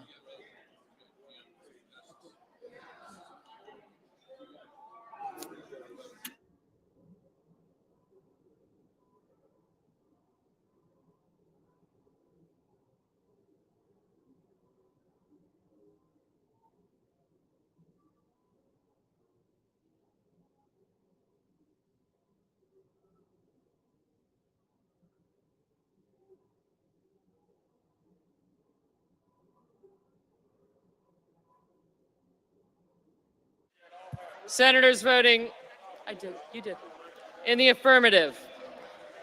Banks, Barrasso, Blackburn, Britt, Budd, Capito, Cassidy, Collins, Cornyn, Cotton, Kramer, Crapo, Curtis, Daines, Ernst, Fisher, Grassley, Haggerty, Hawley, Hoven, Husted, Hyde-Smith, Justice, Kennedy, Lee, Lummis, Marshall, McConnell, McCormick, Moody, Moreno, Mullen, Murkowski, Paul, Ricketts, Risch, Rounds, Schmidt, Scott of Florida, Scott of South Carolina, Sheehy, Sullivan, Thune, Tillis, Tuberville, Wicker, and Young. Mr. Moran?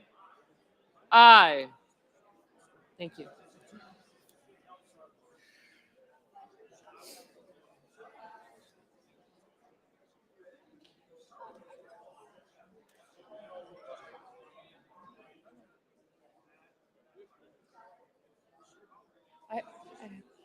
I have you. Mr. Bozeman, aye. Senators voting in the negative.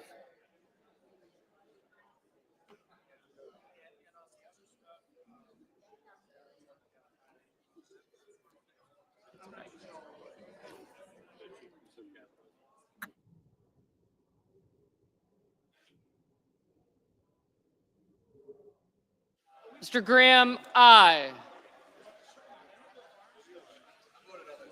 You did, thank you. She already voted, right?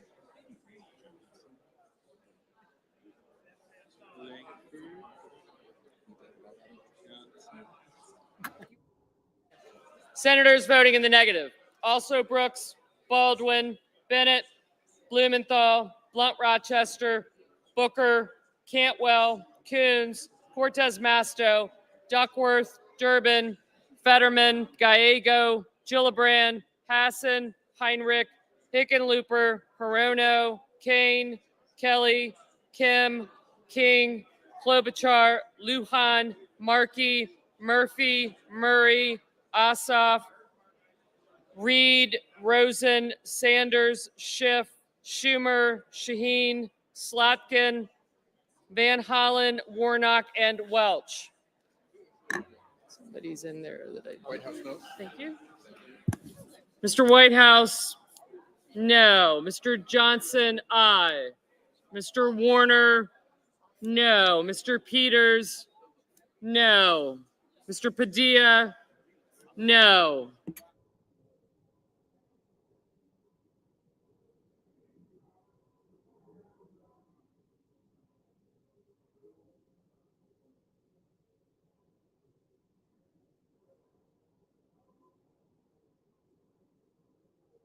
Mr. Schatz, no.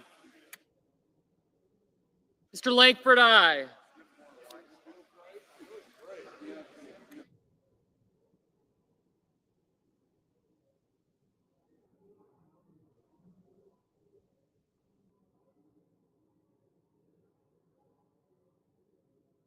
Mr. Wyden, no.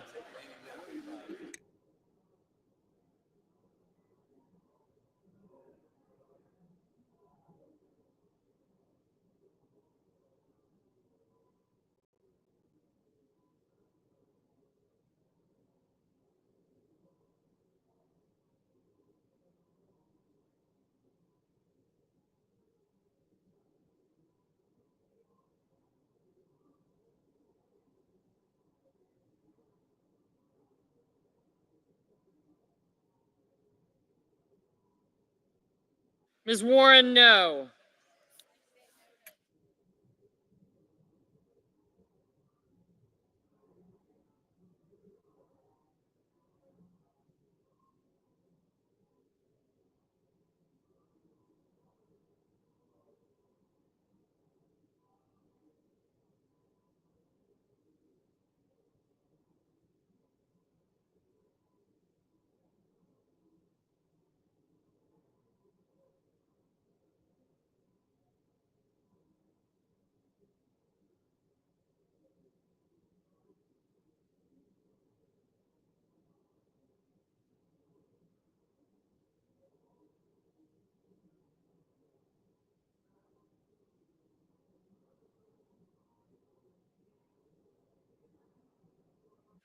Ms. Smith, no.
Clerk will record the nomination. Nomination, Office of the Director of National Intelligence, Tulsi Gabbard of Hawaii to be Director.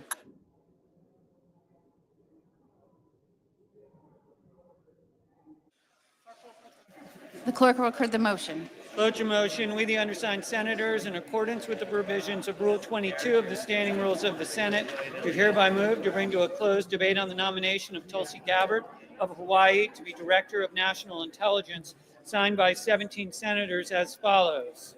Madam President, I ask consent that the reading of the names be waived. Is there objection? I move to proceed. Without objection. I move to proceed to legislative session. Question is on the motion. Is there a sufficient second? There appears to be. The clerk will call the roll. Ms. Also Brooks. Ms. Baldwin. Yeah, right, Rick.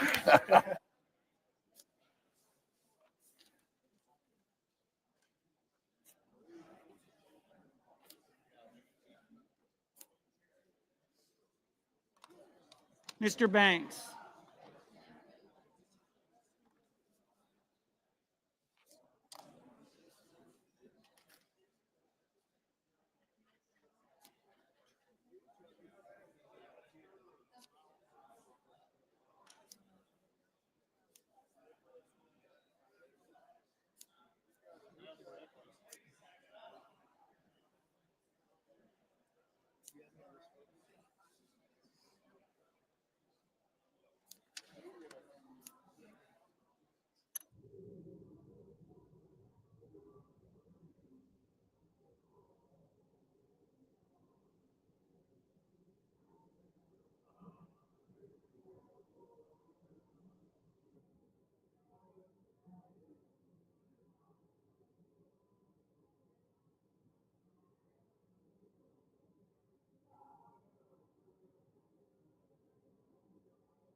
Mr. Barrasso, Mr. Bennett, Mrs. Blackburn.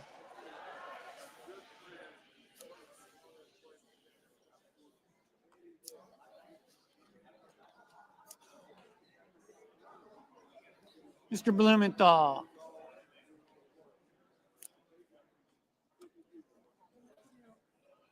Ms. Blunt Rochester.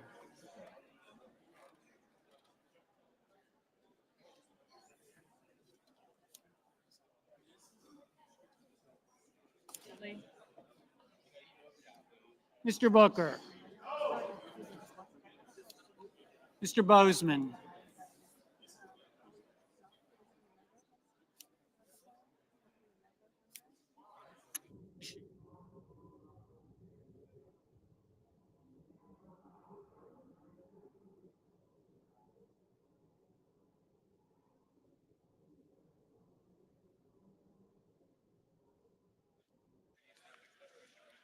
Mrs. Britt, Mr. Budd.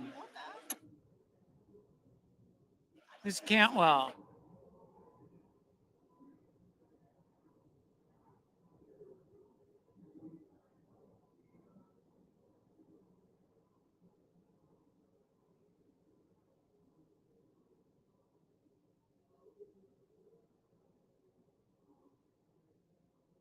Ms. Cantwell.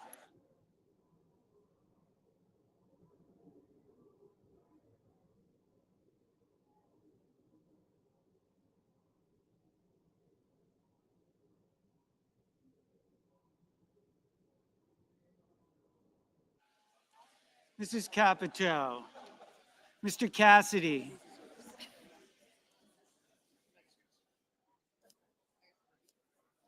Ms. Collins, Mr. Coons, Mr. Cornyn, Ms. Cortez Masto.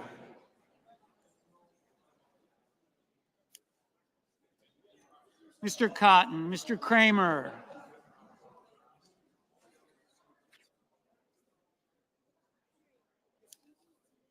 Mr. Crapo.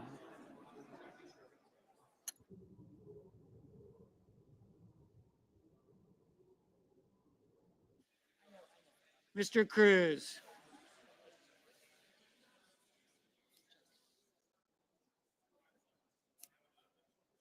Mr. Curtis, Mr. Daines, Ms. Duckworth, Mr. Durbin, Ms. Ernst, Mr. Fetterman, Mrs. Fisher, Mr. Gallego, Mrs. Gillibrand, Mr. Graham, Mr. Grassley, Mr. Haggerty.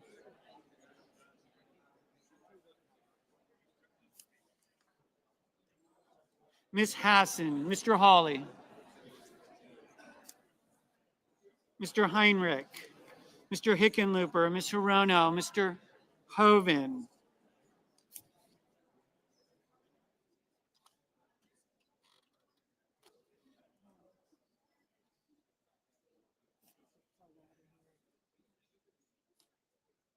Mr. Husted, Mrs. Hyde-Smith, Mr. Johnson, Mr. Justice, Mr. Kane,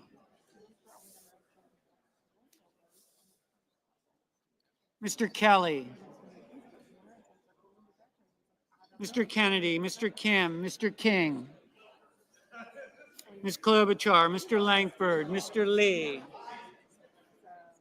Mr. Lujan,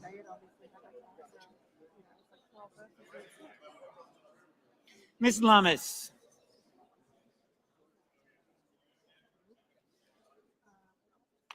Mr. Markey, Mr. Marshall, Mr. McConnell, Mr. McCormick, Mr. Merkley, Mrs. Moody,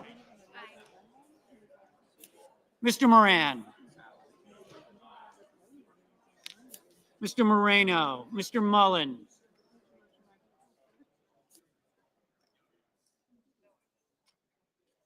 Ms. Markowski,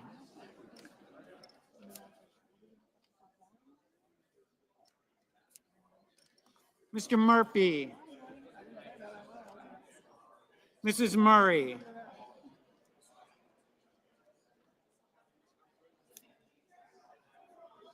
Mr. Ossoff,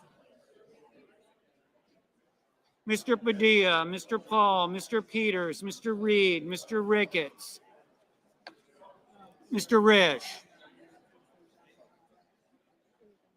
Ms. Rosen, Mr. Rounds, Mr. Sanders,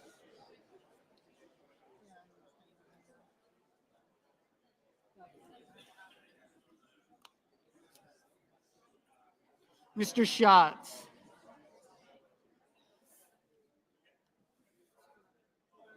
Mr. Schiff, Mr. Schmidt, Mr. Schumer, Mr. Scott of Florida, Mr. Scott of South Carolina, Mrs. Shaheen, Mr. Sheehy, Ms. Slotkin, Ms. Smith,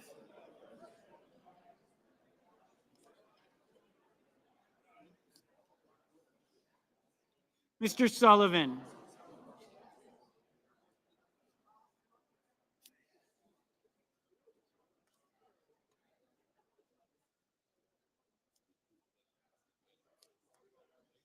Mr. Thune, Mr. Tillis, Mr. Tuberville, Mr. Van Hollen,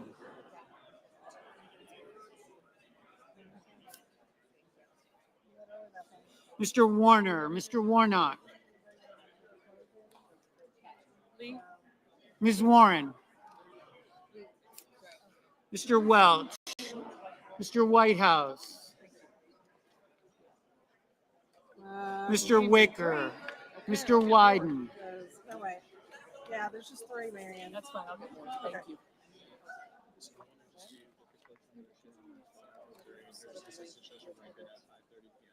Mr. Young.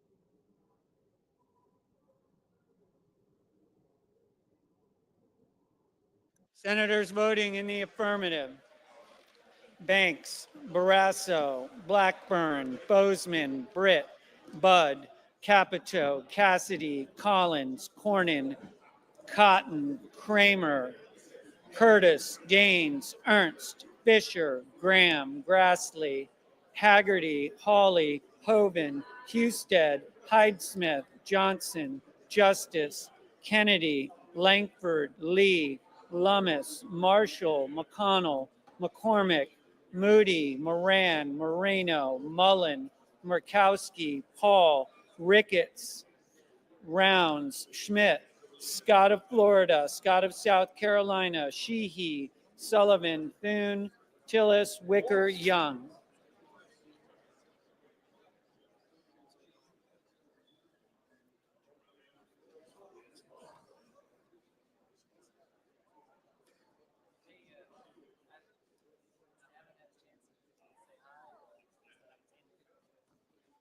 Senators voting in the negative: also Brooks, Baldwin, Bennett, Blumenthal, Booker, Cantwell, Coons, Duckworth, Durbin, Fetterman, Gallego, Gillibrand, Hassan, Heinrich, Hickenlooper, Hirono, Kane, Kim, King, Klobuchar, Lujan, Markey, Merkley, Murray, Ossoff, Padilla, Peters, Reed, Rosen, Sanders, Schiff, Schumer, Slotkin, Van Hollen, Warner, Warren, Welch.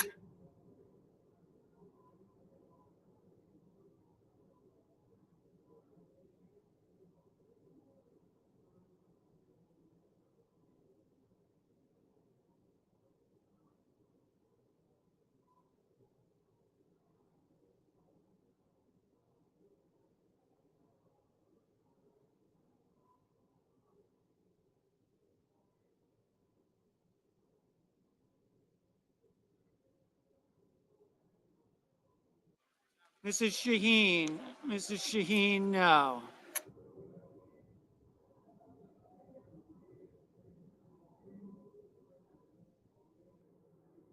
Mr. Risch, aye. Mr. Kelly, no.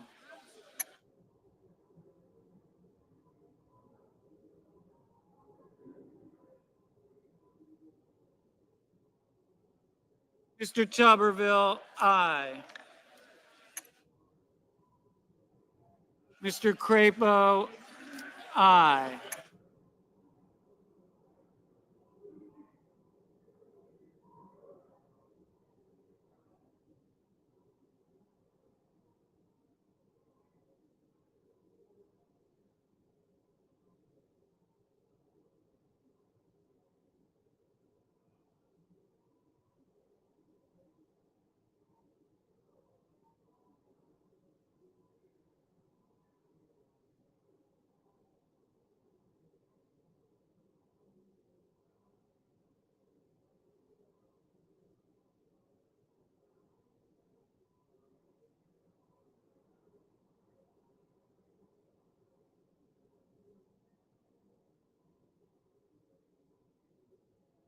Ms. Blunt Rochester, no.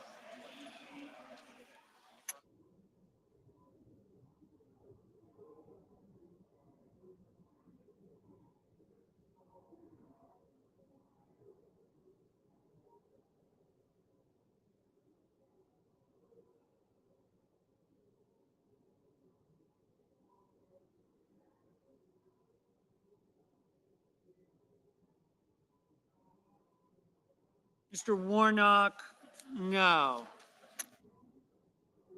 Mr. Whitehouse, no. Mr. Schatz, no.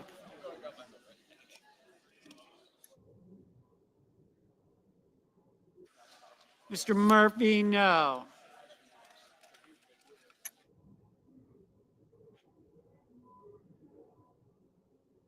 Mr. Wyden, no.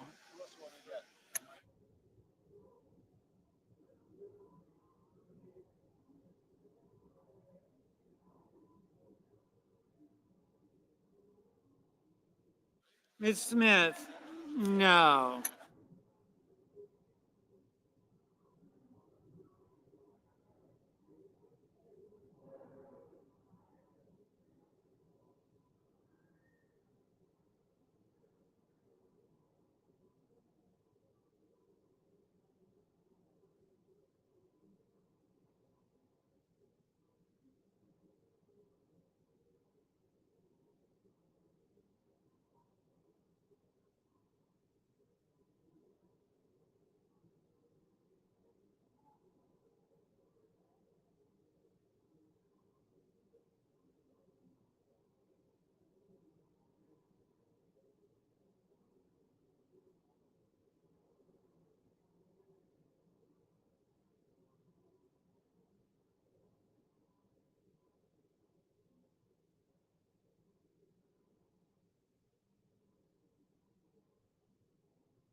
Ms. Cortez Masto, no.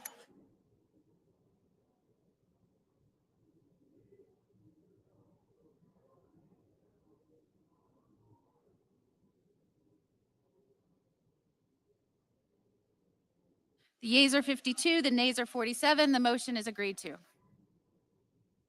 President, I move to proceed to executive session to consider calendar number 17. Questions on the motion? For the yeas and nays. Is there a sufficient second? No, there's not. Appears to be. Clerk will call the roll. Ms. Also Brooks, Ms. Baldwin, Mr. Banks, Mr. Barrasso. Hey, Chris, Oh, I'm sorry. I'm just paying attention. don't you guys screw me up. You don't want that. Don't do that. Because then I'm going to say no. Do it the hard way.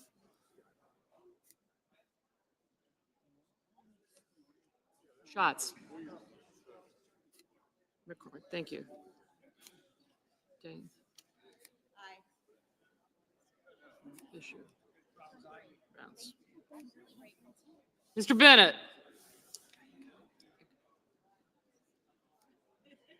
Thanks.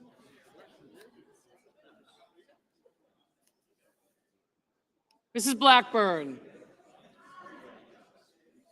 Mr. Blumenthal.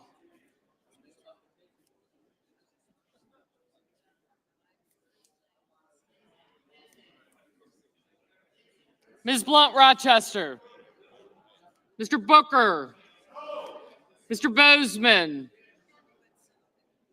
Mrs. Britt. I did, thank you.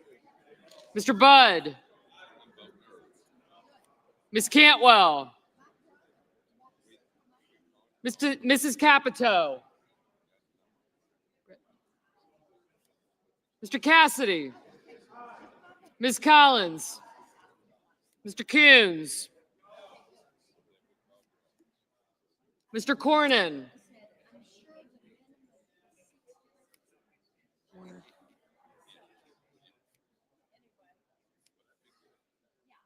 Ms. Cortez Masto, Mr. Cotton, Mr. Kramer, Mr. Crapo, Mr. Cruz, Mr. Curtis, Mr. Daines, Ms. Duckworth, Mr. Durbin, Ms. Ernst, Mr. Fetterman, Mrs. Fisher, Mr. Gallego, Mrs. Gillibrand, Mr. Graham, Mr. Grassley,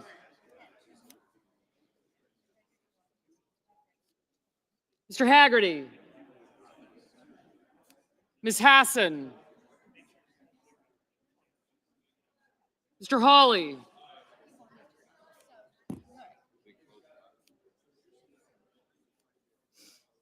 Mr. Heinrich, Mr. Hickenlooper, Ms. Hirono, Mr. Hoven, Mr. Husted,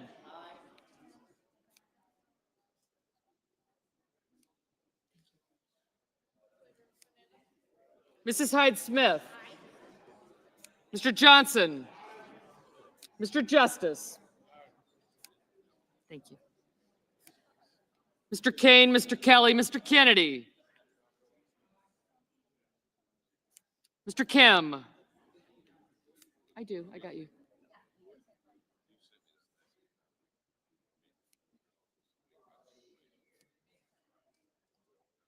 Yeah, I got you, thank you. I got you both, thank you. Mr. King, Ms. Klobuchar. Thank you. Mr. Langford, Mr. Lee, Mr. Lujan, Ms. Lummis, Mr. Markey, Mr. Marshall, Mr. McConnell,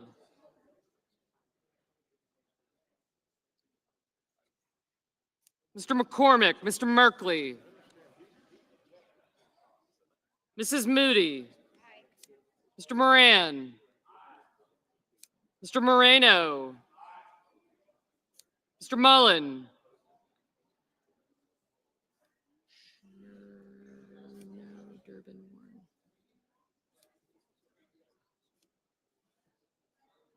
Ms. Murkowski. Yeah. Gotcha. Thank you. Yes, now I do. Mr. Murphy, Mrs. Murray, Mr. Ossoff, Mr. Padilla, Mr. Paul, Mr. Peters, Mr. Reed, Mr. Ricketts,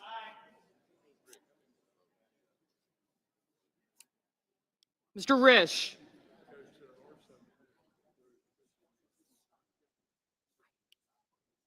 Ms. Rosen, Mr. Rounds, Mr. Sanders,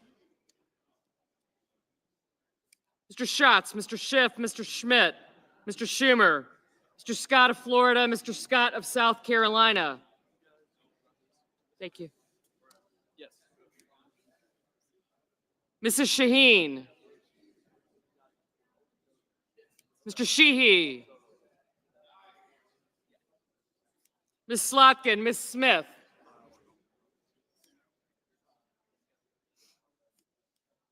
Mr. Sullivan, Mr. Thune, Mr. Tillis, Mr. Tuberville, Mr. Van Hollen, Mr. Warner, Mr. Warnock, Ms. Warren, Mr. Welch, Mr. Whitehouse, Mr. Wicker, Mr. Wyden, Mr. Young.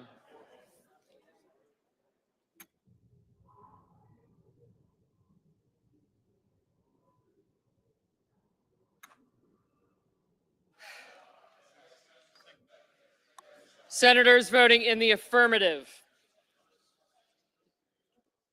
Banks, Barrasso, Blackburn, Bozeman, Britt, Budd, Capito, Cassidy, Collins, Cornyn, Cotton, Kramer, Crapo, Curtis, Daines, Ernst, Fisher, Graham, Grassley, Haggerty, Hawley, Hoven, Husted, Hyde-Smith, Johnson, Justice, Kennedy, Langford, Lee, Lummis, Marshall, McConnell, McCormick, Moody, Moran, Moreno, Mullen, Hall, Ricketts, Risch, Rounds, Schmidt, Scott of Florida, Sheehy, Sullivan, Thune, Tillis, Tuberville, Wicker, and Young.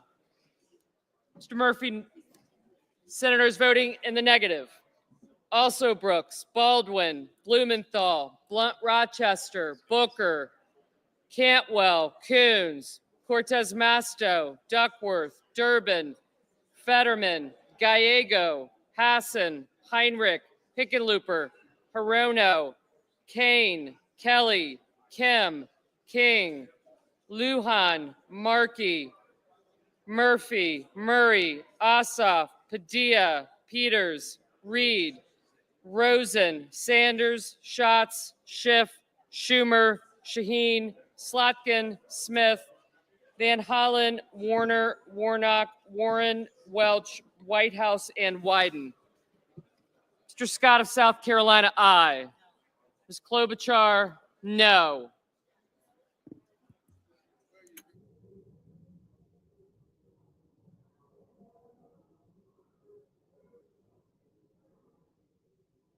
Ms. Murkowski, aye. Mrs. Gillibrand, no.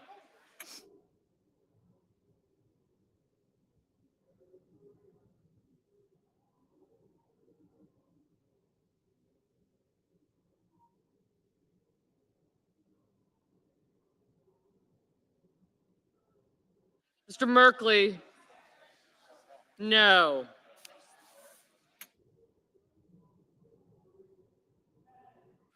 Mr. Bennett, no.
On this vote, the yeas are 52, the nays are 47, and the motion is agreed to.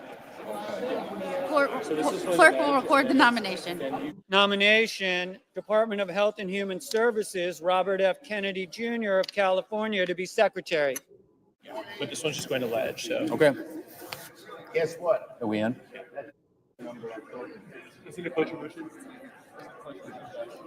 Majority Leader,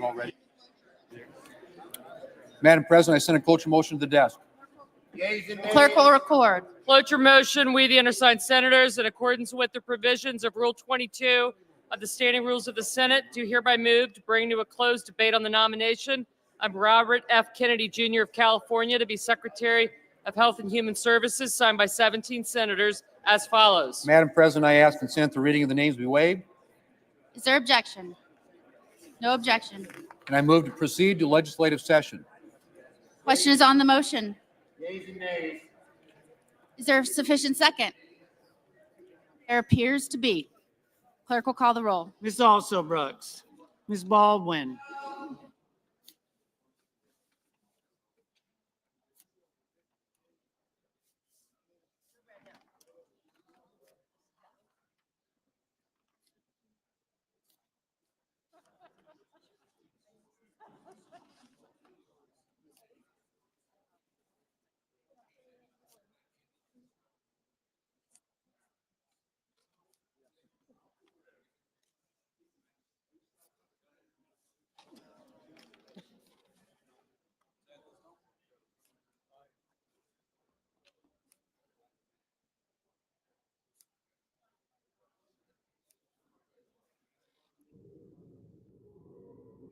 Mr. Banks, Mr. Barrasso,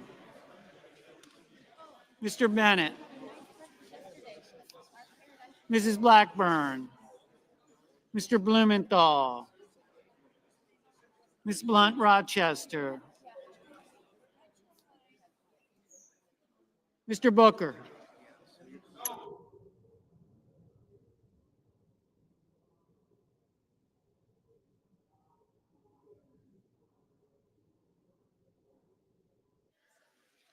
Mr. Bozeman,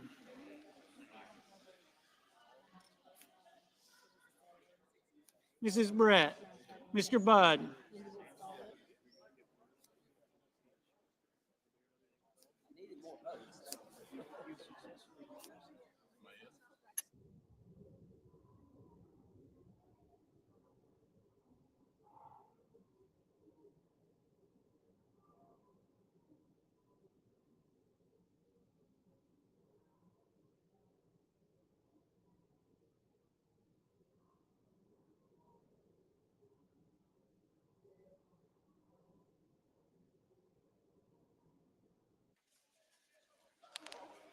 Ms. Cantwell, Mrs. Capito,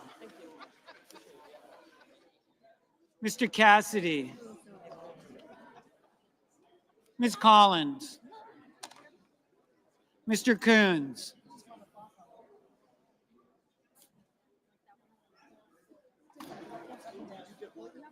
Mr. Cornyn, Ms. Cortez Masto, Mr. Cotton, Mr. Kramer, Mr. Crapo, She's got it in her hand.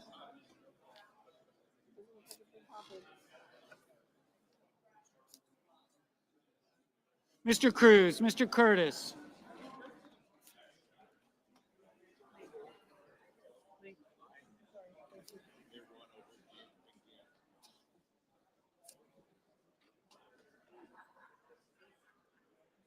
Mr. Daines,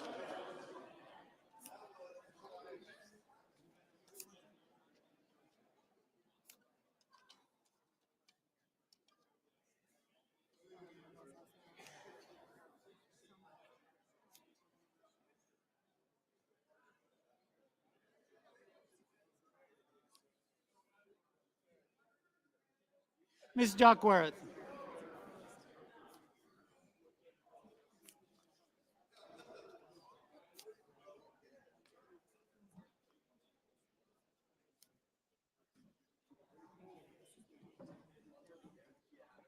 Mr. Durbin, Ms. Ernst, Mr. Fetterman, Mrs. Fisher, Mr. Gallego, Mrs. Gillibrand, Mr. Graham, Mr. Grassley,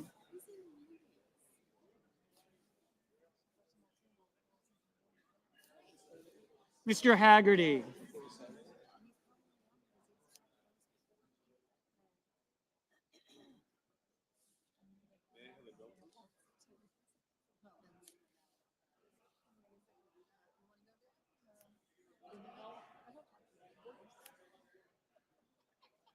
Ms. Hassan,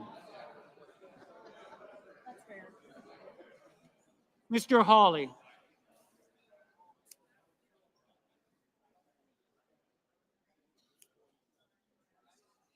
Mr. Heinrich, Mr. Hickenlooper, Mr. Rono, Mr. Hoven, Mr. Husted,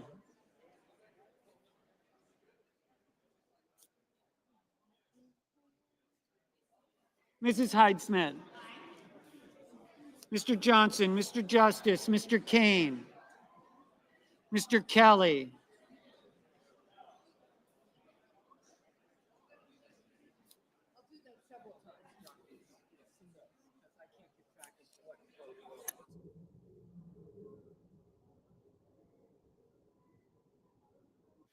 Mr. Kennedy, Mr. Kim, Mr. King, Ms. Klobuchar, Mr. Langford, Mr. Lee, Mr. Lujan, Ms. Lummis, Mr. Markey, Mr. Marshall, Mr. McConnell,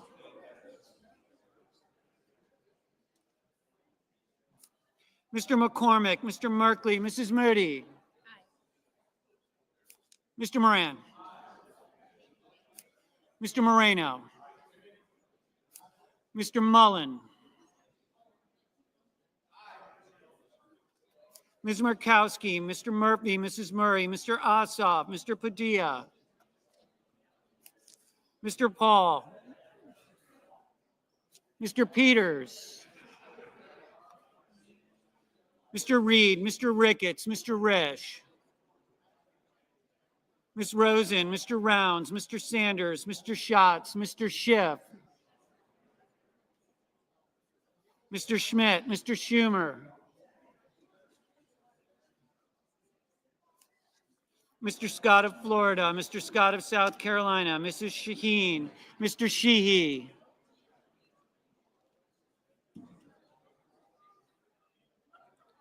Ms. Slotkin, Ms. Smith, Mr. Sullivan, Mr. Thune, Mr. Tillis, Mr. Tuberville, Mr. Van Hollen, Mr. Warner, Mr. Warnock, Ms. Warren,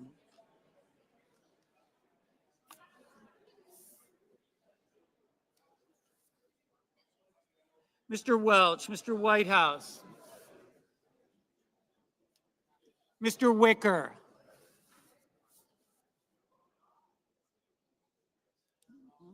I guess that.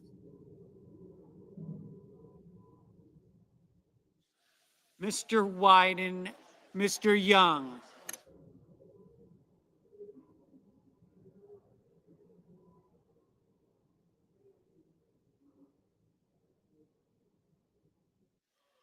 Senators voting in the affirmative: Banks, Barrasso, Blackburn, Bozeman, Britt, Budd, Capito, Cassidy, Cornyn, Cotton, Kramer, Crapo, Curtis, Daines, Ernst, Fisher, Graham, Grassley, Haggerty, Hawley, Hoven, Husted, Hyde-Smith, Johnson, Justice, Kennedy, Langford, Lee, Lummis, Marshall, McConnell, McCormick, Moody, Moran, Moreno, Mullen, Murkowski, Hall, Ricketts, Rounds, Schmidt, Scott of Florida, Scott of South Carolina, Sullivan, Thune, Tuberville, Wicker, Young.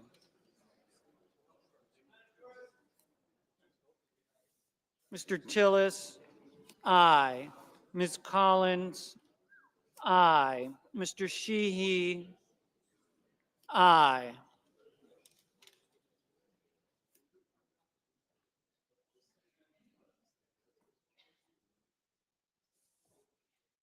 Senators voting in the negative: Also Brooks, Baldwin, Bennett, Blumenthal, Blunt Rochester, Booker, Cantwell, Coons, Cortez Masto, Duckworth, Durbin, Fetterman, Gallego, Gillibrand, Hassan, Heinrich, Hickenlooper, Hirono, Kane, Kelly, Kim, Lujan, Markey, Merkley, Murphy, Murray, Ossoff, Padilla, Reed, Rosen, Sanders, Schatz, Schiff, Shaheen, Slotkin, Smith, Van Hollen, Warner, Warnock, Warren, Welch, Whitehouse, Wyden.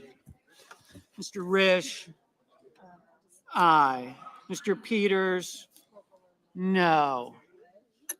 Mr. King, no.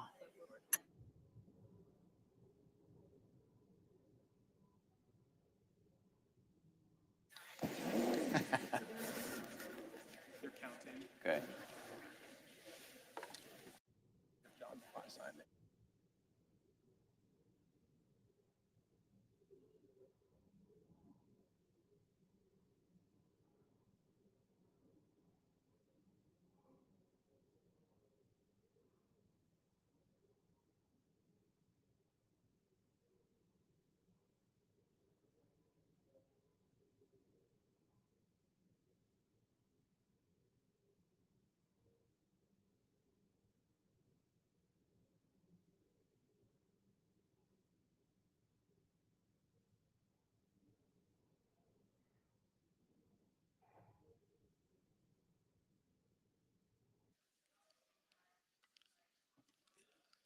The yeas are 52, the nays are 45. The motion is agreed to. Mr. President, how long was the Majority last Leader. vote? How long was the last vote? 11 minutes. Okay. For the balance of the votes, Mr. President, we're going to ask members to stay in their seats, senators to stay in their seats, and we're going to move through this just as quickly as we possibly can. So we'll have the clerk call the roll, and the people in their seats, we ought to be able to do these in 5 to 7 minutes. So I move to proceed to consider calendar number 19. The question is on the motion. Yeas and nays. Is there a sufficient second? There appears to be. The clerk will call the roll. Ms. Also Brooks, Mr. Baldwin, Mr. Banks, Mr. Barrasso, Mr. Bennett, Mrs. Blackburn, Mr. Blumenthal, Ms. Blunt Rochester,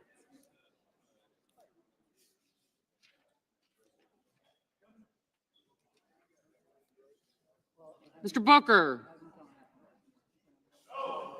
Mr. Bozeman, Mrs. Britt, Mr. Budd,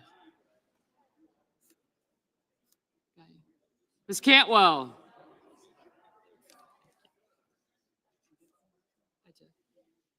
Mrs. Capito, Mr. Cassidy, Ms. Collins, Mr. Coons, Mr. Cornyn, Ms. Cortez Masto, Mr. Cotton, Mr. Kramer, Mr. Crapo. Thank you. Mr. Cruz, Mr. Curtis, Mr. Daines, Ms. Duckworth, Mr. Durbin, Ms. Ernst, Mr. Fetterman, Mrs. Fisher. Thank you. Mr. Gallego,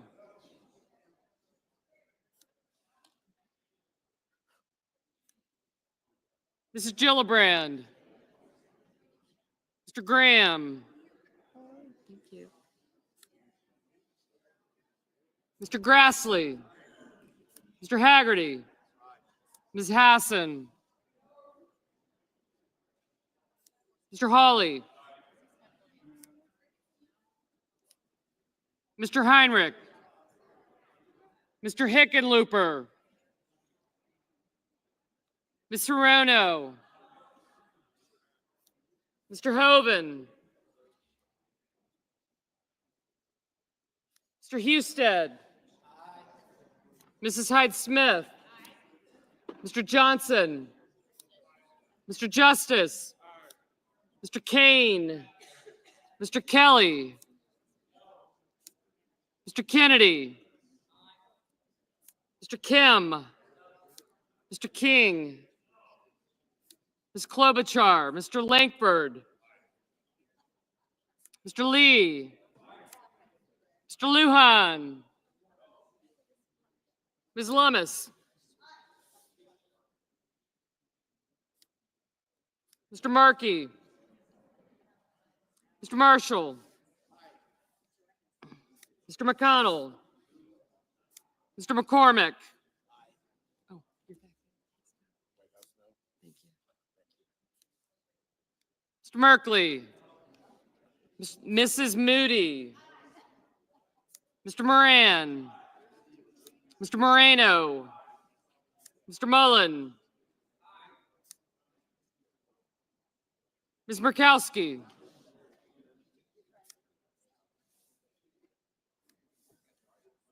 Mr. Murphy, Mrs. Murray, Mr. Ossoff, Mr. Padilla, Mr. Paul, Mr. Peters, Mr. Reed, Mr. Ricketts,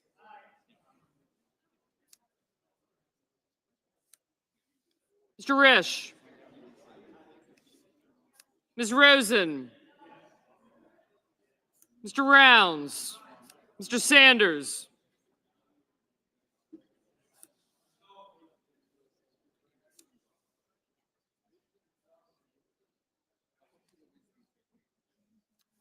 Mr. Schatz, Mr. Schiff, Mr. Schmidt, Mr. Schumer, Mr. Scott of Florida, Mr. Scott of South Carolina, Mrs. Shaheen. Thank you. Mr. Sheehy. I didn't forget you. Ms. Slotkin, Ms. Smith, Mr. Sullivan, Mr. Thune, Mr. Tillis, Mr. Tuberville, Mr. Van Hollen,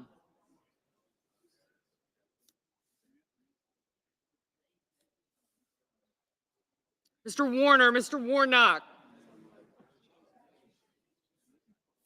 Ms. Warren, Mr. Welch, Mr. Whitehouse, Mr. Wicker, Mr. Wyden, Mr. Young,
senators voting in the affirmative: Banks, Barrasso, Blackburn, Bozeman, Britt, Budd, Capito, Cassidy, Collins, Cornyn, Cotton, Kramer, Crapo, Curtis, Daines, Ernst, Fisher, Graham, Grassley, Haggerty, Hawley,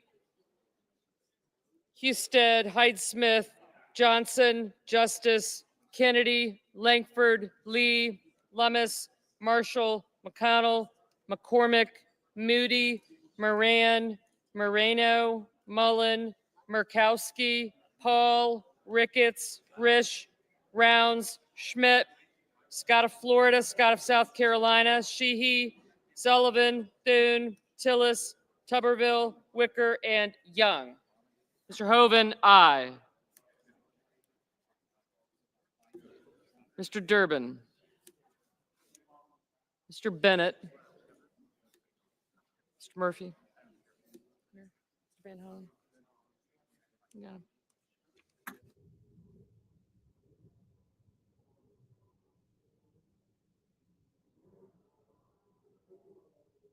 Senators voting in the negative.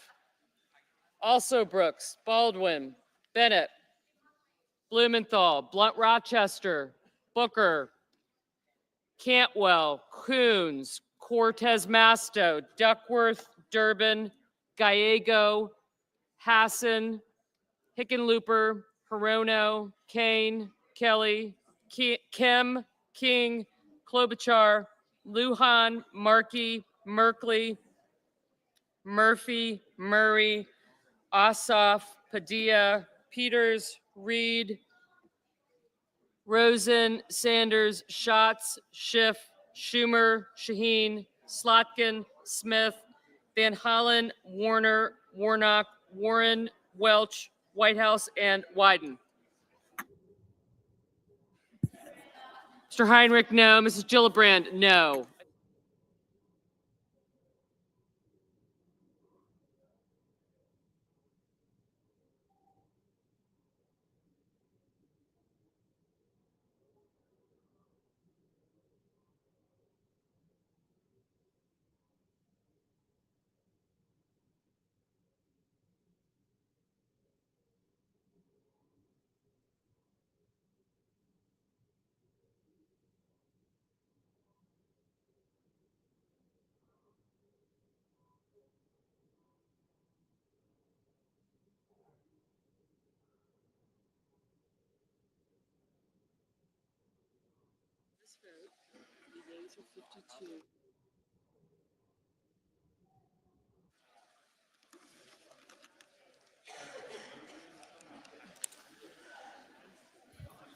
The yeas are 52, the nays are 46.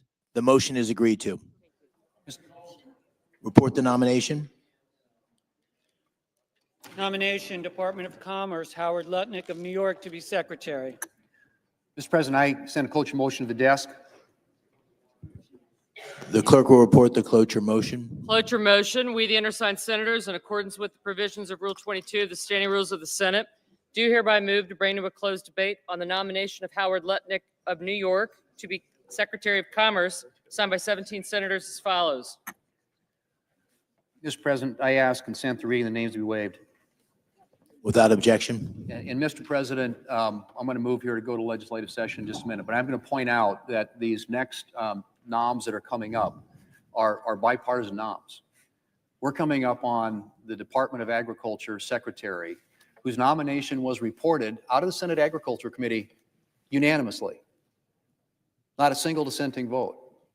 So it seems like we might be able to expedite this a little bit. I don't know how long that last vote took, but we're going to keep grinding away here, and hopefully we can do better on this next one. So I would ask that we move that we proceed to legislative session. Yeas and nays. Questions on the motion? Is there sufficient second? There appears to be. Clerk will call the roll. Ms. Also Brooks. Ms. Baldwin. Mr. Banks. Mr. Barrasso. Mr. Bennett. Mrs. Blackburn. Mr. Blumenthal. Ms. Blunt Rochester.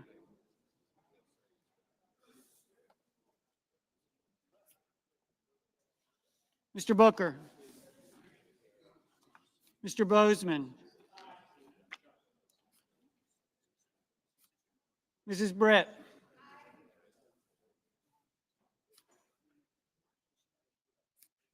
Mr. Budd. Ms. Cantwell. Mrs. Capito. Mr. Cassidy. Ms. Collins.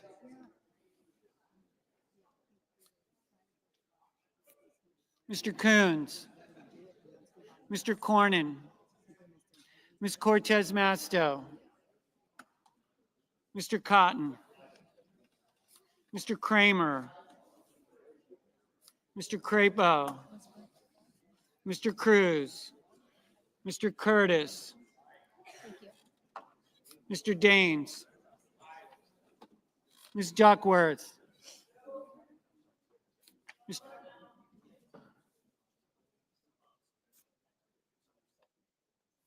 Mr. Durbin. Ms. Ernst. Mr. Fetterman. Mrs. Fisher. Mr. Gallego. Mrs. Gillibrand. Mr. Graham. Mr. Grassley. Mr. Haggerty. Ms. Hassan.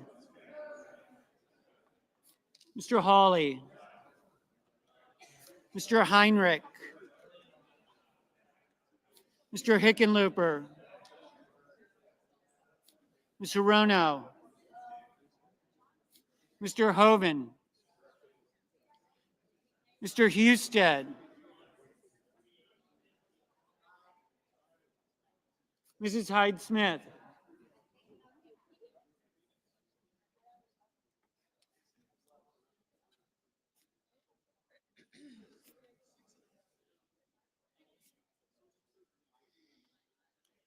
Mr. Johnson, Mr. Justice. Mr. Kane. Mr. Kelly. Mr. Kennedy. Mr. Kim. Mr. King. Ms. Klobuchar. Mr. Langford. Mr. Lee. Mr. Lujan. Ms. Lamas. Mr. Markey. Mr. Marshall. Mr. McConnell.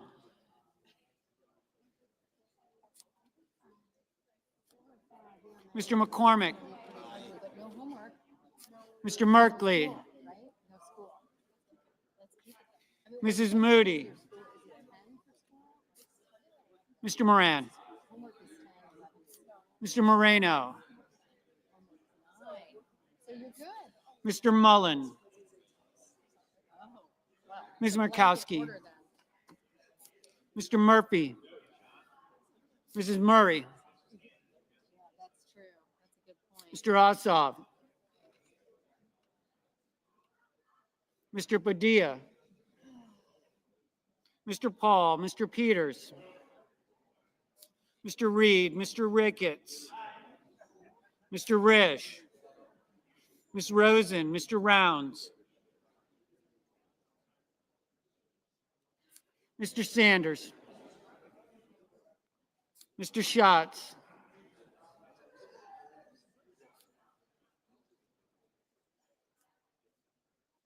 Mr. Schiff. Mr. Schmidt. Mr. Schumer. Mr. Scott of Florida. Mr. Scott of South Carolina. Mrs. Shaheen. Mr. Sheehy.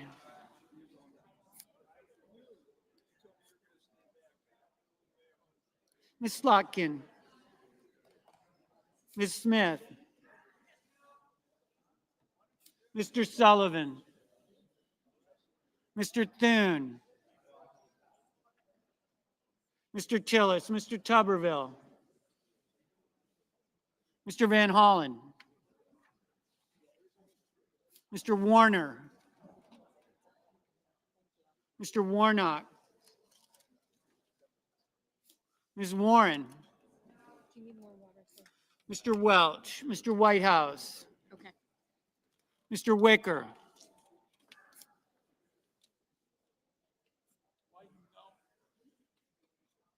Mr. Wyden,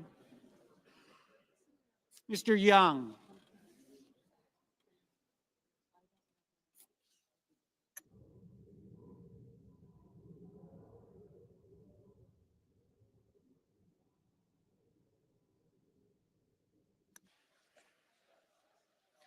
Senators voting in the affirmative: Banks, Barrasso, Blackburn, Bozeman, Britt, Budd, Capito, Cassidy, Collins, Cornyn, Cotton, Kramer, Curtis, Daines, Ernst, Fisher, Graham, Grassley, Haggerty, Hawley, Hoven, Husted, Hyde-Smith, Johnson, Justice, Kennedy, Langford, Lee, Lummis, Marshall, McConnell, McCormick, Moody, Moran, Moreno, Mullen, Murkowski, Paul, Ricketts, Rounds, Schmidt, Scott of Florida, Sheehy, Thune, Tillis, Wicker, Young.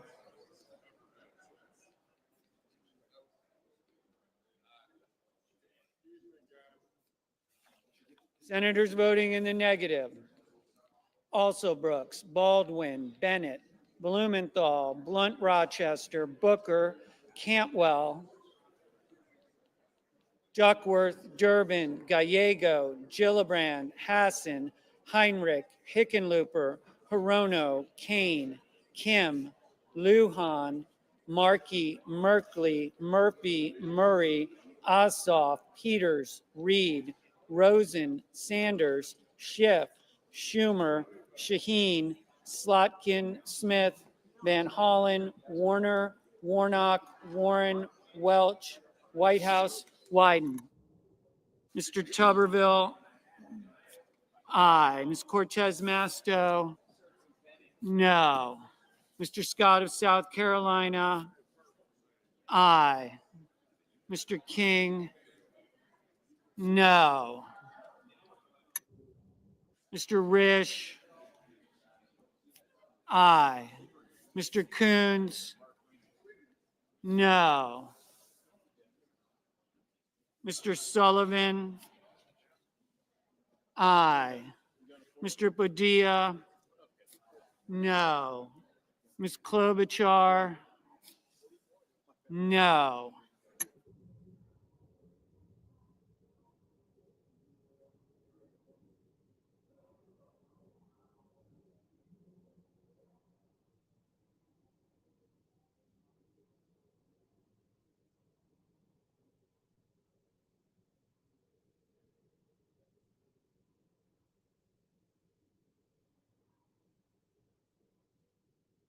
Mr. Schatz, no.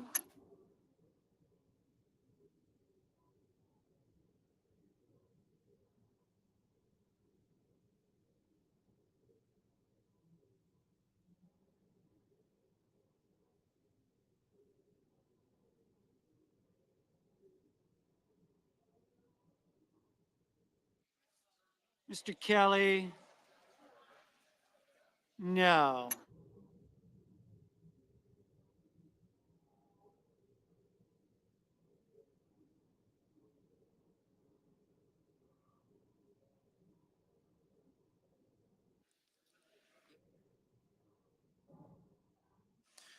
Yeas are 51, nays are 46. The motion is agreed to. Mr. President, I move to proceed to executive session and consider calendar number 16. Questions on the motion? Is there a sufficient second? There appears to be. Clerk, call the roll. Ms. Also Brooks, Ms. Baldwin, Mr. Banks, Mr. Barrasso,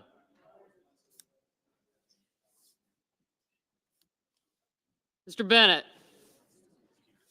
Thank you. Mrs. Blackburn,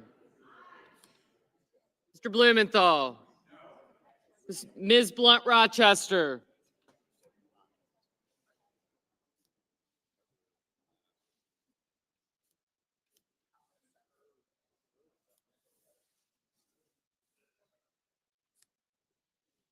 Mr. Booker, Mr. Bozeman, Mrs. Britt, Mr. Budd, Ms. Cantwell,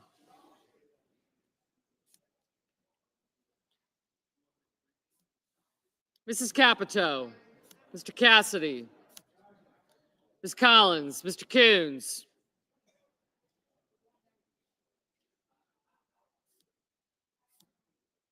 Mr. Cornyn, Ms. Cortez Masto, Mr. Cotton, Mr. Kramer, Mr. Crapo, Mr. Cruz, Mr. Curtis, Mr. Daines, Ms. Duckworth, Mr. Durbin, Ms. Ernst, Mr. Fetterman, Mrs. Fisher, Mr. Gallego, Mrs. Gillibrand, Mr. Graham, Mr. Grassley, Mr. Haggerty, Ms. Hassan, Mr. Hawley, Mr. Heinrich, Mr. Hickenlooper, Ms. Hirono, Mr. Hoven, Mr. Husted, Mrs. Hyde-Smith, Mr. Johnson, Mr. Justice, Mr. Kane, Mr. Kelly. Thank you. Mr. Kennedy, Mr. Kim, Mr. King, Ms. Klobuchar. You said no, okay. Mr. Langford, Mr. Lee, Mr. Lujan, Ms. Lummis, Mr. Markey, Mr. Marshall, Mr. McConnell, Mr. McCormick, Mr. Merkley, Mrs. Moody, Mr. Moran, Mr. Moreno, Mr. Mullen, Ms. Murkowski,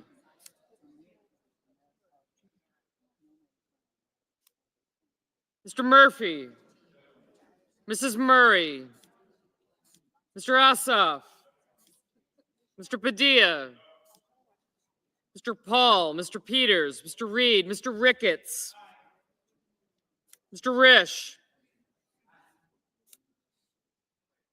Ms. Rosen,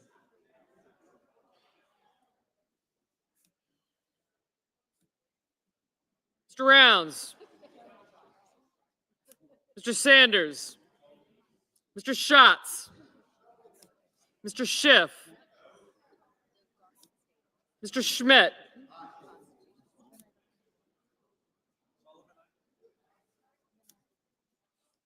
Mr. Schumer, Mr. Scott of Florida, Mr. Scott of South Carolina, Mrs. Shaheen, Mr. Sheehy, Ms. Slotkin, Ms. Smith, Mr. Sullivan, Mr. Thune,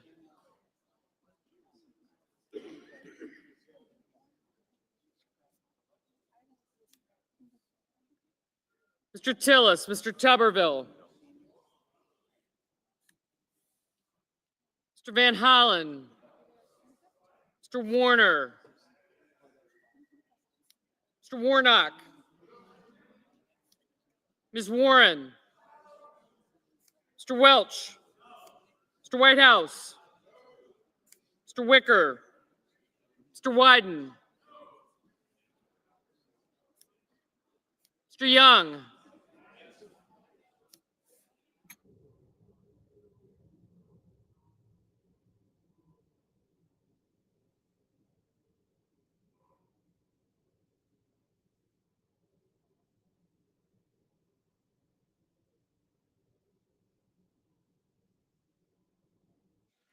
Senators voting in the affirmative, Banks, Barrasso, Blackburn, Bozeman, Britt, Budd, Capito, Cassidy, Collins, Cornyn, Cotton, Kramer, Crapo, Curtis, Daines, Ernst, Fisher, Graham, Grassley, Haggerty, Hawley, Hoven, Husted, Hyde-Smith, Johnson, Justice, Kennedy, Langford, Lee, Lummis, Marshall, McConnell, McCormick, Moody, Moreno, Mullen, Murkowski, Paul, Ricketts, Risch, Rounds, Schmidt, Scott of Florida, Scott of South Carolina, Sheehy, Sullivan, Thune, Tillis, Tuberville, Wicker, and Young. Mr. Moran.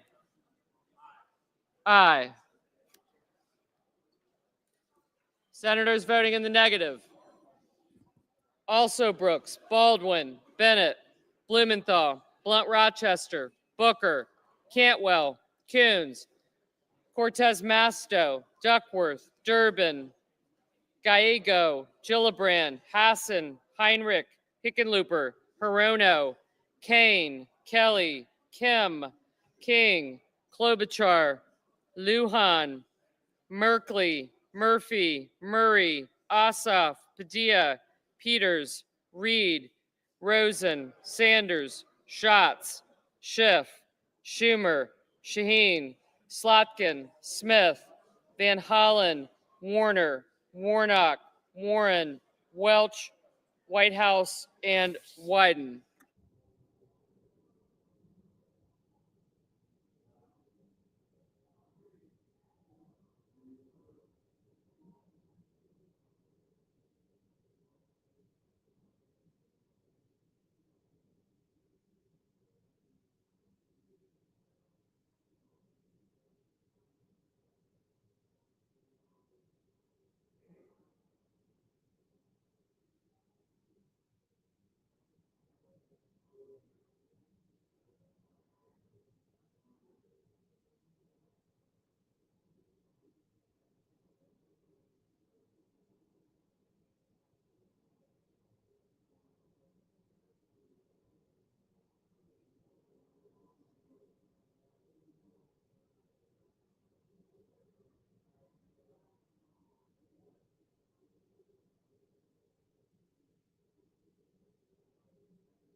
Mr. Markey. No.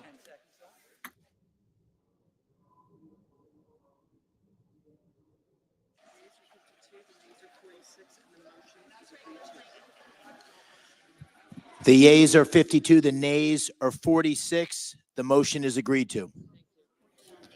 The clerk will report the nomination. Nomination, Department of Agriculture, Brooke Rollins of Texas to be secretary. Mr. President, again, Order. I'm going to send a cloture motion to the desk on a nominee that came out of the Ag Committee 23-0. I send a cloture motion to the desk. The clerk will report the cloture motion. Cloture motion, we, the undersigned senators, in accordance with the provisions of Rule 22 of the standing rules of the Senate, do hereby move to bring to a closed debate on the nomination of Brooke Rollins of Texas to be Secretary of Agriculture, signed by 17 senators as follows. May the names be waived. Without objection. And I move that we proceed to legislative session. The question is on the motion. Is there a sufficient second? There appears to be. Clerk will call the roll. Ms. Also Brooks. Ms. Baldwin. Mr. Banks. Mr. Barrasso.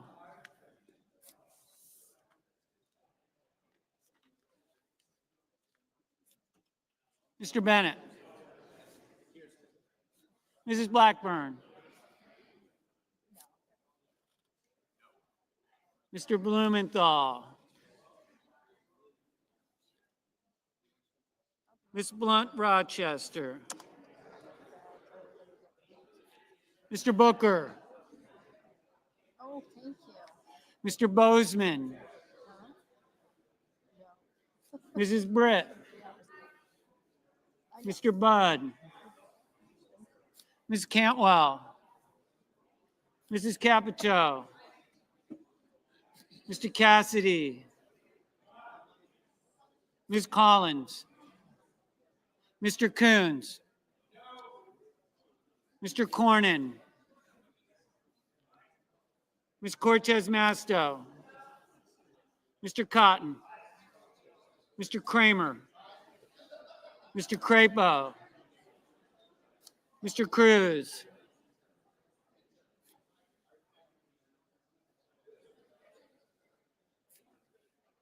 Mr. Curtis.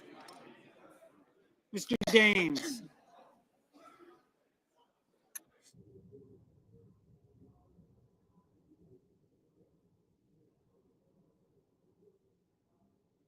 Ms. Duckworth.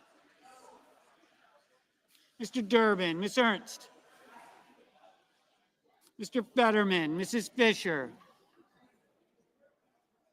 Mr. Gallego.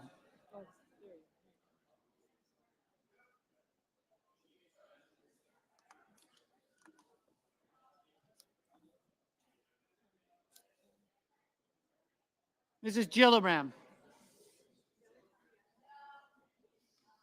Mr. Graham, Mr. Grassley.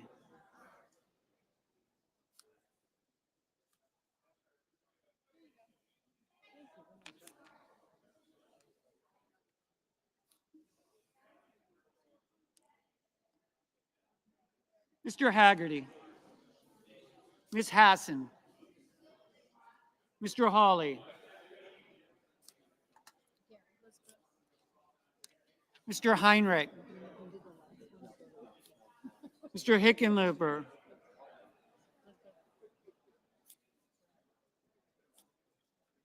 Sorono. Mr. Hoven. Mr. Husted. Thank you. Yeah. Mrs. Hyde-Smith. Mr. Johnson.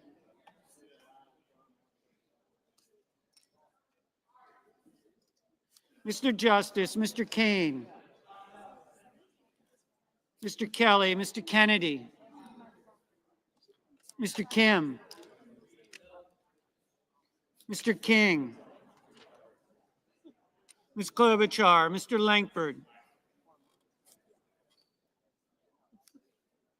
Mr. Lee.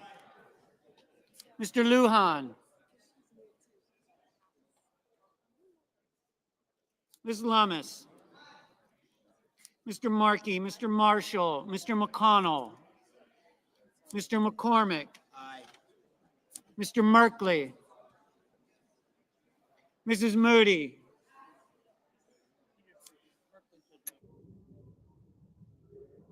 Mr. Moran, Mr. Moreno, Mr. Mullen, Ms. Murkowski, Mr. Murphy, Mrs. Murray,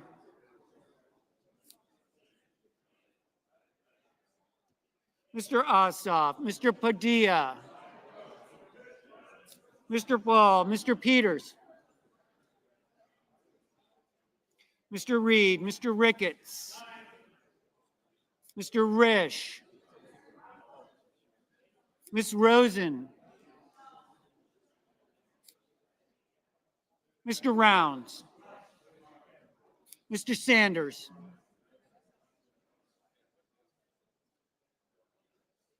Mr. Schatz, Mr. Schiff, Mr. Schmidt, Mr. Schumer, Mr. Scott of Florida, Mr. Scott of South Carolina, Mrs. Shaheen, Mr. Sheehy, Ms. Slotkin, Ms. Smith, Mr. Sullivan,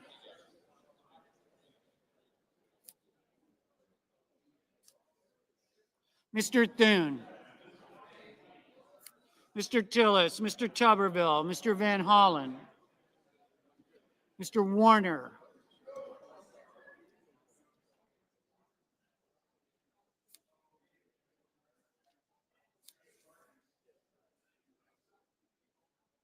Mr. Warner, Mr. Warnock, Ms. Warren,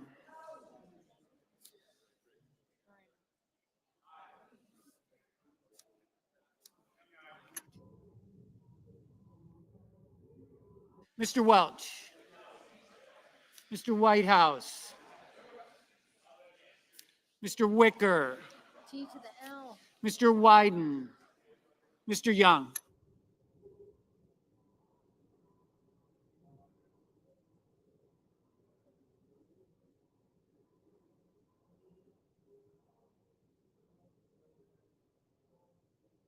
Senators voting in the affirmative: Banks, Barrasso, Blackburn, Bozeman, Britt, Budd, Capito, Cassidy, Collins, Cornyn, Cotton, Kramer, Crapo, Curtis, Daines, Ernst, Fisher, Graham, Grassley, Haggerty, Hawley, Hoeven, Husted, Hyde-Smith, Johnson, Justice, Kennedy, Langford, Lee, Lummis, Marshall, McConnell, McCormick, Moody, Moran, Moreno, Mullen, Murkowski, Hall, Ricketts, Risch, Rounds, Schmidt, Scott of Florida, Scott of South Carolina, Sheehy, Sullivan, Thune, Tillis, Tuberville, Wicker, Young.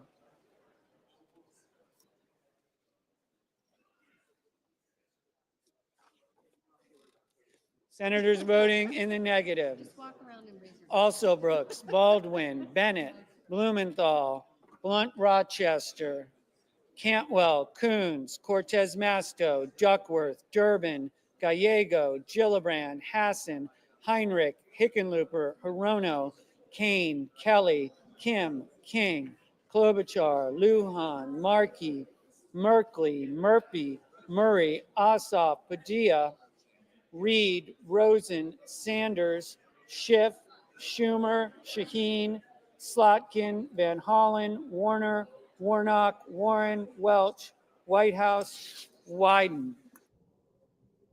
Mr. Cruz, aye.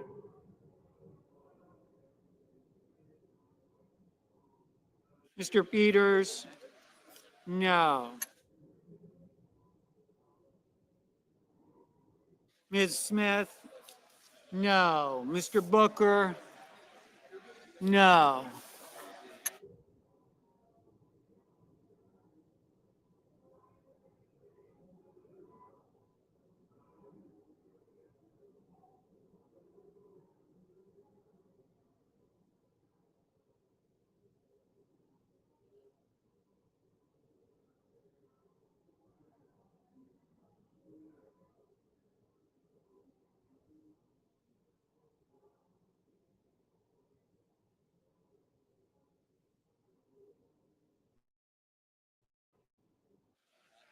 Mr. Schatz?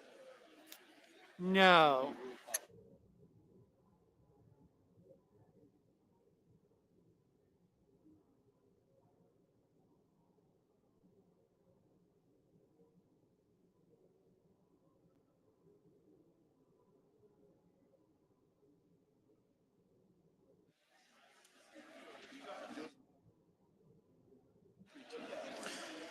The ayes are 53, the nays are 46. The motion is agreed to. Mr. President, I move to proceed to executive session to consider calendar number 20. Questions on the motion?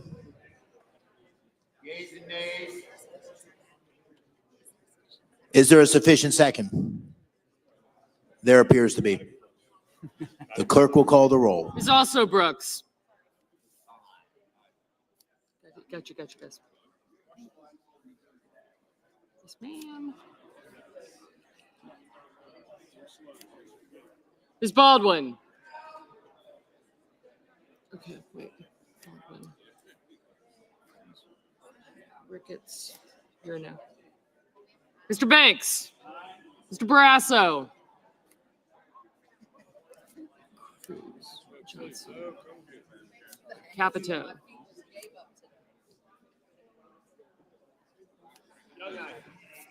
I got you. You say you got me. I did. Thank you. I did get you. Thank you. Corning. Thank you. I do. Thank you. Mr. Bennett.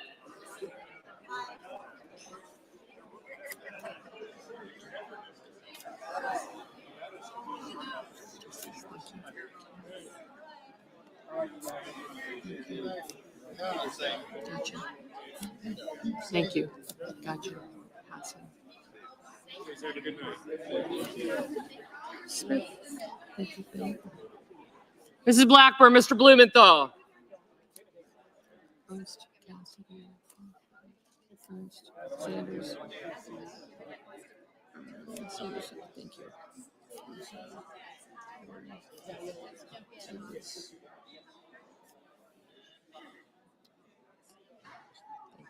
Thank you. I got you.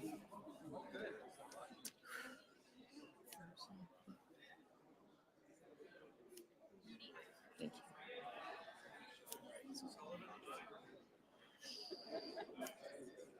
Curtis. Lee. Gotcha. Lee. Houston. Gaines. Moran.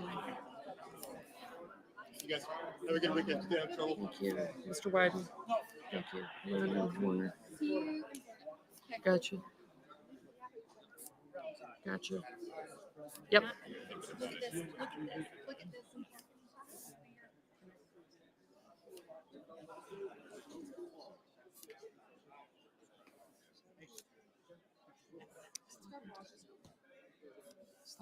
Slotkin. Okay, Warner. White House, no, if you don't mind. I will. Thank you very much. Thank you. Got you. I got you too. I do. Thank you. Thank you.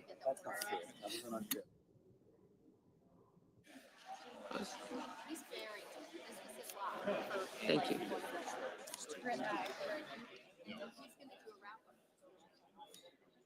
Mr. Blumenthal, Ms. Blunt Rochester, Mr. Booker, Mr. Bozeman. Thank you.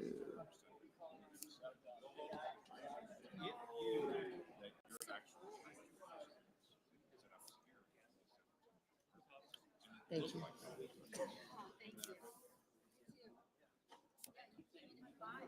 Thank you.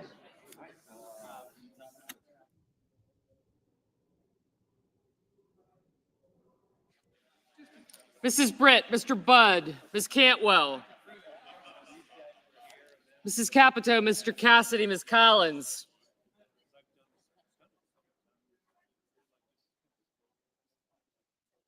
Mr. Coons, Mr. Cornyn, Ms. Cortez Masto.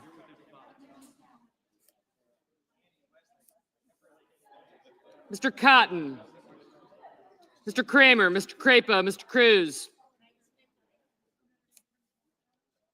Mr. Curtis, Mr. Daines, Ms. Duckworth. Have a good weekend. Mr. Durbin, Ms. Ernst, Mr. Fetterman, Mrs. Fisher, Mr. Gallego, Mrs. Gillibrand, Mr. Graham, Mr. Grassley, Mr. Haggerty, Ms. Hassan, Mr. Hawley, Mr. Heinrich, Mr. Hickenlooper, Ms. Hirono, Mr. Hoven, Mr. Husted, Mrs. Hyde-Smith, Mr. Johnson, Mr. Justice, Mr. Kane, Mr. Kelly, Mr. Kennedy, Mr. Kim, Mr. King, Ms. Klobuchar, Mr. Lankford,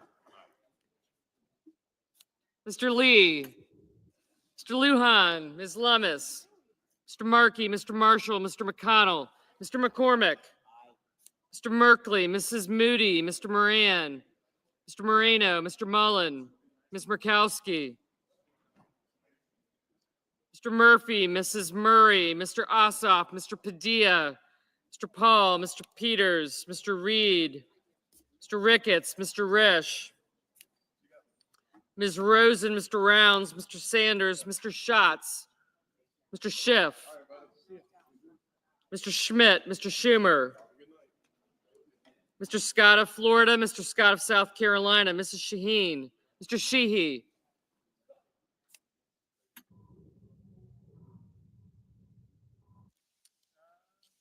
Ms. Slotkin, Ms. Smith, Mr. Sullivan, Mr. Thune. Folks, Black Star Network is here. Hold no punches. I'm real revolutionary right now. Support this man, Black Media. He makes sure that our stories are told. Thank you for being the voice of Black America, Roland. Hey, Black, I love y'all. All momentum we have now, we have to keep this going. The video looks phenomenal. See, this difference between Black Star Network and Black-owned media and something like CNN. You can't be Black-owned media and be scared. It's time to be smart. Bring your eyeballs home. You dig?